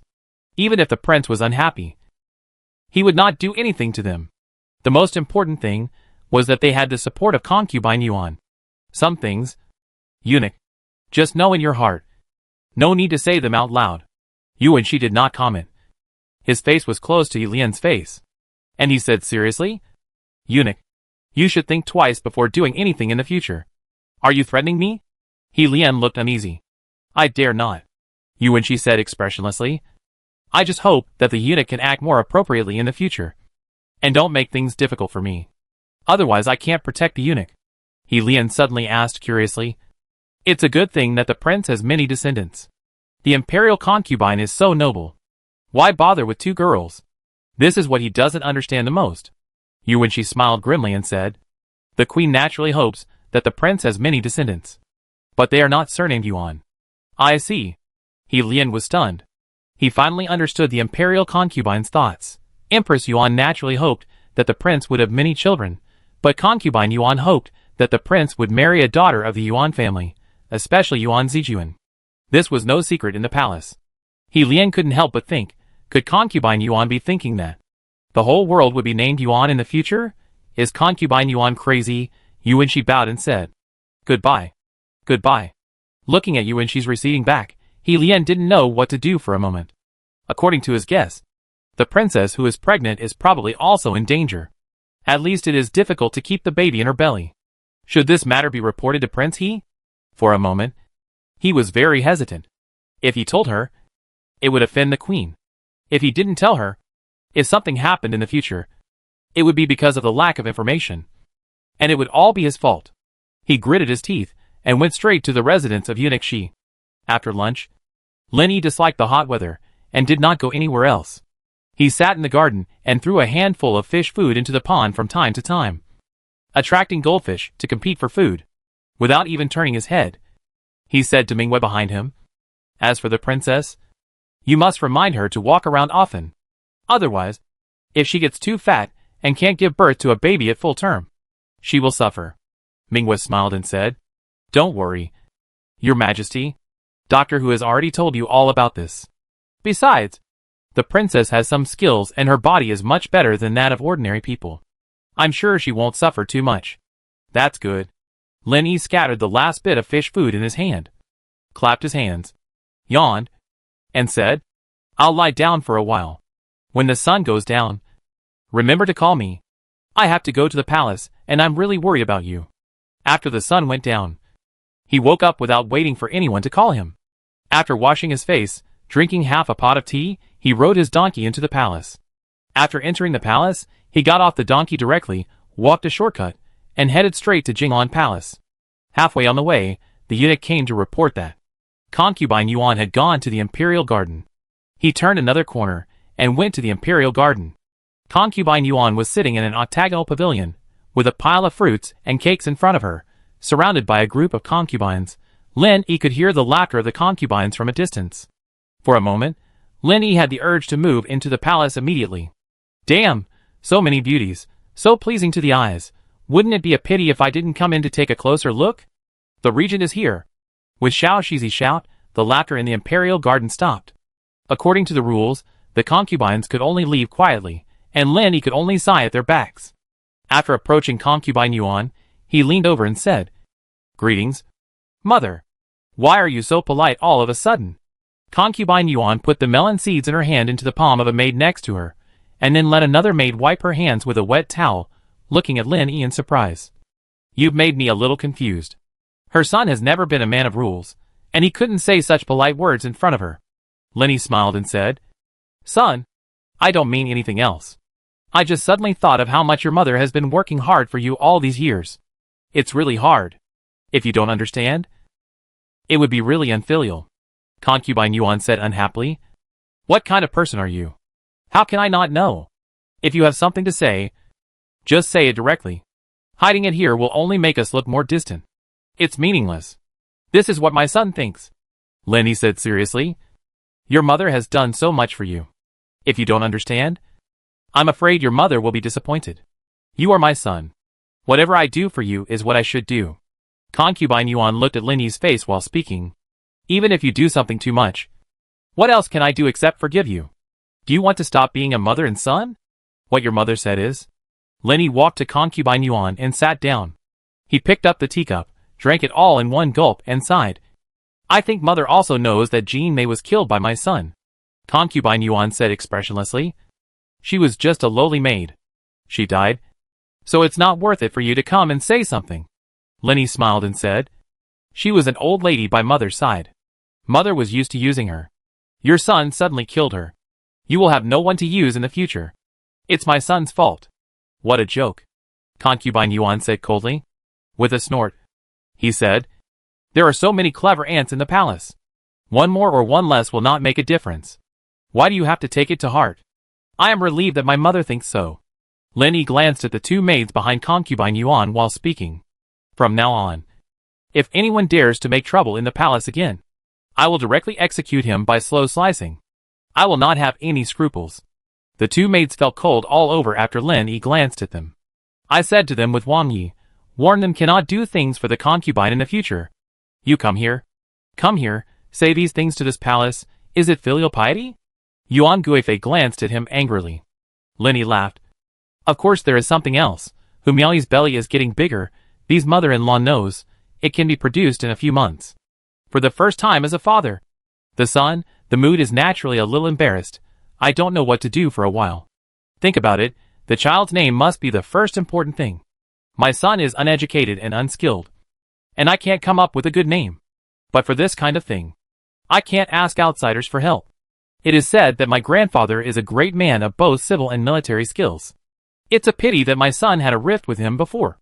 And I don't know how to talk to him for a while. I also asked my mother to mediate. When the child is born in the future, please help me choose a name. If there is another misunderstanding between my grandfather and my son in the future, and he makes things difficult for my son, I think more about this child. And the name he gave, and he will probably calm down. Let your grandfather name the child. Concubine Yuan was stunned for a long time. She didn't expect her son to come and say these words to her. That's right. Seeing that his mother didn't react much, Lin Yi was afraid that she wouldn't be able to tell good from bad. So he couldn't help but make his words clearer. Grandfather is old, and his son naturally hopes that he will live a long life. When the child is born, he will help to name him. According to folk customs, it is the best blessing for a child to be named by a long-lived person. He almost pointed at his mother's nose and said, if my child has any accident, I will let the Yuan family, which you care about and are proud of, be buried with him. Especially your father, Zhuge. He himself didn't understand what his mother was thinking. His child will be her grandson in the future. How dare he do this for the so-called glory of the Yuan family? There is a bit of curse in his words. Even if she is stupid, concubine Yuan can hear the threat in her son's words.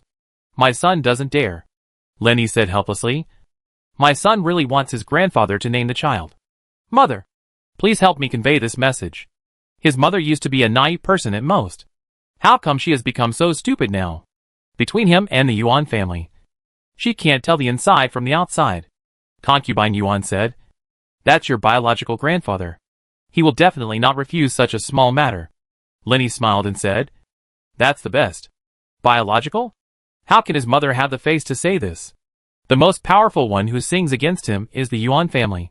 If it weren't for the fact that the Yuan family still has a wise man like Yuan Qing, he would not kill them. But he would have to let their whole family guard Liangzhou or Saibei. Okay. Since you care so much about the girl from the Hu family, go back and guard her. This palace is also an experienced person. I know that a pregnant woman cannot be bullied. You must be kind to her, and don't let her worry. In order to save the child from being lost, you lose your temper again. Concubine Yuan waved her hand impatiently. I am tired. I will not keep you here to make noise.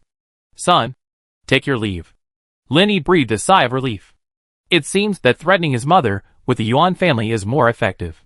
As soon as he left the imperial garden, he heard someone calling him from behind. Shaoxizi said, Your Majesty, Princess Huaiyang is here. After that, she took two young eunuchs and retreated to the side. Chapter 410 Investigation. He knew very well that when talking to the prince and Princess Huaiyang, he hated others standing by. All they needed to do was to be quiet. After bowing to Princess Huaiyang, he stood under a corridor and did not approach. Greetings, brother. After Lin Ning came to Lin Yi, he bowed.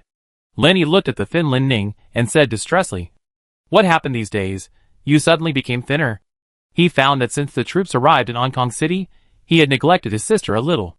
Thinking of this, he felt even more guilty. She is his only sister. How could he treat her like this? Thank you for your concern. My brother, Lin Ning said softly. I am fine. Why are you so distant again? Lin Yi pretended to be angry and said, You used to call me brother. Now that mother is not here, you will never call me brother. But? Lin Ning hesitated for a while and said, You never called her mother before. Are you blaming me? Lin Yi raised his eyebrows unconsciously and said, You know, I am in a difficult situation. If I let her go on like this, we will not be able to be mother and son anymore. He could understand that poverty could not exceed 5 mornings. But it was quite normal for poverty to not find a partner and have no descendants. He never quite understood that wealth can only last for 3 generations. The rich will only get richer, completing the solidification of the class. Just like the royal family, the sons will give birth to grandsons. The grandsons will give birth to sons. And the descendants will be endless. But since he knew what his mother did, he suddenly thought of some things about Dalian. Dalian was founded more than 200 years ago, and his father was the 15th emperor. Among the 15 emperors, 6 emperors had no descendants. Most of them died halfway. Even the lineage of Emperor Yongguang came from the Poyang king of Hangzhou. The only thing that remains unchanged in Dalian is that all emperors still have the surname Lin. The saying that the grace of a gentleman is cut off after 5 generations is true. Therefore, the richer you are, the higher the risk factor of your offspring.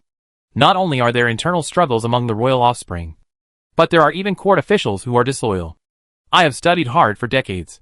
Why should I lose to someone like you who only enjoys the fruits of others' labor? Even in the so-called civilized society, is it safe to have trusts and funds? I am afraid I am overthinking it. In just a moment, Lin Yi's opinion of his father, Emperor Delong, changed again. The reason he can live till now is not because he has been patient and tolerant since childhood, nor because his maternal family is powerful or his mother takes good care of him, but like the crown prince, the prince of Jin, the prince of Yong, and the prince of Xian, he has been protected by Emperor Delong. If it were not for the great means of Emperor Delong, how could he survive with his naive mother? Royal brother, don't blame mother. She is also doing this for your own good. Lin Ning lowered his head and said seriously, Cousin Zijuan is not only beautiful, but also talented, and she is a perfect match for you. Lin Yi said in surprise. Did mother ask you to say this? Lin Ning nodded honestly. Lin Yi smiled and said, Okay, don't get involved in this kind of thing. He turned around and was about to leave, but suddenly heard Lin Ning calling him again. Royal brother. Lin Ning hesitated. What's wrong? Lin Yi asked curiously. Lin Ning hesitated and said, All dynasties have treated scholars well, and they may not be pillars of the court in the future. Royal brother, I'm afraid that if you do this now, it will chill their hearts. Lin Yi smiled and said, Who taught you this? In fact, the thing he regretted most was copying so many poems and giving them to his sister. Unconsciously, Lin Ning had become an artistic young woman. Becoming an artistic young woman was not a big deal, but she was a little out of touch with the world, especially when she was taken from Hong City to Jiling City. She began to hold poetry meetings with those talented people from the south of the Yangtze River. Now that she is back in Hong City, she is her own sister. When she goes in and out of the palace, no one dares to stop her, and she has more frequent exchanges with the scholars. Lin Yi only wants her to be happy, and he never restricts her. Now that she said these words to him, he thought his sister was bewitched by someone. My brother misunderstood me. Lin Ning bowed again and said, These are all my own thoughts, and have nothing to do with others. It is said that my brother is going to hold an imperial examination again. I personally think that my brother wants to recruit talents from all over the world. So he should be gentle, benefit the scholars, and reform them. I have taught you since you were a child that you should look at things dialectically. Lin Yi looked at Lin Ning and said slowly, I can neither be too good to them, nor let them rebel, nor be too bad to them. So don't worry. I won't kill people easily. Then he waved his hand at Lin Ning and said no more. Watching Lin Yi walking further and further away, Lin Ning burst into tears. She cried. Lin Yi sighed as he walked. Xiao Shizi said cautiously, Your Majesty, the princess seems to be sad. Lin Yi said, What kind of sadness could it be? This, Xiao Shizi said embarrassedly. I don't know. Waste.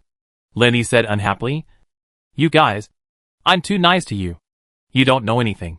So what do you know? This time, he was really a little angry. The intelligence system that he was proud of was leaking like a sieve now. And it looked like a joke. Your Majesty, please forgive me. Xiao Shizi had been with him for many years, and knew Lin Yi too well. In the current situation, he was really angry.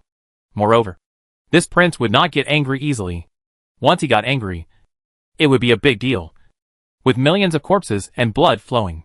He was kneeling on the ground at this moment, trembling with fear. If you continue to be so unpromising, don't blame me for being rude. Lin Yi gritted his teeth and said, when the time comes, you can go home and grow sweet potatoes, and make your due contribution to the food security of Daliang. Xiao Shizi was about to shout, I will do my best, and will not refuse even if I die, to show his loyalty. But he heard Lin Yi continue.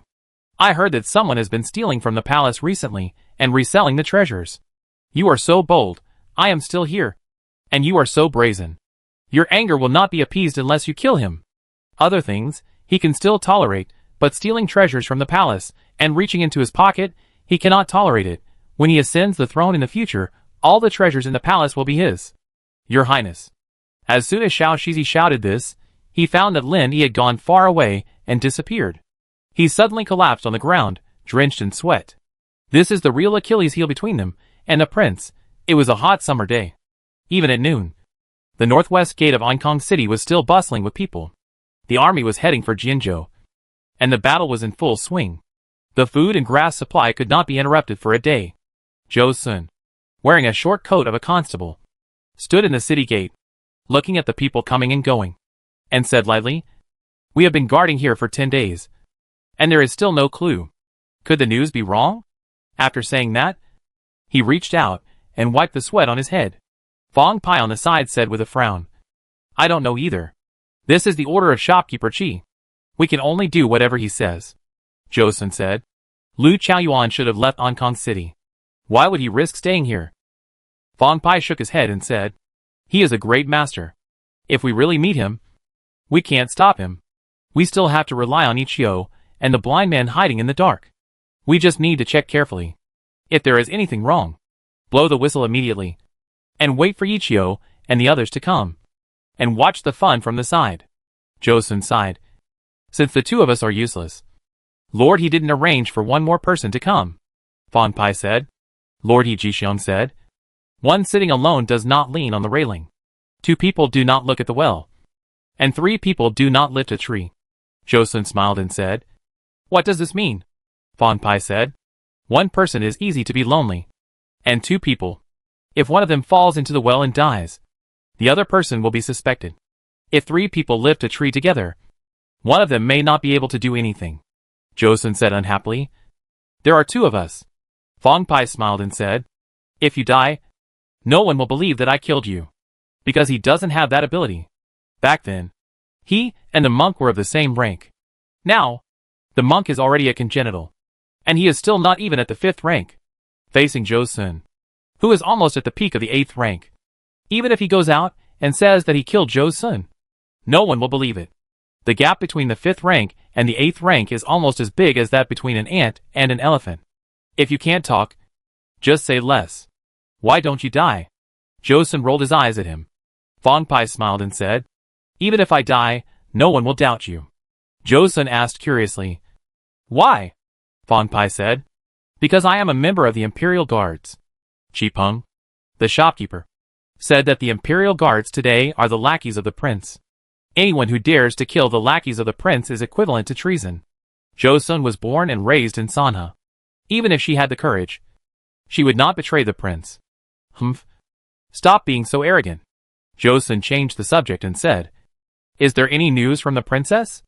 Fong Pai said with a smile. Shopkeeper Qi has invited the monk. The blind man said that there are probably no more than 3 people in the world who can escape from the monk's palm. 3? Zhou Sun said in surprise. Including the chief steward? The blind man didn't say that. Fong Pai said something else. Anyway, the monk is very powerful. Don't mess with him if you have nothing to do. I understand what you mean. Zhou Sun was shocked. She was not unfamiliar with the monk, but was very familiar with him. However, she didn't expect the monk's skills to be so terrifying. If the princess is found, she will not be able to escape. Fong Pai spread his hands and said, "These things are not ours to control. He is a member of the court guards." No one in the court dared to talk to him like this. If Zhou Sun was not his classmate, he really would not have such great patience. Lenny lay in the garden, unfolded the note Chi Peng handed over, threw it away directly, and said while holding the teacup, "The princess went to the western wasteland." "Why?" Chi Peng said. "If I guess correctly, it is for the so-called immortality method." Lenny said. "Is there really an immortality method in this world?" He is a scientific materialist, but time travel and rebirth have happened. What else is impossible? After rebirth, he also saw many methods that violated Newton's laws. There is no absurdity, only more absurdity. So, now when he hears about immortality, he doesn't think it's so strange. Chi Peng said. There is an Yin-Yang 8 Desolations art in the Shanghai of Shihuang Star, which is similar to the absorbing star art taught by the general manager. Absorbing people's internal energy? The so-called absorbing star art was passed down by himself. How could he not be familiar with it? Chi Peng said respectfully. That's right, Lenny said. But as far as I know, this absorbing star art cannot make people immortal. At most it can increase their power. Chi Peng said. Your Highness is wise. This is exactly where the Yin-Yang 8 Desolations art is different from the absorbing star art. The Yin-Yang 8 Desolations art is a skill that goes from the devil to the Tao. And it is said that it can revive the soul and take over the body. The heart of Taoism grows the devil. Lenny blurted it out directly. Chi Peng said. This is also what I suspect. This Yin-Yang 8 Desolate art is very likely the same art as the star-absorbing art and the Tao heart-planting demon. He was familiar with all the stories Lenny had told him. And the one that impressed him the most was the Tao heart-planting demon. Investigate. Investigate carefully. Lenny was very worried. If a person like Xiang Yutian really appeared in this world, he really didn't need to live. Yes, sir. Chi Peng bowed and left. Humi's belly was getting bigger and bigger while she was pregnant. At night, Lenny saw the food that the kitchen had sent to her, and he ordered people to take it away. There were even sugar-coated cakes. It's okay to eat occasionally, but if you eat it every day, you will really get gestational diabetes. Moreover, if you eat so recklessly every day, you will be overweight and will most likely have a difficult birth. Please give me your instructions, Your Majesty. Hu Shirlu knelt on the ground, not knowing what to do for a moment. Lenny said, I ordered you to build a nursery, but you still haven't made any progress. What does that mean? These days, whether it's pregnant women or young children, the mortality rate is too scary. Sometimes he really wanted to do something. Unfortunately, his own ability was limited, and the people below him were good at maintaining the status quo, but not aggressive enough. This made him very embarrassed. I know my crime. Hu Shirlu's head drooped, and he did not dare to raise it. He had to admit that all his medical knowledge came from the prince. From blind suspicion to blind worship today, it was only a short period of 7 or 8 years. Lenny waved his hand and said, the purpose of the nursery is only one, to ensure that pregnant women have scientific and reasonable dietary nutrition, and you just need to do it around this. As for other things like color ultrasound, NT, Down syndrome screening, and fetal abnormality screening, they were not something that could be considered in this feudal era. As long as people are alive. It's good. To be alive is destiny. Your Majesty, Hu Shirlu said aggrievedly. What I am doing now is all in accordance with your instructions. Lenny sighed. If you really listened to me, you would have understood what real science is long ago, and found laws from universal phenomena, and would not be so blind. Hu Shirlu was stunned for a while, and then said, I understand. Your Majesty, rest assured, I will do my best. Chapter 411 Examination Reform. You always say you understand. And you say you will do your best. Lenny said helplessly. But the result is that it is always a mess. You can't do anything well. You can't do anything. You are just dealing with me. Do you really think I am so easy to fool? I really don't dare. Hu Shirlu is now the Minister of Health. A second-rank official. In charge of hundreds of people. Big and small. But in front of Lenny, he always regards himself as a servant. After all, he used to come out of the palace. And he couldn't change his self-proclaimed behavior in a short time. Even if he changed it by force, he wouldn't feel comfortable. You guys, You are not speaking human language anymore, Lenny said unhappily. You all say the same thing, following a fixed format, saying things like dare not, reverently fearful, grateful and full of tears. It couldn't be more fake. I, the king, can't see your sincerity. Your Majesty. Hushurlu had a bitter face, and didn't know how to respond for a moment. I deserve to die. Your Majesty. Please forgive me. Lenny sighed. Medicine is too complicated. It involves basic knowledge such as anatomy, physiology and pathology, as well as herbal medicine and surgery. It can't be developed overnight. However, it does not mean that nothing should be done. The imperial doctors of the imperial hospital should be given due respect, but also given a certain amount of pressure, and given scientific guidance. They should not be allowed to get stuck in herbal medicine and observation, smell, questioning and palpation. The quantifiable medical information must be quantified, such as the heartbeat, the breath, and the number of breaths per quarter of an hour. They should all be recorded and summarized. In addition, the foreigners of the Imperial Astronomical Observatory, who came from afar, were not easy. Their greatest contribution was not astronomy and calendar, but the literacy of basic science. Xiezan, Shirquan, Wang Qinbang and others will arrive in Ankong City tomorrow. Wang Qinbang will be the minister of the newly established Ministry of Education. You can discuss with him how to use these foreign devils to let more people accept new teaching methods. Pay attention to mathematics, chemistry, and medical knowledge.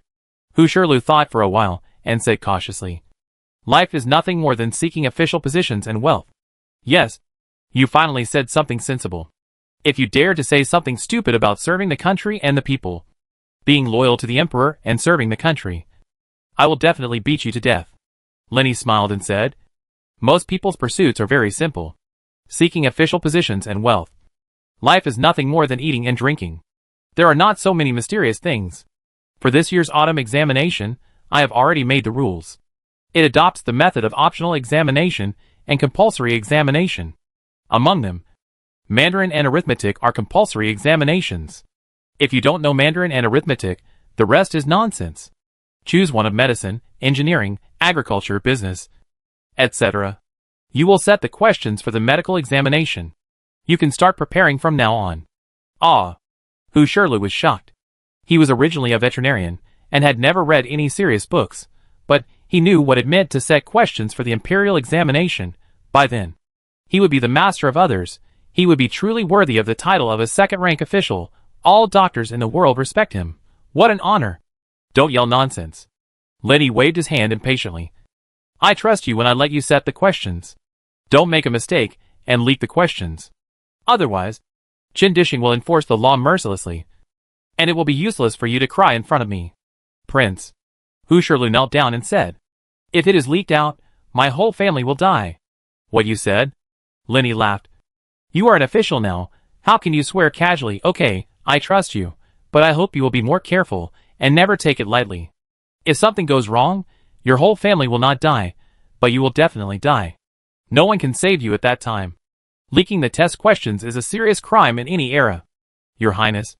Hushurlu couldn't help but say, I know a little bit about medical skills, but I have no idea about the scope of the questions. Please give me some advice. Your Highness. Lenny said, what's so difficult about this? It's just like an arithmetic test paper. You can ask multiple choice questions. What is the best food for a pregnant woman? Rice porridge, fried dough sticks, bean sprouts, cheese. How to choose? You must choose cheese. Right. There are also true and false questions, such as whether you can have sex during pregnancy? Of course not. Of course.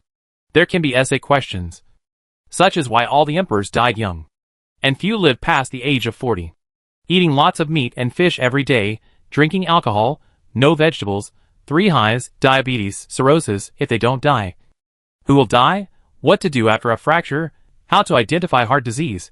How to identify tuberculosis? How to prevent and treat schistosomiasis? Your Majesty. After hearing the 4 words the Emperor's short life, Hushurlu knelt down directly, unless his whole family really didn't want to live, asked such a beheading question. I understand. He Jixiang, who was standing aside, waited for Hushurlu to finish speaking, and couldn't help but interrupt. Your Majesty, I know this Mandarin, which is what children learn in the classroom in Baiyun City. I wonder what the prince will test in Chinese. I have never discussed the exam subjects with the prince. Now it is suddenly said, which makes him a little confused. They can't memorize words, correct typos, and read like those elementary school students. Right? This is an insult to all the scholars in the world. They are good at poetry, and know everything. You want them to worry about words? Who are you looking down on? Lin Yi smiled and said, No. We only require them to write a political article that combines real events, and combine it with the scores of the elective courses. Those who are almost the same can pass. The real test for them is the big exam after entering Hong Kong City. This prince will write the exam papers himself. The prince will write the exam papers himself? He Jixiang didn't look down on Prince He, but he looked down on him very much. He was really afraid that Prince He would make a shocking joke if he made the exam papers himself, so he had to keep it in mind at this moment. If Prince He really made the exam papers, he must check it carefully, and consider it carefully. Don't let the world laugh at you. Prince He is shameless, but the scholars, still have dignity. We really can't let people poke our backs at will. Thinking of this, his heart was even more uncomfortable. However, he still smiled and said, Your Majesty is wise. Lin Yi continued, I don't mean to look down on the previous methods of selecting scholars. Whether it is the top scholar or the Jinsher, they are all rare talents, and I admire them very much. What he said at this time was sincere. Anyone who passed the exam as the top scholar or the Jinsher is at the extreme of human IQ. The level of intelligence is simply terrifying. The gap between them and ordinary people is the gap between humans and pigs. Facing these people, Lin Yi sometimes really doesn't have the courage to brag. After all, they are all so smart. In front of them, I am no different from being naked. I understand, He Jixiang said with a smile. A gentleman should master the 6 arts, ritual, music, archery, charioteering, calligraphy and mathematics, and they should not be neglected. Lin Yi nodded with satisfaction.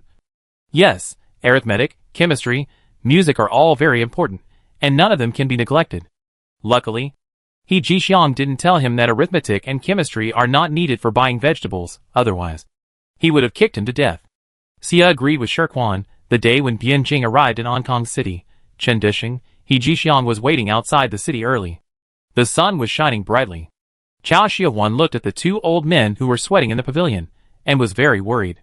The 2 men were not in good health to begin with, and they were exhausted because of Qi Yang's affairs these days. Now they had to come out to pick someone up in such a hot weather, and I was really worried that they would not be able to hold on. Carefully he stepped forward and poured tea for the 2 of them. My lords, please have some more tea. It's too hot today. That's right, Lucan said with a smile. We can just come and pick up Lord Xie. You 2 lords can wait in the mansion. I'm sure Lord Xie will understand and won't mind, He Jixiang said with a smile. What do you know? Do you just think that old man Xiezan is kind and easy to talk to? Lucan said with a wry smile. The prince and I both said that Lord Xie was a rare good man in the court. Qin Dishing shook his head and said, It's true that he is a good man, but it doesn't mean that he is a generous person. If you offend him, he won't say it on the surface, but he will definitely complain behind your back. That's right. He Jixiang stroked his beard and smiled. If we don't come to pick him up today, he will definitely nag for several years. Among all of us, he is the most picky. Besides, now that Qi Yong is dead, who else in the court can take on the post of prime minister except him? In the future, he will be the prime minister, and we may not be able to afford to offend him. Lu Kan and Chao Xiaowan looked at each other and said nothing. The 2 of them could not get involved in this topic, nor did they dare to get involved. There were more than 20 people standing on both sides in front of him. If someone with a keen eye heard it, and it reached Xiezan's ears, would he still be able to survive in the future? Wang Tuozi jumped down from a big tree in the distance, and jumped to the bottom of the pavilion in a few steps, shouting, Here they come! Here they come! Qin Dishing and He Jixiang stood up, walked out of the pavilion, and saw a long team holding the rat flag from a distance. When they were almost at the pavilion, the cavalrymen in front split to the 2 sides, making way for the 2 carriages in the middle. The curtain of the carriage in front suddenly opened, and the people inside asked the coachman to stop the carriage when they saw Qin Dishing and He Jixiang, and got out of the carriage, landed directly, and walked towards Qin Dishing and He Jixiang. Master Xie. Master Shi. Qin Dishing and He Jixiang said in unison. Master Chen. Master He. Xiezan and Shi Quan also bowed. Xiezan looked at He Jixiang, who was white-haired and skinny, and suddenly felt a lump in his throat. He said with tears in his eyes, "How did you become like this?" He almost didn't recognize him.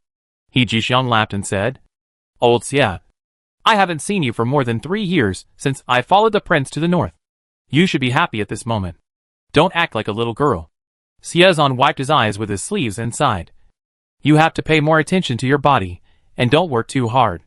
Shi Quan followed. "Yes, Lord He.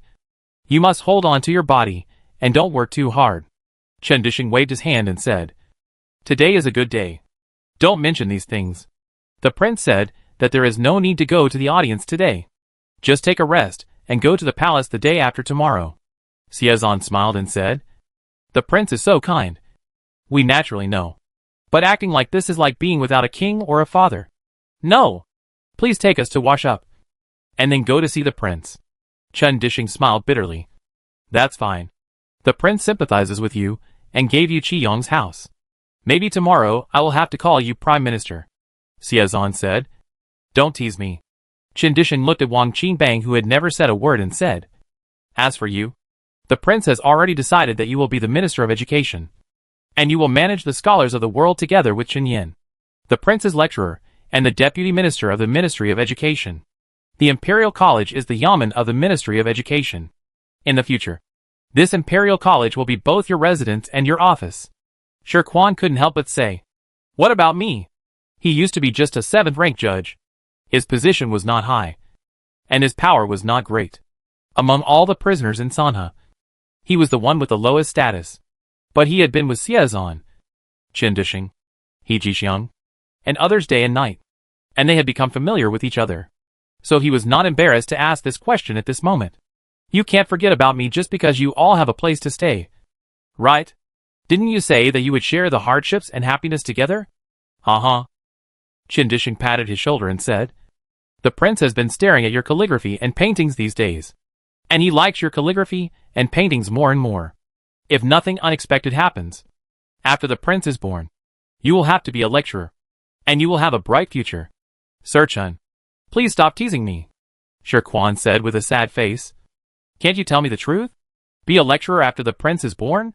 And then the prince's tutor? The idea is good, but the reality is that the princess hasn't given birth yet. It's not certain whether it's a boy or a girl. Well, even if it is a boy, you have to wait for 3 to 5 years. Right? Just wait like this. By then, the prince might change his mind. Lecturer? Imperial tutor? There is no such thing," He Jixiang said with a smile. "Okay, I won't joke with you anymore. I have recommended you to the prince to be the governor of Jizhou." Governor. This is something Shi Quan never expected. He is just a small judge, and he can rise to the top in one step? Who would believe it if I told others? He Jixiang said. "Don't worry about anything else now. Wait until you see the prince." "Yes." Shi Chuan's attitude suddenly became respectful. If he could really become the governor, the Shi family's ancestral tomb would really be filled with smoke. The sun was rising higher and higher. Wang Tuozi couldn't help but say, "My lords, let's go into the city to talk." "Please." He Jixiang raised his hand, got on the carriage with Xiezan, went straight into the city, and headed for the Huang mansion. When they arrived at the gate of the Huang mansion, Lin Yi had just finished lunch and was about to take a nap. He yawned and said, "No, let them do what they should do. Ask me for everything. What else do you want them to do?" After saying that, he went into the house to sleep. At the gate of the palace, Xiezan, He Jixiang and others looked at Jiao Zhong's face when he came out, and they understood what he meant without asking any more questions. Their prince was lazy again, and they would definitely not see him today. He Jixiang said with a smile, "Go to the governor's mansion. I will welcome you all." Wang Qingbang said with a smile, "It's better to obey your order than to be so respectful." The group went straight to the 5 army governor's mansion. Chapter 412 Black Sheep. It was night. The 5 military commanders' office still had lights on, and the brightly lit lobby was filled with people drinking and chatting. He Jixiang, Chen Dishing, Xiezan and others were old, and had put down their glasses early, and were now smiling at Shi Quan, Lu Qian, He Hong, Taoying, Chao Xiaowan and others who were still playing the drinking game. He Hong stood up, raised his glass, and said to Shi Quan, Master Shi, I haven't seen you for such a long time, I miss you so much, let's drink this cup again. He Jixiang and the others couldn't drink anymore, so he could only look for Shi Quan, who was not that old. Shi Quan sat at the table, looking at the wine glass filled by Lu Can, sighed and said, You have all learned from that bastard Zhurorong. And you all know how to persuade people to drink. Tao Yi laughed and said, Master Shi, we haven't seen you for a long time, and we really miss you. You are finally here, and we will feel uncomfortable if we don't drink with you. Shi Quan picked up the wine glass and said helplessly, How about this? I drink this glass of wine. Finished, but I want to drink with you all. After drinking, I will not drink anymore. Today, I am tired from traveling, my eyelids are fighting, if I drink more, I will really pass out. Yes, I can't drink anymore. As soon as Xie Zhan opened his mouth, the hearty atmosphere in the mansion came to an abrupt end. Everyone looked at Xie Zhan in silence, only to hear Xie Zhan continue. If you want to drink, there are many days to come, why bother about this moment? Let's let Mr. Shi go for now. Your Excellency is wise. Everyone hurriedly bowed. The people present were mostly from Sanhe. They were more afraid of He Jixiang.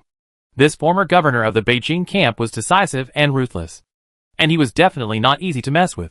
But for Xie Zhan, they were more respectful. Xie Zhan was the founder of Sanhe's education, and the principal of the first and second primary schools in Baiyun City. As long as you have studied in Baiyun City, you can basically be considered his students and disciples. Once a teacher, you are a father for life. Their respect for Xie Zhan was even higher than that for the prince. Xie Zhan waved his hand and said, Everyone has things to do tomorrow. So don't stay here. Go back quickly, and get up early tomorrow to do your own things. Yes. Lu Can and Tao Yi looked at each other, and slowly stepped back, and left the hall. For a moment, only Xie Zhan, He Jixiang, Qin Dishing and other old men were left in the field. Xie Zhan suddenly snorted. Qi Yong. He and I are of the same age. He is such an arrogant person. I didn't expect him to die like this. He Jixiang said. I wanted to leave it to you to decide, but the prince dealt with him quickly, so I couldn't keep him. Qin Dishing said. That's right. The prince really couldn't tolerate him. Xie Zhan waved his hand and said, It doesn't matter. Let him die. I don't intend to see him again. But there is one thing I still don't understand. Is He Jin dead or not? He Jixiang said. We trusted Pan Duo too much. And when we dealt with He Jin, we didn't do it cleanly from beginning to end. So we still don't know the situation of He Jin. Qi Peng is now back in Hong Kong City from the south. The prince ordered him to control the court guards. We can't interfere. But I heard that he has arranged people to go to Jizhou, He Jin's hometown. I believe there will be news soon. Xie Zhan said. Qi Peng is smart and capable. I have to admit that. However, he is from a commoner family. There are some things that he can't handle even if he can think of them. Lord He, please give me 200 officers and soldiers. I will lead people to Jizhou tomorrow. He Jixiang was stunned for a moment and said, Lord Xie, why don't you give Qi Peng some more time? You have come from afar, and haven't seen the prince yet. It's not appropriate to go to Jizhou directly. He was really afraid that Xie Zhan would be tired. Qi Yong is dead. He Jin's affairs are trivial. Even if he is alive, what can he do? It is estimated that he will not cause any trouble. He has never taken He Jin to heart. I am idle anyway. Xie Zhan said indifferently. Qi Yong is dead. I might as well go and meet He Jin. As for the prince, as long as I have made contributions, I believe the prince will not blame me. He Jixiang looked at Xie Zhan at this moment, as if he saw a mighty army that had just awakened. After a while, he said, I will order Zhang Mian to order the military department to use 20,000 troops for you to use at will. What do you think, Lord Xie Zhan? They are just chickens and dogs. Why do you need so many people? Xie Zhan shook his head and said, Lord He, just give me 2,000 people, which is enough. What's more, this trip is more for verification. Even if I am not strong enough, I can also mobilize the soldiers of Jizhou Guard. He Jixiang said. Lord Xie, you don't know. The soldiers of the military department are living a life of luxury. If this continues, there will be no more useful people in the military department. Xie Zhan laughed. Thank you very much. He Jixiang said. Are you so sure that He Jin is not dead? Xie Zhan said. I know Qi Yong. And I also know He Jin. He will not die so easily. If I can't find him in Jizhou, I will go to other places to find out. He Jixiong said. The world is so big. And there are so many people. When will Mr. Xie stop looking for someone like this? He Jin is not a fool. Xiezan smiled and said. He will not be a fly that does not know what to do.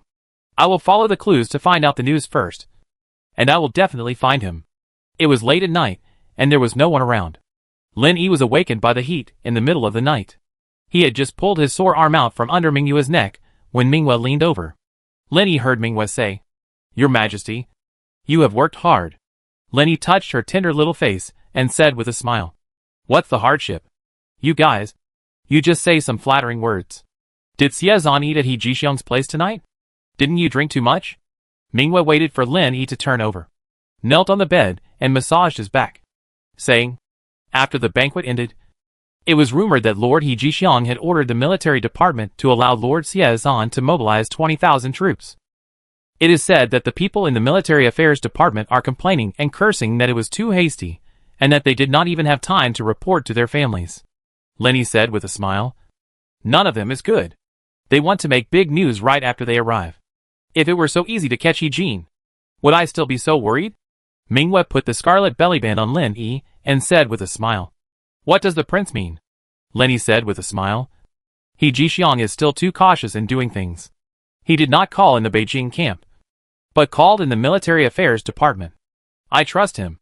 Xiezan and others. Let them do whatever they want. I don't care anyway. I just hope to find out what happened to He Jin. Mingyue said. To dispatch the Beijing camp, you need to use the military token. Sir, he is of course very cautious.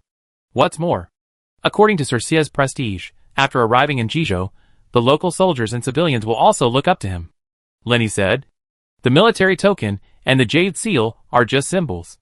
If anyone can mobilize the army with a military token, then my death is not far away. Now, he holds great power and has taken the old path of emperors of all dynasties, using privileges to create differences, and using differences to emphasize authority and consolidate his power. He was getting further and further away from the equality for all. He often said, he couldn't be equal. Otherwise he would be arrogant. He had reason to believe that if he didn't have guards around him, he would be the one everyone wanted to get rid of. Where was the people's support? Where was the authority? Now, he was a little doubtful about the nature of power. He was useless even if he stood on the street, let alone the broken stone jade seal. Those who wanted to kill him would not stop killing him just because he held a jade seal in his hand. They only dare not kill him because he commands a huge army. They cannot kill him. Prince. Mingyue often hears some of Lin Yi's shocking words, and has long been accustomed to them. But she was still shocked when she heard this at this moment, and said in a trembling voice, Your Highness is the wise ruler of the world, and anyone who dares to disrespect him will be killed without mercy. Okay, don't talk about this. Go to sleep. Lin Yi yawned, turned over again, and said with his back to Mingyue, Tomorrow morning you have to accompany Wen Jiaoyu to the Hua temple to burn incense. Mingyue said. Yes. It was not dawn. The residents of Ankang City were awakened by the neighing of horses and barking of dogs. Some brave people opened the door or lay on the wall, watching the large group of people holding torches passing by. When it was completely bright, they realized that the people who passed by last night were from the Bingmisi. The butcher yawned and said, Damn. There are only more than 20,000 people in the Bingmisi. Thank you for taking away 20,000 at once. There are probably only a few people left guarding the city gate. Zhu Rorong smiled and said, What do you know? Zhang Mian was used to using Sanhe people in the navy. Now he is the commander, leading this group of good-for-nothings. And he has long been complaining. Reported to Lord He. Lord He had no way to deal with it. More than 20,000 people. If all were dismissed, it would implicate too many people. Send them to fight. A bunch of uncles. They might rebel halfway. Lord He's trick is smart, saying that they are going to investigate a case. It is a good job. You can take bribes along the way. As long as you are not a fool, you will not be unhappy. The butcher asked curiously. Then take it out. You have to bring it back. What's the difference? The difference is huge, Zhu Rorong said with a smile. We have been my supplier for so long. You know the principle of food and grass must be said before the army moves. Don't you think Lord Xia? Lord He doesn't know. Lord Xia arrived yesterday. But the military department didn't even prepare food and grass. And now they are marching in a hurry. More than 20,000 people. Plus livestock. How much food and drink do they need? The butcher rubbed his eyes and said, "This is indeed a bit anxious. More than 20,000 people. Leaving in such a hurry. And not having enough food on the way. I don't know how many people will get lost and fall behind." Zhu Rorong said, "Yes. If they get lost and fall behind? How many people can be found? Even if they are found. What's the problem? If they leave the team without permission, the military department will not punish them. And they should be happy." The butcher smiled and said, "Lord, he is really amazing. He quietly cleaned up the bad apples." "That's right." Zhu Rorong slowly turned back to the house. It is said that old Ginger is shrewd. Catching hygiene is one thing. The most important thing is to clean up the waste in the team. Zhu Rorong, I underestimated you. I didn't expect you to have such insight. Zhu Rorong looked over. Chao Xiuhuan and Fang Pai came from the corner of the alley. "What? The people from the military department left. Are you proud? Did that bastard Jiang Yi go there too? Normally, he would have brought people to drink tea across the street." After Zhu Rorong finished talking to himself, he suddenly changed the subject. "Oh no, Zhang Mian went to Jizhou in person, so there's no need for Jiang Yi to go. Could it be that he has something to do today?" "Zhu Rorong, everyone says you're smart, but I didn't believe it at first." Jiang Yi suddenly appeared at the intersection with two small flags, walked slowly towards Zhu Rorong and said, "Now I believe it, and you're not the one who..." "Unguessable." Zhu Rorong patted Jiang Yi's shoulder and laughed. "Not worth mentioning. You look like this. Have you been promoted? You can even guess this?" Jiang Yi looked incredulous. "Tell me. How did you know? Do you need to guess?" Zhu Rorong looked at him with contempt, and then pointed at the waist badge in his arms, and said with a smile, "When did your military department become so rich? The waist badge has been changed to Wang Wali. As everyone knows, only Sanha constables and Sanha soldiers are qualified to wear Wang Wali waist badges. Nowadays, this Wang Wali is even more precious. In the Bingmasi, only Zhang Mian has a Wang Wali waist badge, which he got when he was in the Sanha army. Although Jiang Yi is the deputy commander of the Bingmasi, he is still not qualified to wear this Wang Wali waist badge. At best, he can only wear a boxwood badge. You can see this?" Jiang Yi was even more surprised. He directly pulled off the token from his waist, looked at it again and again, and then said in disbelief, "I just changed this badge. Whether it is the style or the color, it is no different from the previous one. How can you tell it at a glance?" "Pooh!" Seeing Jiang Yi's fussing, Chao Xiuhuan couldn't bear to look at it anymore. She said to Jiang Yi unhappily, "This is Wang Wali. It's not a common wood. Anyone from Sanha, as long as they are not blind, can recognize it. This thing, how long have you been wearing it on your belt? It has become distorted. Except for Wang Wali, what other wood can be so heavy?" "That's true." Jiang Yi smiled awkwardly. After hanging the wooden sign on his waist, he said proudly to Zhu Rorong, "I am not talented, but Lord He Jixiang has valued me, and I was officially promoted to the commander-in-chief of the military department this morning." "You are the commander?" Zhu Rorong said in surprise. "What about Lord Zhang Mian?" Jiang Yi said, "Lord Zhang has another important position.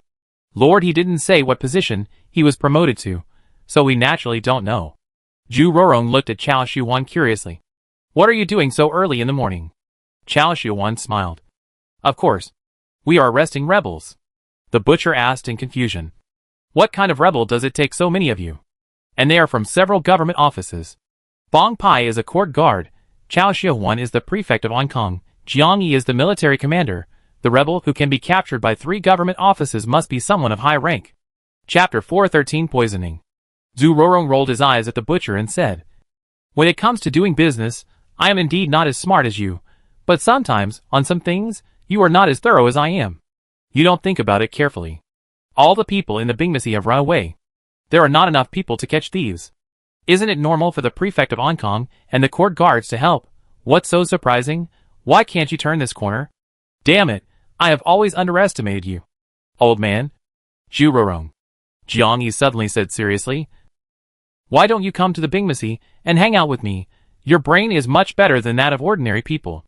Follow me, I will eat meat. And you will have a mouthful of soup." Chao Xiuhuan followed. "That's true. I didn't realize you were so smart before." She had to admit that she had underestimated Zhu Rorong before. I just thought he was a butcher with strong limbs and a simple brain. Now I realize that this guy is not as stupid as I imagined. After all, how many people who can be Sanha suppliers are good people? Go to your bingmasi to drink soup? I just sell pork. What's the point? Zhu Rorong shook his head like a rattle and said, Besides, I don't have that ability. You should take a rest and stop thinking about these unreliable things. Although he envied Huang Daoji and Mo Shun for becoming the 9th-rank officials of the military equipment department, he did not have the mind to be an official like Wang Xiaoshuan. He admired many people in his life, including Prince He, but there was only one person he admired the most, and that was Liang Qishu, the head shopkeeper of Sanha Liangjin. It was true that Wang Cheng was the richest man in Sanha, but his two sons, Wang Sun and Wang Xing, one was obsessed with being an official, and the other was aspiring to be a businessman. But they only cared about making money, and could only be clever. Both of them were despised by others, and none of them was ambitious. The Liang family was different. They had many sons, and some of them were very promising. They had made achievements in both the military and the business world. The most important thing is that the Liang family has Liang Qishu, the big shopkeeper, today. The merchants in Sanha are implicitly headed by the Liang family. In most cases, Liang Qishu has the final say.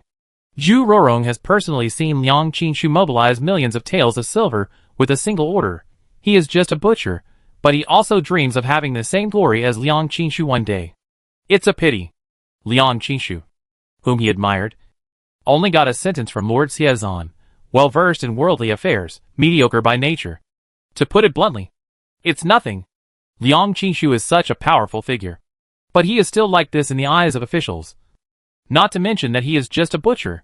If he goes to the officialdom, there will definitely be no good results. Okay, then you think about it carefully.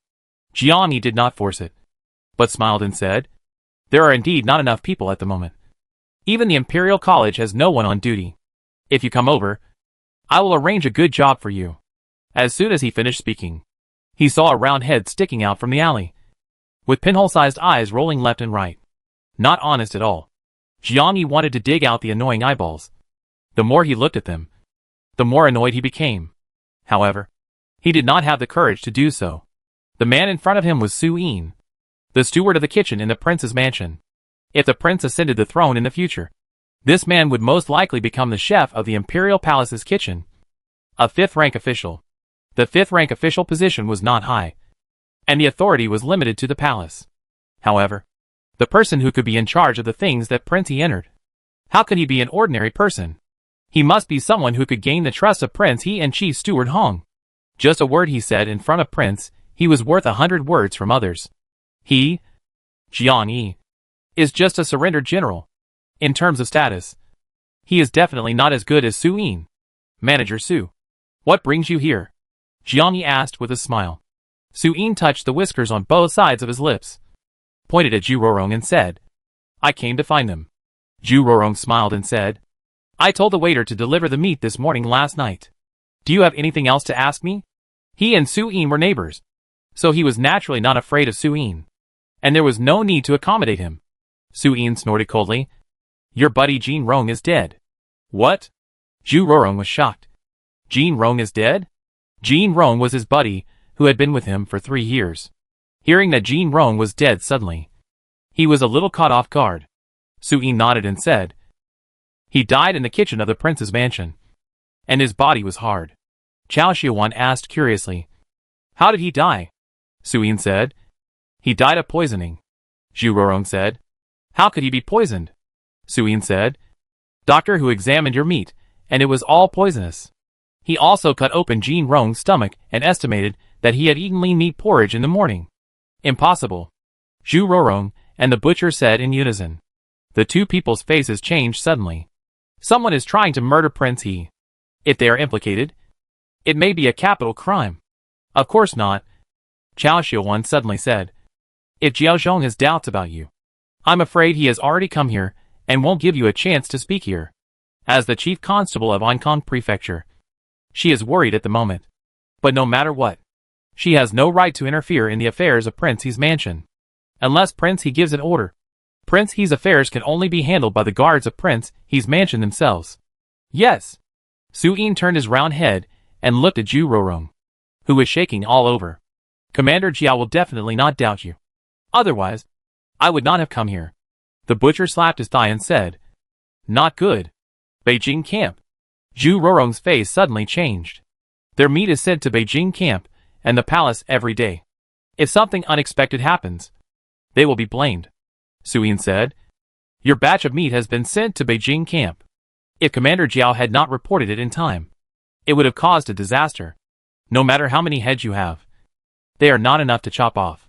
Zhu Rorong said, Fatty, what do you mean by coming here? Suyin said angrily. What else can I do?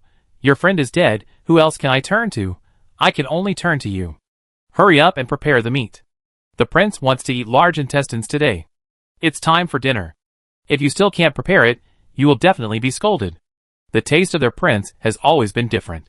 Sheep offal, pig large intestines, beef tripe and other animal offal have always been the food of the poor, but the prince has a special liking for it. Especially pig intestines, this prince likes to eat them in different ways. Now that the pork has been poisoned, it is Jiao Zhong and others' job to catch the suspect. But lunchtime has come. If the prince's favorite food is not served, he will be in trouble. This. Zhu Rorong slapped his head and said, I'll go now. While saying this, he pulled the butcher and ran away. Suyin swayed his body, yawned and looked at the two people who had disappeared at the alley side. Damn it, what's going on every day? Goodbye. Chao Shihuan ignored him, turned around and left with the people of Ankang Prefecture. Someone dared to poison the palace, which is really lawless. I think Ankang City will experience a bloody storm again. What she has to do now is to abide by her duty and not make any mistakes, otherwise, she will really be implicated. The sun is high. Lenny sat in the garden, waited for Jiao Zhong to report, said in a deep voice. The enemy is in the dark, and I am in the light. It's not easy to deal with. Send someone to guard the princess, make sure there is no mistake. He himself didn't care, but what he was most concerned about now was Hu Miaoyi. She was pregnant. If there was any setback, the baby in her belly might not be saved. This was not what he wanted to see. He had been in a daze since he traveled through time. Finally, he had a child to prove his existence. Of course, he had to cherish it. Don't worry, Your Majesty. Jiao Zhong knelt on the ground and said, 3 people have been arrested. The other guards are also investigating. I believe there will be results tomorrow. Zhu Rorong and Jiang the Butcher are not so bold. Lenny waved his hand and said, Don't bother them too much. Jiao Zhong said, Your Majesty is right. Not only did he not embarrass the two, he did not even question them. Because Zhu Rorong and Jiang the Butcher would be more anxious than them, there is no need to interrogate them. It is indeed the case. Zhu Rorong and Jiang the Butcher began to gather all their men in the evening. In the slaughterhouse, Zhu Rorong stepped on the dried blood stains, and walked back and forth in the 3-row team under the sultry sun. Jin Rong is dead, Zhu Rorong said coldly. We should have 26 people, but there are only 23 people left here. Who can tell me, where are the other 3 people? Li Shuo, Zhen Gui, Wang Deong. Jiang the Butcher said word by word. It's the 3 of them. Right, where are they? The men standing in front of them looked at each other, with a confused look on their faces. How did Jin Rong die? They didn't understand what happened at all, Zhu Rorong said angrily. No one admits it. A young man came out and said cautiously, Boss, you've confused everyone with your words. What do you mean? Before dawn, Jin Rong took Li Shuo and Zhen Gui to the palace to deliver meat. I really don't know what happened, the butcher said. Okay, you don't know? From now on, no one is allowed to leave. Stay here. When the matter is investigated, you can leave again. Boss, what does this have to do with us? Boss, you're being unreasonable. Jin Rong died. So what does it have to do with us? More than 20 people complained. Shut up, Zhu Rorong roared. Do you think I'm made of mud? Don't take my words for granted. It's settled. No one is allowed to leave the slaughterhouse before the matter is investigated. Otherwise they will be killed without mercy. The huge slaughterhouse was silent for a while. The news that the prince was poisoned was only spread in a small area. But it still caused a situation of panic. In Ankang City, everyone was in danger. Chen Dushing, who was sitting in the lobby of the Dali Temple, looked at Pei Kun, the Dali Temple minister standing next to him, and said, Master Pei, what do you think? Pei Kun said with a stiff face. Please give me more advice. Master Chen. He was not a worm in the prince's stomach. Nor was he a confidant of the prince. What could he say? Qin Dishing had to say it. Qin Dishing said coldly. Some people can't stay any longer. What your master means is. Pei Kun still pretended to be confused even though he knew the truth. Some people. Except for Jizhou Temple active in Ankang City. Who else could it be? Let him go to capture the people of Jizhou Temple. He doesn't have the ability. According to the news from the court guards, Tang Ke, the leader of Baton Gate, has entered Ankang City. Qin Dishing said lightly. Don't pretend to be confused anymore. The most urgent thing is how to find Tang Ke. Pei Sun hesitated for a while and said, Sir Chen, I think the solution lies in Tang Yi. Qin Dishing said. Tang Yi is the grandfather of King Yong'an. If he doesn't want to, can we force him? Pei Jun smiled and said, Sir Chen, Tang Yi, Tang Sun, Tang Ke are brothers from the same family, but their relationship is not necessarily harmonious. Qin Dishing said. What do you mean by this? Sir, you just said I was playing dumb. Pei Jun stepped forward and said to Qin Dishing. Everyone thinks that the eldest princess's consort Tang Sun was killed by the emperor, but Tang Ke is more suspicious. Qin Dishing said. Sir Pei, I am increasingly confused by what you said. Pei Sun continued. Tang Sun and Tang Ke are both heroes of their generation, and they are determined to get the position of the leader of Batangmen. The two of them are incompatible, and they must fight to the death.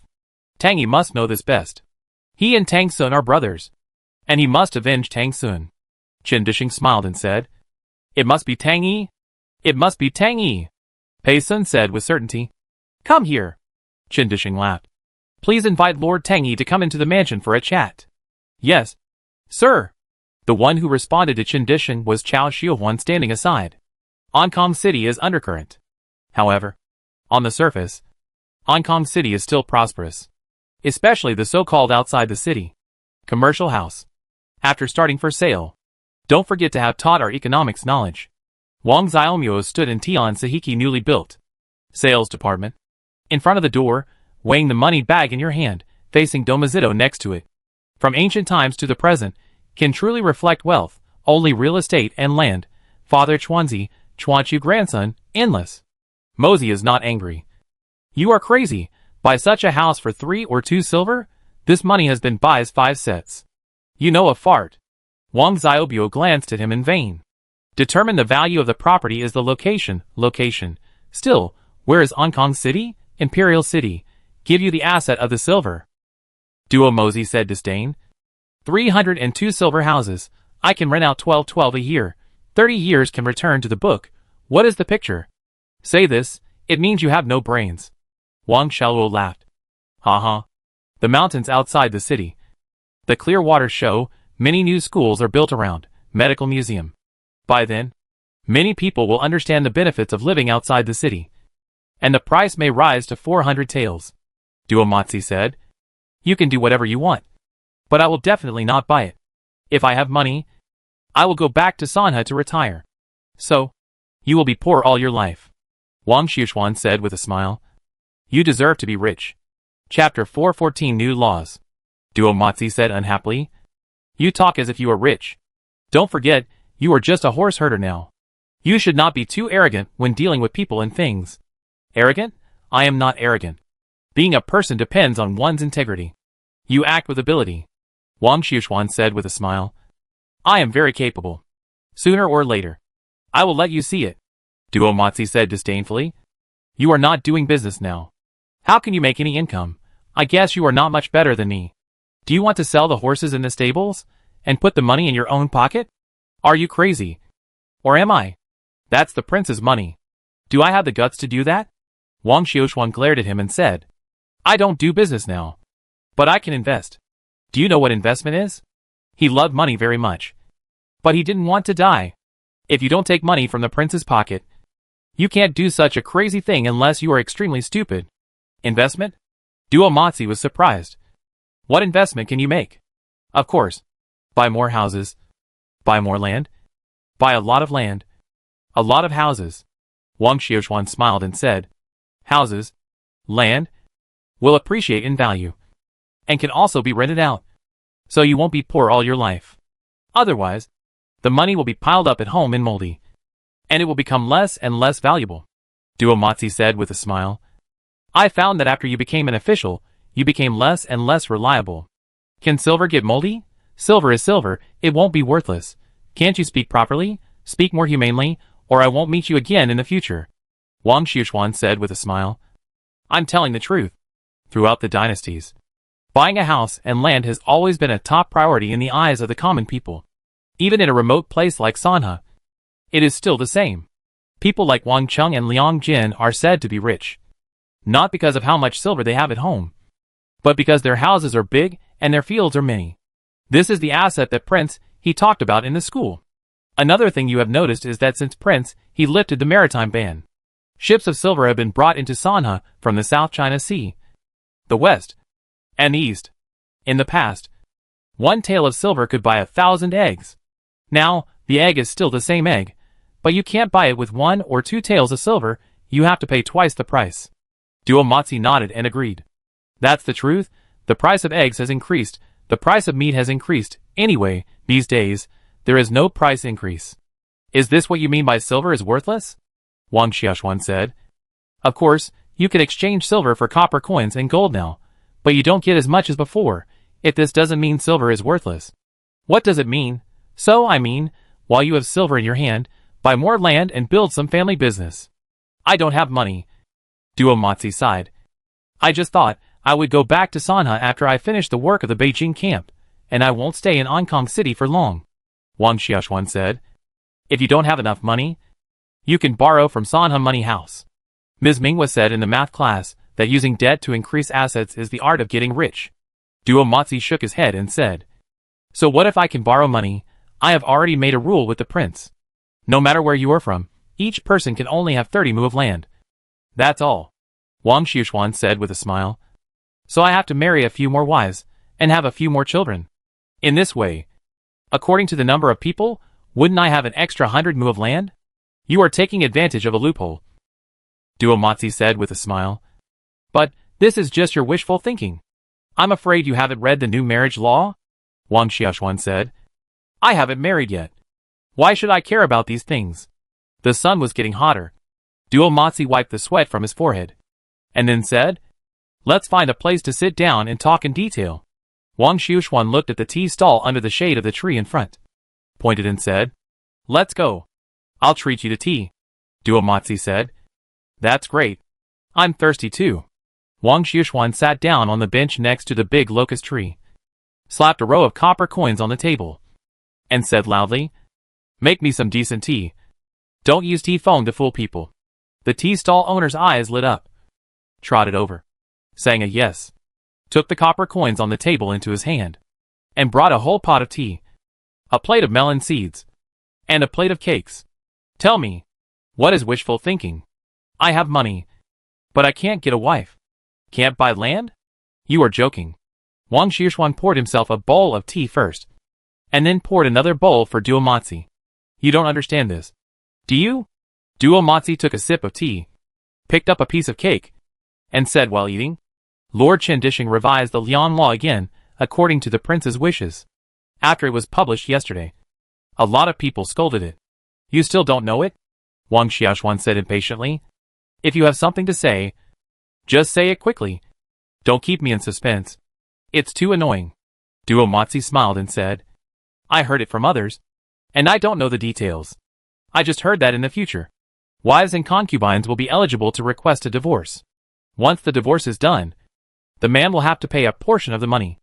If not, the wives and concubines have the right to appeal. Think about it.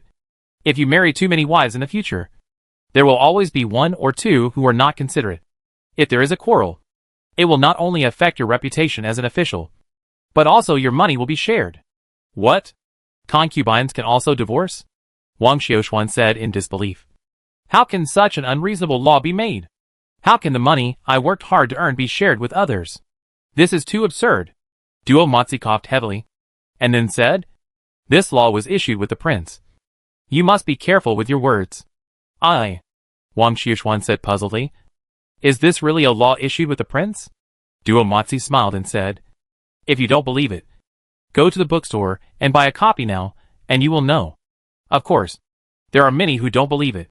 I told the prince directly. If you don't believe it, you can give it a try to see how determined he is to protect women's rights. It is natural for men to earn money and women to spend it. Women's rights. Hearing these four familiar words, Wang Xiaoshuan gradually believed it. After all, in the Sanha law, beating people is against the law, and men beating women is even more illegal. Only women beating men is not against the law. There is a saying of the prince that is widely circulated in Sanha: men are like things. It is better to kill them by mistake than to let them go. Many people were indignant and wanted to point at Prince He and curse him. Are you a man? All men, whether at home or outside, dare not breathe loudly when facing women. Otherwise, if they provoke them, it will be really uncomfortable. They will not accept the beating, and it will be illegal to fight back. Until now, women really hold up half of Sanha, and Sanha is a little bit more female than male. Even, some people secretly said that if the women of Sanha rebelled one day, no one would dare to stop them. Yes, women's rights. Duo Matsi smiled and said, the prince has said it many times in Sanha, we must liberate women's productivity. We don't advocate ladies in Sanha. Only fools stay at home. That's not right. Wang Xiaoshuan said, more and more puzzled. 17 concubines like Yan Kueisheng are considered few, and there are more than 100. If they all have to pay divorce fees according to the law, who can bear it? So, you still don't believe it, however, I have already explained it to the prince. Even if the concubines in the palace want to leave the palace, not to mention the freedom to come and go, they still have to pay 10,000 taels of divorce fees, not to mention ordinary people. Duo Matsi snorted coldly. Anyone who dares to go against the law is making things difficult for Prince He. Who of those who make things difficult for Prince He will have a good ending in the end? I know all this, Wang Xiaoshuan said after a pause. But it is common for men to have 3 wives and 4 concubines. The law does not punish everyone. So this law is probably just a piece of paper. Among our brothers, you are the smartest except Wei Yishan. Duo Matsi patted his shoulder and said earnestly, why can't you understand it at the critical moment? This is the law set by Prince He, and no one can disobey it. You can go to the pawn shop now to see how many people are selling concubines before the new law is implemented. Once the new law is implemented, they will have no chance. If a concubine makes trouble, it will not be easy to prevent it from happening. They can only sell them and keep only reliable ones. Wang Xiaoshuan sighed. According to what you said, I can't marry a wife casually. What if I marry a woman who is so bold as to ask for a divorce? Wouldn't my family property be reduced by half? Since when did getting married become a risky thing?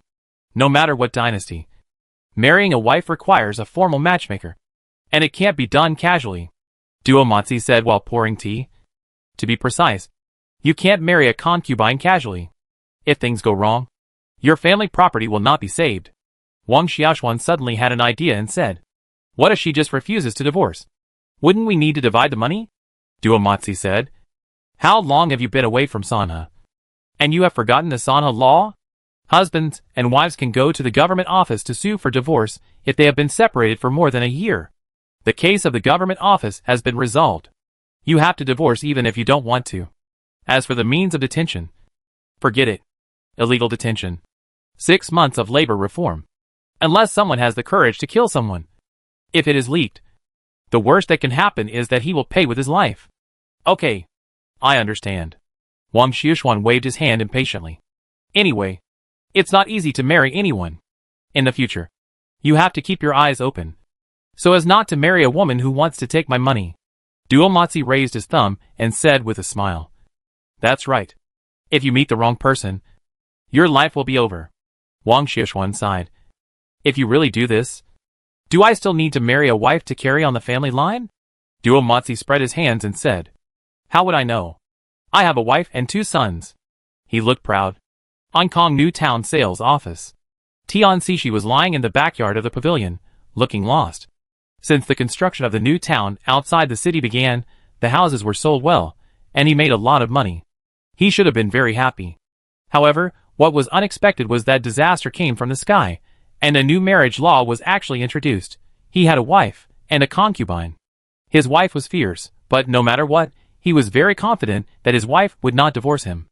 Even if his wife scolded him every day, if something really happened, he would still be his wife's sky, his wife's land. His wife is willing to live for him, and willing to die for him. To put it bluntly, his wife will never find anyone else except him in this life. They are a poor couple. How could they look down on others? However, the concubine is not necessarily the same. The concubine looks submissive, but her heart is full of thoughts. The most terrible thing is that he is a most greedy and unreasonable father-in-law. When the new marriage law is implemented, if his father-in-law is around to pick up the pieces, he will be skinned alive. He glanced at Lusan, Tian Shiyu's lackey next to him, and said unhappily, "What are you still doing here? Why don't you go back and report to your head of the family? I have made arrangements here, and you can come and take the house directly." Lusan smiled and said, "Shopkeeper, in theory, you and our head are from the same family, and I should respect you more. But I have to say something about what is happening in front of you. Some things, you have to make a decision when you need to. Your Highness never tolerates any sand in his eyes. It's better not to be smart, otherwise it will be more trouble than it is worth." Tian Shishi said unhappily, "Then what do you think I should do?" Lusan said, "Shopkeeper Tian, you must make a decision quickly before the law is implemented, otherwise once the new law is implemented, if our sister-in-law does something weird, you may not live a peaceful life." Tian Shishi frowned and said, "Do you mean to let me sell this woman?" Lusan hurriedly said, "Shopkeeper, I don't mean that. You can go to the government to divorce your sister-in-law first. The formalities are done, and we are still a family. No matter what happens in the future, it has nothing to do with you." Tian Shishi stroked his chin and said, "That makes sense.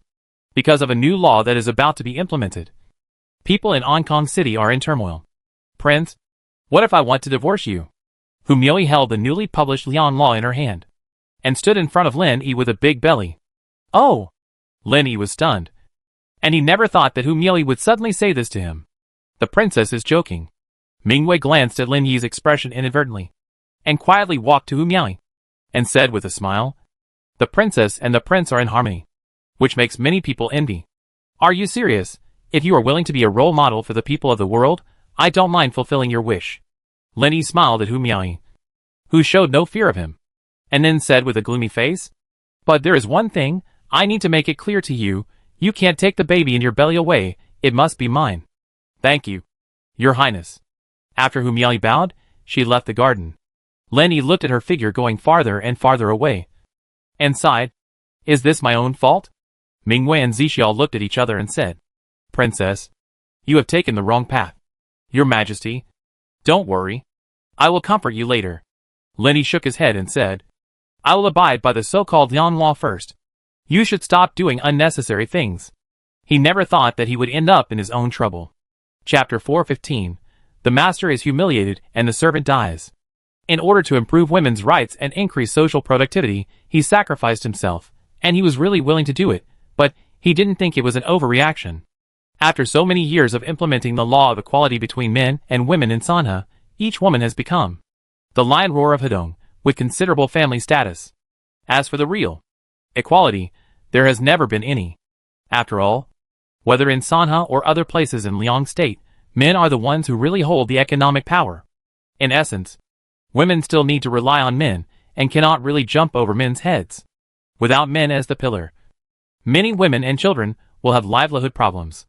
In wealthy families, women are one of the most important assets. If they are unhappy, they can be resold at any time, and women have no right to say no. Now that the new marriage law is being implemented in Dalian State, he doesn't know whether it will cause some women to file malicious lawsuits.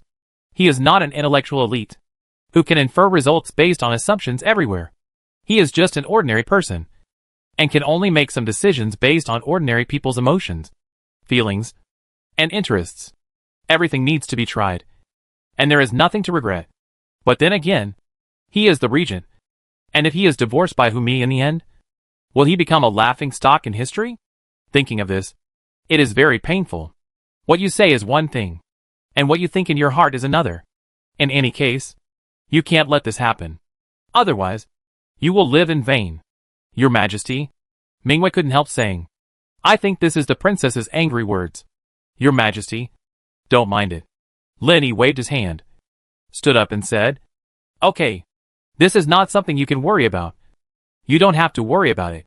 The sun has gone down. It's time to go fishing. Someone, prepare the donkey." "Yes." Jiao Zhong responded hurriedly. Your Highness. Take care. After Mingwei waited for Lin Yun to leave. Her eyes rolled, and she looked at Wen Jiaoyi, who had been dozing off beside her. As soon as Wen Jiaoyi stretched out her hand, Mingwei put the teacup in her hand and said with a smile, The tea is very hot. Sister, be careful. Your Highness. I don't know what he thinks about all day long. It's all a mess of ideas. Wen Jiaoyi held the teacup and said while sipping tea, It seems that he understands women better than us women. He is too nosy. Mingwei covered her mouth and smiled. Sister watched the prince grow up. Naturally she knows his character. He has been compassionate since he was young, and dares not even step on an ant to death. He is used to the tragedies of us women, and now he is willing to support us women, which is naturally great. Wen Jiaoyi smiled and said, It is true that he is compassionate, but it is not necessarily true that he supports women. I remember he said something about liberating labor? Mingwei explained. The prince meant that although women are less powerful than men, they are not much worse than men in doing things. Moreover, many of them have learned kung fu, and can write and calculate, which is better than many men. It is a pity that they stay at home and do nothing. It sounds good, Wen Jiaoyi said lazily. To put it bluntly, he just wants to take advantage of us poor women. He will not be satisfied unless he tires us to death. Mingwei smiled and said, Sister, you are joking again. You understand the prince's mind better than us. We have to let the bad men in this world see that women can do more than just give birth to children. No matter what they do, they are no worse than men. At worst, we can still hold up half the sky, Wen Jiaoyi said. Okay, you don't have to speak for him. But now that the princess's mind has been activated, let's see how he ends up. Mingwei filled Wen Jiaoyi's cup again, and said with a smile, Sister, you won't stand by and watch. Right? She had many complaints about the princess. But due to her status, there were some things she couldn't say in front of the princess. At this time, she couldn't help but pin her hopes on Wen Jiaoyi. Wen Jiaoyi had better go and give some advice, lest the princess does something stupid. You want me to go? Wen Jiaoyi yawned. What do you think I should say? Mingwei bowed. Everything is up to you. Sister. Well, Wen Jiaoyi stood up with Mingyue's help.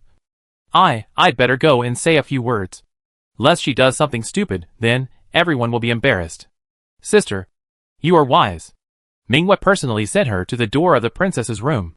After waiting for Wen Jiaoyi to come in, she stood by the pillar with her head bowed. It's my sister. Humi saw that it was Wen Jiaoyi who came in, and hurriedly stood up. She didn't know much about Wen Jiaoyi's background. If the prince didn't tell her, she wouldn't ask. She just followed Lin Yi and called her sister. She asked the maid to pour tea for her, and then sat beside her and said, I don't know what wine blew sister here. Wen Jiaoyi smiled and said, Just now in the garden, I heard what you said to the prince. Humi said with shame, I made a fool of myself for Wen Jiaoyi. Wen Jiaoyi sat on the couch, smiled at Humi and said, Do you really think so? Humi hesitated for a moment, and said frankly, Since the prince advocates equality between men and women and freedom of marriage, as the princess, I naturally have to set an example and be a role model for the people of the world. Humph. Wen Jiaoyi. Jiaoyi snorted inadvertently. Humi, I always believe you are a smart person. These are just your angry words. You can't do such a stupid thing. Humi said lightly. Will the king go back on his word and kill me? Wen Jiaoyi asked curiously. You are obviously very dissatisfied with him. But you trust him? I trust Prince He. But it doesn't mean I like him. Humi said softly. Prince is respectable, but I really can't love him. Wen Jiaoyi was stunned, and sighed. I don't know if you have heard of the master humiliating the minister to death. If you really do something stupid, Prince He will really not do anything to you. But you still can't leave Prince He's mansion alive. No matter Xiazan, He Jixiang and others, Shin Chu, He Hong, they will not let you live. Even Mingwei and Zixia, the two girls, are both at the peak of the 9th rank. They want to kill you, and you are just a 5th rank, and you have no power to fight back. After hearing this, Humiai's expression froze, and she looked at Wen Jiaoyi and said, What about you, sister? She did not doubt Wen Jiaoyi's words at all. If she really dared to divorce the prince, she would not survive. Me? Wen Jiaoyi smiled and looked at Humiai and said, I will naturally kill you. You are pregnant with a royal heir. How can you have a mother like you? Humi said. Thank you for your reminder. I understand. If it's not for Prince Hishuan, but just for the baby in her belly, everyone has 10,000 reasons to kill her. When Jiaoyi nodded and said, if you don't think about yourself, you have to think about Prince Hishuan. He's old, and it's hard to spend his old age, but he can't stand the tossing. Humiaoyi said crisply. Sister is right. Yes, she doesn't think about herself, or the baby in her belly, but she has to think about her old father. Prince Hishuan has had a hard enough life.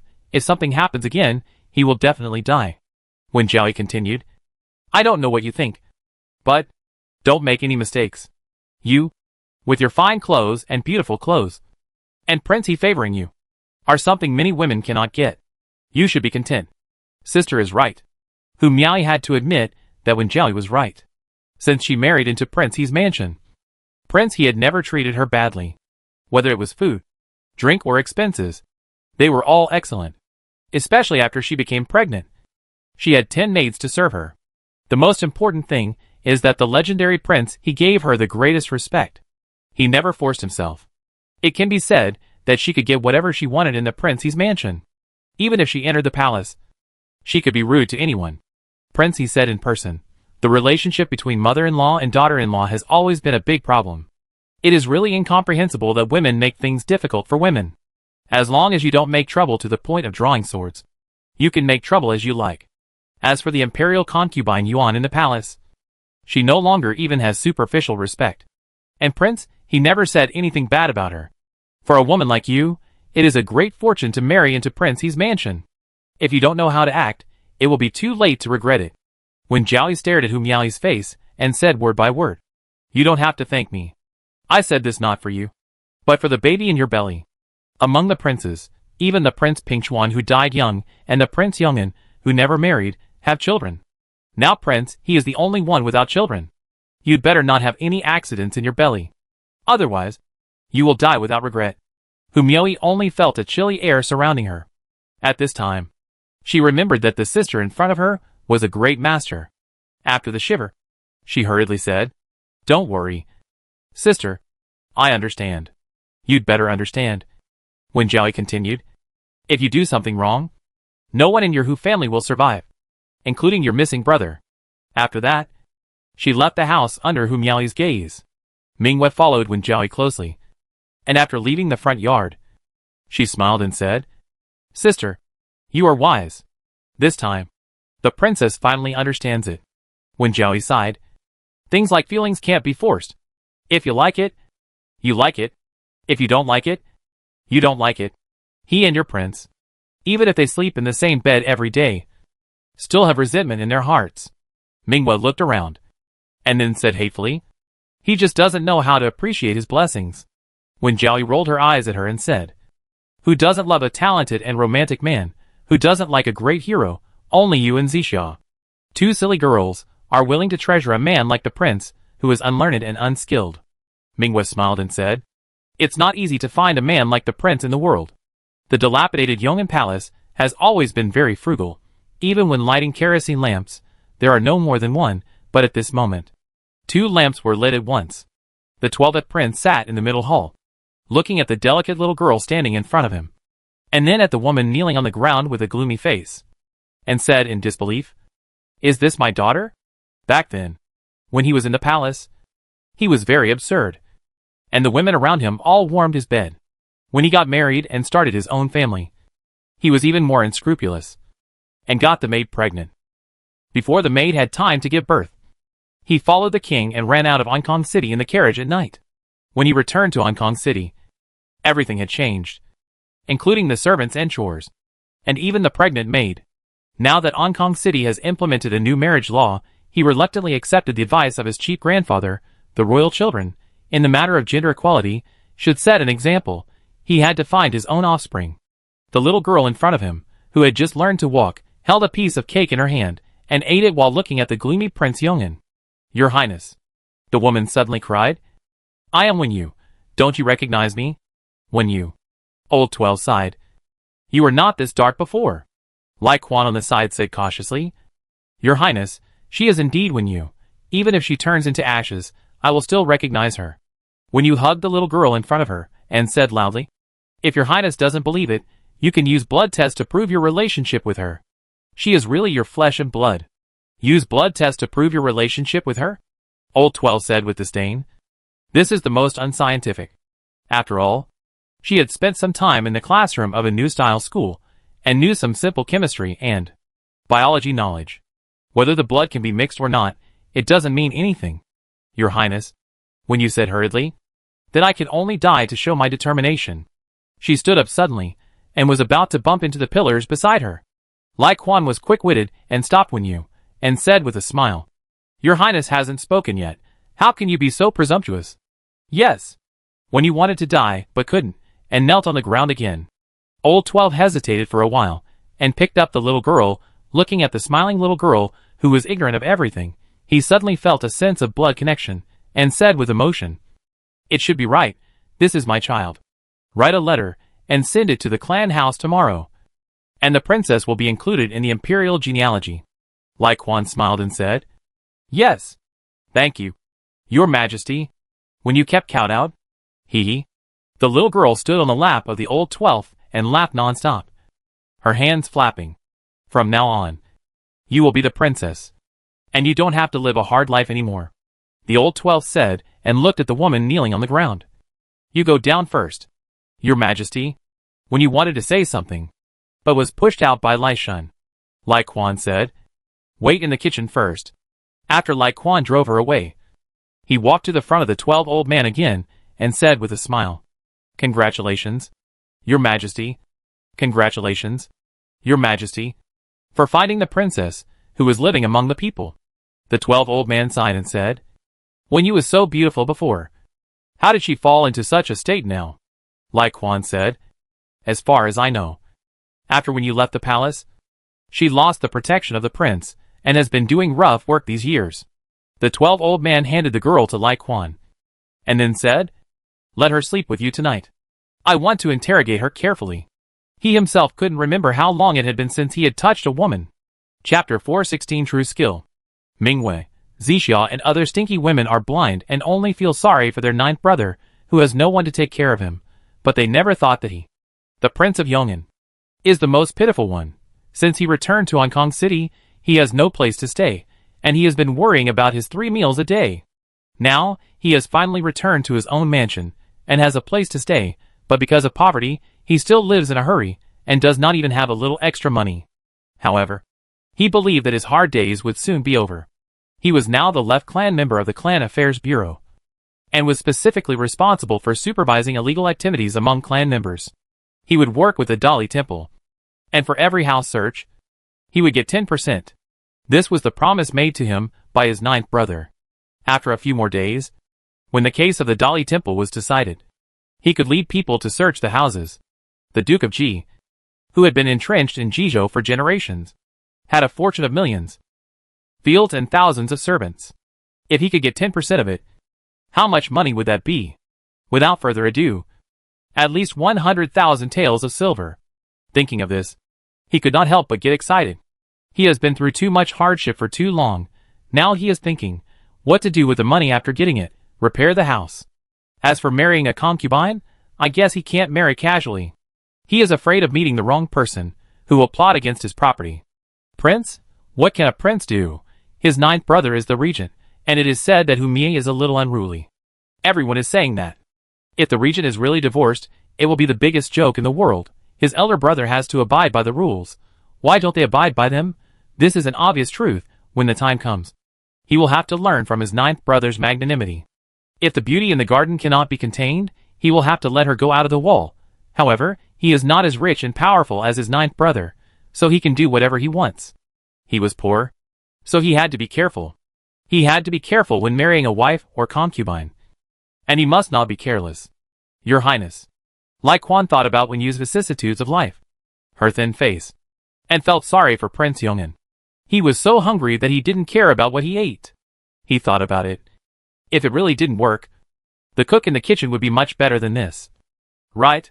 However, seeing Prince Yong'an's satisfied look, he didn't dare to say more, and could only smile and say, I have asked her to wash up carefully, so that she won't be choked when she sleeps with you.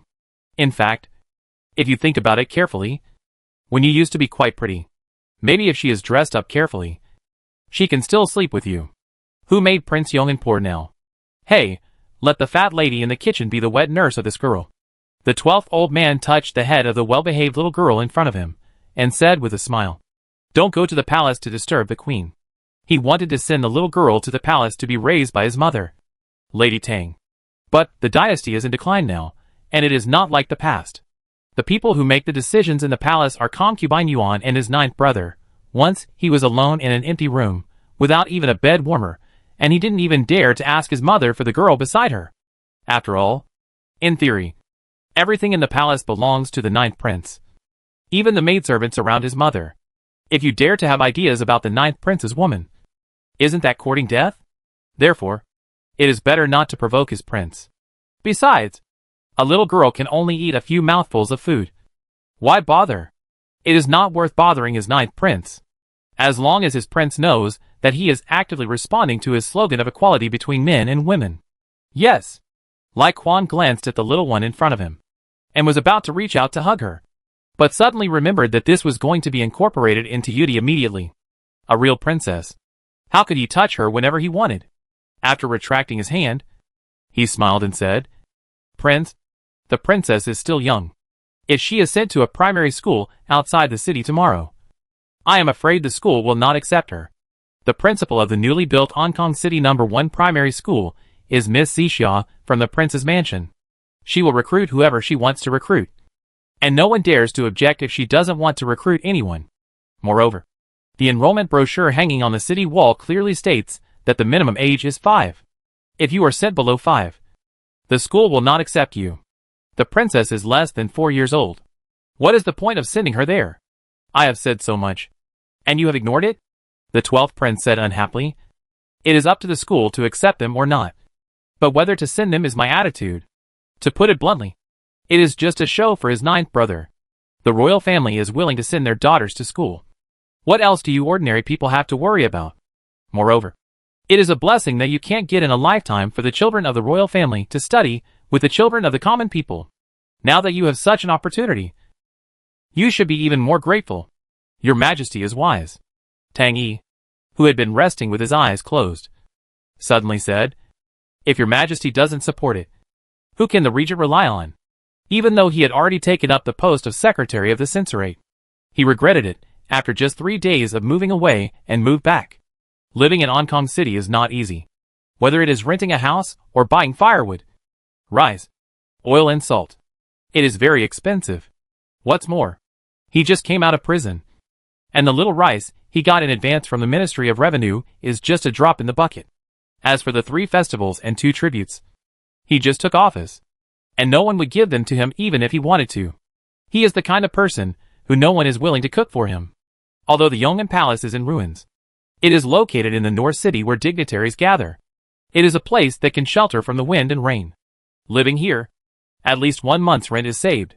Moreover, Prince Yong'an had something to ask of him, and he would not accept his food money no matter what. To be honest, there were not many places in the world where you could eat for free like this. He cherished it especially. "Grandfather is right," Prince Yong'an said with a smile. "As the saying goes, an old man in the family is like a treasure. The ancients were not wrong. Now that I have my grandfather to guide me, everything will go smoothly for me." To be honest, although he was not happy that Tang Yi ate and drank for free, he still had to admit that keeping this old man around had many benefits. At least it was Tang Yi's suggestion that helped him find his biological daughter. He now also felt that this move was very clever. Tang Yi waved his hand and said, "Your Majesty, you are too kind." Shen Chu sent troops to Jianzhou. Prince Yong fled westward. Prince Chu and Prince Jin are nowhere to be found, and the Dalian kingdom is in ruins. It is naturally the best thing that your Majesty is willing to share the worries of the regent. The 12 hesitant said, "It is said that Wang Dehai of Jizhou has surrounded the residence of Duke Ji, and will escort Duke Ji to Hong Kong City in a few days. I am afraid that the people of the guards will arbitrarily give Duke Ji a bad name, and rush directly into the palace, and confiscate the house in advance." He actually didn't care much about other things now. There is only one thing on his mind now. Money. The money from the Duke of Ji's family. Tang Yi nodded and said, "I have heard a little about it. I won't get anything by then." Old 12 gritted his teeth and said, "Wang Dehai can't be so cruel. Let me work in vain? I reported the Duke of G. Your Highness is worrying too much. Tang Yi smiled and said, Prince Yong'an is worrying too much. A country has its own laws. And a family has its own rules. Although I don't know much about the Jizhou general, I think the military discipline of the prince's army is strict. And he will definitely not do anything too outrageous. If Wang Dehai didn't want to rebel, he wouldn't have rushed into the Duke's mansion. He would have waited for the Dali Temple to come in. However, it is said that the military pay is tight. And He Jixiang is worried about this. As long as the Jizhou guard is not stupid, he won't watch so much money pass by. Old 12 said puzzledly. Grandfather, I don't understand what you said. Which makes me a little confused. Tang Yi smiled and said, There is nothing to be confused about. The matter of confiscating property and exiling is probably between you and the Dali Temple. As for how much silver is confiscated, I'm afraid it's not up to you and the Dali Temple to decide. Old 12 said, As long as I confiscate the property, Wang Dehai doesn't have to think about the silver. Tang Yi shook his head and said, My lord, it is unwise to offend a general for such a small amount of silver. That's true. Prince Yong'an frowned and pondered for a while before saying, If Wang Dehai dares to intercept the money from the confiscation of property, he will definitely not be able to hide it from my ninth brother. My ninth brother doesn't care. So why should I care? I don't care about anything else. Okay. I understand. I will let the Dali Temple and the guards confiscate the property. I will count whatever they report and will not get involved. Tang Yi smiled and said, Your Highness is wise. This is the best. Just as he finished speaking, there was a sudden thunder outside. The little girl who had been sitting on the ground eating cakes was frightened by the thunder and burst into tears. Hey, what happened? The 12th elder hugged the little girl without thinking and said while coaxing her, Father is here. Don't cry. Don't cry. The more he coaxed her, the harder the little girl cried, with snot and tears. And she rubbed the 12th elder's face and shoulders all over. The 12th elder didn't seem unhappy at all, and continued to coax her. Lai Quan, who was standing next to him, was stunned. Their Prince Yong'an only has such patience in front of the prince. When did he become so patient in front of others? However, then again, this princess should not be considered as someone else, after all. She is his own flesh and blood. Tang Yi stroked his beard with satisfaction, and said to Lai Quan, Take it, let her mother coax it. She has been with her all the time. She must have better ways than you and me. Yes, yes. Prince Yong'an hurriedly handed the little girl to Lai Quan's arms, not giving Lai Quan a chance to refuse. Hurry up and send it over. You have hurt your throat from crying. You are the only one who can ask. Yes. Lai Quan saw that Prince Yong'an insisted, and he had no scruples, and took the little girl to the backyard. After the thunder, heavy rain suddenly fell, and the wick of the oil lamp swayed in the wind. Prince Yong'an looked at the crackling rain outside, and said without turning his head, Grandfather, I heard that you and Tang Sun are brothers? When he learned the news, he was almost shocked. Tang Sun is the son-in-law of the eldest princess. Tang Ke is the leader of Batangmen, and Batangmen is the outer gate of Jizhou Temple. If his grandfather and Tang Sun are brothers, then the strength of the Tang family is still very strong. Why didn't he know it all the time? Moreover, in terms of relationship, he should be the closest to Batangmen. Why didn't anyone come to help him? Instead, it was Prince Yong and Prince Pingchuan who had nothing to do with Batangmen. Tang Yi was stunned for a while and said, So the prince already knew it. If Pei Sun doesn't tell me, you don't plan to tell me either? The 12th old man said angrily. Tang Yi smiled and said, To be honest with you, Your Highness, Tang Sun and I are brothers from the same mother, and Tang Ke from Baton Gate and I are cousins. Then you, even though Tang Yi admitted it himself, Old 12 still couldn't believe it. Whether it was Tang Ke or Tang Sun, they were both so glorious. And you, Tang Yi, were just a 9th rank official. Your Highness, you don't know? Tang Yi suddenly said seriously. My Tang family has been entrenched in Sichuan for generations, and has branched out. But no matter how prosperous the branches are, no matter how luxuriant the leaves are, there is only one route, which is the world-famous Baton Gate. However, Batangmen has a rule that if you are not a 3rd rank official by the age of 16, you will be expelled from Batangmen. When I was 15, I had not yet transformed my strength, and I was discouraged and lazy. I left Batangmen without waiting for anyone to drive me away. I devoted myself to studying the books of sages.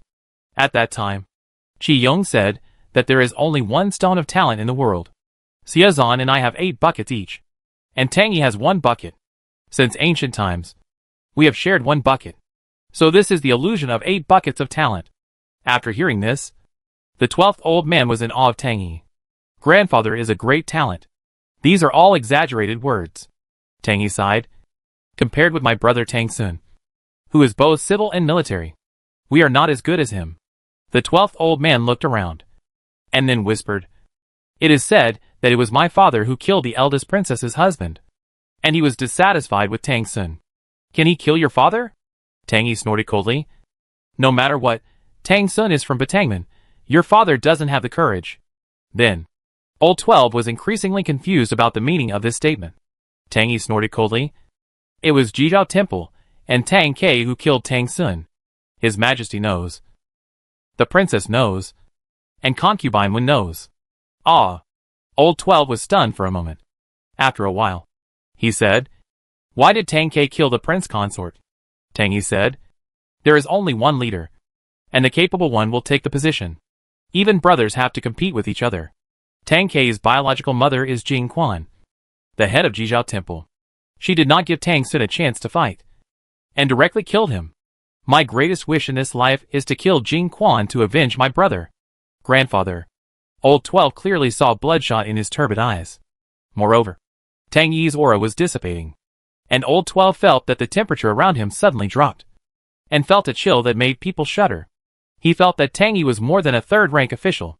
Tang Yi continued, I have no chance with Batangman and Jizhao Temple. Grandfather, why should you be so modest? I believe you are also a master of both civil and military affairs. Old 12 said cautiously. May I ask what rank grandfather is? Rank? Tang Yi suddenly laughed. You actually asked me what rank I am. I have already reached the peak of the 9th rank 10 years ago. So that's it. Old 12 suddenly realized. No wonder his cheap grandfather had the courage to pursue Qi Yong. It's not because he is brave, but because he has real skills. Tang Yi sat on the chair, looked up and said, As long as Jingquan is alive, I will not rest in peace. Looking at the tears slowly flowing out of his cheap grandfather, Old 12 didn't know how to comfort him for a while. Chapter 417 Competition. Tang Yi wiped his eyes shyly under the gaze of Old 12, then sighed. Everyone wants to use the world as a chessboard, all living beings as chess pieces, and heroes to fight to the death. But they don't know that they are the chess piece. How sad and lamentable.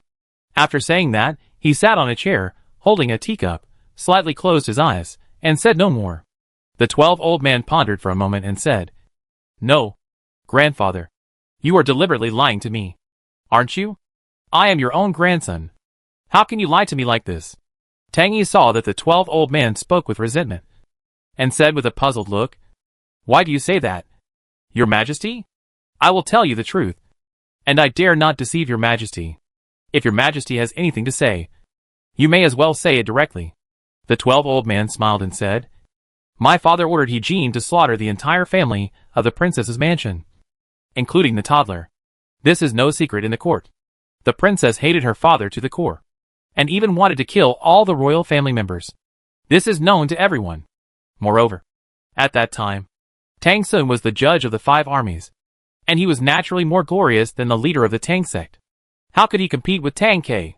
There was no reason for Jizhao Temple to kill him. Ha. Tang Yi suddenly laughed. So this is what the prince suspected. But the prince must know that the leader of Batong sect is not just the leader. The prince and I are close relatives. If the prince is willing to listen, I will tell the prince about this connection even if I risk my life. All right. Old 12 hurriedly scolded. Don't say it. It's useless for me to know. He thought of the legendary Jizhao Temple silver vault. He was not completely ignorant of the affairs in the palace, especially the relationship between Princess Lo Ling and the silver vault of Jizhao Temple. If the rumors were true, Tang Sun, as the eldest princess's husband, would become the leader of Batong Gate. He would be rich and powerful. Neither Jizhao Temple nor his father would be happy to see it. Your Majesty is wise. Tang Yi stood up and bowed again. But there is one thing that your Majesty can know. The night before His Majesty ascended the throne, Jing Quan entered the palace to dismiss the emperor. 10 days later, someone reported Tang Sun for plotting a rebellion. He Jean personally led troops to surround the princess's mansion. Although the princess was a natural genius, she was not even a 6th rank master at that time, let alone a grandmaster. But unlike Tang Sun, she was also a 9th rank master. Back then, Nia Yadeo's sword slashed through the air, and gods and ghosts were terrified. If Tang Sun wanted to leave Ankong City, who could stop him? The 9th rank master was not something that ordinary people could resist. Although the court guards had many masters, they might be able to stop the princess. But it was a pipe dream to keep my brother Tang Sun. The 12th old man tried to guess. Lu Chaoyuan? He is a grandmaster. And if he wants to keep a 9th rank master, there will be no problem. The only masters he could think of in the palace were Lu Chaoyuan and Wen Jiaoyi. Wen Jiaoyi has lived in the cold palace for a long time, and it is estimated that she will not get involved in such things. Lu Chaoyuan is a major suspect. Your Highness, you are wrong, Tang Yi said hatefully. It was Jingquan, and only Jingquan could keep Tang Sun. Tang Yi shook his head and said, at that time, Lu Chaoyuan was only a 9th rank official. It was impossible for him to keep my brother with his ability. Wen Jiaoyi and I have nothing to do with each other, so there is no reason to kill him. The 12th elder said curiously, from what you said, you and the princess did not see the killing of Tang Sun's brother with your own eyes? That is, his step-uncle grandfather. He could never have thought that his step-uncle family was from Batangman, and he had no right to live. He will have a dispute with Batangman in his 20th year. His mother must have known about it, but why didn't she ever tell him? If he had known it earlier, could he have relied on it, and not ended up like this? Yes, it's all speculation, but at that time, no one in Ankong City, except Jingquan of Jizhao Temple, could have killed Tang Sun, Tang Yi said in a very affirmative tone. If it wasn't for Jingquan, if he wanted to leave, no one in Ankong City could keep him. After thinking about it, the 12th old man was unwilling to dwell on this issue with him, because it had no practical benefit. Moreover, he was also trying his best to suppress his curiosity. The more he knew, the more troubles he would have. After filling his teacup, he said, is Grandpa also a 9th rank official? He had been listening to his brother talking about the 9th rank official these days, saying that the Grand Master was a cabbage. But he did not understand. Now when Tang Yi stood in front of him, he was a little shocked. Is the 9th rank official really a cabbage? The frail old man in front of him did not look like a 9th rank official at all. Was he lying to himself? He was a man who was about to reach the peak of the 7th rank official, and he did not feel anything at all. Your Highness. Tang Yi straightened his body and raised his head. The aura he exuded spread around him. The water in the teacup on the table began to bubble, and wisps of smoke rose in the hot summer. Sir. Lai Quan lost his balance and fell to the ground, blood slowly seeping from the corner of his mouth. Stop! Prince Yong'an covered his chest with one hand, and supported his other hand on the table, and hurriedly said, I can't stand it anymore. Tang Yi lowered his head and bowed. Thank you. 9th rank. Prince Yong'an was surprised. You are indeed 9th rank. What unique skills does Batong sect have? Are you Tang K and Tang Sun all 9th rank? I am dull, and I only entered the 9th rank 10 years ago. Tang Yi suddenly sighed. I couldn't last more than 3 breaths in the hands of those 2 idiots in the prince's mansion. I really have no face to say that I am.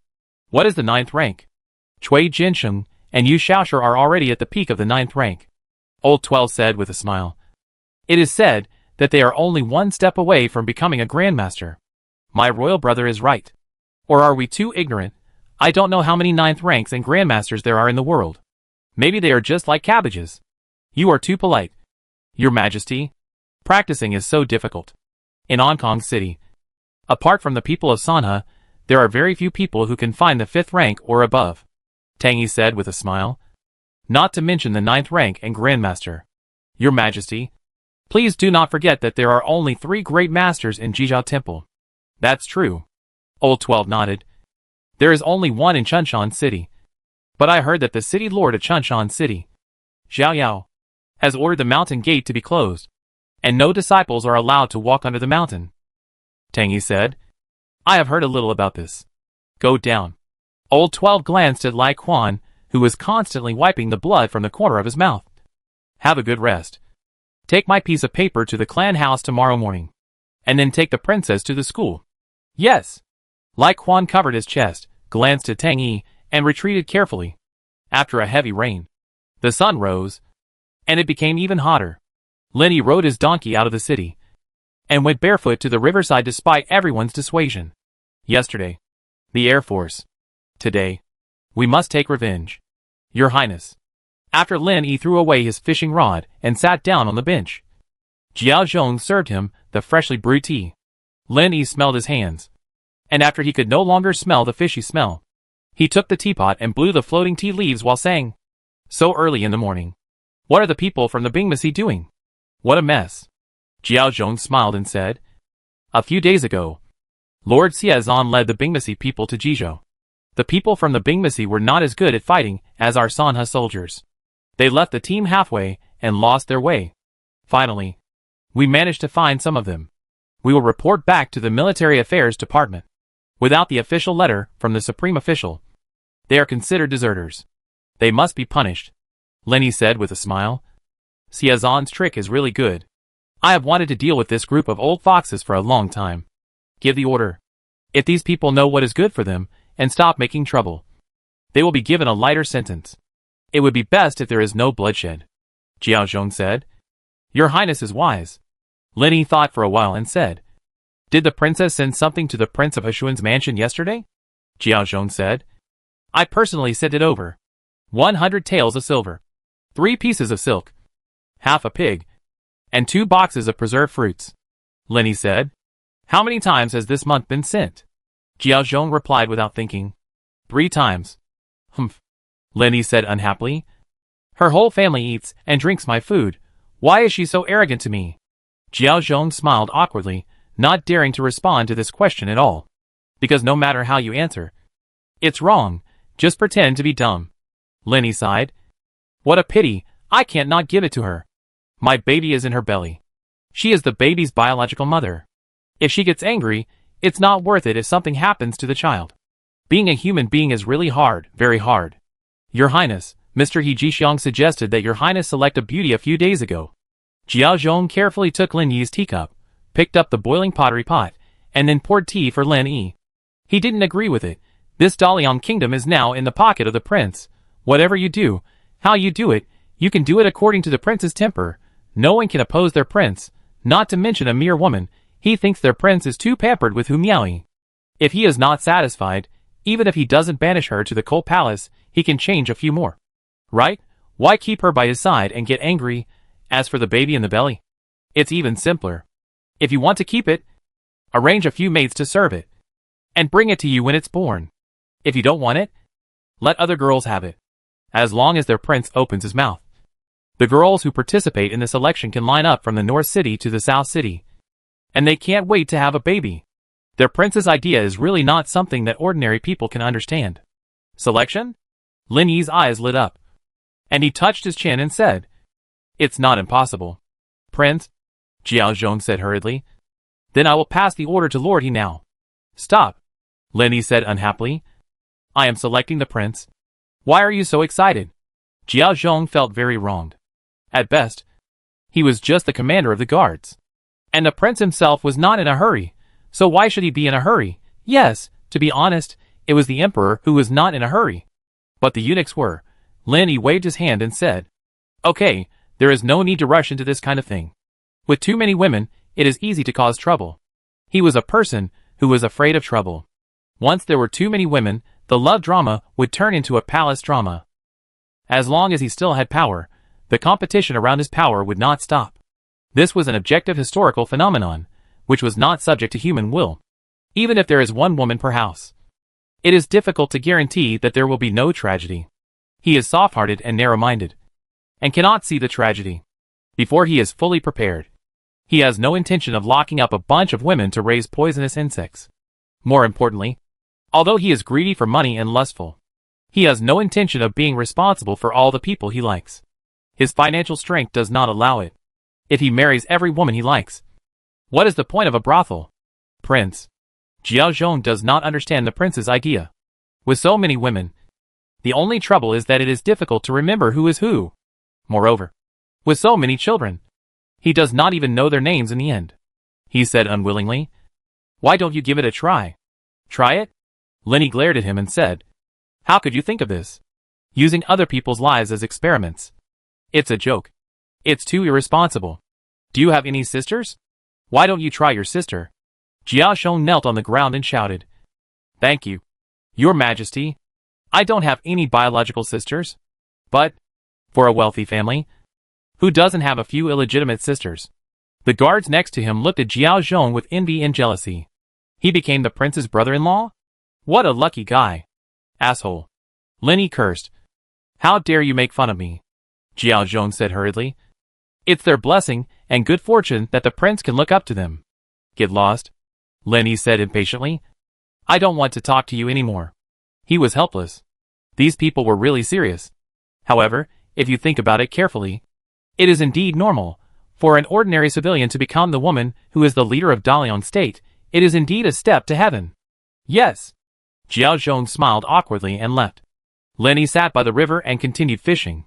After a while, he caught several Christian carps. At noon, he had a full bucket again.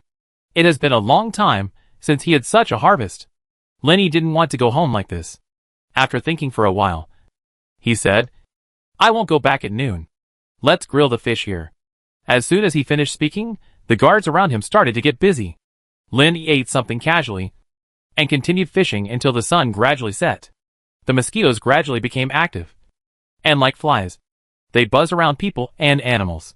The donkey downstream, unable to withstand the harassment of mosquitoes and flies, burrowed into the water, leaving only its head exposed. Suddenly, Lin Yi heard a faint singing voice, which was melodious, loud, and refreshing. He raised his head with curiosity, and a wooden boat seemed to emerge from the sunset, getting closer and closer to him. This is a family digging lotus roots and water chestnuts. Jiao Zhong came over and folded his hands to gesture. Such a big bag can be sold for 1 copper coin. You sing well. Lin Yi was completely immersed in the even louder singing. Your Highness, Jiao Zhong said carefully. How about I call him over so that Your Highness can interrogate him carefully? It has nothing to do with you. Get out of here. Lin Yi shook her head and said, clasping her hands like trumpets, and shouted loudly, Girl, how much are the water chestnuts? Weigh more than 10 kilograms for me. Seeing this, Jiao Zhong waved to the guards on both sides. This was a fisherman's daughter from a decent family. She didn't know any kung fu. They just needed to hide in the dark and watch. There was no need to be too nervous. Chapter 418 Guan Shiqi. The water system in the north is inferior to that in the south of the Yangtze River, where rivers and streams are interlaced. But Hong City is indeed an exception. As the capital of Dalian State, there are many rivers and lakes here. And the water network is dense. Otherwise, it would not be able to support the millions of people in a radius of 100 miles, eating, drinking, defecating, urinating. Which of them does not need water? So, Hong Kong City is surrounded by lakes and waterways. The North Canal is one of them. Lin Yi likes to come here to fish very much. The tributaries along the coast of the North Canal and the lakes where it converges are rich in lotus roots and water chestnuts. Although it is not easy to set the hook, it often yields large quantities. As the leader of the guards, he liked Lin Yi coming here even more. The Grand Canal was artificially dug, straightened from north to south, and was the artery of traffic between the north and south of Dalian. The river was wide and deep, and large ships could sail. For the personal safety of Prince He Jixiang assigned 2 large ships to the guards of Prince He's mansion as soon as he entered the capital, which were exclusively used by Prince He's mansion. Now the 2 large ships were lying quietly not far away.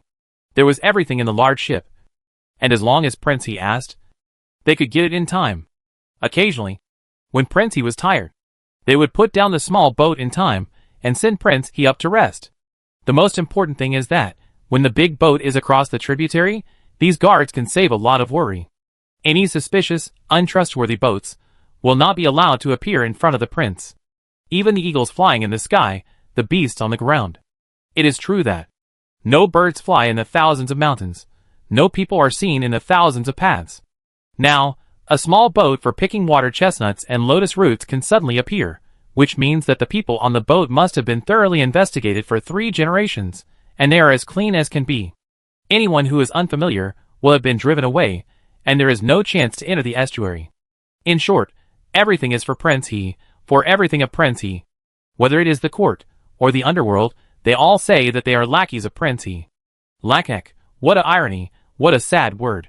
When they kneel to Princey once, everyone around them looked down on them. A man's knees are made of gold, they are not real men. When they knelt for the second time, after they were promoted, everyone around them looked at them with envy. When they knelt for the third time, everyone became a dragon or phoenix in the middle. Everyone around them hated themselves for not kneeling to Princey earlier. After understanding the so-called principle of chickens and dogs rise to heaven, no matter for loyalty or for oneself, everyone performed their duties faithfully and did not dare to slack off.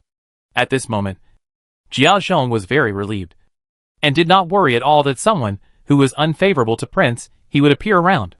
However, he still did not dare to stay too far away from Princey and led a group of guards to hang on the big tree above Princey's head and tried not to let Princey notice. When the woman was holding the bamboo pole and getting closer and closer to Lenny suddenly raised his head and rolled his eyes at Jiao Zhong, who was standing on the tree branch, saying, "This girl is the resident next door. I often met her when I was fishing before. What's there to be nervous about? You all go aside. Don't scare people with your cowardly look." Usually he didn't bother to pay attention to Jiao Zhong and the others. But occasionally when he was annoyed, he would drive them away. Yes, Jiao Zhong was helpless, and waved to the guards on both sides. And the people dispersed around. "You want to eat water chestnuts?" When the boat was still a width away from the shore, it did not move forward, but used a bamboo pole to stay in the river. Looking at the shirtless Lenny and said, "You fish by the river every day. How can you be short of water chestnuts?" She was a girl from a fisherman's family, and she was used to seeing all the men in the fisherman's family naked. Seeing Lenny like this, she was not embarrassed at all. Lenny also liked her unpretentious attitude, and teased, "Good fellow, you have known me for a long time. But why are you so defensive against me? I am not a bad person." After he left the palace, he often went fishing nearby. Although he did not know the residents around, he was familiar with them, especially the woman in front of him. He was not unfamiliar with her. It can be said that he watched her grow up.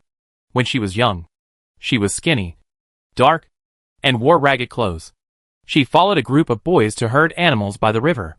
What he didn't expect was that, after returning to Hong Kong City, when they met again, he couldn't believe that a wild girl would grow up so beautiful. Her crystal-like eyes rolled around on her weak-colored face, making her look very lovable. What was even more incredible was that a girl who grew up in a fishing family actually had such good teeth. The daughters of officials and nobles in the palace, even if they used tooth incense chips or pig bristle toothbrushes every day, their teeth were not so white. Even Lin Yi himself, in his life, he didn't smoke or eat betel nuts, and he insisted on brushing his teeth with pig bristles every day. But even so, he still had tooth stains. There was no girl as shiny as this one. It's really annoying to compare yourself with others. It is not scientific at all that a girl from a poor family can grow such beautiful teeth. After all, people are shaped by the land and water they live in. The residents around Hong Kong City do not have wells like the rich families, and most of them drink river water, which makes it difficult for them to maintain good teeth. He is definitely not a good person either. The woman suddenly said with certainty, "A lazy man like you, who fishes all day long and does nothing serious. My father said that it is rare for a lazy man like you not to starve to death." "I am a lazy man?" Lenny looked down at his muddy feet, and then looked at his delicate face in the water. "I think this girl must have some misunderstanding.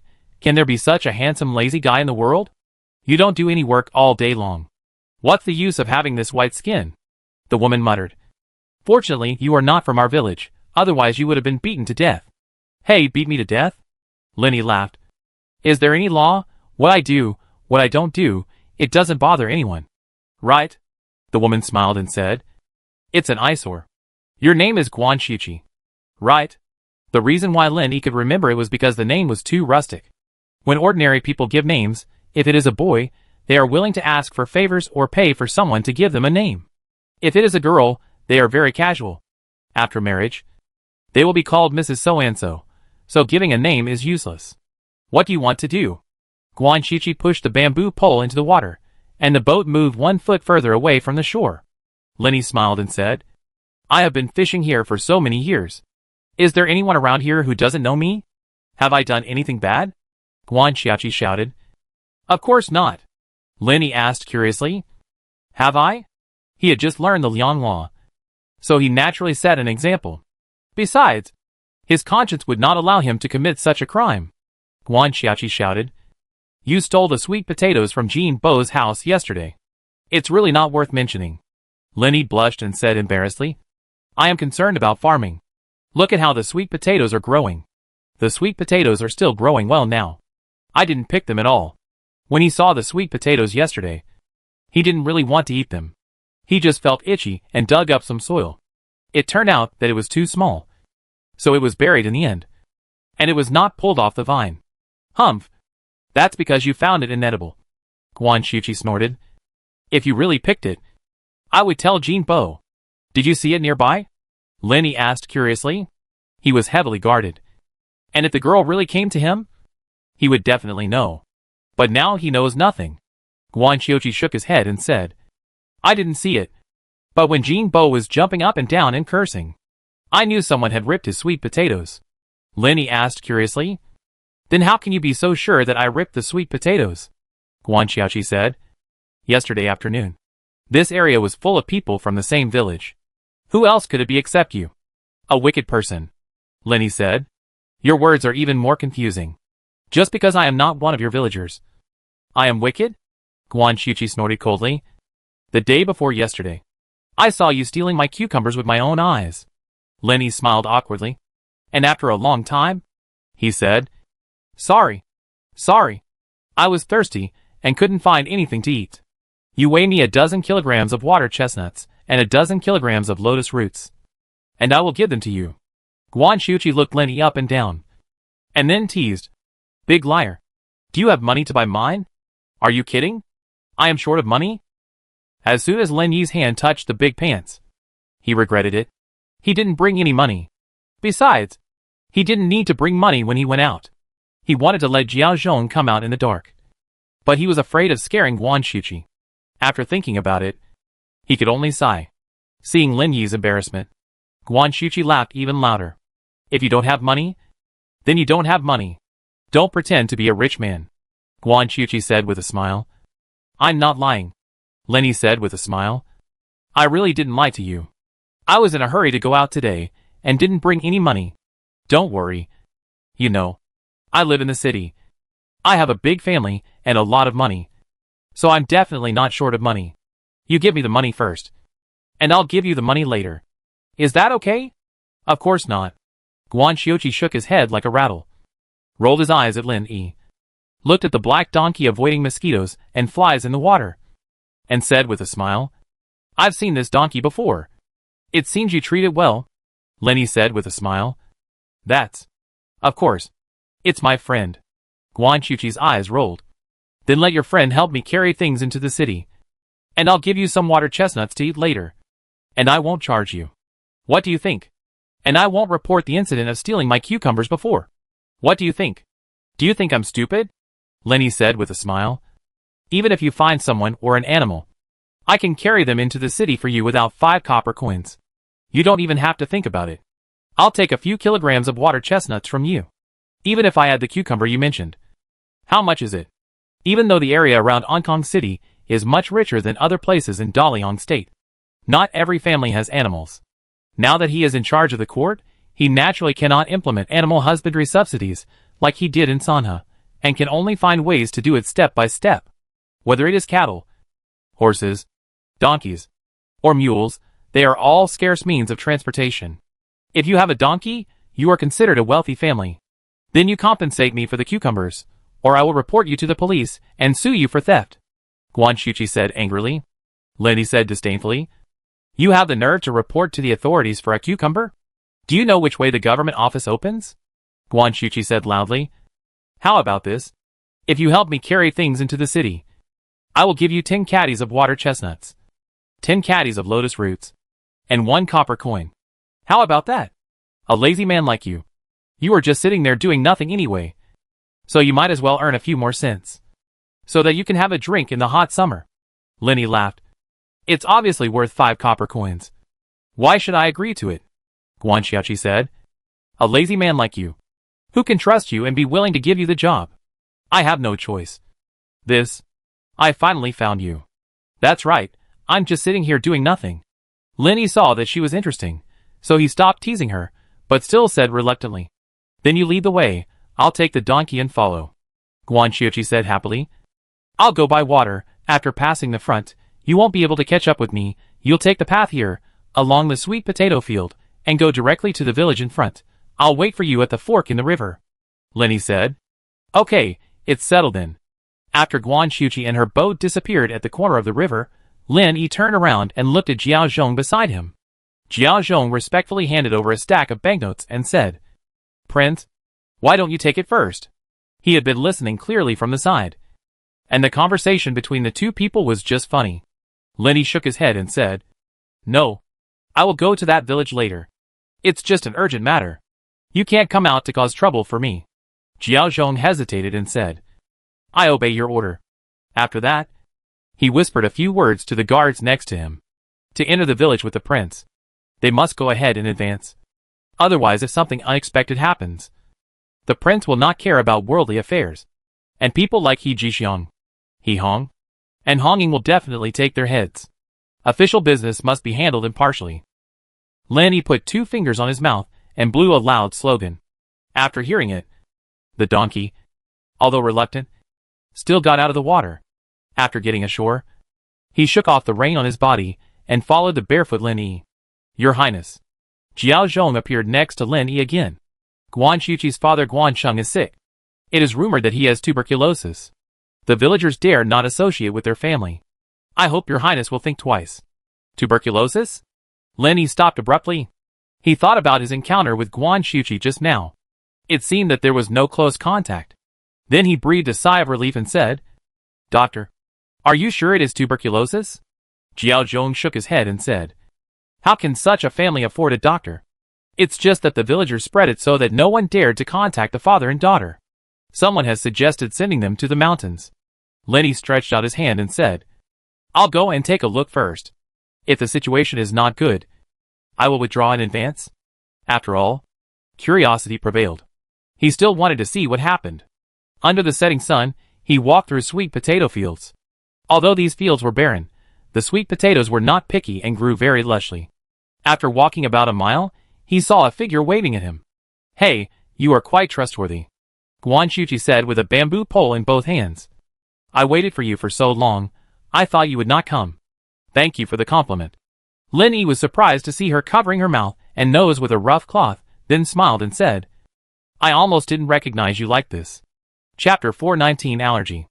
Guan Xiuqi inadvertently pulled the rough cloth on her face upwards again, covering her mouth and nose more tightly, then nodded to Lin and said, "Stay away from me, just give me the donkey, you wait by the side."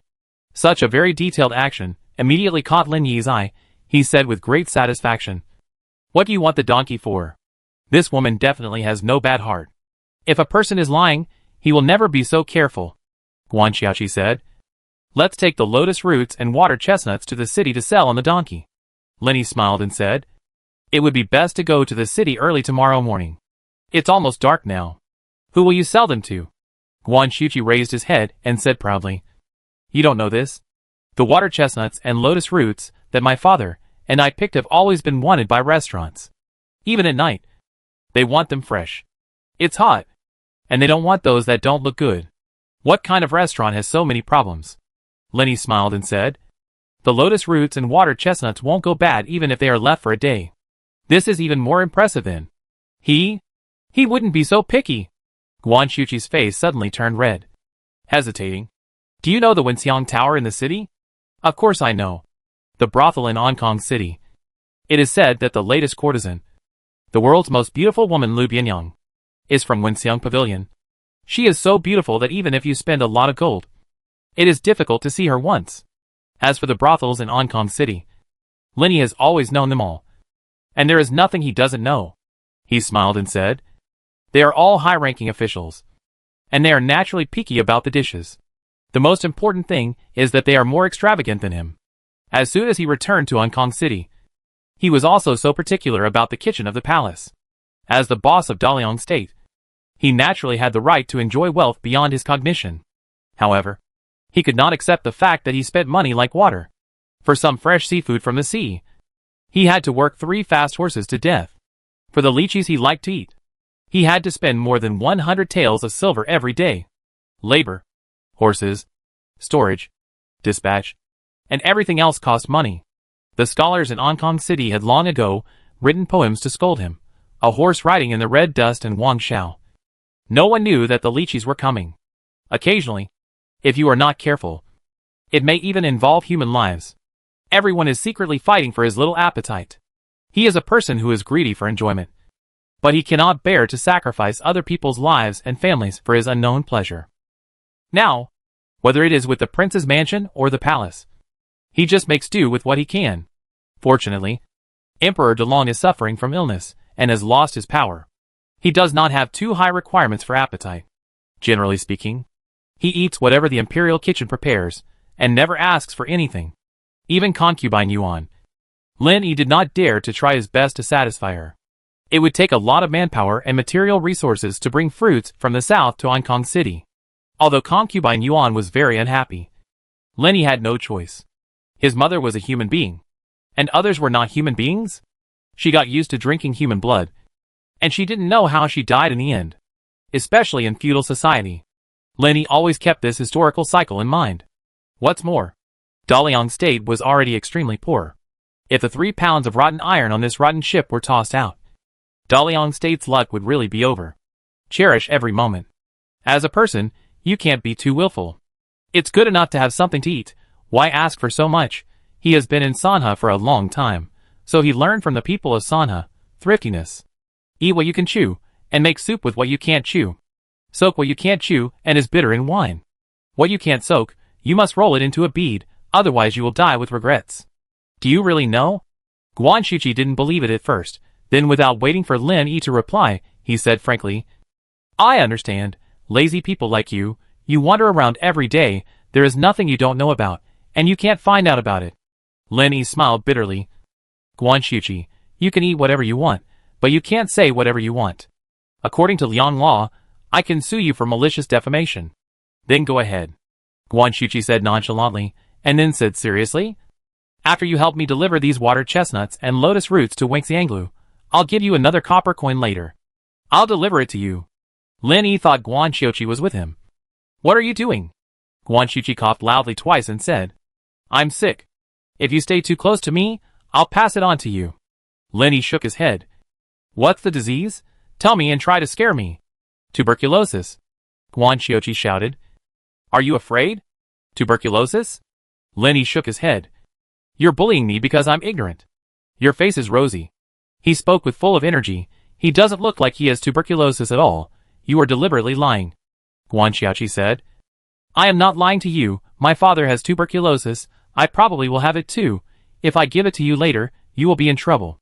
Lin Yi smiled and said, I am not afraid. Guan Shuqi shook his head and said, My father said, if you harm others and yourself, you will not be rewarded in the next life.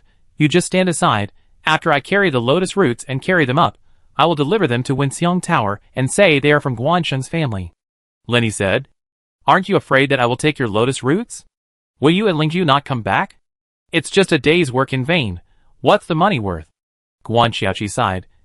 My father said, you don't know how long you will live with tuberculosis, so there's no time to worry about it.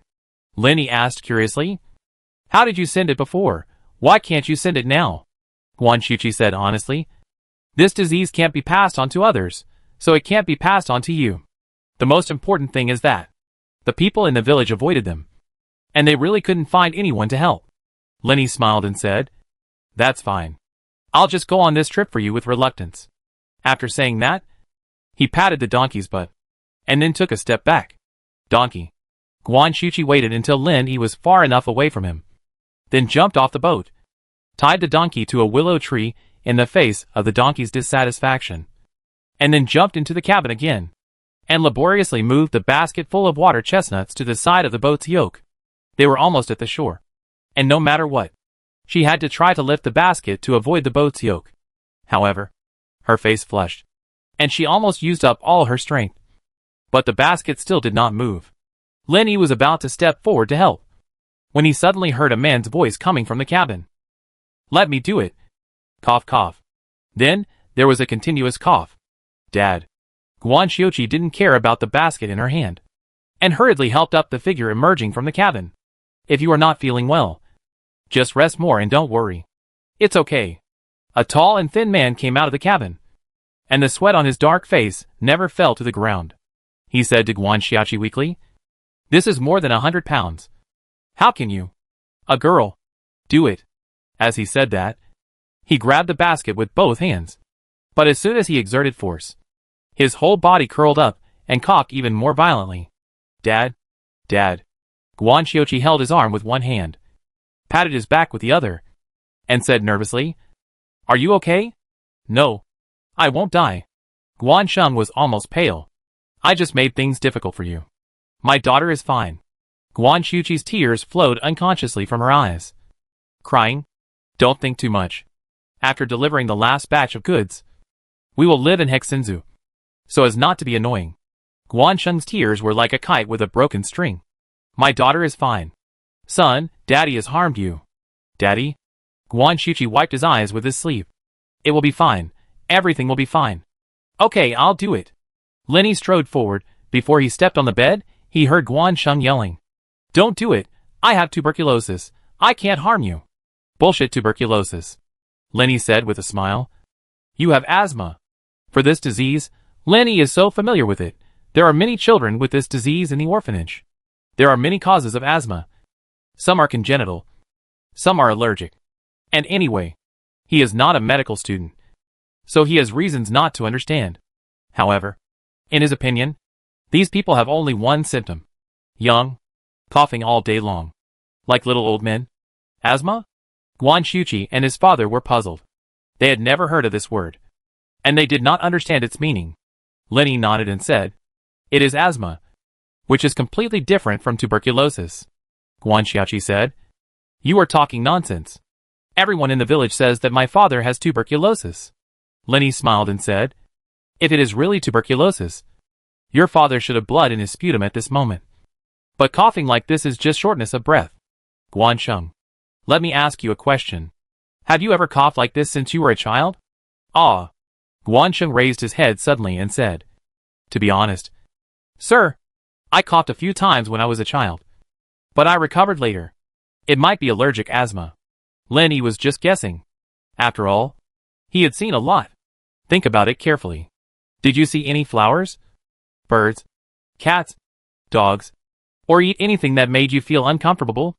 Or is it because autumn is coming and you suddenly can't stand the cold? There are very few people like him who are shirtless in late summer and early autumn. Uncomfortable? Guan Sheng thought about it again and again, and said after a while, "Cats. I feel uncomfortable all over when I see cats. And I would rather die than live." Lin Yi snapped his fingers, and said with a smile, "Then it is very certain. You have allergic asthma. I am not afraid of heaven or earth, but I am afraid of allergies. It is a real terminal illness. There is no medicine to cure it. The only solution is to stay away from allergens. Do you really understand everything?" Guan Xiuqi said in disbelief. "I don't understand," Lin Yi said with a smile, "but I probably won't guess wrong. If you don't believe it, you can ask a doctor to come and take a look. This is definitely not tuberculosis. And it has nothing to do with tuberculosis." He was very sure that this was not tuberculosis. Tuberculosis and asthma are completely different diseases. Guan Xiuqi still said stubbornly, "Everyone in the village says that Dad has tuberculosis. The villagers must be right?" Lin Yi said confidently. "If you don't believe it, just hire a doctor. As far as I know, the most famous doctor in this city is Hu Shirlu. I suggest you invite him over." "You lazy man are talking nonsense," Guan Xiuqi said angrily. "Doctor Hu is a high-ranking official. How can we lowly people easily see him?" Lin Yi frowned, then smiled awkwardly. "That makes sense, but if you really care about your father, I suggest you take your father to the south." He didn't know what Guan Sheng's allergens were. "But it is not wrong to stay away from here. It is easy for you to say, but where can we go?" Guan Xiuqi said angrily. "Daddy said, born here, die here, that is the truth." Lin Yi shook his head and said, "What you said is even more wrong. Since there is a chance, you should try hard. Why give up your life in vain? I promise you to send this horse to Hong Kong City, but you must promise that you will not be willful anymore, and seek death at every turn." He could not bear to see such a tragedy in the world. If there is any hope, only a fool would want to die. Guan Sheng, who had been silent all the time, suddenly said, I haven't lived enough. That's right. Lin Yi laughed, walked closer and closer to Guan Sheng, patted his shoulder and said, Don't be depressed. If you want to live, just listen to me. Leave Ankong City and go far away, so that the disease will leave you.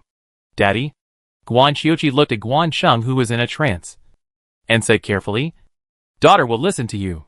Guan Sheng said loudly, Get off the boat. Daddy? This was very sudden, and Guan Xiaoqi didn't understand what he meant. Get lost. Guan Sheng suddenly yelled, and kicked the basket full of lotus roots and water chestnuts. Behind the basket was the weak Guan Xiuqi. Guan Xiuqi staggered with fear, and fell directly from the boat pole onto the river bank. When she raised her head, the boat had gone far away. Guan Sheng rowed the boat far away with all his strength. But after his strength faded, he didn't even have the strength to hold the bamboo pole. He lay in the middle of the bed, letting the boat drift with the wind. Daddy! Seeing this scene, Guan Xiuqi was about to jump into the river. Guan Xiuqi. Lin Yi grabbed the soft little hand and said lightly, If you really care about your father, then follow me. I will help you sell the water chestnuts and lotus roots, and I will definitely give you the money in full later. Thank you. Guan Xiaoqi said and dived into the water. Take care. Lin Yi believed in the swimming ability of these fishermen's children. As expected, after a while, Lin Yi saw Guan Xiuqi clinging to the boat, with wet hair shining in the sunset. Prince.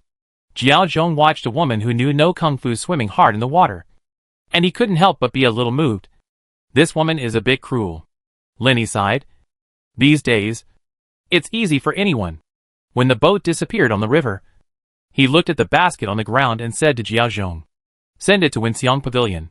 If you dare to pay less, confiscate it. Yes. Jiao Zhong didn't dare to slack off. He had lived with Prince for many years and knew Prince very well. Whenever Prince was unhappy, it was best to say less and do more. Otherwise, there would be no chance to regret. He always remembered a sentence that He Hong taught him in Daliang. The only person who could be willful was Prince He. Chapter 420 Solve the people who create problems. Or simply use the words of Prince He. What is said by a capable person is called famous quotes. What is said by an incompetent person is called nonsense. According to Jiao Zhong's own understanding, you must take what Prince He said as the golden rule. Sometimes, you have to praise him. What should I do if Prince He's words are not pleasant to hear? Low EQ, rough words. High EQ, reasonable reasoning. As a person, it is important to be happy yourself, but being happy with Prince He is the most important. Don't take it lightly, otherwise, you won't know how you died in the end. In the future, he will definitely thank himself for fighting so hard now. Lin Yi waited for the guards, who came out of the woods to put the water chestnuts on the horse's back before turning around, climbing onto the donkey, and heading straight back to the city. From the south city all the way to the north city, in a small alley, he asked people to put the water chestnuts and lotus roots on the horse on the donkey. After entering the city, Lin Yi changed his mind and decided to deliver the goods to the Winxiang Pavilion in person. There was a basket on each side of the donkey's back, and it cried out in dissatisfaction, but, as soon as Lin Yi tied the rope, it followed Lin Yi obediently to the Winxiang Pavilion in the north city. The setting sun completely fell into the mountains, and there was not much light left. When Lin Yi stood at the door of the Winxiang Pavilion, it was already dark. Lin Yi yawned and said, I'm here to deliver goods. Asshole. You don't know the rules? A servant rushed to Lin Yi and shouted, Go through the back door. Don't you even look at where this is? How can you come here casually? Sorry. I'll leave now. After Lin Yi bowed, he took the donkey and turned to the back door of the Winxiang Pavilion. He couldn't help but feel sad. He hadn't walked in the entertainment industry for a long time. Now there was no legend about him. When they met, not only did no one recognize him, but they also dared to bully him. It was really infuriating. Some people lib broadcasted their mother's death, and some people lib broadcasted their visits to graves. He wanted to use the name of the regent to lib broadcast the death of a whole family. It was a pity that there was no internet in this era. Otherwise, he could really become an internet celebrity. After passing through a remote alley, he walked to the back door of Winxiang Pavilion. The back door is next to a river. From inside to outside of Winxianglu, it is brightly lit. Some people are fetching water from the river. Some are washing dishes. Some are washing vegetables. And people are coming in and out. It is very lively. Seeing people throwing dirty water and dumping garbage into the river at will. Lin Yi frowned. No wonder the river water in this city is getting dirtier and dirtier. He initially suspected that it was caused by raising pigs, horses, cattle and sheep in the city. But now it seems that it is not that simple. Throwing everything into the river. If this river can be clean, it would be a ghost. He couldn't help but complain about Hu Shirlu. He had been the Minister of Health for quite some time. He had sawn his ready-made health regulations to rely on. But he still made the health conditions in Hong Kong City like this. It was really unacceptable. If that bastard was in front of him, he would definitely give him a few kicks. It was so infuriating. If he was not careful, there might be an epidemic in Hong Kong City. Whether it was plague or influenza, it would kill only 1 in 10 people in Hong Kong City. This kind of thing happened a lot in history. Hey, what are you doing? A fat man, with a white towel on his shoulder glanced at Lin Yi and said. Lin Yi smiled and said, I'm here to deliver lotus roots and water chestnuts for the Guan family. The fat man said unhappily, Why are you here just now? Where's Guan Sheng? Where did he go? You're a kid who's still wet behind the ears. Come here. Lin Yi has always been pampered. Over the years, there are not many people who dare to breathe heavily in front of him, let alone scold him. He felt very uncomfortable and was about to curse back. However, thinking that he was entrusted by Guan Shuqi, it would be hard to explain if he messed up. Therefore, he suppressed his anger and said indifferently, There is something going on at Guan's house, and I can't come for the time being. Please count the number so that I can go back and report. The fat man said unhappily, Then why are you standing there? Don't block the way.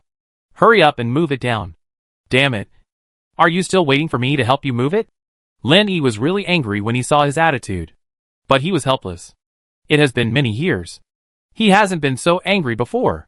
He walked to the donkey and patted its butt. The donkey squatted down naturally. Lin Yi moved the baskets on both sides down with great effort. Hey, the donkey is a good donkey.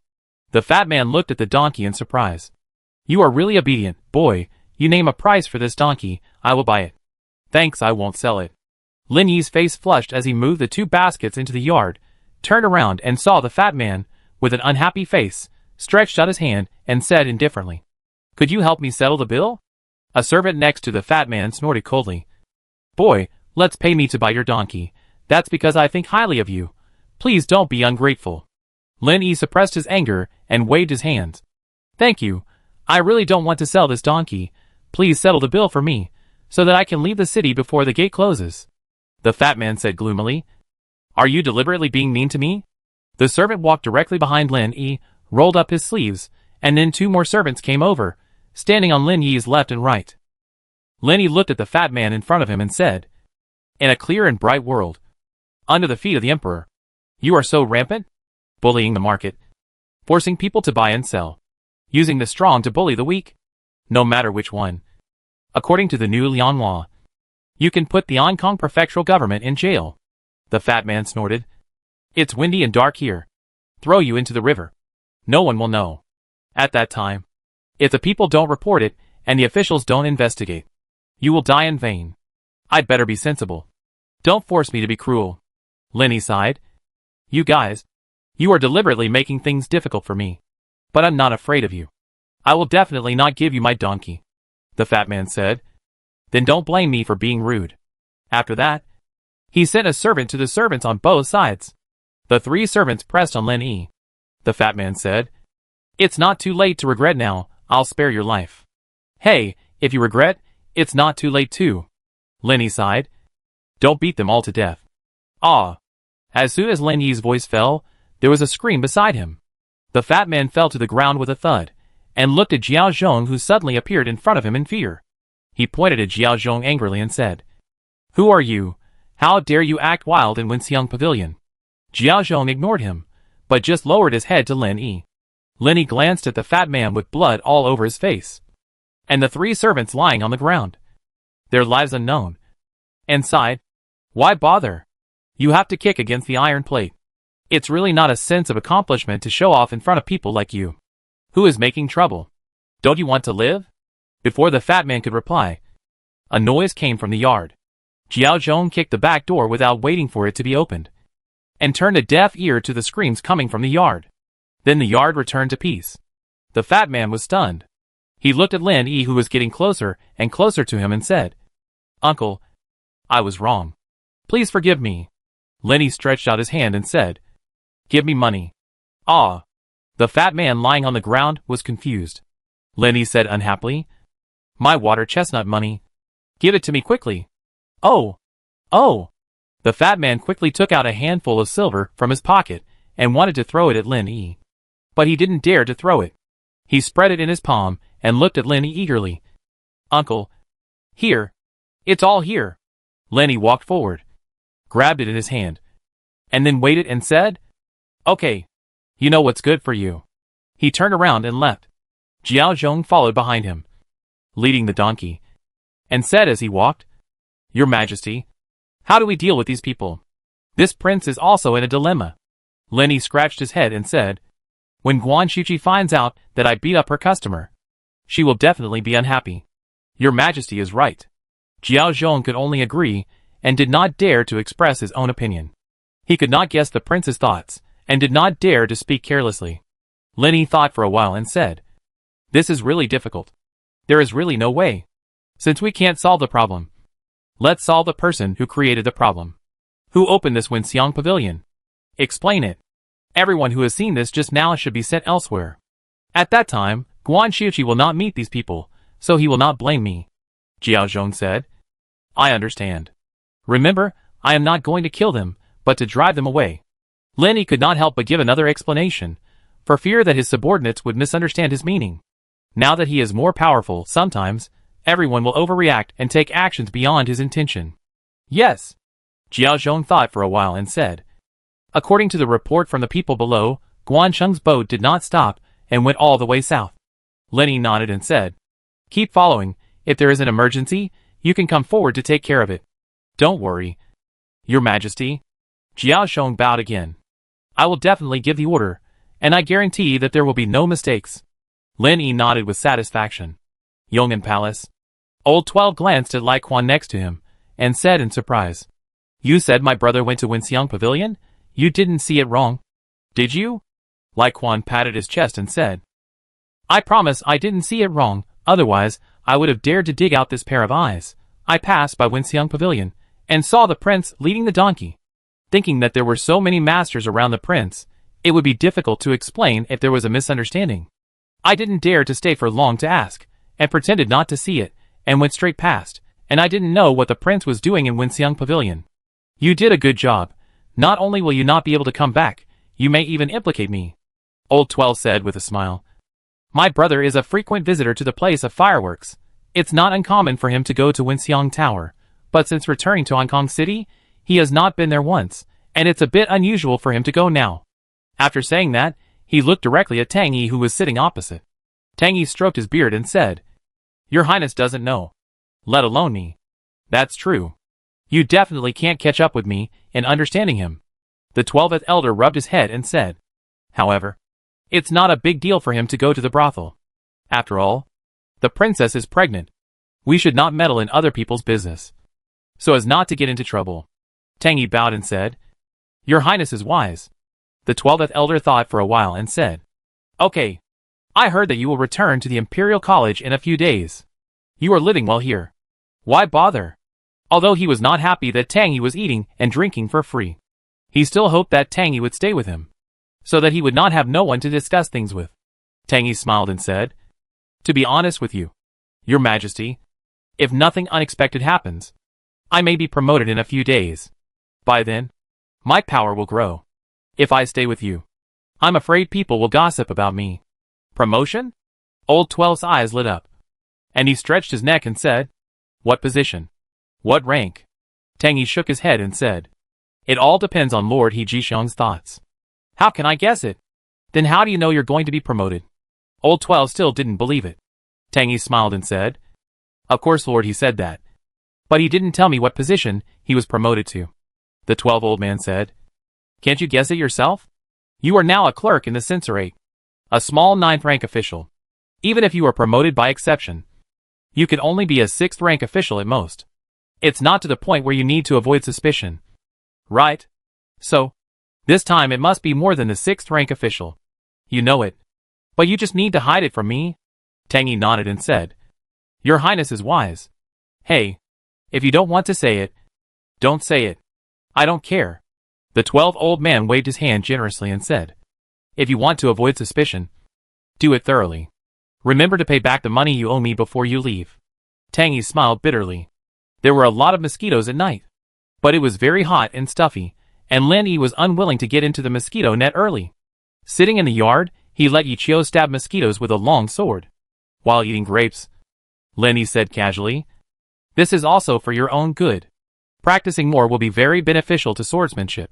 He was reluctant to use Mingwei and Zixia to fan him, so he could only pull Yichio over. Yichio felt that using a fan was an insult to him, and was willing to use only a sword.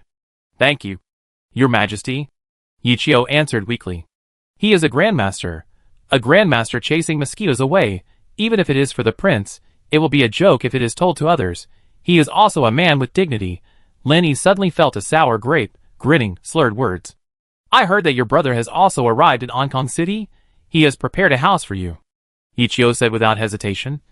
Yes, Lin Yi said. I know this kid. When we were in math class before, he was the most active one. He is a smart guy. I am his teacher. He did not tell me when he came to Ankong City. It is too unreasonable, Yichio said. I will go and catch him now. Then he put away his sword and left. Wait a minute. Lin Yi stopped Yichio, who had turned around. I just said that. If he does not want to come, I do not have the intention to see him. Besides, even if we meet, there is nothing to say. We can talk about it later when there is a chance. Yichio bowed and said, Yes. Lin Yi waved his hand and said, Okay. Go down and rest. I am going to sleep too. He stood up and stretched, and returned to the wing room in the backyard under Yichio's gaze. Stop. Yichio suddenly came out, and called out to Jiao Zhong, who came out from behind the rockery. Jiao Zhong smiled and said, What instructions does Master Yi have? Although he was the leader of the guards in the palace, Yichio was a great master like the monk, the blind man and others, who had a superior status, so he was still very polite.